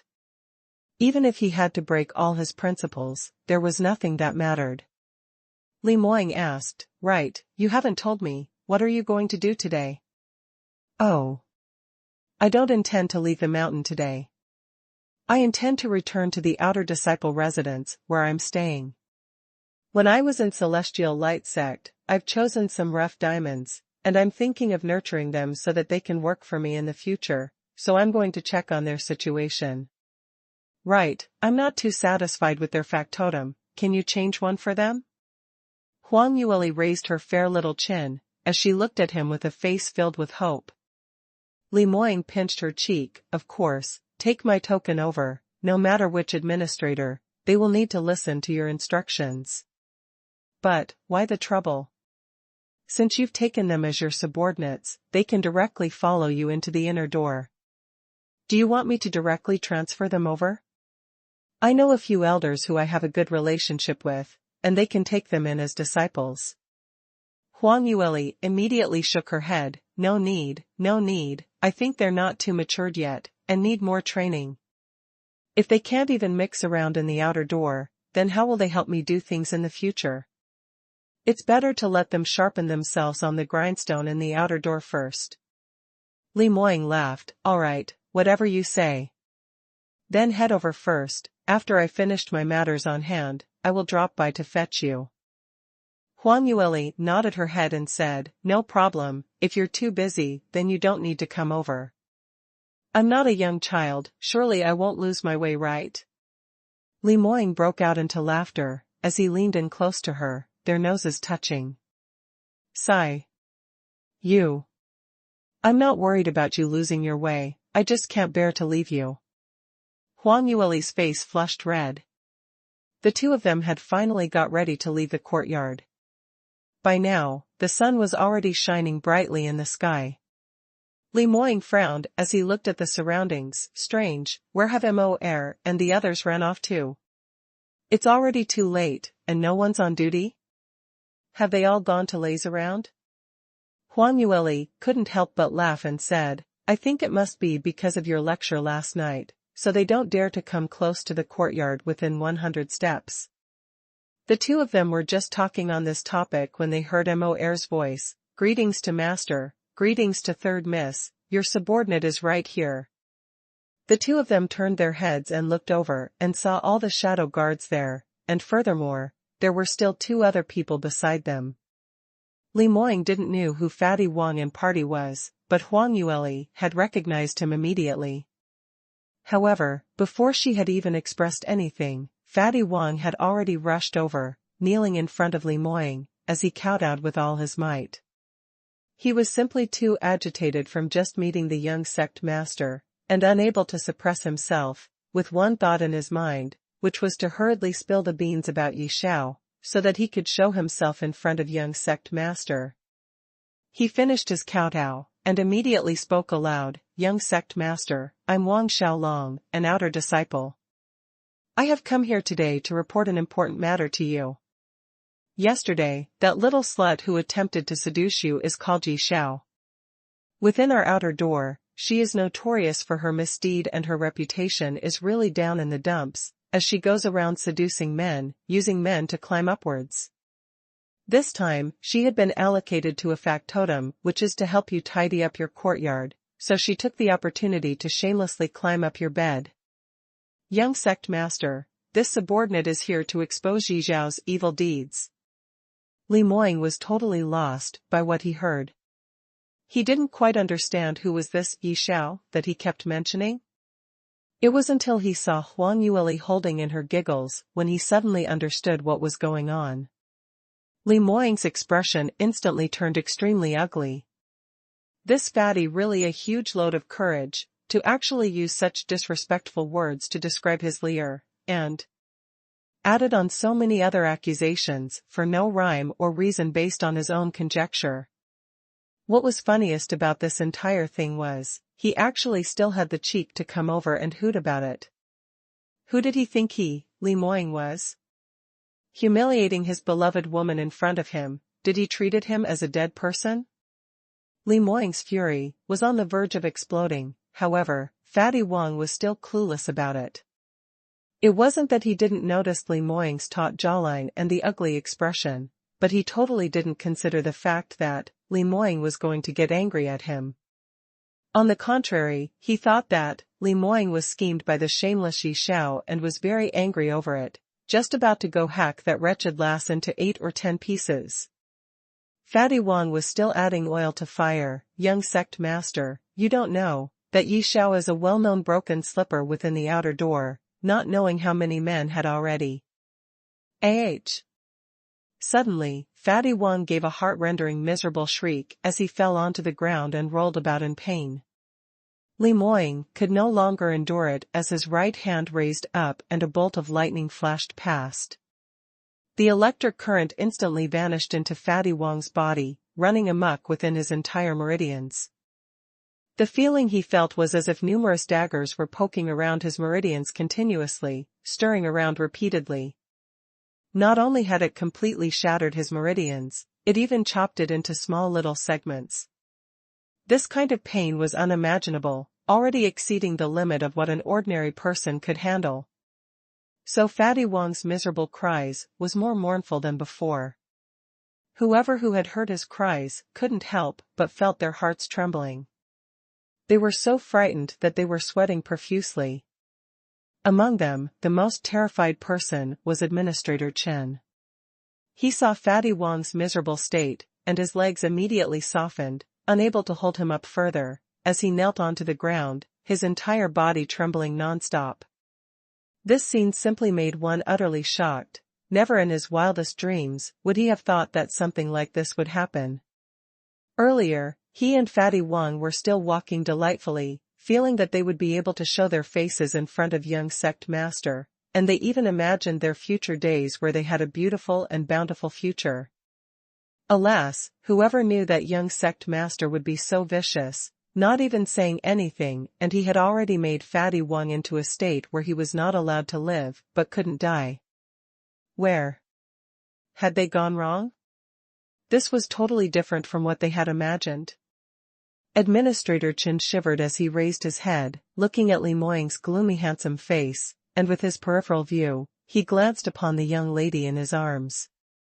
Just one look and he was so shocked that he totally went stiff. The young lady which young sect master was hugging, the clothes on her, was exactly what Yi Xiao, that wretched lass, was wearing yesterday. Because all the outer disciples' uniform had a marking, so he wouldn't have recognized wrongly. But, when Administrator Chen's sight shifted towards that young lady, he was filled with puzzlement. No, this was not Yi Xiao. This young lady had exceptional looks, lovely and neat. She was a peerless beauty who would made anyone fall in love with her at first sight. Even if she stood beside Li Moying, her beauty hadn't faded. On the contrary, it made one felt that this was a pair of extremely compatible lovers. Since when was Yi Xiao that pretty? But her clothes were exactly what Yi Xiao was wearing. Just at this moment, Huang Yueli smiled slightly, as she said, "Moying, you really have no patience. You haven't even heard what he had to say, and just punished him directly." Li Moying replied her in a bad mood, "What's there to listen to what that dumbass had to say? The Yi Xiao he was talking about is you, isn't it? He had already described you to such a vile state, and I still have to let him continue speaking? If I listened any more, I'd throw up. And you could actually tolerate all these? It simply disgusts me to death. Mor, quickly drag this rubbish away, and chop him into fertilizer for the flowers." Elder Chu mentioned a few times already that the soil in West Mountain's medicinal farm isn't rich enough, so just nice that you can give him a hand. Mor hurriedly responded yes as he went up to catch his target.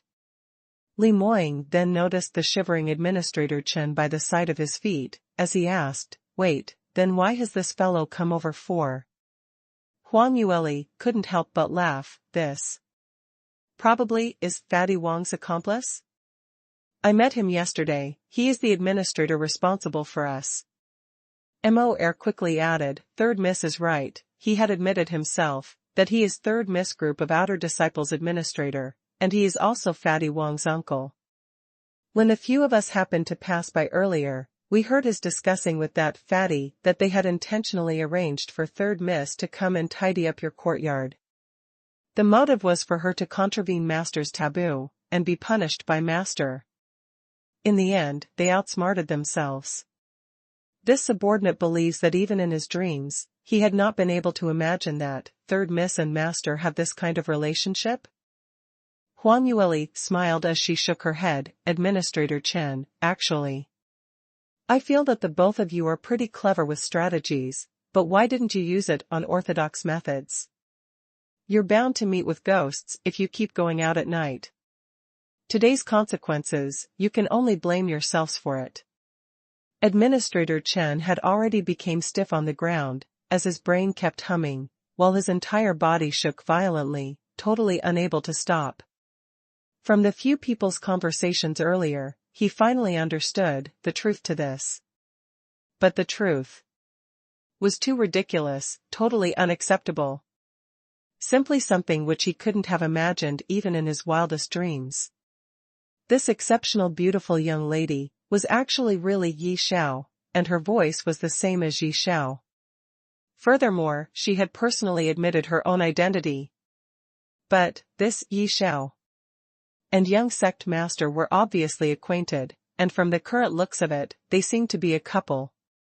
Just seeing young sect master placing his hand on her waist, tightly hugging her with possessiveness, and that gentle expression while speaking to her, every single bit, revealed totally just how much Li Moying valued this young lady by his side.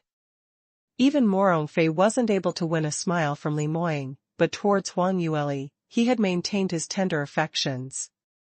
If it wasn't for the fact that there was no one who could impersonate this extremely handsome face, Administrator Chen might have thought that he had recognized the wrong person. This was that cool, emotionless young sect masterly? This was simply a Casanova. But why was this? How did it turn out like this? Why would young sect master like this, Yi Xiao? And why was he together with her? Didn't they all said eldest Miss Morong was young sect master's fiancée? Administrator Chen's mind was filled with questions, but alas, no one could reply him, and he would never get the change to find out the answer forever. Li Moying swept him a cold glance as he said, "Enough, stop the crap. Since this fellow is an accomplice with that fatty guy, then just drag him down, to become a fertilizer as well. This amount should be enough, so Elder Qi should have nothing more to complain about." Mo responded, but didn't immediately drag them away. Instead he faced Huang Yueli, and said, "Third Miss, this fellow said earlier that if young sect master took interest in you, he would eat shit." Hearing that, Huang Yueli's eyes lit up. That's such a thing? There's actually someone who enjoys eating shit. So mystical, such heavy taste, I hadn't even seen it before. Mo continued, "I feel that, as a person, one must keep their words.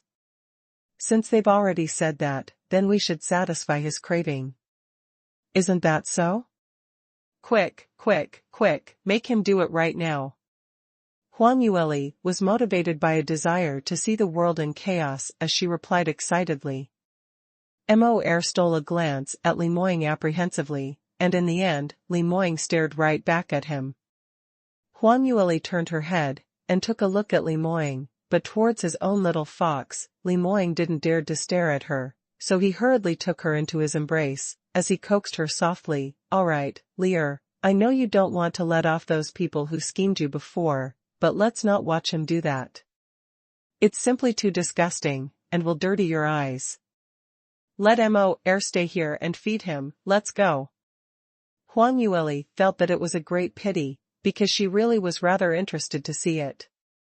Towards marvels, which she hadn't seen before, she always had a huge curiosity towards it. But, considering that she had just reconciled with Li Moying, she had the duty to maintain her beautiful image in front of him, and not casually expose the other face of her foul interests. After hesitating for a moment, she replied, "All right, I'd have to trouble brother Mo then." Mo revealed a strange smile, as he patted his chest assuring her, "Third Miss, don't worry, count on me for this matter. I guarantee that he will have a full and good meal. Furthermore, regarding the ingredients that we are talking about, there are some instant ones right here." Mo used his chin to point, and Huang Yueli turned around to take a look, to discover that Fatty Wang had, under the intense and infinite torture, he had already lost control of his bowels, and underneath him were his excrements, looking extremely disgusting, with a faint whiff of disgusting smell floating over. Huang Yueli immediately lost interest, as she quickly covered her nose and said, all right, leaving this place to you, I'm very assured. Moing, let's go quickly. Li Moing nodded, as he held her shoulder and walked out. Walking halfway, Li Moing suddenly stopped in his tracks, as he turned back. Moer, after you have completed what Third Miss has instructed, go release Moe. In future, he will follow Third Miss around. Third Miss has a few subordinates under her, so ask him to train them. Moer was dazed momentarily, but following that his expression went wild from joy. All of them shadow guards were very clear, that what Li Moing couldn't stand the most were people who betrayed him. So even though everyone were glad that he didn't went to the extent of killing Moe, but they also didn't think that Moe would be released with a short span of time. Now, Moe actually regained his freedom so soon? Anyone could guess that this absolutely wasn't due to a change in Li Moing's character.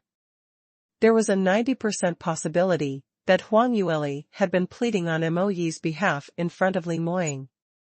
Because Li Moing could ignore the whole world, but he absolutely cannot reject his leader's request. All the shadow guards looked towards Huang Yueli with a venerated gaze, as their hearts were filled with gratitude and deeply touched. Third Miss was so beautiful, so powerful, and so kind and understanding, even pleading for them shadow guards. With her around, even young sect master had turned humane. Looked like, in future they must serve Third Miss even more diligently, hoping she and master would live in eternal bliss, and not quarrel. As long as she's around, everyone would peaceful days ahead of them. If she's not around. Thinking of Li Moing, who had been in a rage recently, all of them started to shudder. Li Moing sent Huang Yueli to the outer disciples' courtyard, and reluctantly pestered her for a kiss before he finally turned around heading to Murongda's side.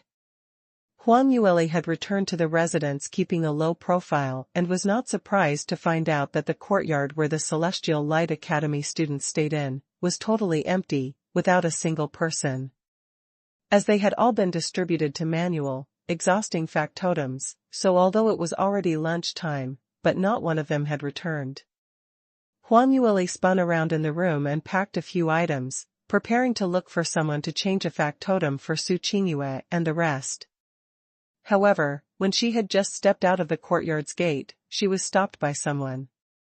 You. Who are you? Why have you walked out from that courtyard? I don't think I've seen you around. A shocked voice rang. Huang Yueli's footsteps halted, as she saw a few outer disciples heading back together from the outside, and on seeing her, they put on a righteous indignation expression, as they berated her loudly. Who are you? What are you trying to do?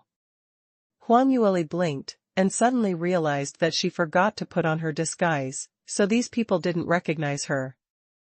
For the first time in her life, she had been treated as a thief. In order to avoid unnecessary troubles, she hurriedly explained, You all have mistaken, I'm not here to steal things, I am Yi Xiao. What? You say you are Yi Xiao?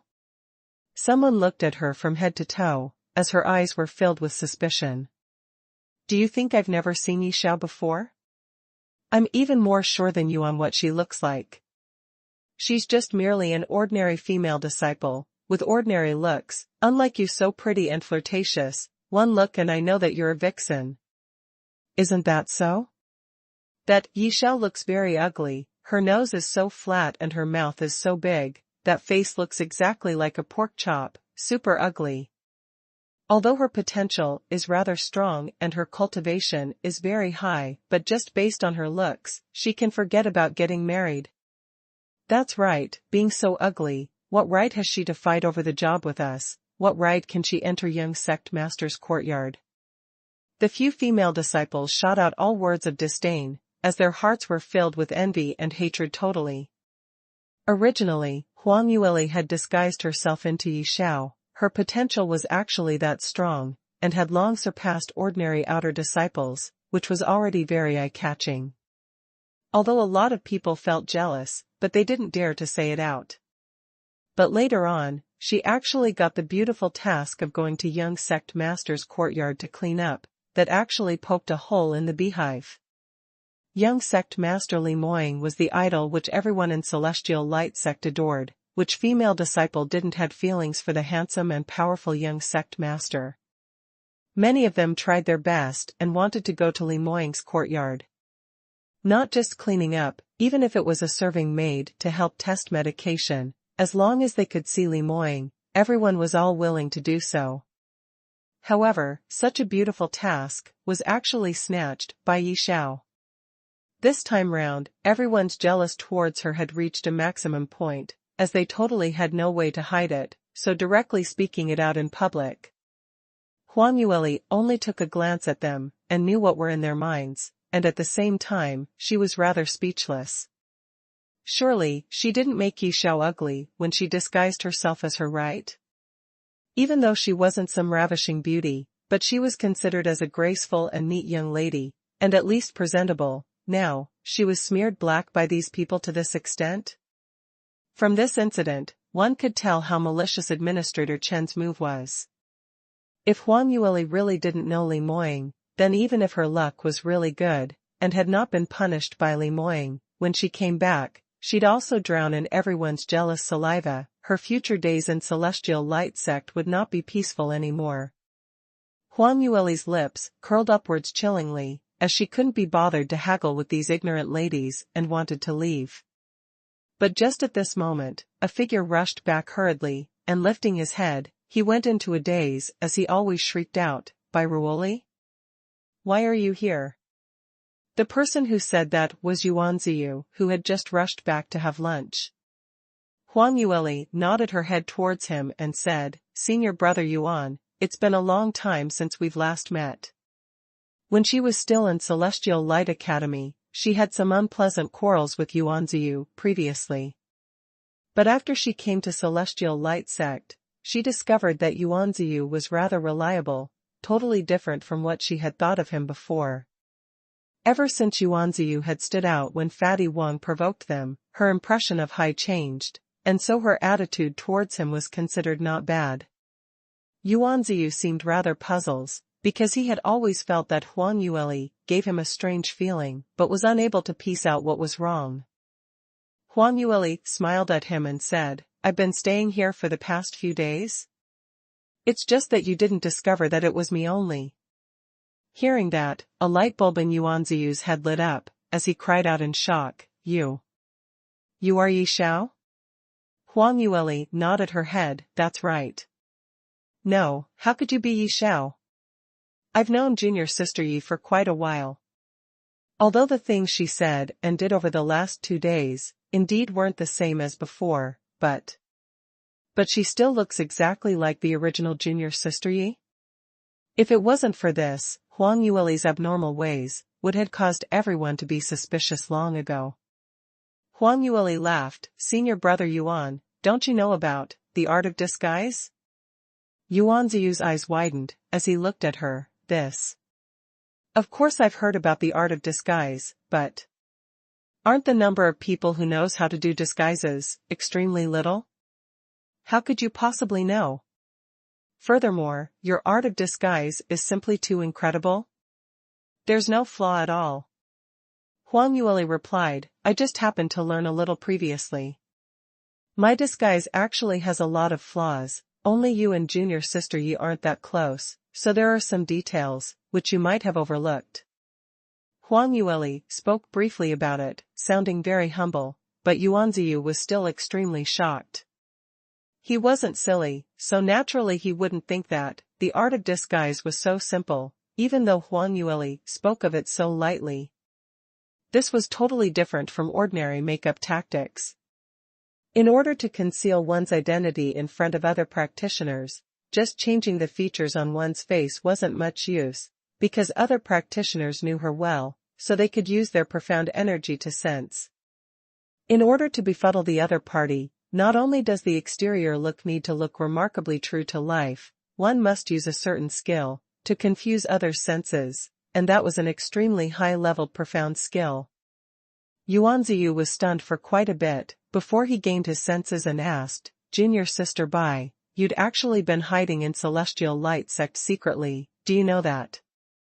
Speaking of this, he lowered his voice, do you know that, young sect master had been searching for you for a long, long time, and from his looks, he seemed to be anxious that he's almost going crazy. Huang Yueli nodded and replied, I know, I've just returned from his side.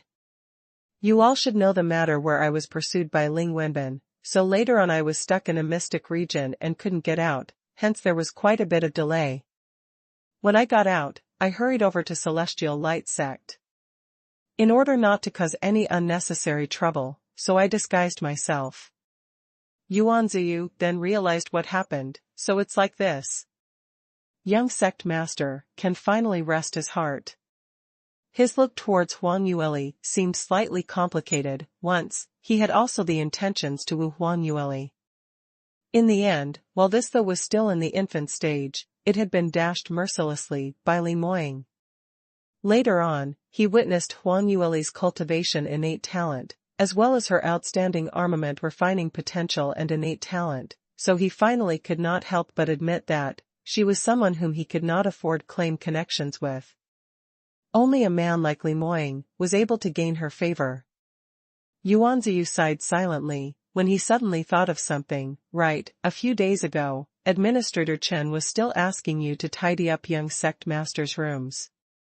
I guess they must be regretting deep down to their guts by now, right? Wasn't that really outsmarting themselves? Huang Yueli's lips arched upwards, not speaking a single word. But her smile made Yuan Ziyu shivered silently. From the looks of this, he didn't need to ask, and he already knew that those two were probably goners.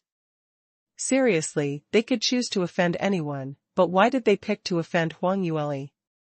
Putting aside that overbearing and powerful, big demon lord who pampered his wife over the line, just herself alone was so black-bellied and crafty, dealing with those scum was as simple as merely lifting a finger. The two of them were engaged in a deep conversation, and Huang Yueli didn't mind her own identity being exposed. Anyway, she and Li Moying were considered as being together officially, so there was no need to suppress their volumes. But they hadn't noticed that there were numerous eyes which were focused around them, and many of them pricked up their ears to eavesdrop on what they were saying. Not long later, bursts of disdain were heard. So, she really is Yi Xiao. I thought she was boasting. How do you know she's really her? Didn't she say that earlier?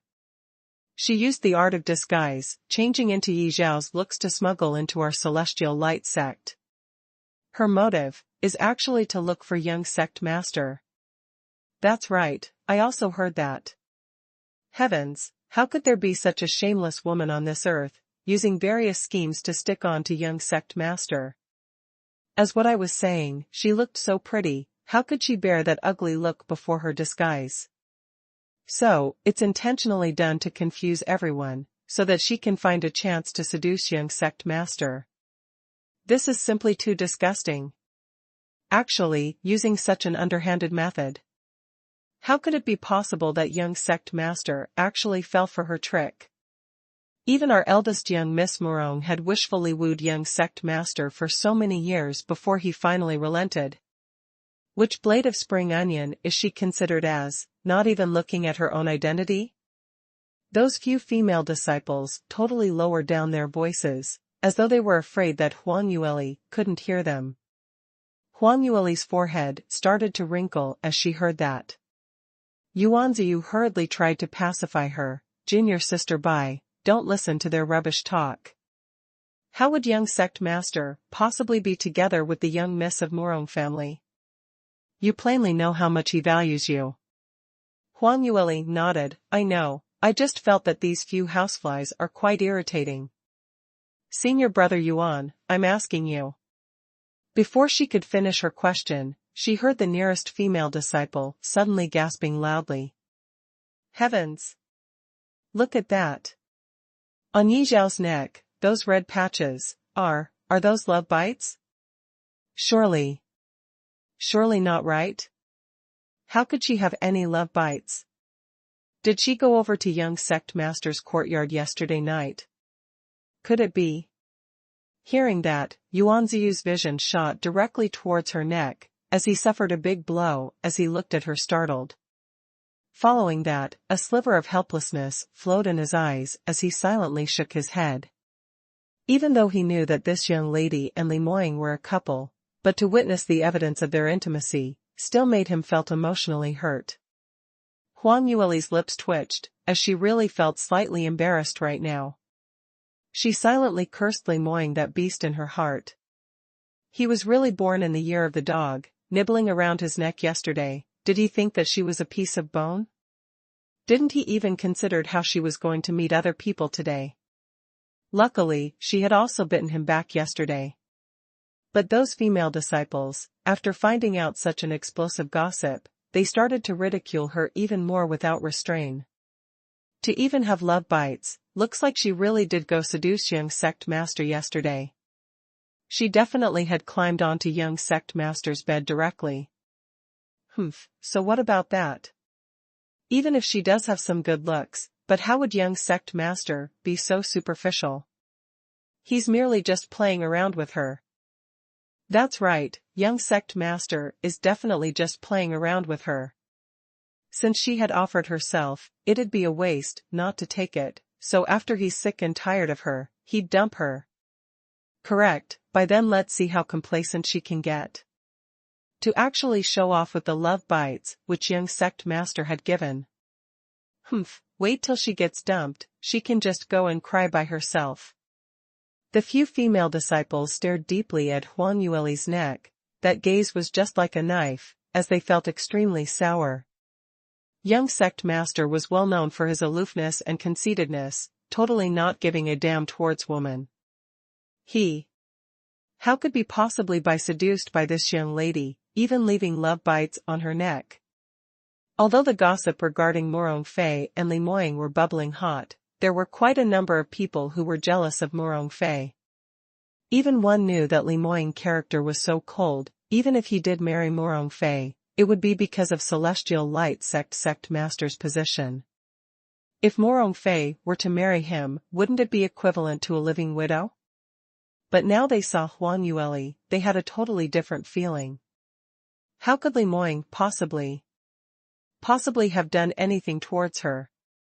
The number of exceptionally beautiful women who tried to seduce Li Moying were not just one or two, but so far no one had managed to get their way. What charm did this vixen had? To actually made young sect master's interest perked up? Even though those people had convinced themselves that Li Moying was just fooling around with her, but in their hearts, it was filled with various emotions such as envy, jealousy, and hatred.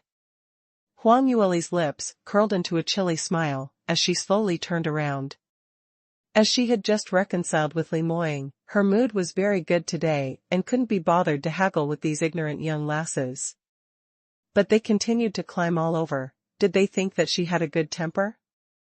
Huang Yueli bluntly brushed away her long hair, which was covering up her neck, as she generously revealed the love bites. Why? Feeling jealous from seeing these? You all haven't even seen Li Moying directly, and you placed yourself in the position of his wife or concubines? Guess what he would do if he heard all these things that you all are saying?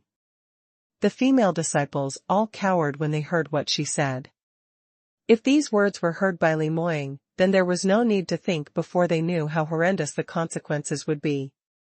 But looking at Huang Yueli's gorgeous face, and her look radiating with happiness, it was obvious that it was the look of being soaked in blessing, so the few of them couldn't suppress the jealousy they had in their hearts. Yi Xiao, don't be too complacent. Did you think that just spending the night with young sect master, he will come and stand up for you? Haven't you been thrown out to the outer door? That's right, young sect master is just playing around with you. Did you think you are really his wife? Huang Yueli replied coldly, I really feel like prying open your head to see if all it contains is just glue. Who do the few of you think you are? Do I even need Li Moying to deal with the few of you? Today let me give each of you a lesson, that before you provoke others, firstly consider your own ability, and if you are able to handle the other party's revenge. She stepped forward, and the profound energy within her spilled out, as the might of a fourth-stage realm practitioner suppressed the entire place. Even Yuanziu's face turned white. He hurriedly retreated backwards when he felt that he was about to suffocate. Not to mention those blind female disciples, one of them even spat out a mouthful of blood as she laid onto the ground. The colors on the others' faces also changed. Right now, they finally recalled that this young lady not only had a pretty face. 3 days ago, at this faithful spot, she only used one strike, and killed Fatty Wong's 4th-tier magical beast Iron Claw Silver Wolf. That meant to say, her actual ability and battle power was equivalent to a 5th-stage realm practitioner. Those female disciples present were all in 3rd-stage realm, and the highest cultivation among them was merely 3rd-stage realm, 5th level. So, who could match her? Huang Yueli totally didn't need to strike, just using a higher-up's coercion, and she could make them all suffer serious injuries. The few of them had finally realized that, as all of them were terrified that they had offended someone whom they could not afford to offend, as they had met with huge trouble. But, it was all too late. Huang Yueli laughed coldly, as she unleashed all the profound energy in her body. The few female disciples were all sent flying on the spot, as each of them spat out blood in mid-air, crashing heavily onto the ground far, far away. Many bones in their bodies were fractured, and more than half of their meridians were shattered, as they could only flip around painfully on the ground, not even able to climb up. Their groans were heard repeatedly, and everyone who saw this had a change in their expressions as they moved backwards in terror. At this moment, they were all feeling lucky that they didn't follow these few dumb women in ridiculing Huang Yueli. Actually, quite a number of them had the same thought, but they hadn't expressed it out yet. But now, everyone had no choice but to admit that Huang Yueli was someone whom they could not afford to trifle with. Even without young sect master as her backing, just based on her age, having such powerful ability, her future was definitely going to be boundless. This person was no longer in the same world as them. They could only look up at her. No matter what entanglement she had with Li Moying, it wasn't something which people of their level could comment or discuss on. After Huang Yueli had got rid of those eyesores, she turned around and spoke to Yuanziu, who had retreated to a far distance away. "Senior brother Yuan, are you all right? So sorry, I've implicated you. Earlier I haven't finished talking with you." She had yet to finish her words when Yuanziu waved his hands towards her, trying all his might to indicate to look behind. Huang Yueli was stunned for a moment, and following the direction which he was pointing at, she turned around to take a look. She only saw Li Moying's tall statue leaning against a big tree on the right hind position behind her. That suave face was hidden by the tree shade, which made her unable to see his expression clearly. But that powerful presence surrounding him was totally unconcealable. Instantly, everyone noticed his presence as they sucked in a mouthful of cold air. No one knew when did Li Moying appeared at this place, what he had heard or seen. He straightened his body, as he walked over slowly. Huang Yueli raised her head to watch his action and couldn't help but exclaim that this was an exceptional handsome man. No wonder so many young ladies were fighting over him. Those good-looking features and deep contours totally had not a sliver of flaw. His tall build was filled with the feeling of a man's vigor, along with his astonishing innate talent and exceptional potential. Even she was not able to resist his temptation, not to mention those ordinary female disciples. Li Moying walked to her, as he lowered his head and looked at her deeply in her eyes. That moment made everyone's sights gathered onto the both of them. Everyone wanted to see, after Li Moying heard Huang Yueli's overhearing declaring, what response would he give? Even though Huang Yueli's strong innate talent was a reality, and it was also true that she had spent time together with Li Moying yesterday, but Li Moying's image towards the majority had always been a cold and harsh man, not allowing any woman to stop momentarily in his heart. How would Huang Yueli possibly be an exception? As for those female disciples who were lying on the ground, also stopped their groaning, as a quick sensation of revenge surfaced in their hearts. Humph, who asked Yi Xiao to be so complacent? Wasn't her karmic retribution about to happen now? Now that young sect master was here, how could she still display such a look which was flushed with success? If young sect master were to disregard yesterday's relationship and throw a huge temper towards her, then she would find out that she was merely a plaything in young sect master's heart. No matter how good her innate talent was, how could she possibly enter young sect master's eye? However, under the public glare, Li Moying's right hand hooked and wrapped around Huang Yueli's slender waist, as he familiarly took her into his embrace, while the other hand tucked in the messy strands of hair behind her ear, as he smiled at her. What's the matter? I've only not been with you for a little while and you've been bullied?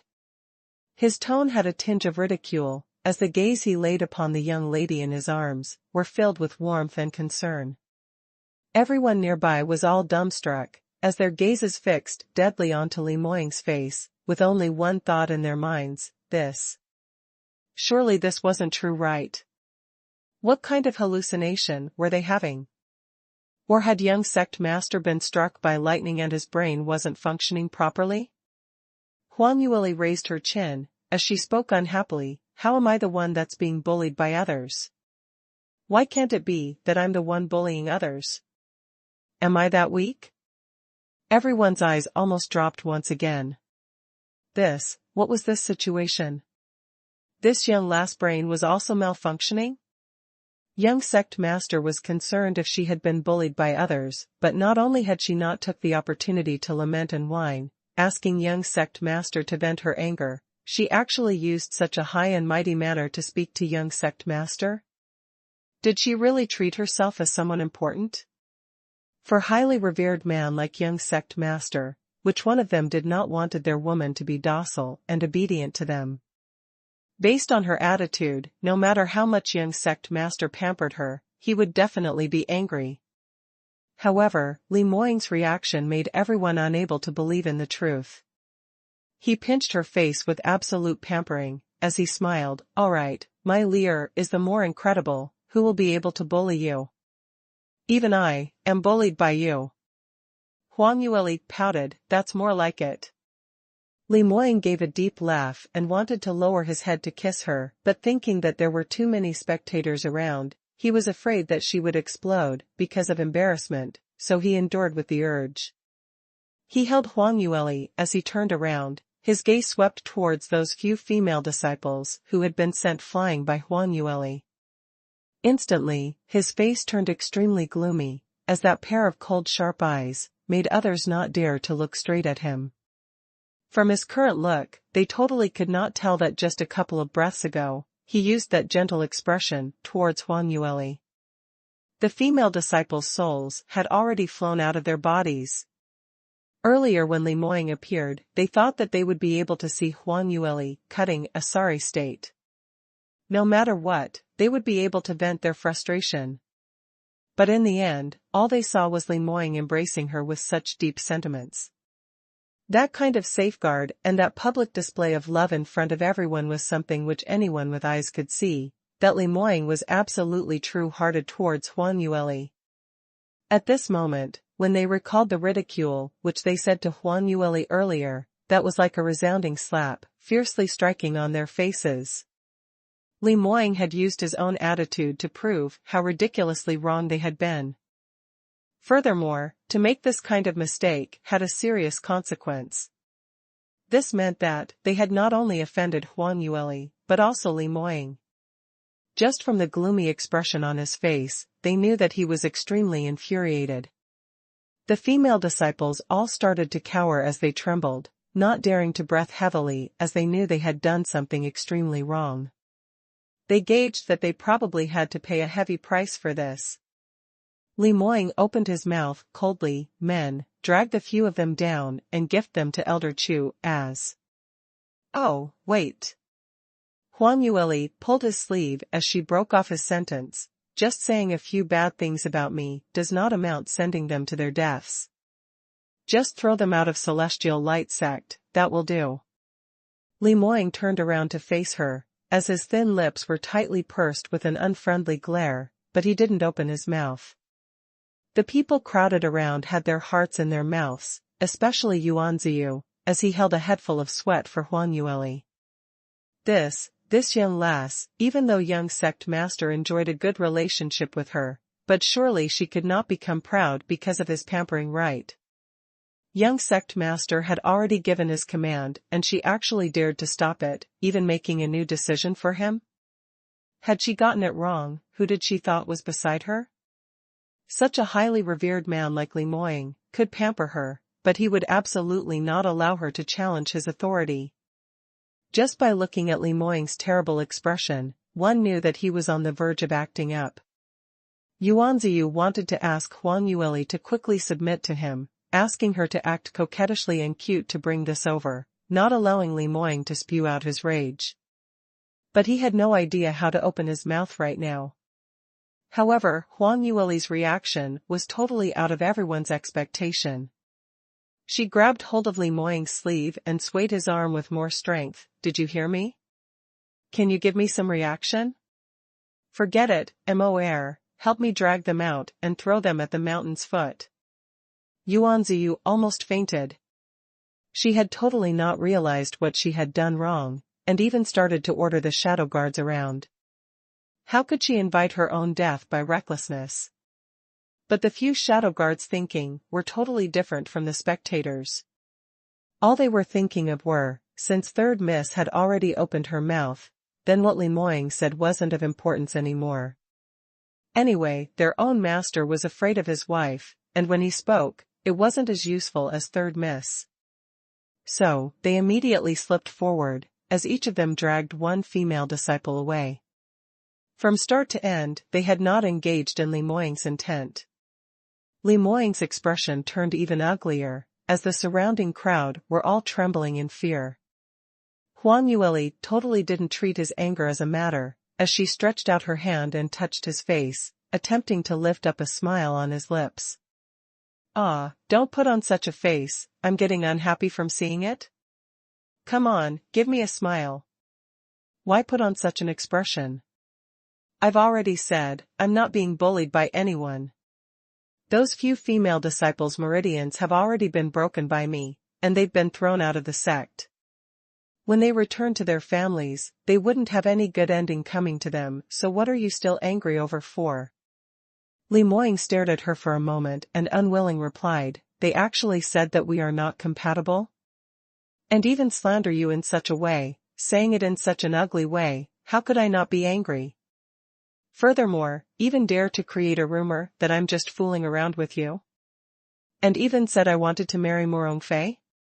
Li Moying wasn't just ordinarily unpleased, these mentally retarded female disciples had stepped on his landmine several times continuously. Firstly, he hated to hear other people commenting that he and Huang Yueli were incompatible. In his herd, when he and Lier stood together, they were naturally the couple who were the most pleasing to the eye. Following that, they slandered Huang Yueli, calling her as a shameless woman and even said she seduced him? Honestly speaking, if Huang Yueli was willing to seduce him, it was exactly what he wished for. Moreover, he would be so excited that he couldn't sleep at night, as he laid flat preparing to be taken advantage of. Lastly, what made him angriest was the last point. How could these people spread rumors that he had a relationship with Morongfei? He had not even taken a straight look at any other woman. Yet they said he was fooling around with Huang Yueli and would possibly abandon her any time. His Lier had always been easily jealous, and if she heard these and believed in their nonsense, what would happen if she ran away in anger? They had just reconciled not too long ago. If Huang Yueli were to break off with him once again, he would absolutely not be able to take it. The minute he thought of all these, Li Moying's expression turned extremely ugly. Even though Huang Yueli was coaxing him by his side, he just couldn't smile at all. Huang Yueli knew that he had this thinking, and after staring a while at him, she suddenly burst out giggling. You're still laughing. Do you feel that it's very funny?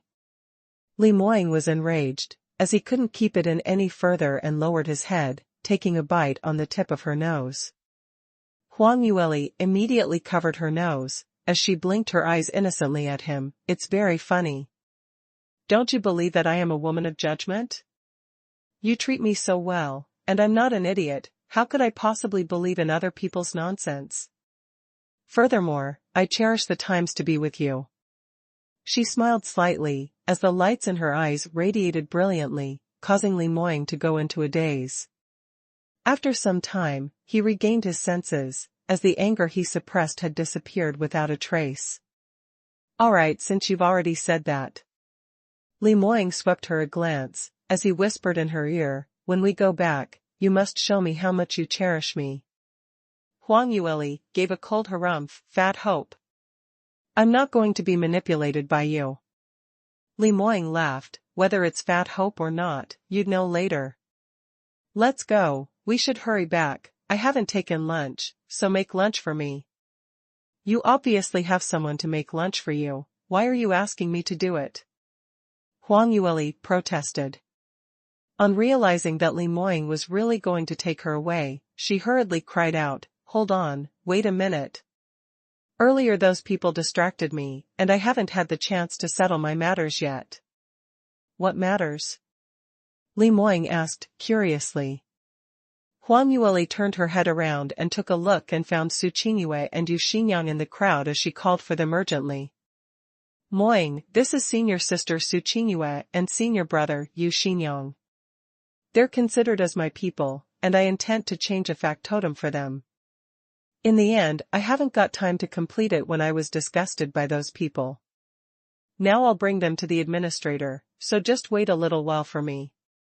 Li Moying heard her introduction as his deep black eyes narrowed slightly, sweeping his grace and stern gaze at them. Su Qingyue and Yu Xinyang shivered, unable to take on Li Moying's powerful might, as they lowered their heads and sweat covered their backs. They had not thought that Huang Yueli actually called out for them in front of Li Moying. Usually, it was one matter that they knew that their female master was young sect master's fiancé. But for them to stand in front of a top expert like young sect master was another matter altogether. Only from standing in front of Li Moying would one be able to experience that kind of terrifying powerful presence, deep down from their bones.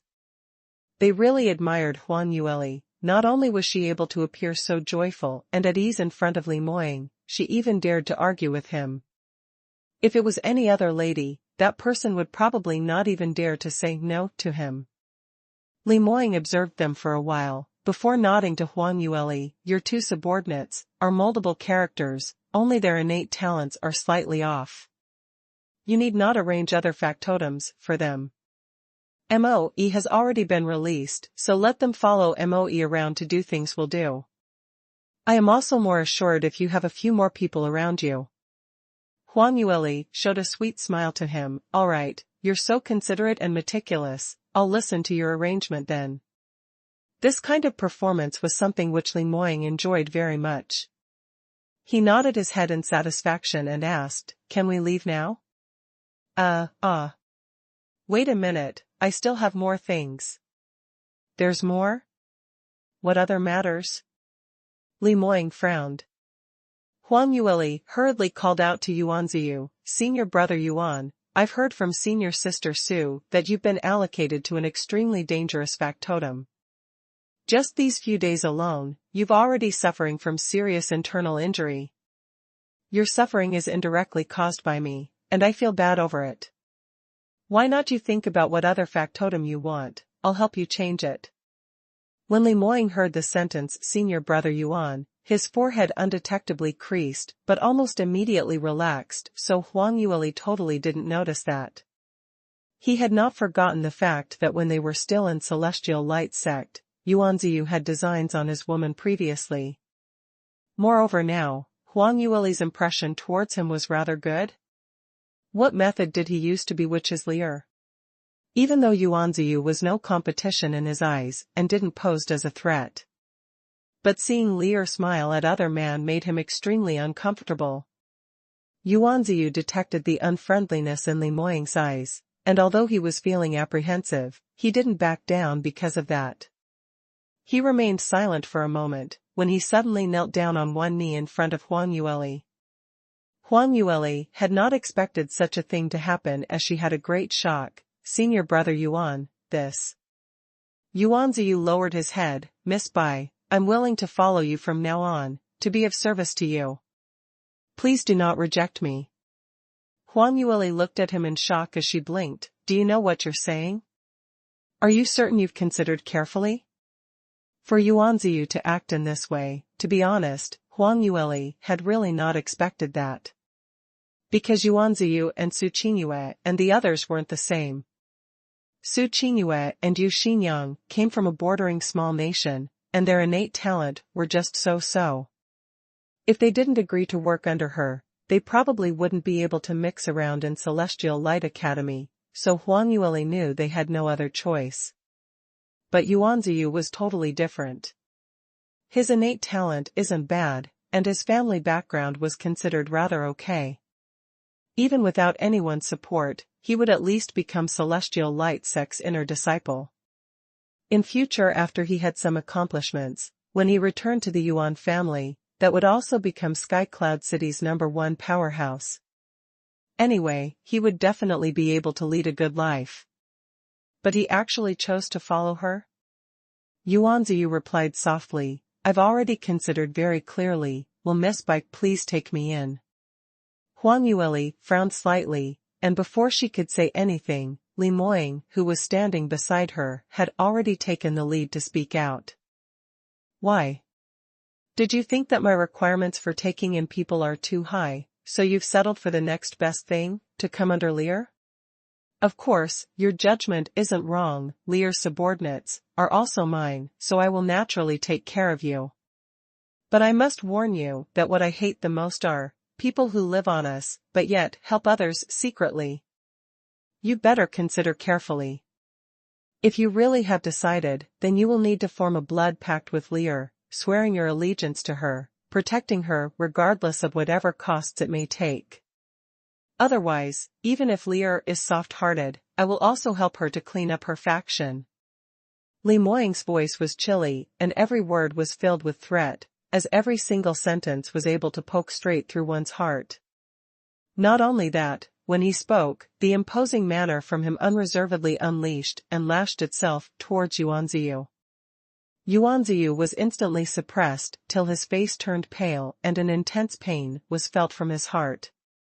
If it wasn't for his overpowering determination which made him hung on, he probably had gone limp onto the ground, totally unable to climb up. But Yuan Ziyu was very clear that what Li Moying wanted wasn't a waste who was suppressed and completely lost all spirit. What he wanted was someone with real ability who could utilize their full abilities to protect Huang Yueli. So, he hung on tightly, not falling no matter what. Even though his spine was suppressed by that huge coercion, as though it would break into pieces the next moment, he didn't fall and not stood up. After some time later, Li Moying gave a cold snort, as he withdrew his surrounding imposing presence and turned around to look at Huang Yueli. Huang Yueli knew what he was thinking about as she gave him a reassuring smile before turning to Yuan Ziyu saying, "Senior brother Yuan, you have to consider carefully. If you really want to follow me, then just like what Moying said earlier, I don't accept any traitors." Yuan Ziyu replied, "Miss Bai, don't worry. Since I've already made this decision, I absolutely will not regret it. I can form the blood pact with you right now." Huang Yueli saw his determined attitude, plus the fact that she herself appreciated Yuan Ziyu as well, so she agreed to it. It wasn't like she had not thought about his motive, but this actually wasn't that difficult to guess, because the man behind her is Li Moying. Li Moying's future would at least be Celestial Light Sect Master. Or maybe, he might go even further than this. Based on his innate talent and ability, it was only a matter of time before he became the entire Soaring Heavens continent's top-rated expert, with his reputation became famous. Yuan Ziyu following him would also be brought along, so he would have the opportunity to enjoy career success as well. But Li Moying already had so many shadow guards by his side. Moreover, each and every one of their innate talents weren't any worse off than Yuan Ziyu's. Even if he could join Li Moying's faction, he would also be at the bottom, not to mention attracting Li Moying's attention. But following Huang Yueli wasn't the same at all. Under Huang Yueli, there were only Su Qingyue and Yu Xinyang now. So, in terms of innate talent or knowledge, they were far beyond him, so he naturally would be most valued.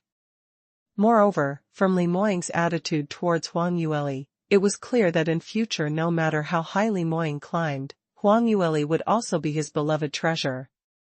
So, Li Moying would not maltreat the people beside her. Huang Yueli thought that she had guessed Yuan Ziyu's mind, feeling that this was a mutual benefit agreement. But she had not thought that she had only guessed it half correctly. The other half of the reason, Yuan Ziyu would never say it out. Because certain things would never have any good ending. So, he rather kept it in his heart forever. To be able to protect the person whom he cared for silently, was a matter which made one satisfied. Li Moying, however, had an inkling, but he wasn't so silly as to remind his own woman. Anyway, he had absolute self-confidence in himself. No matter what thinking Yuan Ziyu had in mind, he could forget about competing with him. The two of them weren't on the same level, and Yuan Ziyu could only keep his feelings hidden deep within the recesses of his heart forever. Huang Yueli and Yuan Ziyu quickly formed the blood pact. Li Moying stood by the side watching them complete the pact. Before he opened his mouth, "Since you're already Li's subordinate, then later on, go along with Su Qingyue and the others to look for Moe." Yuan Ziyu hesitated for a moment and gave a neither servile nor overbearing bow. "Young sect master, thank you for your good intentions, but I still want to continue my current factotum." "Oh?"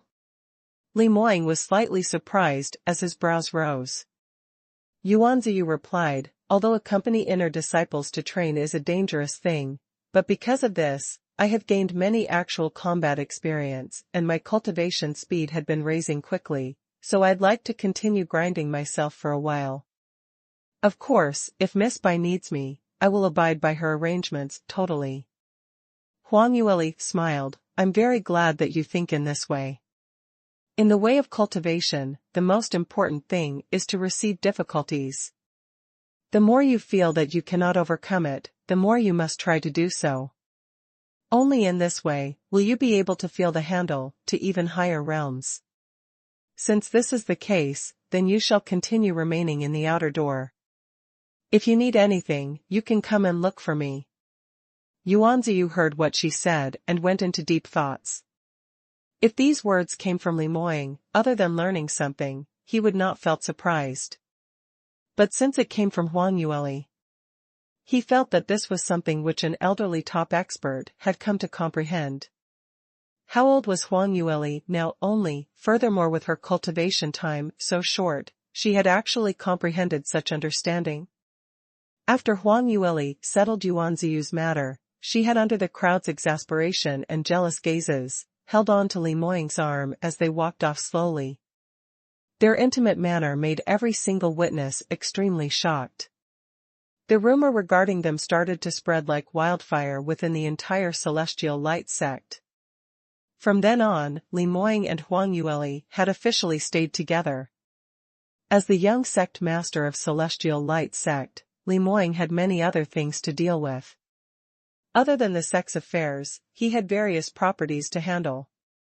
Because of that, every morning, Li Moying would head out alone to handle these administrative work and come back by noon to accompany Huang Yueli for lunch. Huang Yueli had spent most of her time in closed-door cultivation. As her advancement speed was too fast, her cultivation had been rather unstable, so stabilizing her foundation was the #1 matter on her mind right now.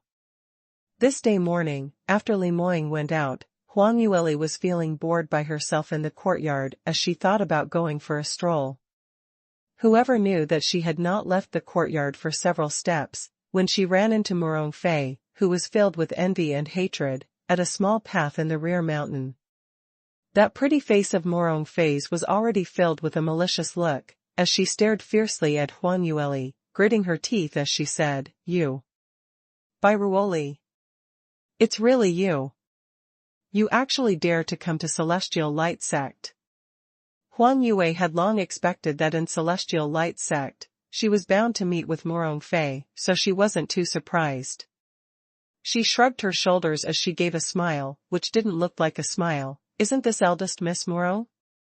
It's been a long time since we last met. The dark eye circles underneath your eyes are so deep, haven't you been resting well these few days? Huang Yue looked as though she was filled with concern for her, but in her words, it was self-evident that what she said was laced with ridicule in it. Morong Fei wasn't an idiot as well, so naturally she understood the underlying meaning in it. These days, news regarding Li Moying liking an outer-door female disciple and them appearing intimately at various locations, had long spread throughout every corner of Celestial Light sect. Morong Fei naturally heard about all these rumors, but she didn't quite believe them in her heart. Because Li Moying acting so crazy over that female student in Celestial Light Academy was something which she had witnessed personally. There was no reason that wretched young lass had just gone missing for 2 months, and Li Moying would have a change of heart so quickly. But this wasn't something impossible as well. Because Li Moying sent a lot of people to search for her, whereas Morong Fei herself also sent out all her men to do the same. Since so many people couldn't find her, surely she couldn't have popped out by herself, right? So right from the start, Morong Fei had turned up her nose towards this sort of rumor. But once time went by, not only had these kinds of rumor not stopped, the examples of how intimate the both of them increased as though it really happened, made one unable to not believe it. The gazes which other people casted onto Morong Fei was as though they were looking at an abandoned wife. Morong Fei was extremely angry, feeling that this kind of gaze casted onto her was a kind of humiliation. She, Morong Fei, was the daughter of the sect master, so how could so many people use this kind of sympathetic gaze to look at her? She simply couldn't endure this. It was then when Morong Fei totally believed that there was somebody beside Li Moying. She was so angry that she almost fainted, as she simply couldn't believe that just as she was blocking out by Ruoli from coming back, there was someone who actually seduced Li Moying while she wasn't paying attention. This simply was impossible to defend well. She must ferret out the shameless vixen. However, Li Moying had protected his little fiancée very well. After Moe had been released from the water prison, his loyalty towards Huang Yue became even intense, and his protection plan was so well done that not even one drop of water could leak out. Morong Fei had followed Li Moying around for several days, but she had not been able to get close to his courtyard, not to mention seeing who the woman inside was. It was until today, when Huang Yue had left the courtyard, before she bumped into Morong Fei. Huang Yue's words of ridicule wasn't just based on casual talk, but it had some basis to it. In this duration where Morong Fei was pursuing that little vixen, she had foregone her food and sleep, so worried that her hair almost turned white. She looked extremely haggard, and her dark eye rings were so dark that it scared people. Morong Fei was trodden on her foot as she couldn't help but screamed out, "By Ruoli, weren't you being pursued and had already died? How could you come back to life again?" Huang Yue laughed as she pointed out with a meaning, "Wow. Eldest Miss Morong's news is so well informed that you even know that I was pursued and assassinated. But unfortunately, my life is very hard, and generally when people want me to do something, I will not follow their wishes. However, those who assassinated me would always end up dead without any burial grounds." When Morong Fei heard that, she got a huge shock. "What? You say Ling Wenbin is already dead? Impossible. He is a 7th stage realm practitioner, whereas you're only in 3rd stage realm. How could you possibly kill him?" Thinking of here, she gave a cold laugh. "Stop trying to fool me. You can kill a 7th stage realm practitioner? Why don't you go try to lie to a ghost?" Huang Yue shrugged her shoulder. "Forget it if you don't believe me." Morong Fei assumed that Huang Yue's thoughts were seen through by her, so she was feeling guilty, so she couldn't help but gave a cold laugh. "Although I don't know how you were able to escape, but I certainly admire your guts. How do you even dare to appear in Celestial Light sect? Don't you know that I'm the eldest young miss of Celestial Light Sect and my father is Celestial Light Sect master, so this is my turf. You still dare to come and deliver yourself to doom? Huang Yueli unconcernedly shot her a glance as she laughed softly. Miss Morong, your words aren't exactly the reflection of the whole truth. Although your father is sect master, but my future husband is the young sect master. What do I have to be afraid of? Morong Fei was so angry that she almost fainted. Yes, this wretched lass had Li Moying as her backing. Which was why she wasn't afraid of anything. But what did eldest senior brother see in this lass, using all his heart to protect her? Furthermore, eldest senior brother totally ignored her face, and appeared in pairs with this wretched lass publicly. From the rumors, he doted extremely on this wretched lass. On what basis? Was this really? Huang Yueli's mood was lifted greatly when she saw Morong Fei's angry look. She had long wanted to punch up Morong Fei badly, but considering that Li Moying was still Celestial Light Sect's disciple, she didn't want her future husband to be put into a difficult position, so she endured it. Thinking that if she grabbed a chance in future, she'd throw a gunny sack over Morong Fei and drag her to the outside of the sect before dealing with her. In the end, Morong Fei herself didn't grow any eyes and actually sent herself here. So wasn't this considered as inviting death by her own recklessness? Morong Fei was so angry that she was sprouting smoke through her 7 orifices as she retorted angrily, "By Ruoli, don't be too complacent. Do you really think that eldest senior brother will marry you? To tell you the truth, in these few years, there are at least a few hundred of women who tried to seduce eldest senior brother just like you, but eldest senior brother didn't marry any one of them. Just wait to be abandoned by him." Huang Yueli exaggeratedly dug her ears as she smiled. "Can't you come out with some fresh new sentences? What you've said were something which I've heard everyone talking about at least several hundred times. But unfortunately, although my Moying has a few hundred women wooing him, but I'm the only one who he wooed after. I'm grateful to you for letting me know that my fiancé is so faithful, Sai. He really is the #1 good man under the heavens. Looks like he definitely won't have a change of heart." Morong Fei saw her bewitching smile, and almost spat out a mouthful of blood. Not knowing why, she somehow felt that this young lass in front of her, as compared to the last time they met, she had become even more beautiful. The current her skin was supple and her face was like a painting. No matter from which angle one looked at, she was a complete ravishing beauty. On the contrary, dark eye rings hung below Morong Fei's eyes as she spent consecutively 2 days of staying up. Her complexion was a pale white and her hair was dried and yellow, losing all her glamour in the past. This comparison made Morong Fei hated her to the extreme. In the past, she was confident over her beauty and background, and frankly speaking, she totally disregarding Huang Yueli. But now, Huang Yueli had changed into a valuable armament master, and she was also growing prettier by the day. It would be a huge wonder if Li Moying didn't like her more and more as the days went past. The fire of jealousy engulfed Morong Fei's rationality. Her eyes turned red as she stared intently at Huang Yueli's face and asked in a cloudy and sorrowful manner, "Why? You feel very complacent?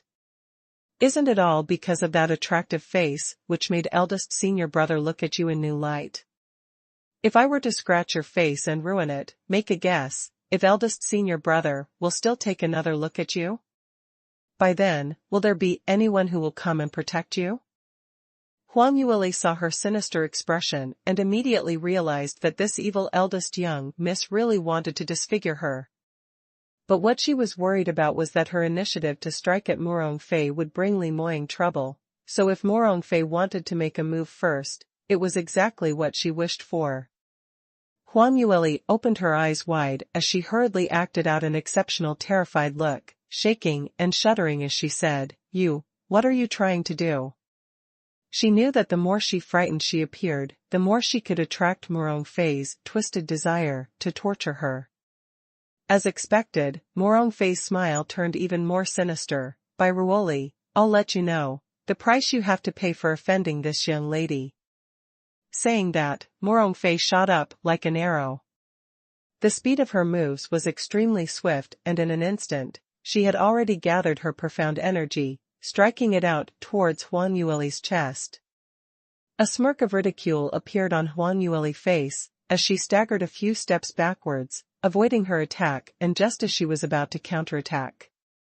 Suddenly, a super powerful profound energy sprang out from behind her, surging up violently, unable to be stopped as it struck Morongfei directly. Morongfei's eyes widened, and she didn't even have the time to cry out when she was sent flying. Her entire body crashed heavily onto the ground, that it caused a hole on it. The minute she opened her mouth, she spat out a mouthful of blood and immediately fainted. The expression on her face was still in a state of disbelief. In actual fact, Huan Yueli was even more astonished than her. She turned around and saw a gloomy Li Moying standing right behind her, who barely suppressed the rage in his heart. "Moying? Haven't you gone out?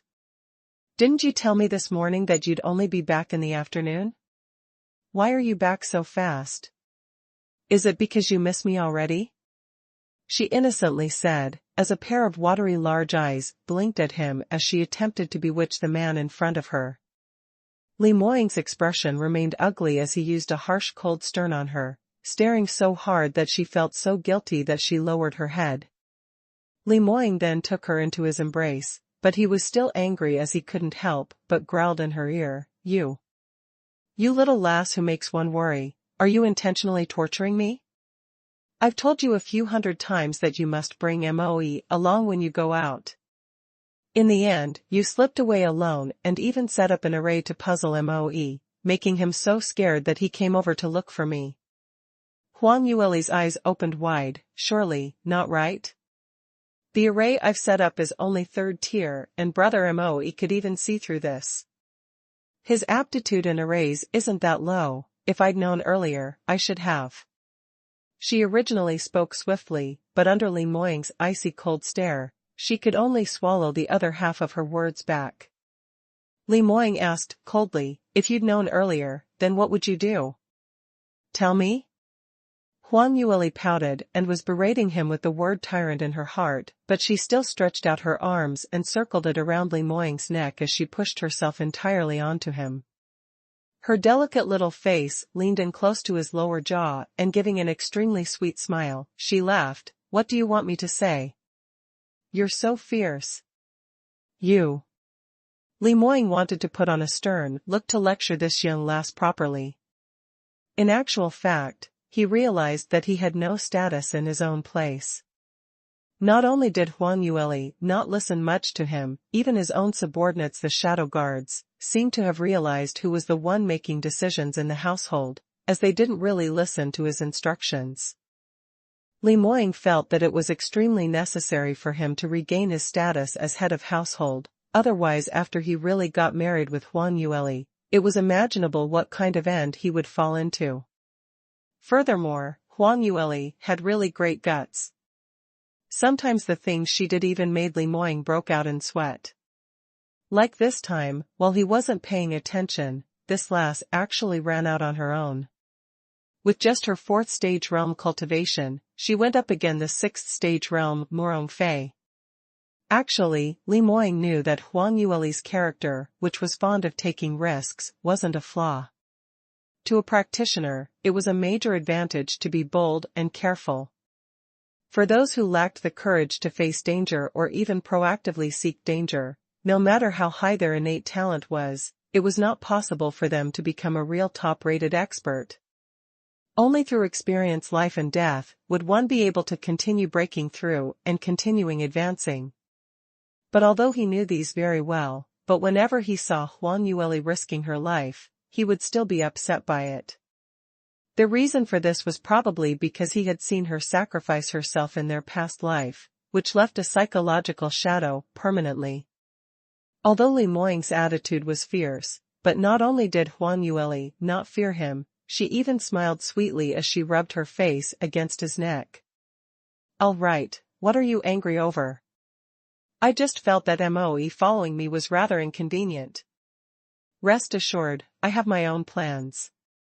This celestial light sect is your turf, so what major thing could possibly happen? Moreover, the experiences I've been through are not any lesser than yours. It's not as though I'm some ignorant young girl who had not seen the world. The past me had traveled throughout the entire soaring heavens continent, so what could happen in the small celestial light sect? But Li Moying didn't think in that way. He stared at Huang Yueli as he spoke. You still dare to mention this? Earlier, who was it who fought with Morong Fei? She's at 6th stage realm, 1st level.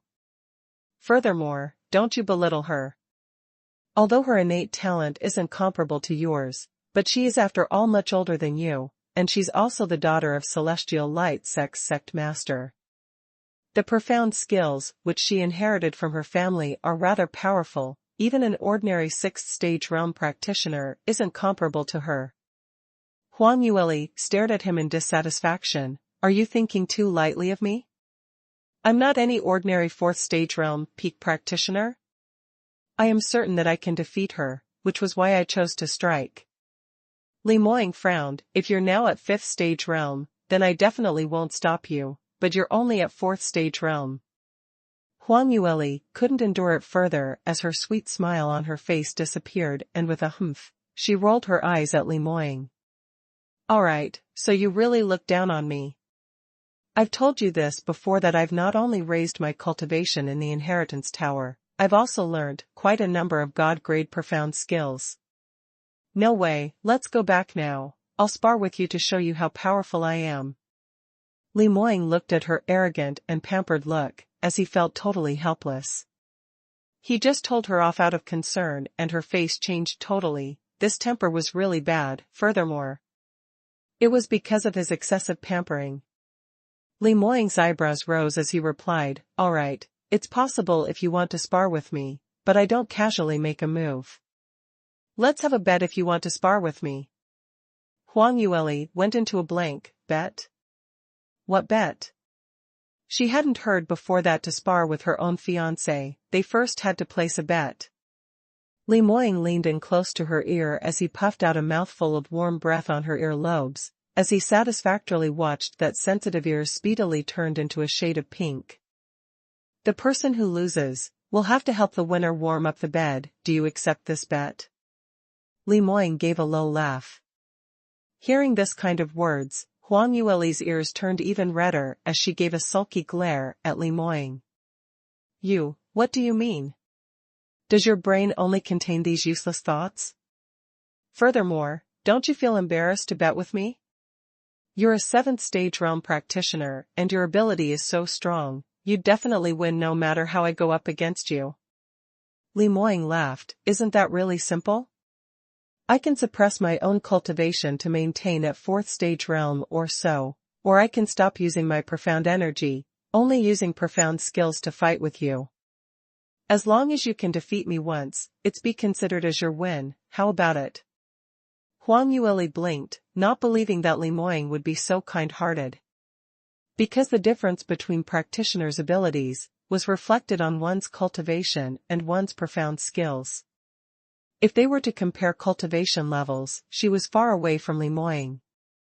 But if it's about cultivation methods, profound skills and experiences, she might not necessarily lose to Li Moying.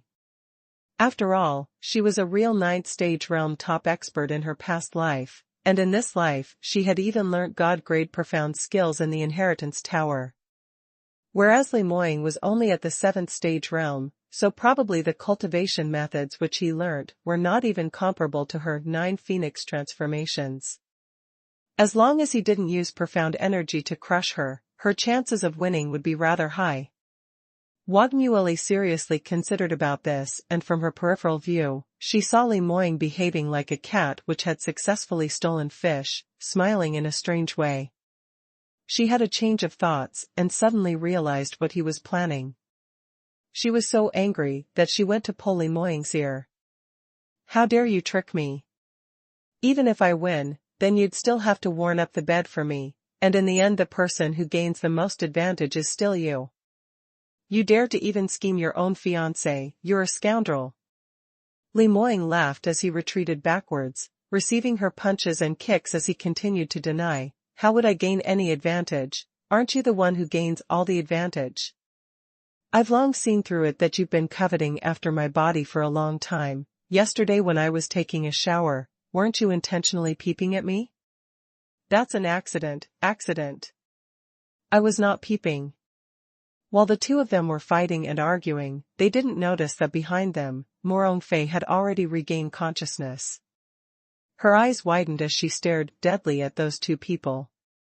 From their intimate actions, it made her felt as though her blood was boiling at her chest area and repeatedly spat out several mouthfuls of blood. "Eldest. Senior. Brother." She coughed as she stretched out her trembling arm towards Li Moying. Hearing Morongfei's cry, the duo's expression changed as they turned around. "Eldest senior brother, how could you do this to me?" Morongfei's expression was filled with grievance, as her eyes were brimming with tears as her voice choked. If someone who didn't understand the actual situation were to see this, they would probably think that a passionate lady like her was abandoned by Li Moying, that scum. Huang Yueli was extremely disgusted by this as she gave a cold harumph and turned her head aside. Her meaning was very clear, she's asking Li Moying to settle this by himself. Li Moying saw his little fox getting angry as his displeasure with Morongfei shot up. His pair of cold stern peach blossom eyes shot towards Morongfei, and it was laced with a cold murderous intent, scaring Morongfei so much that she almost jumped up in shock. "Eldest senior brother." Li Moying's voice seemed as though it was emitted from Hades. "Morongfei, this is the last time I'm warning you, do remember this clearly. Keep further away from Lear and from me as well. Don't ever appear casually in front of us. If I ever see any actions from you trying to provoke Lear, even if it's just a slight crease of her forehead, then don't blame me for leaving Master the last of any face which I can give. You should know clearly that since I can injure you seriously today, the next time I can kill you." Li Moying's voice was too cold, making one tremble in fright. Morongfei said in disbelief, "Eldest senior brother, for this slut, my father's gratitude towards you." Before she could finish her sentence, Morongfei suddenly cried out miserably with an and 2 pieces of teeth dropped out from her mouth. Li Moying suddenly struck out at her, flicking a pebble by the roadside, directly onto Morongfei's face. "I said this, I don't allow you to provoke my Lear. Who did you say was a slut?" Li Moying stared icily at her. Morongfei really wanted to call Huang Yueli 10,000 times little slut, a vixen who snatched her man from her. But under Li Moying's icy cold stare, she was so frightened that her soul flew away, so she could only mumble as she shut her mouth, not daring to say a single word. Li Moying gave a cold harumph before he spoke out indifferently, "I hope you remember this clearly, that Lear is my fiancée, and the only woman who I love deeply. I only like her, and not like you. Just seeing you alone makes me feel disgusted. Stop having any designs on me. Even if something really happened to Lear at that time, I will never accept you because I will only go down to Hades to accompany her. No matter if it's life or death, I will not separate from her. That's all I have to say." Hearing such a solemn declaration, Morongfei entirely laid limp on the ground, unable to give any response. She had not imagined that Li Moying's feelings towards Huang Yueli was actually so deep. To follow her in death? What virtue did this wretched lass had, to be able to receive Li Moying's deep and profound love? After Li Moying finished his words, he didn't bother any further about Morongfei. He hugged Huang Yueli and brought her back to their residence. Huang Yueli originally wanted to continue touring, but on hearing Li Moying's words, she suddenly lost all her mood. Being confessed by a man who she deeply loved, any woman would feel their feelings being undulating. Especially after hearing Li Moying said, "We'll follow her to Hades to accompany her," which made Huang Yueli deeply shocked. She uncontrollably thought about her past life. After she self-exploded, what had Mu Qingqing experienced? Was it the same as today, to accompany her in Hades? But even if this was the case, they were only a pair of lonely souls, so how could they both be reborn and appear as the current identity, reuniting once again? In the serene night, celestial light sect Master Moronda's room. Moronfei was dripping mucus as her tears kept flowing while she complained to him. Father, how could eldest senior brother treat me in this way? He actually got seduced by that vixen and is serious about marrying her. How could he do this? Moronda frowned as he felt frustrated. He had pampered this eldest daughter the most and felt heartache when his daughter had been bullied. If it was someone else who dared to disrespect Moronfei, he definitely would seek justice for her. Frankly speaking, Moronfei and Morongni's arrogance and selfishness were all caused by his pampering. But unfortunately, the person who bullied Moronfei was Limoying himself. Although Limoying was his disciple, but Moronda had no way to deal with him. That was simply because Limoying's innate talent was simply too shocking. Moronda had even suspected that Limoying's innate talent had surpassed the highest 9th grade upper level, and as for innate talents above this grading, no matter what it was, Moronda had no inkling of what it was like. He only knew that from young, Limoying's cultivation speed was shockingly fast, ridiculously fast. Moreover, when ordinary practitioners cultivate, if their speed was overly excessive, that would result in unstableness in their cultivation and led to them unable to balance the training on profound skills, thereby resulting in their overall battle power being much lower than same-level practitioners. However, Limoying had never been troubled by this. Since young, he had been able to challenge practitioners whose cultivation were much stronger than his. Furthermore, his potential seemed as though it could not be exhausted. Instead it grew along with his age, becoming scarier and scarier. Not only so, Limoying's wisdom was also matured at an early age. Right when he was 10 years old, he had knowingly established his own force. By the time Moronda had realized it, Limoying had already separated from his control. And now that Limoying had already entered adulthood, his ability was even more unimaginable. Although his cultivation was only 7th stage realm 3rd level, but Moronda had a faint premonition that even if a 9th stage realm practitioner like him were to challenge Limoying, he probably would not be able to gain any advantages. In his own self-interest, he naturally wished that Limoying could become his son-in-law. It would be best if he was infatuated by Moronfei and fell head over heels for her. In this way, this outstanding talented young man would stay in Celestial Light Sect forever, helping to invigorate Celestial Light Sect and help him, his master, gain some glory. Alas, things did not go as planned. Even though Moronda had tried to push Moronfei to his side when he was still very young, creating numerous chances to nurture their relationship, but Limoying had remained cold and distant towards Moronfei. Moronda had thought that Limoying was a natural-born practitioner, only having cultivation in his head, without any thoughts for BGR, boy-girl relationship. It was until Huang Yueli's appearance did he realize that it wasn't because Limoying was destined to be alone, but because this daughter of his had no charm at all. Because of that, Moronda was already dissatisfied with Moronfei. Whoever knew that, instead of reflecting on herself, Moronfei even ran over to complain, which made him had a terrible headache. Sigh, what do you want father to do? Your eldest senior brother doesn't like you. Doesn't like means doesn't like, surely I can't force him to like you, right? It's not as if you don't know, the character of your eldest senior brother doesn't allow anyone to tell him what to do. If I push him too hard, he may immediately leave the sect. Moronda frowned as he attempted to reason with Moronfei. Moronfei's eyes were red from crying. Father, I don't care. He beat me, am I to just forget about this? Moronda sighed, if you don't go and provoke him, would he beat you up for no reason?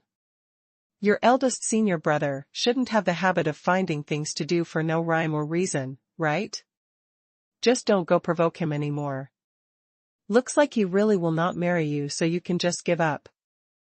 Father will introduce you another fine young man. Morongfei had not expected that even Morongde would not stand by her side, so she got even more infuriated that her eyes turned red. Father, why aren't you helping me? Isn't your greatest wish for me to marry eldest senior brother? Now you're actually persuading me to marry someone else? Morongde replied helplessly, there's no way now, right? Your eldest senior brother had already gotten engaged, so that shows that he will not marry anyone else except for her. What else can you do? When Morongfei heard that, a sinister glint flashed past her eyes as she violently raised her head and looked at Morongde. Father, why would there be no way? Of course there's a way. As long as that little slut dies. Only if she dies, then eldest senior brother will notice that there are other women on this earth who could give everything for him. What? Morongde was so shocked that he almost dropped the cup in his hands onto the ground. He looked at his own daughter in disbelief and thought that he had heard her wrongly. Fair, what are you saying? Don't tell father that you're going to kill your eldest senior brother's fiancé? What fiancé? That's just a vixen who climbs up other man's bed on her own accord. She's not even worthy of eldest senior brother, yet she bewitches him, so she deserves to die. Morongfei said each word in hatred, as she got close to Morongde. Father, your celestial light sect master and the entire sect belongs to you. You'd surely have a way to kill that vixen, right? Morongfei's brows were knitted tightly as he looked at Morongfei in shock. After some time, he finally spoke out, You must have been demonized. Do you know or not who your eldest senior brother is? If you kill his beloved woman, will he still be with you? This absolutely will not be possible. Listen to father, give up on him, otherwise if something really happens and you anger him, our entire sect isn't even enough for him to torment. Father, what's the matter with you? How could you stand on that vixen's side? Previously that vixen had gone missing for 2 months, I was almost going to succeed. If it wasn't for the fact that she suddenly revived and appeared, probably I might have already been engaged to eldest senior brother. Morongfei cried out. Morongde saw that she was still pig-headed and got a little furious as his tone shot up as well. I'm not standing on her side, but I cannot afford to offend your eldest senior brother.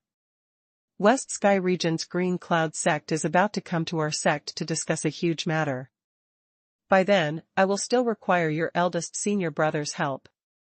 If you really provoke him, what will happen to the other people in the sect? Moreover, father wishes for you to marry him, to pull him over and not to make him hate you.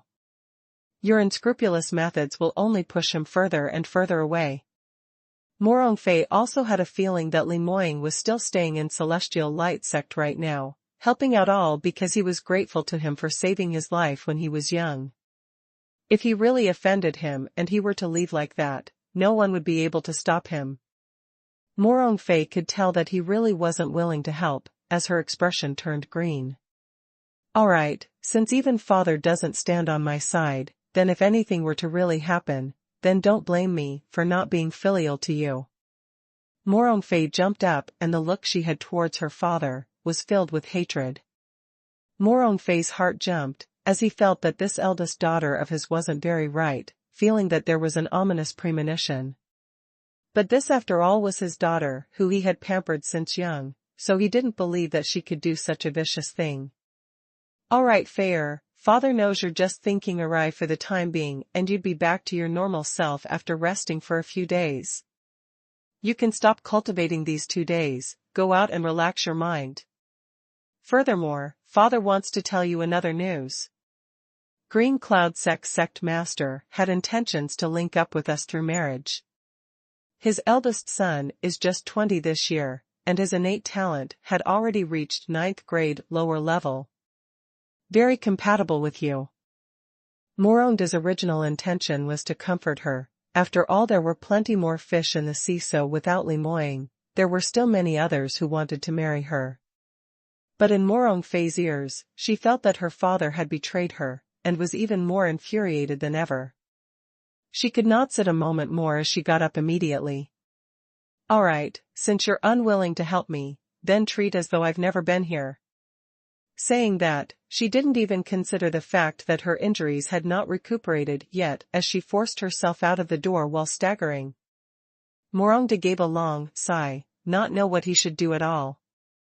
I'd better let her calm down before persuading her again. She had better not do any silly things. At this present moment, Morongde was already beginning to regret his actions of trying to play matchmaker for Li Moying and Morongfei then. Now Morongfei had totally sunken deep and perhaps she might create even more trouble. After that day, Morongfei didn't do anything and did not appear before Huang Yueli or Li Moying. Huang Yueli had this feeling that the unruly eldest young miss would not stop her actions so easily, so she must be planning something up her sleeve. But she wasn't afraid at all, so she disregarded this feeling. Anyway, if Morongfei were to come and provoke her, she'd definitely make her pay the price for it. This afternoon, Li Moying wasn't around and Huang Yueli was feeling bored by herself, so she decided to tour the small town beneath the mountain. She could also purchase some armament refining materials at the same time. Now, in order to make Li Moying rest assured, Huang Yueli agreed to let the shadow guards follow her around every single time she went out. But, in order to have enough freedom to exercise, she requested for the shadow guards to follow her from a distance away. Unless it was life-threatening, otherwise they were not to show themselves. Li Moying decided to give a step back each, so he readily agreed to her request. This was Huang Yueli's first time to the small town. She didn't let Li Moying accompany her because she was intending to purchase some materials to secretly refine a profound armament for his birthday present, so she could not allow him to know about this beforehand. When they reached the small town, Huang Yueli realized that although this town wasn't big, but it was bustling with life. Especially the transaction marketplace, it was filled various small stalls with a dazzling lineup of items. Basically, they sold anything and everything, and the variety they carried were much more than those large stores in Skycloud City. This was probably due to the fact that Celestial Light sect disciples often went to the small town to do transactions. Most of them had outstanding innate talents and were talented practitioners, so their consumption abilities were much higher than Skycloud City's ordinary practitioners. Moreover, when they obtained some treasures through experience training, they also needed to sell it off in the small town's marketplace. Huang Yueli toured around for a while and indeed found quite a few rare materials as she excitedly ran over, thinking of purchasing it. In the end, when she was taking out her spirit stones, the other party frowned and looked at her in puzzlement. "This young lady, don't you know the regulations of transacting in White Cloud Town's marketplace?" Huang Yueli went into a blank. What kind of regulation? The young man at the stall said, "At our place, we have much rarer and valuable treasures, so the pricing is usually much higher. All these require Celestial Light sect star stones to transact, so ordinary spirit stones will not do." "Star stones?" Huang Yueli repeated in puzzlement. The young man looked at her with even more defense. "I say, what's the matter with you? From your dressing, you look like Celestial Light sect's outer disciples, so how could you not know what starstones are? Those are the in-house transaction currency for Celestial Light sect. It's priceless. Most of the people who come to do transactions, a major part of them are Celestial Light sect disciples, especially for those who sell valuable items, they definitely urgently require starstones." Huang Yueli suddenly realized that, so it's like that. She then recalled that right before she left, Li Moying stuffed a huge sack of light purple-colored crystals, and she didn't even know what it was for. So, it's for her to buy things. She had not expected her fiancé to be so meticulous, it was really considerate. The young man saw her dazed look, and thought she had no star stones, so instantly became impatient. "Alright, since you don't have any star stones, then please step aside and not disturb me from doing business. I have no way, as well, because I need a huge sum of star stones to exchange for cultivation method." But in order to gain star stones, one needs to make contributions for the sect to obtain the rewards, so I can only come to this place to sell of my stuff to exchange for it. Otherwise, for such a valuable 7th tier material, I will definitely not sell it off. Hey! Wait, I have star stones. I want to buy your materials. This one, and that, pack it all up. How much does it cost? Huang Yueli called out urgently. These 6th tier materials were very rare, and sometimes she might not even be able to auction for it successfully in the auction house. Now that she chanced upon them, she definitely must get them. After getting these, she would be able to refine an entire set of 6th tier, profound armor for Li Moying.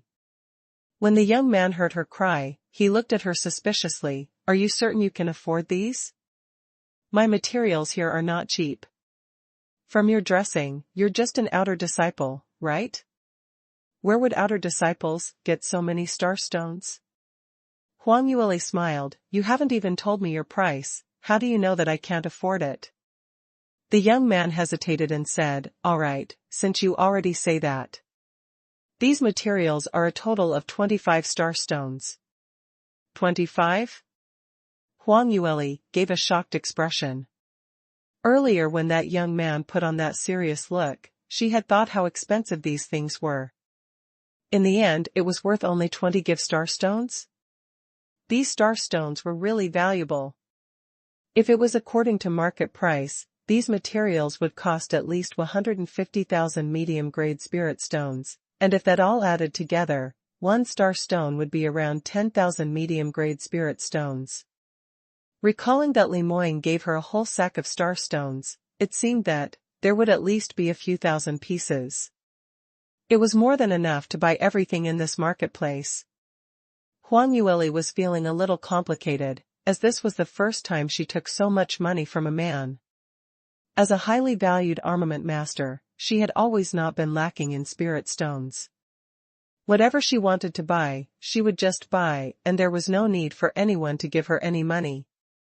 In the past, Mu Qingqing would only give her presents, and not spirit stones, because no matter how much money he had, he could never match what Huang Yueli herself had. But today this man finally found a chance to support her? She had to admit, the feeling wasn't bad at all. A smile surfaced on Huang Yueli's lips. The young man thought she felt that it was too expensive as he hurriedly explained, the price of 25 star stones indeed isn't cheap, but these 6th tier ores are something which my senior brother and I managed to get from attacking a large group of 6th grade magical beasts. It's not even sold in Skycloud City. As this is a priceless item, I will absolutely not drop my price. If you want them, then take it. If you don't, please leave. Huang Yueli just wanted to speak out when a voice came echoing from her side, these few ores, I want it all. Huang Yueli couldn't help but frowned as she turned back to take a look. Standing behind her was a man dressed in the inner disciple's uniform. He had an arrogant and high-spirited expression as he swept a disdainful look at Huang Yueli, while stretching out his hand, he was about to retrieve the ore from the stall. Wait a minute, these few ores are something which I asked for first. Surely there's a first-come first-serve rule, right? Huang Yueli frowned as she spoke out. But the young man at the store's expression changed suddenly, as he spoke out in fear and trepidation. Oh, your elder Wang's senior brother Feng, I'd not expected to see you at the marketplace. The disciple surnamed Feng gave an arrogant smile as he said to the young man, these ores are 25 star stones, right? Since we're all from the same faction, then give me a discount and round down the remainder, counting it as 20 star stones. The young man's expression changed. Senior brother Feng, please don't do this. Junior brother's business is very small and these ores are really not easy to come by. I need this money urgently. The young man really wanted to cry, but had no tears. This senior brother Feng Likuan was Elder Wang's eldest disciple, and in Celestial Light sect, he was considered as one of the talents. Other than sect master's few disciples, the next person with the strongest innate talent was him. But he was known for his pettiness and arrogance, so no one wanted to do business with him. Yet they weren't able to offend him. Like now, for items which were worth a total of 25 star stones, removing the remainder from it would be equivalent to taking away 1/5 of the amount, which was a huge amount.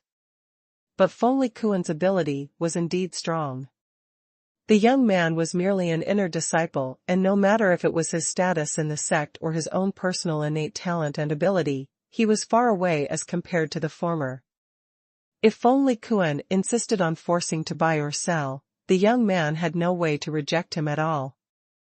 As expected, seeing the young man still try to debate, Fengli Kuan's face immediately revealed a cold smile as he said impolitely, "Aren't you the junior brother surnamed Liu?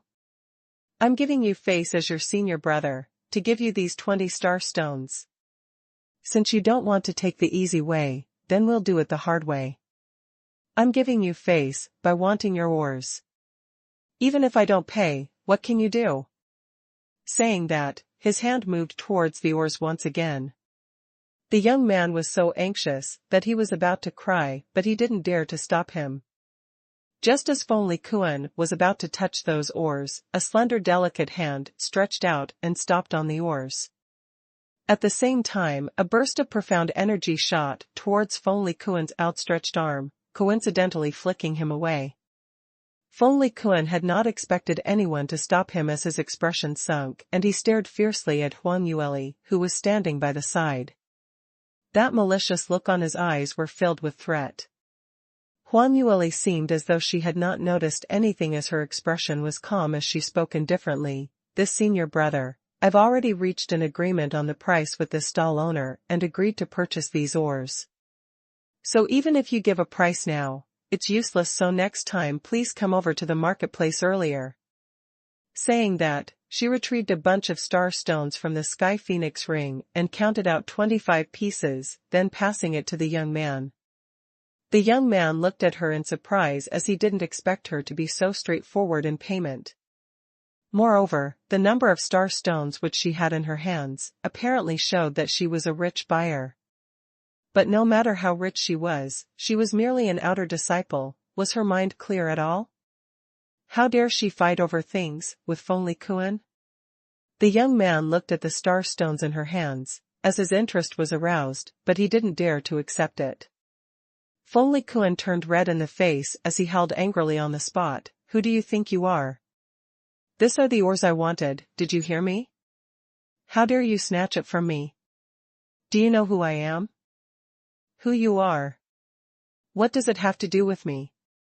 I only know that this is the thing which I've saw first, and the person who is paying a higher price is me, so these ores should rightfully belong to me." Saying that, Huang Yueli ignored Fengli Kuan and placing the star stones right on the ground in front of the young man, she bent over to pick up the ores. You dare to take my ores?" Fengli Kuan held in disbelief as he tried to stop her. But Huang Yueli's speed was much faster than his. With a gentle wave of her right hand, before Fengli Kuan was even able to see her movements clearly, the ores on the ground had all disappeared as Huang Yueli kept it into her storage space. This simply was out of his expectations. Fengli Jun had initially thought that such an outer disciple, no matter how stubborn she was, there was no way she could take the ores away from him. Because the disparity between their abilities were right there, and it wasn't something which just a mere few words could step across. However, this young lady before him had directly taken away the ores right before his eyes? How was this possible? Fengli Kuan was dumbstruck as he totally had not considered the fact that his ability was lower than Huang Yueli's. He assumed that his mind was wandering earlier, which was why Huang Yueli was able to take such actionable opportunities. When he thought of the fact that under so many watching eyes, he had actually lost to an outer disciple, Fengli Kuan immediately felt embarrassed as he was put in a difficult position. The more he thought, the angrier he got, and he finally couldn't endure it any further and struck out towards Huang Yueli. "Wretched lass, you're looking for death. If I don't teach you a lesson, then you'd not know my power? Since you dare to snatch my ores, then I'll let you suffer a fate worse than death. I'm going to see how long you can last till. Feng Kuan's raging palm strike was truculent as a powerful profound energy charged towards Huang Yueli's direction. The surrounding crowd gave out bursts of shocking gasps. The young man who set up the stall was pale from fright and he almost fainted. This was really a sudden and unexpected disaster. Originally meeting such a rich person like Huang Yueli was an easy person to transact the deal with. Whoever knew the minute Feng Kuan appeared, not only did he cause his business to fall through, furthermore, this matter would be even more difficult to handle. Based on Feng Kuan's arrogance and maliciousness, he might really seriously injure Huang Yueli. When celestial light sect disciples fight outside resulting in fellow disciples seriously injured, it would result in the sect's punishment. But Feng Kuan was the direct disciple and favorite disciple of Elder Wang, so he naturally won't be implicated. Then it would be him, the stall owner, who would be forced to take the blame. Of course, the person who was worse off was this little beauty who was here to buy the ores. How could she be so brainless to actually offend Feng Kuan? If Feng Kuan wanted the ores, just give it to him, what's there to argue over? This time if her meridians were to be shattered, it might even affect her future cultivation. On seeing the palm strike reaching Huang Yueli, Feng Kuan's face revealed a complacent cold smile. But just at this moment, not only did Huang Yueli not retreat, she even took a step forward. Feng Kuan was shocked, as he thought she had gone silly with shock. But next second, Huang Yueli's silhouette suddenly moved and appeared right in front of him. Following that, her right hand rose up and a burst of fiery red blaze ignited from her palm. You! How are you so fast? Feng Kuan's question had not left his mouth when he felt his entire body losing balance, as he flew out. A loud bang sound reverberated as Feng Kuan's body crashed heavily onto the ground, as he fell in between the two stalls by the side. These two stall owners had long been frightened by the fighting and had hidden themselves by the side. Hearing the sound of Feng Kuan falling flat on his face, the surrounding crowd all shivered. All of them shot an unfathomable look towards Huang Yueli. Feng Kuan was always riding roughshod over people in the marketplace, taking people's items and not paying for it. It wasn't just for 1 or 2 days already, so no one could do anything to him at all. As he was a direct disciple in Celestial Light sect, he was considered as a first-rated top expert and the only people whose abilities were much stronger than his were sect master Murongda's disciples. But people like Li Moying and Murong Fei would not possibly come personally to the marketplace to buy things. In this way, Feng Kuan couldn't find any opponent and every time someone dared to oppose him, he would deal a heavy blow to that person. So after continuously hurting several inner disciples, no one dared to jump out to oppose him anymore. Although the people who set up stalls here were more or less being exploited by him before, but all of them could only suffer to silence since their abilities weren't comparable to his. In soaring heaven's continents, those without actual abilities had no human rights. But now, this powerful and abled Feng Kuan had actually been defeated by a young lady and sustained such heavy injuries?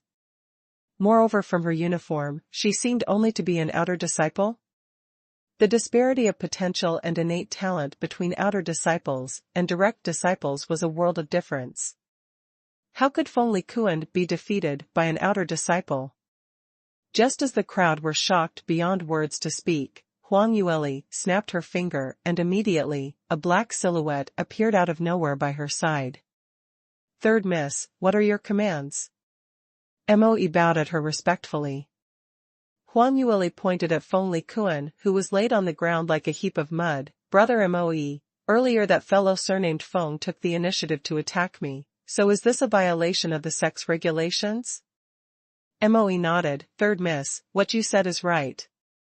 Huang Yueli then replied satisfactorily, "That's right then. I heard that he's some Elder Wang's disciple. Help me throw him back to his master and ask Elder Wang on my behalf, That him allowing his disciples under his faction to bully fellow disciples in the same sect, what punishment should he get? If we followed according to sect regulations, how should he be dealt with? Her voice was extremely crisp and melodious, but when she said these words, it was filled with an imposing force. Moe bowed, this subordinate obeys your command. Just as the crowd were completely awed into silence, Moe walked towards Feng Likuan. Feng Likuan had regained consciousness, and had just heard the later part of Huang Yueli's words as he was so infuriated that he wanted to jump right up, but in the midst of doing so, as his rib bones were fractured, he moaned and fell heavily back onto the ground. Even so, he couldn't help but cried out arrogantly, "You wretched lass, who do you think you are? Towards my master, you dare to?" He had just spoken halfway when he saw Moe standing in front of him, as his voice came to an abrupt stop. His eyes widened real big, as he stared intently on Moe, and spoke with a shaking voice, "Mo. Protector Mo, you. Why are you here?" Those ordinary disciples might not recognize that guru Moe, but how could he Feng Likuan not recognize him? As Li Moying's most trusted shadow guard, when direct disciples met him, they needed to treat him with respect. Because many times when Moe appeared, they represented Li Moying. Feng Likuan had not expected that his farce today had actually alarmed young sect master's people. Moe spoke coldly, "Junior brother Feng, you should have never, ever offended Third Miss today. You almost hurt Third Miss, so this matter isn't going to end so easily. You'd better go back with me and discuss with Elder Wang carefully on how you're going to explain to young sect master." Feng Likuan went into a blank. What Third Miss? Why must I explain to young? Suddenly, he recalled that rumor which was spreading around the entire Celestial Light sect. Young sect master had gone to Celestial Light Academy to bring back his prenatal betrothal fiancée. Moreover, young sect master had pampered this fiancée of his, abiding to all her requests, completely abandoning eldest young miss from his mind and even publicly declaring that he would marry this young lady. This matter, Feng Likuan had naturally heard of it. But it had never crossed his mind that the unfamiliar outer female disciple which he met in the marketplace was the young lady in the rumors who had smitten young sect mater. If she really was young sect master's fiancée, why did she needed to wear outer disciple's uniform? Why didn't young sect master find her a good master, to let her become a direct disciple and cultivate properly? Feng Likuan would never had known that it was Huang Yuli who despised Celestial Light sect's elders, believing that none of them had the qualifications to teach her. Anyway, all she asked for was to stay by Li Moying's side. Regarding matters on cultivation, she herself had plenty of experience, so why would she needed to become a direct disciple for? But even if Feng Likuan could not comprehend the entire situation, but on seeing Moe's icy cold face, he knew that what he had said was not false. That was it. Now that he had offended young sect master, even Elder Wang would not be able to save him. Feng Likuan was so scared that his eyes rolled back and he fainted once again. Moe turned around and bowed towards Huang Yule once again before he dragged Feng Likuan away. Huang Yueli looked around for a little while more and felt that there wasn't anything which she wanted to purchase from the nearby stalls, so she turned around and proceeded to leave. Once they knew she had left, the marketplace exploded into a huge bustle. Everyone was filled with astonishment, excitement as well as mind-blowing emotions.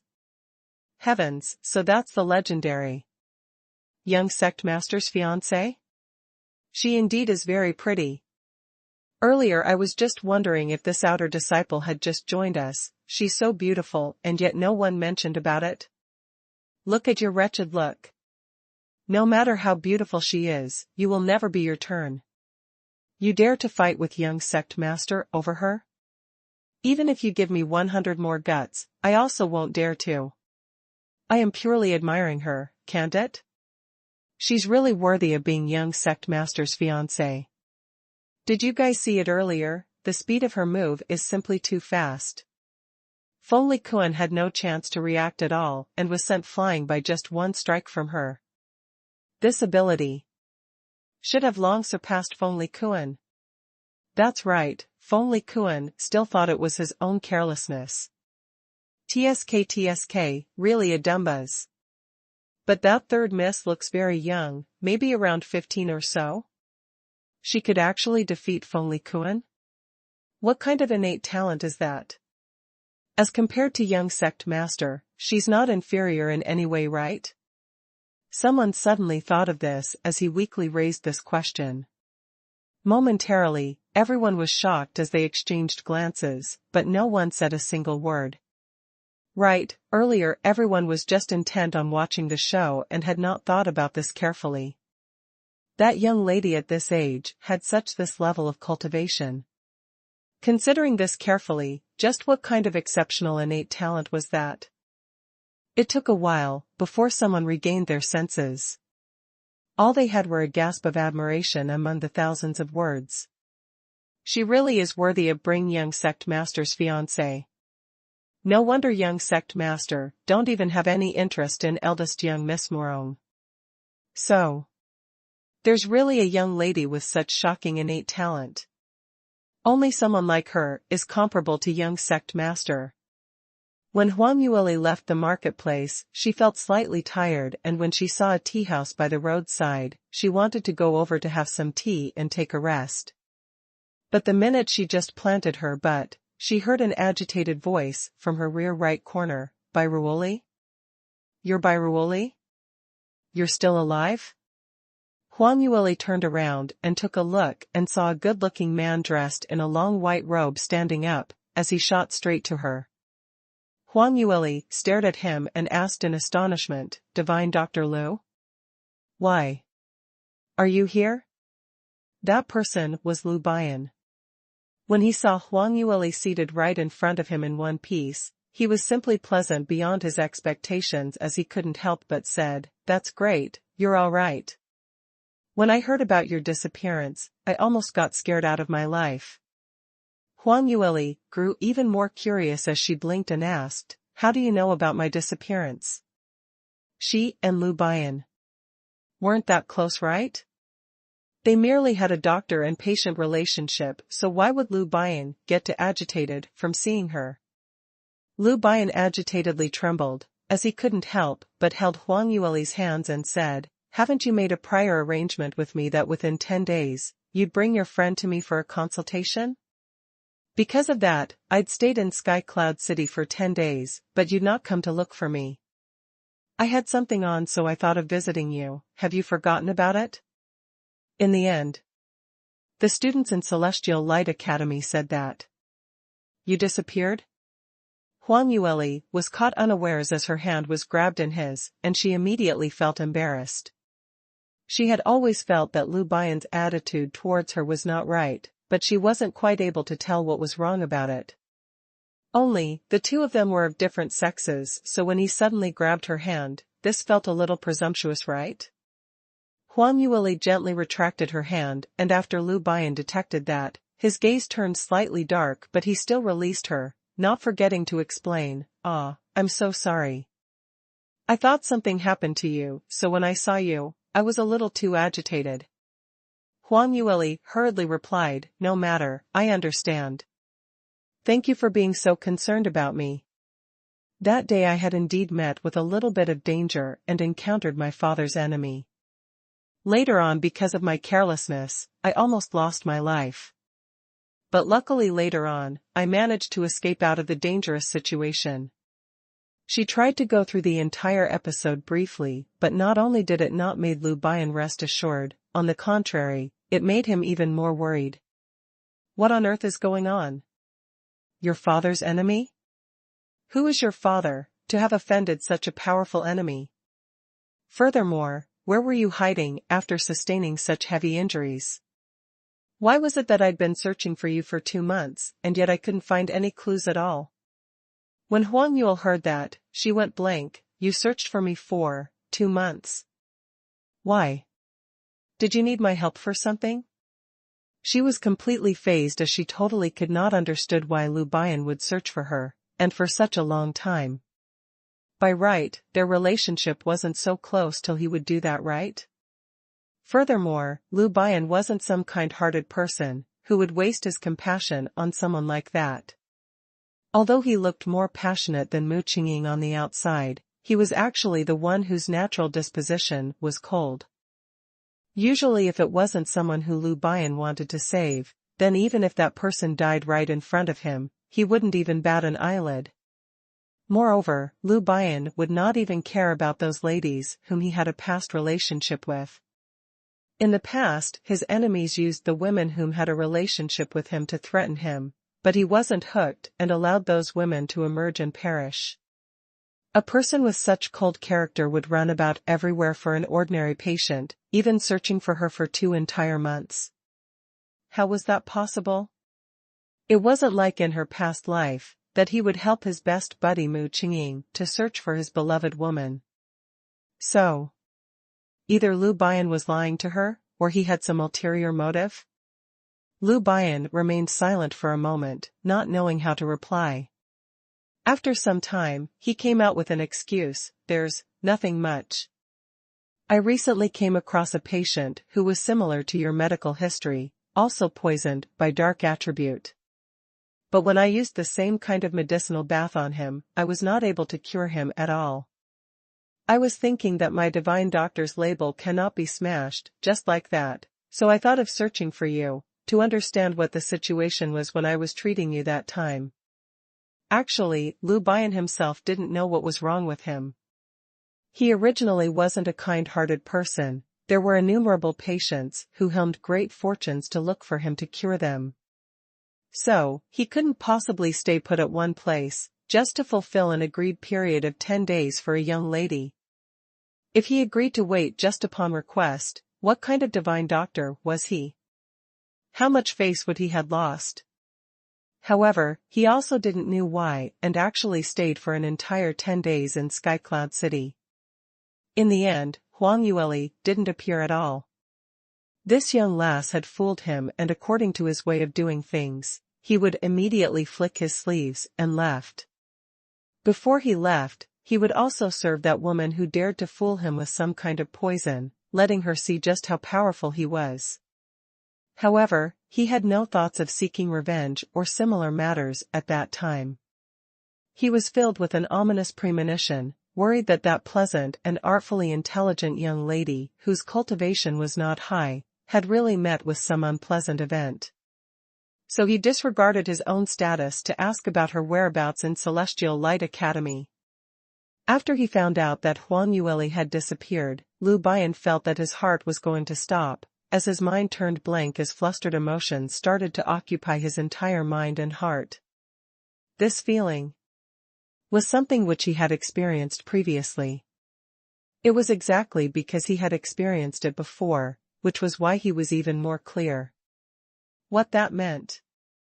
The last time something had him flustered like that was 14 years ago, when he found out that Huang Yueli had self-exploded in the northern ice fields. That moment, heaven and earth were flipped as tsunami and avalanches occurred. At this present moment, his feelings were feeling the alike. Lu Bian immediately realized that he seemed as though he had some kind of unusual feelings towards that young lass. It's been 14 years. Lu Bian had thought that his heart had died along with that fiery red figure in his memories, but he had not expected that he would feel the feelings of being aroused again. Moreover, this time, he seemed as though he was going to face the danger of losing someone who he felt something for, once again. He immediately took action and gathered all his subordinates, using whatever resources he could get hold on, and started tracing Huang Yueli's whereabouts. But all these were something which he couldn't say in front of Huang Yueli. If it wasn't for his awkward character, he wouldn't have waited until the moment when Huang Yueli and Mu Qingqing got together 14 years ago, before realizing that he had missed the best chance to confess. After hesitating for so long, Lu Bian finally gave an undiluted version of a lie, creating a patient who did not exist to fob Huang Yueli off. So that's the case. Huang Yueli suddenly was enlightened. She was just thinking that Lu Bian couldn't be that kind-hearted. See, he indeed had some motive. What Lu Bian valued most was his medical reputation, and if there's a patient which he couldn't cure, then his divine doctor's reputation would be smashed. This kind of matter to him naturally was the most serious kind, so no wonder he could spend up to 2 months trying to search for her. But once the motive was out, she suddenly felt assured. After all, this small matter was something which she definitely could help with. What Huang Yueli feared the most was someone not telling what motive they had, and if she were to owe a personal debt to the other party, then that wouldn't be nice at all. With this thinking in mind, Huang Yueli immediately patted her chest and promised, "This matter, I'll do my best to coordinate with you. Divine Dr. Lu, if you have any questions, feel free to ask. My memory has already been not bad, so I still remember clearly what happened during that time." She had no other thoughts on her mind and had never considered the possibility that Lu Bian might like her. After all, ever since Lu Bian made her wear a dress and played the zither, she could clearly tell that Lu Bian already had someone in his mind. Furthermore, he had deep sentiments for her. So under this kind of circumstance, she didn't felt that Lu Bian would suddenly had a change of affection. Lu Bian heard her saying that and silently heaved a sigh of relief as he let out a sliver of smile. "That's great. I'll first explain the situation to you. If any situations occur during treatment, I'll still come over to look for you." Huang Yueli had not expected him to say that he would still come look for her, as she felt rather astonished momentarily. But having a change in thoughts, she felt that Lu Bian might be acting polite. After all, there were very rare cases where divine Dr. Lu wasn't able to cure any illness, and this time round he had intentionally came to ask her about her situation. If he still didn't manage to cure that patient, wouldn't it be too ridiculous? So, he definitely must be just saying so only, and would not look for her in future. But even if Lu Bian don't look for her, she had something to look for him. Huang Yueli laughed as she replied, "Of course, that's great. It's my ultimate honor to be acquainted with divine Dr. Lu." When Lu Bian heard these words, he silently heaved a sigh of relief as the huge stone weighing on his heart was finally let down. Heaven knows that his appearance looked extremely calm and different while maintaining a suave vagrant's demeanor, but in actual fact his heart was apprehensive to the max. Lu Bian was very clear that there was no way he would be able to confess. The result of keeping everything to himself would possibly push the woman he liked further and further away, so right after he set out that nonsensical excuse earlier, he actually felt rather regretful. But if he really was to confess, he would rather die than say it out. So he could only use this kind of excuse to suggest to meet Huang Yueli continuously, several times more. Of course, the reason for the meetup was implausible, so he was afraid that Huang Yueli might reject him on the spot. But now, the other party had finally nodded her head, which made Lu Bian extremely happy. Was this considered as a good head start? Just as Lu Bian was indulging himself in excitement, Huang Yueli suddenly opened her mouth again. "That's right, divine Dr. Lu, since I've helped you this round, should you also help me once? What do you need me to do?" When Lu Bian heard that, he became even more excited. The girl he liked had asked him for help on her own accord. This was a good sign, and it also gave him the opportunity to perform his skills. Lu Bian decided immediately that he must grab this opportunity to let the young lady before him know that he was an able and reliable man. But Lu Bian had his own pride. He didn't immediately agree to it diligently but maintained his usual kind of indifference on the surface. He raised his teacup and took a sip before he said, "How do you want me to help exactly? Let me hear about it first." Huang Yueli replied, "It's the matter which we agreed upon previously, to do consultation for a friend of mine.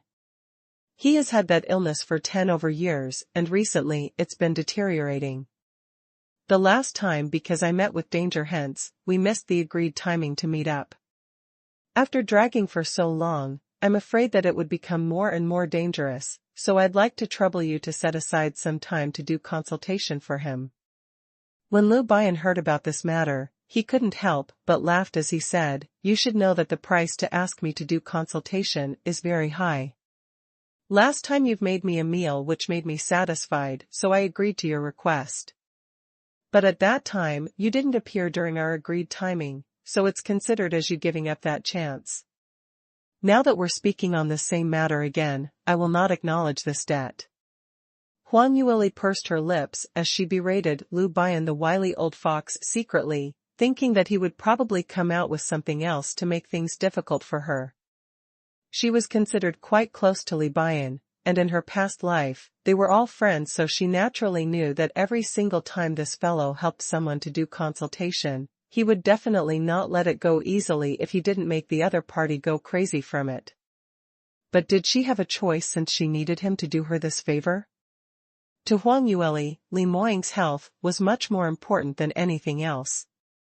So for that, she was willing to pay any price, moreover, just merely lowering her stance, to beg him? Huang Yueli immediately spoke in a humble manner as she said, "Divine Dr. Lu, last time you'd already agreed to it. Moreover, I didn't intentionally not meet up, I really almost lost my life.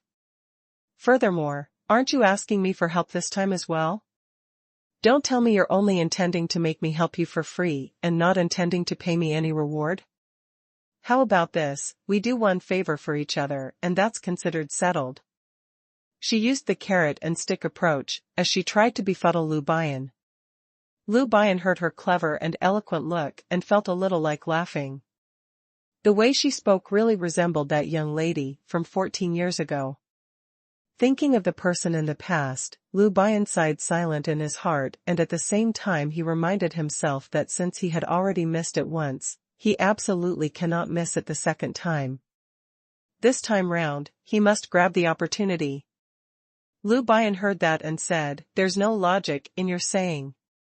Your answering to a few questions of mine was as easy as lifting a finger, but if I have to do consultation for your friend, that would waste a lot of my effort, so how could it be the same?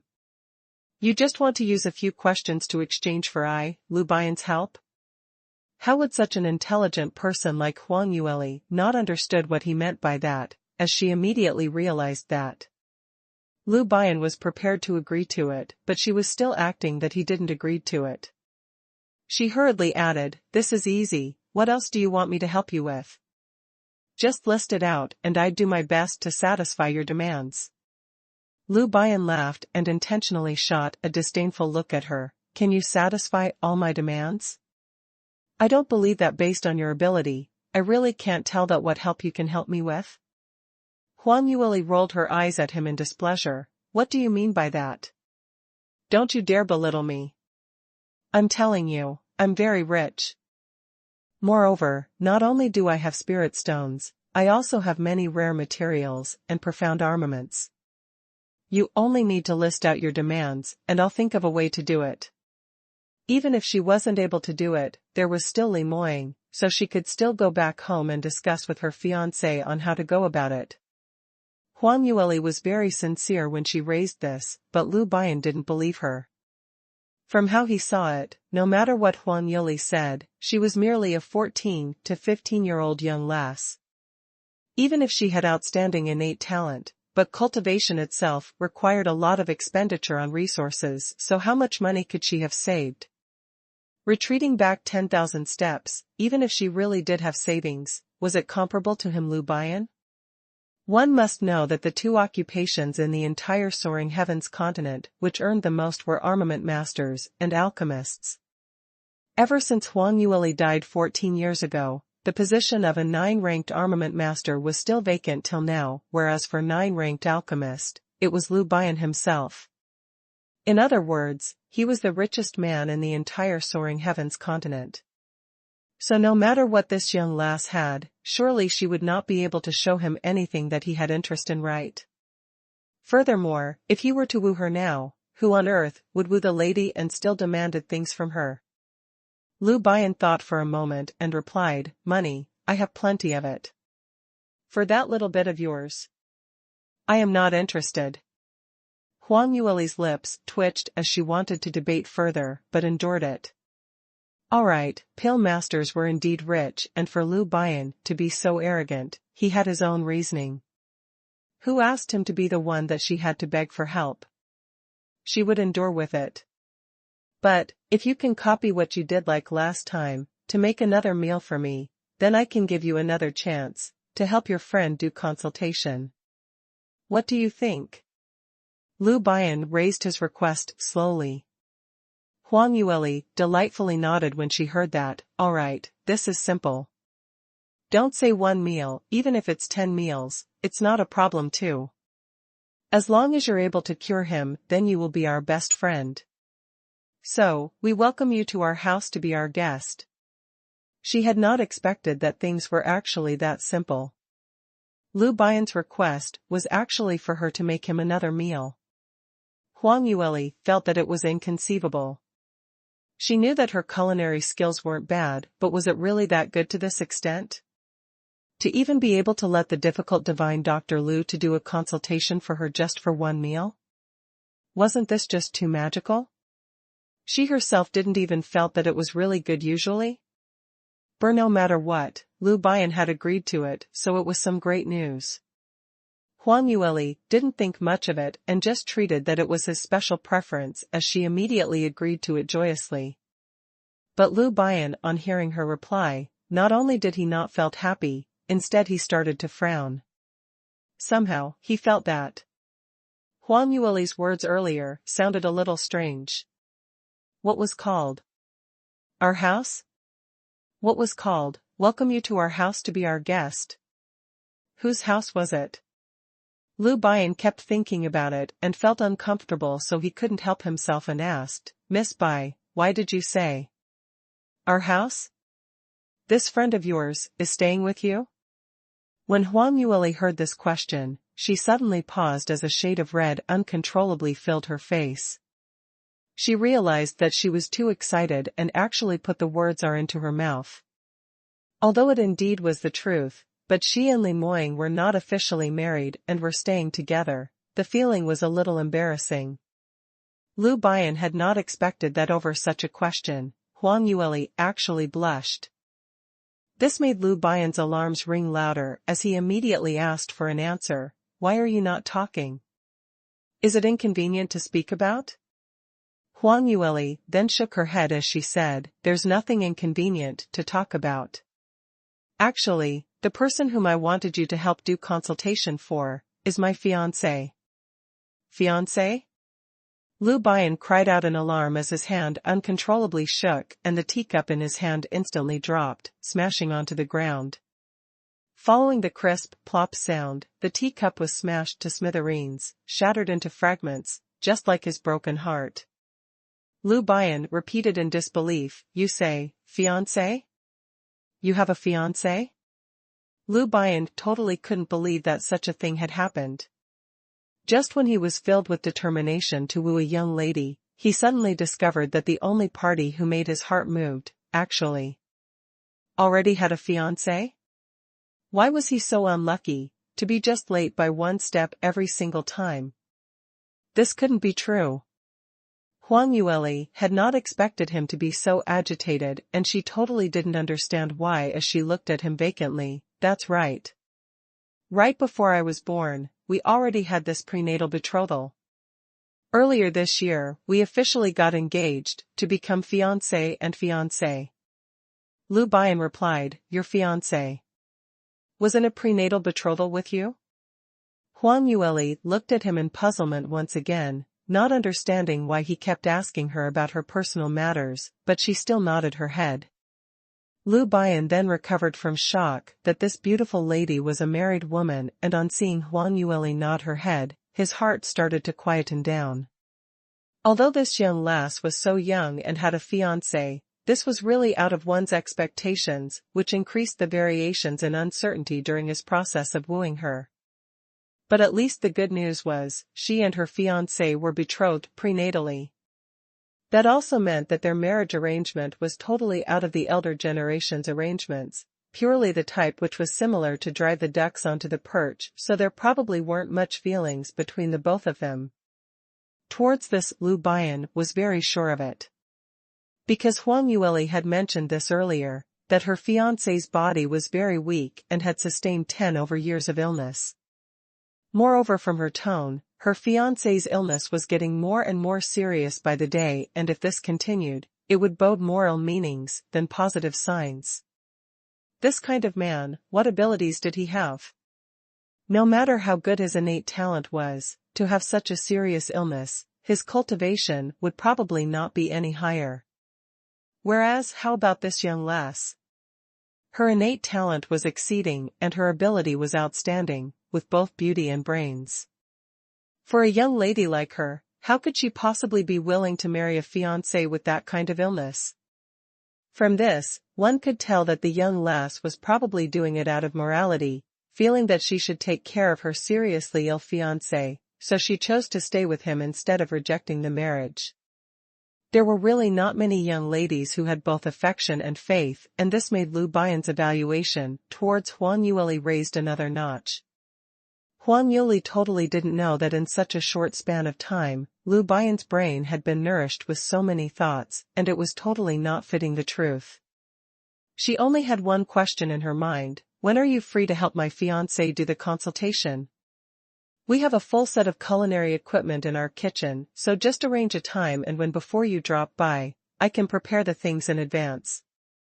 I'll make a few more dishes for you to taste in our home, and after that, you can help him do the consultation. Huang Yueli looked at Lu Baiyan with ardent hope and expectation, feeling that her plan was extremely perfect. But Lu Baiyan's heart was burning with jealousy. The girl he liked actually had a marriage arrangement. No matter what the reason was for her engagement, this still made him extremely dissatisfied. Even so, he still immediately agreed to it. All right, we shall do as you say then. He wanted to see for himself who this fiancé of this young lass's was, and what qualifications did he had to possess such a perfect goddess. What Lu Baiyan had on his mind was, he had to utilize his fullest hard work to hurriedly cure this young lass's fiancé. In this way, this lass had no moral obligation towards him, nor would she be denounced as a fiancé who abandoned her severely sick fiancé. On the other hand, he had to personally negotiate with this lass's fiancé, to make him realize that he and this young lass's difference, to let him know that he wasn't fit to be with this young lady. Then making him feel ashamed of his inferiority, thereby automatically withdrawing the marriage. Lu Baiyan had indeed weaved beautiful thoughts on it. Furthermore, if he hadn't misunderstood the other person's words, this plan might possibly be executed beautifully. But Huang Yueli's next sentence once again grabbed him from heavens all the way into Hades. Alright, then you need to grab hold of time quickly. Rather than choosing a date, let's make it tomorrow instead. Later, I'll drop by the small town's market to get some ingredients. What do you want to eat? Just tell me. Oh right, I forgot to tell you, it's very simple for you to find me. You just need to go to Celestial Light Sect and find any disciple, tell them you're Divine Dr. Lu, and later tell them that you're looking for young sect master Li Moying will do. Li Moying? You say your fiancé is Li Moying? Lu Baiyan had not imagined hearing this name from Huang Yueli at all. Even though he had suffered several blows earlier and felt that he could take on anything else, but now, he still felt deeply shocked and helpless. Had he heard wrongly? He must have heard wrongly, right? How could it be Li Moying? How could it be him? Huang Yueli saw his deep set-back look as she asked, curiously, what's the matter? You should know him, right? Li Moying is my fiancé.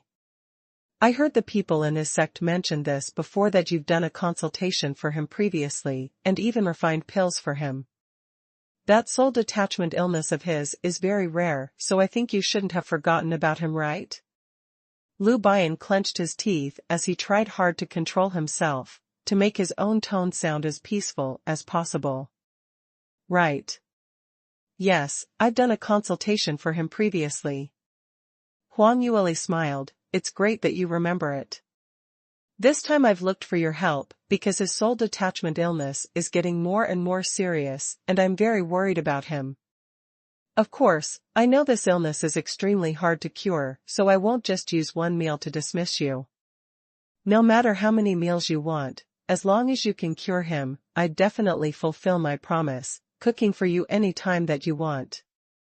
Saying that, she seemed to have recalled something as she continued, that's right, my moing seems to repel you a little. Is it because the way you treat him is too rough, therefore leaving a trauma when he was very young? Will you please be gentler then, otherwise be careful that I'd add spit into your food, okay?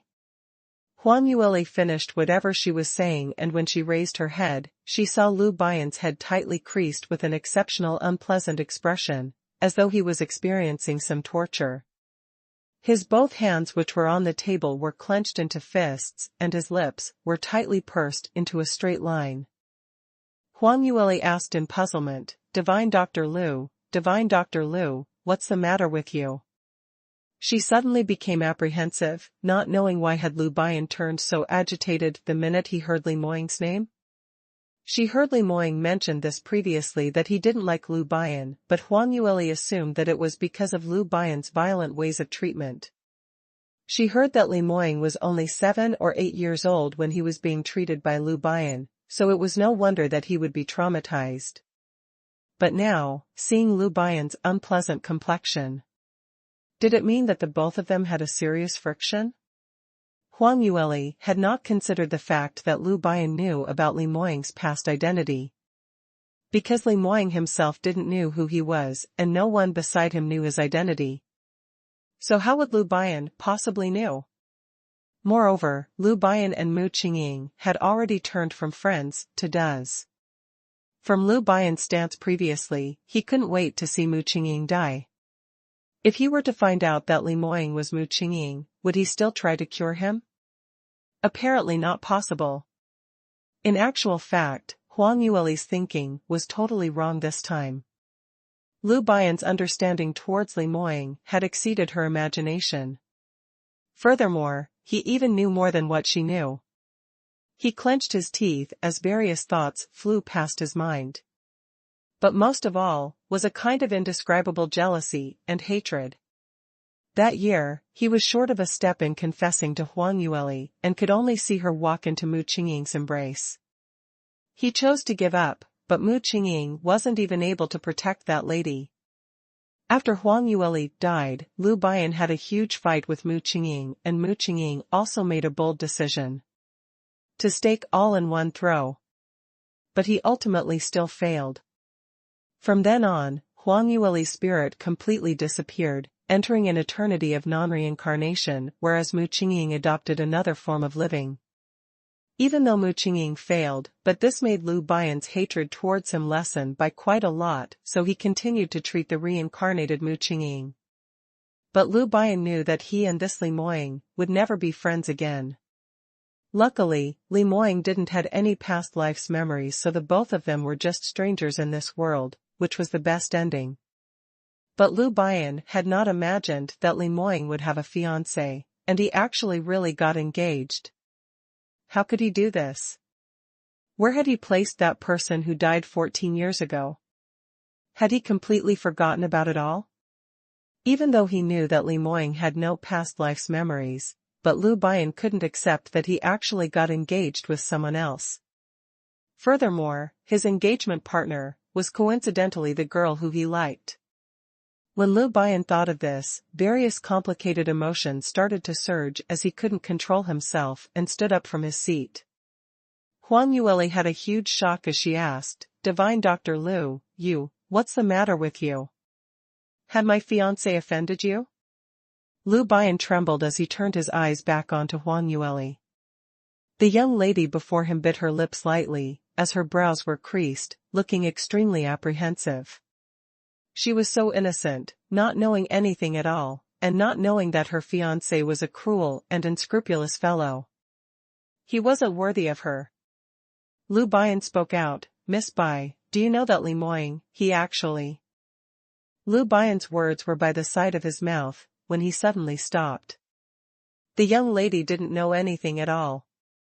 She was doing it out of moral obligations, to take care of her severely ill fiancé only. How would he be so cruel, to tell her the cruel truth? Furthermore, she probably wouldn't believe him, so why take the trouble? Huang Yueli frowned as she continued to ask, Divine Dr. Liu, what are you trying to say?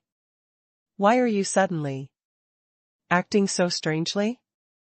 Liu Baiyan's thoughts flew by quickly. Miss Bai, I'm afraid that you'd be cheated by a scum and be hurt by him. Do you know that he, Li Moying, is the famous handsome male in the South Sky region, and the number of women beside him are just too many? Not to mention that your sect master's daughter Murong Fei had always been by his side no matter where he went. Other people only consider Murong Fei as his fiancée, and don't know who you are. Together with a Casanova, you won't have any good ending. Liu Baiyan gathered all the recent gossip that he heard around Celestial Light Sect and gave a plausible reason which sounded like it was true. When Huang Yueli heard that, the creases on her forehead started to loosen as she laughed. Divine Dr. Liu, you're so concerned about me because you treat me like a friend? Liu Baiyan hurriedly explained, that's right.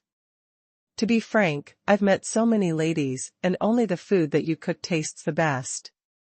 In order to be able to try your cooking anytime, I am willing to be your friend. Huang Yueli laughed as she said, it's my pleasure to be friends with Divine Dr. Liu.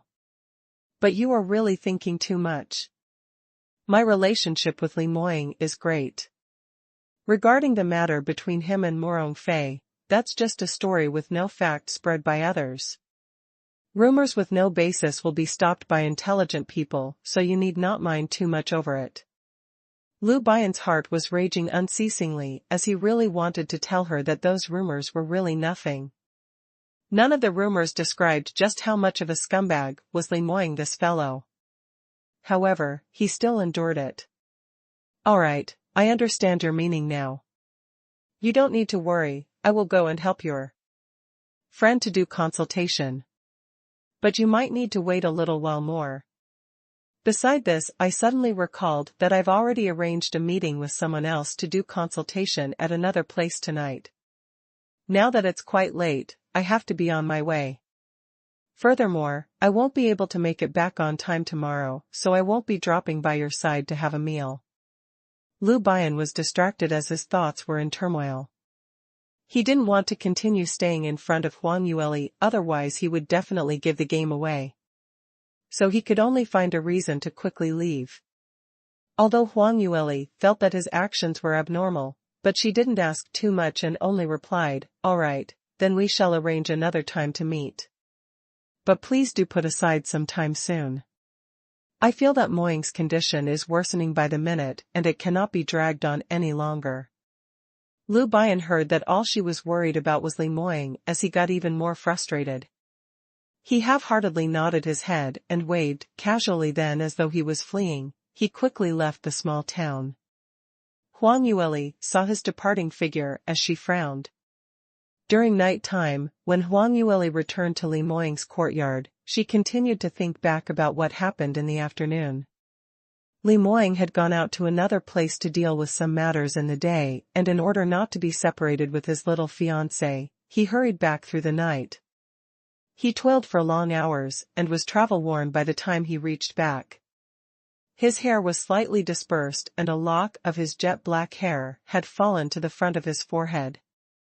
His face still bore the signs of frost as his thin lips curled upwards with a smirk of lazy smile, giving off an exclusive man's charm. He walked towards Huang Yueli's back as he wrapped his hands around her slender waist. It was until Li Moying's warm breath blew against her neck before Huang Yueli suddenly awoke from her thoughts. Ah, Moying, you're back. Li Moying's face revealed a slight displeasure. He didn't like the feeling of being disregarded by his fiancée, so he lowered his head and bit Huang Yueli's neck gently. Huang Yueli gave a shrill cry as she hurriedly used her hand to protect her neck. What are you trying to do? You're not a puppy, and you're biting me again. I told you this long before, you're not allowed to plant any love bites on my neck. I don't want to be laughed at by others anymore. Li Moying gave an indifferent reply as he gave a low laugh. Who dares to laugh at you? Tell me and I'll help you beat them up. I think the others are not laughing at you, only jealous that we're showing off our love. You think everyone's as shameless as you. Go to one side. Huang Yueli turned and looked at him angrily, trying to push him aside. However, Li Moying stuck on to her even more as he grumbled, you still dare to say me? Why don't you reflect on yourself? I'm already back for quite some time and you totally didn't notice me. What are you thinking of? Still thinking about what happened in the small town this afternoon? Huang Yueli replied in surprise, you know about it? Li Moying gave a humph as he said, I'd just stepped into the door, when Elder Wang stopped me and threw me his disciple, whom he had bundled up, saying that he had offended me unknowingly so he's here to receive his punishment. After I've asked, then I realized that that fellow didn't grow any eyes, and actually tried to attack you. Huang Yueli thought that Li Moying found out about her meeting with Lu Bian, so she had not expected that what Li Moying was talking about was the conflict she had with Feng Likuan this afternoon about the ores. That matter, she no longer put it in her mind. A small character like Feng Likuan merely used his own identity as direct disciple, which enabled him to tyrannize everyone in Celestial Light sect. Actually he didn't have much ability, so right after Huang Yueli punched him, she totally casted him out of his mind. She wouldn't bother about such a small matter. What made her more worried was Li Moying's soul detachment illness. Li Moying replied, I asked Elder Wang to drive him out of his faction and from now on he's just an ordinary outer disciple. Other than that, Elder Wang heard that you liked ores so he gave you a huge box of 6th tier and above high-grade ores. I've already left it in your armament refining room so take a look yourself tomorrow. Well, I've struck it rich this time. Thank you. Huang Yueli gave him a peck on his face to express her gratitude. Li Moying satisfactorily accepted the beauty's kiss, but when he was thinking about hugging his fragrant fiancée to sleep, he discovered that she was still frowning as though there was something on her mind. Li Moying immediately frowned as he coughed softly. However, Huang Yueli was lost in her thoughts and totally didn't hear him at all. Li Moying coughed again, but still didn't get the reaction he expected so he immediately became upset as he grabbed hold of Huang Yueli's arm and brought her into his embrace. What are you thinking about again? Huang Yueli replied, not thinking of anything. Li Moying became even unhappier as he lowered his head pressing against her, meeting his eyes to hers without blinking. Don't lie to me, you have something on your mind. Looks like you're not upset over that fellow surnamed Feng, so what's this about? Seeing Huang Yueli hesitate, he added, you're not allowed to lie to me. You said this yourself, from now on we'll remain honest with each other and there are no secrets between the two of us. Huang Yueli was stunned, recalling that this was really something that she had said. She was afraid that Li Moying would cover up about his illness, but now the same sentence was thrown back by Li Moying to herself. She replied helplessly, actually there wasn't anything. Just, I met an acquaintance while drinking tea alone this afternoon. Li Moying's instincts told him that something was wrong as he pursued for an answer, acquaintance? Who? Huang Yueli hesitated for a moment, he's Lu Bian. The minute she said that, she instantly felt Li Moying's body turning stiff as the arm embracing her loosened slightly. Following that, Li Moying's voice was heard above her head and this time round, it wasn't as gentle as before. Instead, there was a tinge of bitter cold to it. I'd never expected that this fellow actually found his way here. Didn't you say you don't have any relations with him? Why did you still talk to him? Huang Yueli knew that he definitely wouldn't be happy, but she had not expected that his jealousy was so obvious to the fact that she could even smell the sour smell from 800 miles away. She helplessly replied, don't be like this. I indeed don't have any relation with him. We are merely acquainted, but he had after all saved my life so when we meet, how can I not even say hello? So what if he saved you? Don't tell me when he helps other people do consultation, he doesn't accept consultation fees? Speaking of that, Li Moying suddenly recalled a question which he had neglected for a long time. He suddenly had a bad feeling, that's right, I haven't had the chance to ask you. Previously, why did Lu Bian treat you?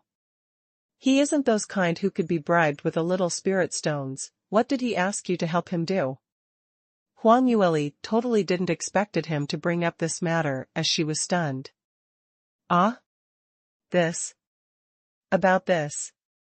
If she were to tell him that Lu Bian asked her to accompany him for 7 days, wouldn't Li Moying go mad from anger? What on earth did he make you do? The more Huang Yueli hesitated, the more suspicious Li Moying got as he insisted on finding the answer.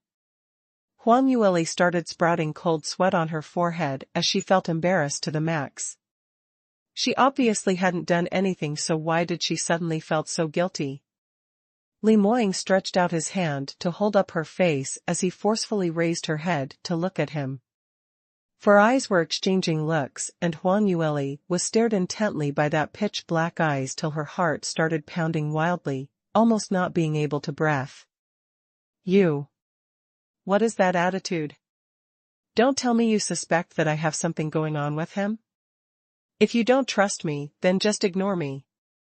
Huang Yueli glowered at him as she pamperedly and arrogantly turned her head over. Although Li Moying looked aggressive and was unexcelled in the world, but in actual fact he was just a paper tiger in front of Huang Yueli. On seeing his little lass getting angry, his fire immediately extinguished. Don't. Lear, don't be angry. I don't mean it in that way. I was only, alright, I only feel that Lu Bian, that fellow, had something for you. I suspect he has ulterior motives towards you. Huang Yueli looked at him shockingly as she almost laughed out in anger. What nonsense are you talking about? How could Lu Bian have any ulterior motives on me? Let me tell you then. The last time I was saved by him, he indeed wanted me to stay in his residence, to accompany him for a few days. Hearing that, Li Moying's expression turned extremely gloomy as the arm holding on to her uncontrollably tightened its restraint. Huang Yueli was in pain by his action as she pushed his chest hard, in an attempt to push him aside. What tantrum are you throwing again? Let me go, MMPH. Her objections were being blocked by an urgent kiss. Li Moying's kiss was very sudden and Huang Yueli originally wanted to push him aside, but she hesitated for a moment, but later she put her arm around his neck and proactively deepened this kiss. Actually, she could also feel Li Moying's anxiety from his inner heart. This was probably because she had previously rejected him repeatedly, and it could also possibly be the shadows left behind in their past lives. So in conclusion, he had always been fearing that she would leave him. Although Huang Yueli sometimes was frustrated over the fact that her fiancé was a little too sticky, but after thinking through, she felt that Li Moying was so restless because of her, so she had always been accommodating to him to use actual actions to tell him that towards him, she would never leave or abandon him, always placing him in first place. As the young lady in his arms was extremely obedient, Li Moying's uneasiness in his heart was soon placated. His urging kisses slowly turned gentle and the ambiguity slowly upgraded. Upon feeling Li Moying's palm moving up from her slender waist, Huang Yueli immediately pushed him. Li Moying's hand stopped as he loosened her in a fluster and even pushed her aside. He quickly walked to the tea set and poured a cup of tea as he downed it. Huang Yueli touched her lips, which were kissed till it turned red, as she threw him a humorous smile while watching his action. Li Moying had always been insistent that he must recover his memories and officially marry her before they take their relationship to the next step. Huang Yueli knew that on one hand this was the respect he had towards her, and on the other hand, it was because he had not been able to marry her in their past lives, so this became an obsession in this man's heart. But as Li Moying liked to tangle himself around her, kissing her whenever he got the chance, so it also led to his utmost suffering. The tea on the table was brewed in the afternoon, and by now it was already icy cold. Li Moying drank the entire pot with great effort before he finally cooled down the fire within him. By the time he put down the teacup and turned round, he saw his little fox propping up her cheeks as she beamed at him in a relaxed and contented expression. Li Moying's eyes turned chilly as he gave a cold harumph. Huang Yueli saw that he was still behaving in a pampered and arrogant manner, so she walked over and proactively hugged his slender waist. What on earth are you angry about? You got suspicious of me for no reason, so the person who should be angry should be me, alright? Don't tell me you feel that I'm those kind of fickle-minded woman? Huang Yueli raised her head as she looked down towards him and pouted. Li Moying was most afraid of her being unhappy, so no matter how uncomfortable he was feeling inside, he barely managed to hiss out a sentence from the slits of his teeth. I'm not angry. This was called not angry.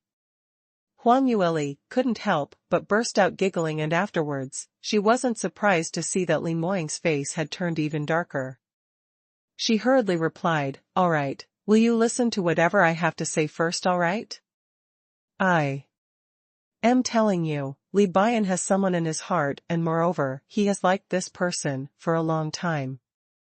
I also don't know why they got separated, but Lu Bian often thinks of the person through an object, so obviously his feelings for her are very deep.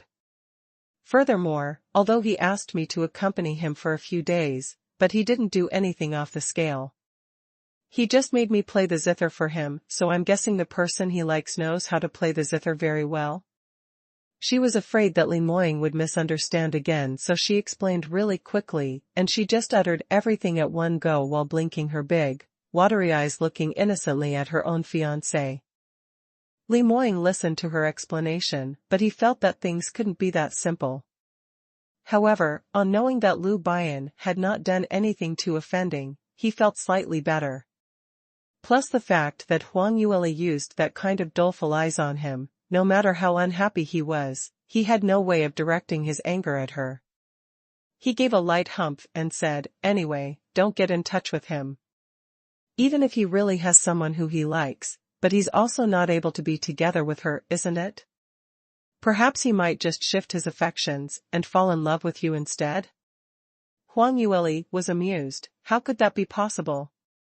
Who do you think I am? What kind of woman had divine Dr. Lu not seen before? Even if he wanted to shift his affections, there are so many women who are willing to be with him. Why would he be interested in me? You are the only one who likes me so much. When Li Moying heard that, he lowered his head and lightly caressed her face. You're absolutely right, I'm the person who likes you the most. Then how about you towards me? He still had this feeling that towards a young lady like his little fox, which man wouldn't be interested? So what if Lu Bian was the number one divine doctor? If he really had no interest in Huang Yueli, why would he come looking for her so many times? But he had no intention to continue with this question. Anyway, Lier was obviously not interested in Lu Bian, so as long as she didn't give him any chances to go near her, everything should be alright. Huang Yueli heard such an ambiguous question as her face immediately surfaced a shade of pink. Li Moying gave a deep laugh, and just as he was about to say something else to tease her, Huang Yueli suddenly popped out a sentence. That's right, I have another matter to tell you. Today when I was chatting with Lu Bian, we mentioned about your soul detachment illness. I've already got him to agree to come to Celestial Light Sect to do a consultation for you when he's free. Li Moying went into a blank. What did you say? Huang Yueli pulled his hand as she put on a worried look. I know you don't like Lu Bian, but it is undeniable that his medical skills are indeed the best in the entire Soaring Heavens continent. Your soul detachment illness is getting worse every single time it acts up, and I'm really worried, so won't you let him to come take a look? Li Moying's expression sunk even deeper, and this time, he actually brushed aside Huang Yueli's hand. Impossible, I'd rather die of sickness than to allow him to do another consultation for me. Huang Yueli's eyes widened like full moons. Why? Can you stop being so childish? It's no good to hide a sickness for fear of treatment. Do you know that every single time your illness acts up, how heartbroken I am? Brother Moe and the rest are very worried as well. For me, can't you just put aside your prejudice and let Lu Bian take a look? Li Moying's face was gloomy as he spoke icily. I know my own body best. If Lu Bian could cure my illness, he would have done so 10 years ago, so why wait till today? He's indeed helpless. Moreover, every single time my illness acts up, it was all because of some agitation. Now that you're by my side, even if it's a full moon's night, my illness can be controlled. In future it will slowly get better, so why do we still need to look for him? Huang Yueli didn't expected that he would be so stubborn, as she was so angry that she stomped her feet. You. Why are you like this? This is totally a different matter, alright? Although on the surface it looks as though when I'm by your side, your illness doesn't act up. But in actual fact, your soul detachment illness totally isn't getting any better. If one day I'm not beside you, and if your illness acts up, it will be much more serious than now. When Li Moying heard that, his glare became extremely scary as he shot up and grabbed Huang Yueli's wrist with force. You, what do you mean? Don't tell me you're still thinking of leaving me? Huang Yueli was in pain by his clutch as she started to struggle. Let go of me. I never said that I'm going to leave you. I'm just saying. If, do you understand or not? Li Moying saw her struggles, but he still clasped onto her hand tightly. What if? If there are any ifs, I'd rather die than let you leave me. If something like what happened in our past life happens again, I will immediately accompany you to leave this world, so I don't care if it acts up or not.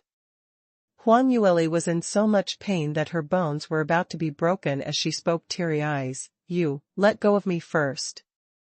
I'm not letting go. You're causing my hand to be in a lot of pain.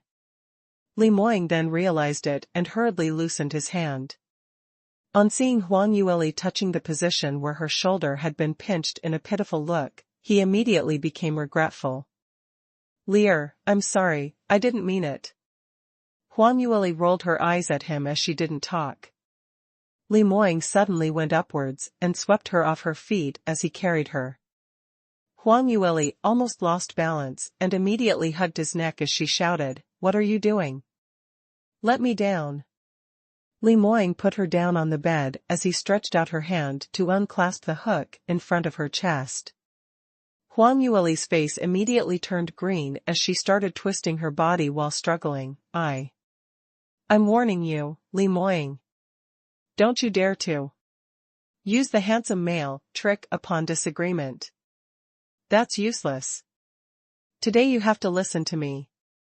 Li Moying pulled off her outer shirt but didn't continue to undress her any further.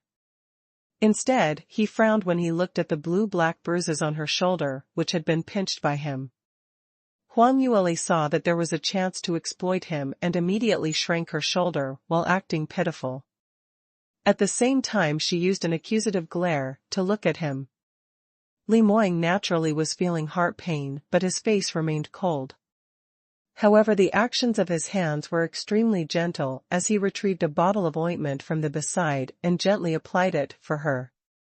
Huang Yueli took a glance at it to discover that this was a bottle of 6th-tier amethyst jade hibiscus ointment, which could aid in growing flesh or joined bones, or reconstruct meridians. This was a spiritual medication which could make heavily injured practitioners revive from the brink of death, but now it was being used to treat a small bruise on her. This man was really too jittery. Huang Yueli's heart turned warm, and just as Li Moying was about to leave after applying the ointment, she tugged his sleeve as she used an extremely gentle and soft tone. Moying. Please, will you listen to me? All right? Not all right. Li Moying swept her a profound glance. If you're really afraid that I will lose my life because of my illness, then why don't you stick close to me, not leaving even one step? In this way, nothing will happen to me. Very simple, isn't it? Where on earth was this simple? Huang Yueli suddenly felt annoyed again. No matter how loving the couple was, surely there was no reason for them to stick to one another from day to night, wasn't it? Moreover speaking, how could plans ever be able to chase up to changes? With a hidden illness on Li Moying, no one can tell when it would act up. Rather than being in constant fear every day, it was much better to treat the illness at one go. Even if he was unable to be cured, at least they had made an effort, right? But Li Moying apparently didn't think so. Even though Huang Yueli coaxed and pestered him for half a day, he still refused to relent. Huang Yueli was finally ruffled up as she gave Li Moying the last diplomatic note. I'm asking you once more, are you going to listen to me or not, to let Lu Bian take a look at your illness? I'm warning you, if you don't agree to it, then I'll never bother about you again. Next time your illness acts up, I will not help you, so just die of illness. Huang Yueli put up a bravado as she said those sharp words, putting on a determined expression to break off relations to scare Li Moying. Usually, Li Moying was most afraid of her ignoring him, so as long as there was a little spark of her showing her anger, he would automatically beg for mercy, giving in and agreeing to whatever she wanted. The result this time was, Li Moying giving a cold huff declaring, Li Moying don't need my woman to go beg others for me to continue living. Anyway, I will absolutely not go meet Lu Bian, and you are not allowed to meet him too. If you don't want to bother about me, then don't. Saying that, he actually flicked his sleeves as he walked off. It was until she heard the guest room's door shut with a loud bang before Huang Yueli realized what happened. The both of them were considered to be in a cold war? Li Moying usually couldn't wait to stick to her every single moment, and today he actually ran off to the guest room to sleep. He was using physical actions to express his own stand, that he would absolutely not let Lu Bian do any consultation for him. Huang Yueli really didn't understand just how much of the enmity and hatred there was between the both of them. Previously, when Lu Bian talked about him, he also bore an angry and awkward look. But in the end, Lu Bian at least agreed to do a consultation for him. Unlike Li Moying, who acted so pampered and arrogant, even starting a cold war with her. He obviously knew that she loved him dearly and couldn't bear to really ignore him nor leave him unattended when his illness acted up, wasn't it? The more Huang Yueli thought, the angrier she got. She was plainly considering on his behalf, so why did he need to act in such a way?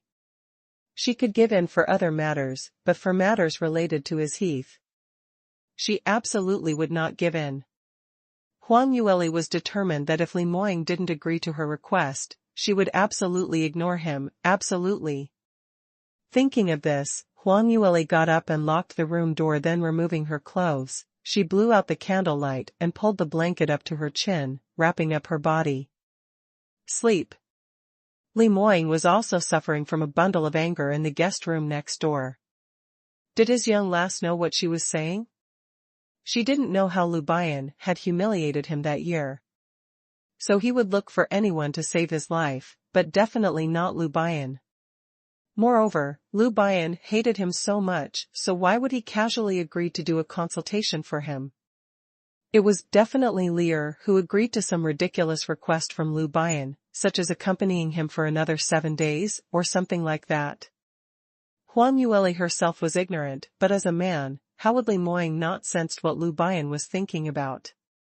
That fellow absolutely had designs on his Lear. Perhaps Lu Bian had agreed to do a consultation for him so that he could intentionally drive a wedge between them. As if he would let him get his way. Anyway, Li Moying had also decided not to give in for this matter.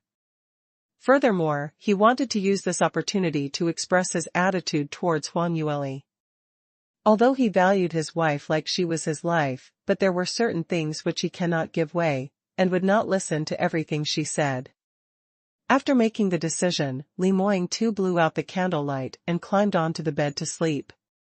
In the middle of the quiet night, Huang Yueli sat on the big bed alone as her body was wrapped up in that thick blanket with her eyes tightly shut. She tried her best to hypnotize herself in an attempt to quieten down her heart to sleep faster, but the more she thought, the more she couldn't sleep. After attempting various times, and still unable to enter dreamland, she might as well give up and sit upwards as she prepared to meditate while cultivating in order to get past the night. But even if it was cultivation, it was hard for her to quieten down her heart as she repeatedly was at a loss for quite some time before she could finally force herself to settle down. It was around 1 o'clock in the morning when Huang Yueli, who was in the middle of cultivation, suddenly opened her eyes. She had instinctively heard a slight noise from a place not too far away. Although it was very light, but her senses were extremely sharp, so she still heard it. Following that, her room door was pushed slightly by someone. Naturally, as she had locked it earlier, the room door did not open up. Damn it! This worrisome young lass actually locked me outside? Li Moying's discomfited voice was heard growling from the outside. Huang Yueli blinked and pursed her lips, but didn't make a sound. Li Moying, who was standing outside, was totally feeling stuffed. Although he had just quarreled with Huang Yueli earlier, but after running over to the guest room, he couldn't sleep as he kept thinking about Huang Yueli, who was in the next room. It was now in the middle of autumn and the weather had turned chilly. The young lass had the habit of kicking her blanket away in the middle of the night, and if he wasn't beside her, who knows if her sleeping posture would be so bad that she would catch a chill. Forget it, even if she caught a chill, she deserved it. What did it have to do with him? Although he thought in that way, but the more Li Moying thought, the more worried he got. He finally couldn't take it any longer as he got up, thinking of sneaking into the room, to take a look at Huang Yueli, and leaving after that. Anyway, he would definitely not let Huang Yueli discover that he had been over. However, after running to the bedroom door, he discovered that he had been locked outside.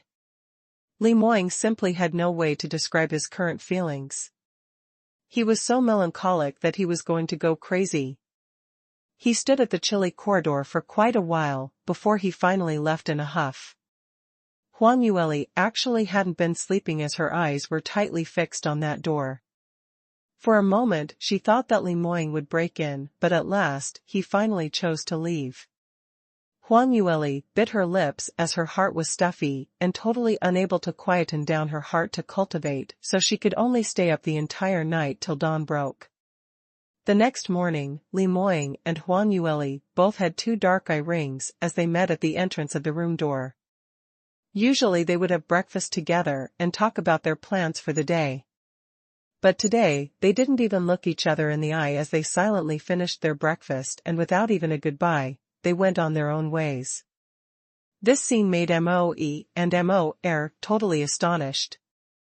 While this couple was having their meal, the two of them had stayed in the corner using their eyes to exchange thousands of messages. What was the situation? It looked as though they had quarreled. But these two had been separating and reconciling, and after such a long time, they had finally harmoniously got together officially. Just how long had it been only, and now, they actually quarreled? Did they need to be so misleading? Shadow guards were all teary eyes as they almost knelt down to them. What's there to quarrel about over nothing? Couldn't they just quietly show off their love and torture the dogs? Why must they quarrel? Furthermore, every time they quarreled, the ones who would run into bad luck would be those shadow guards who were by Li Moying's side. At this kind of time, it was absolutely apt to describe it as accompanying the sovereign was akin to accompanying a tiger.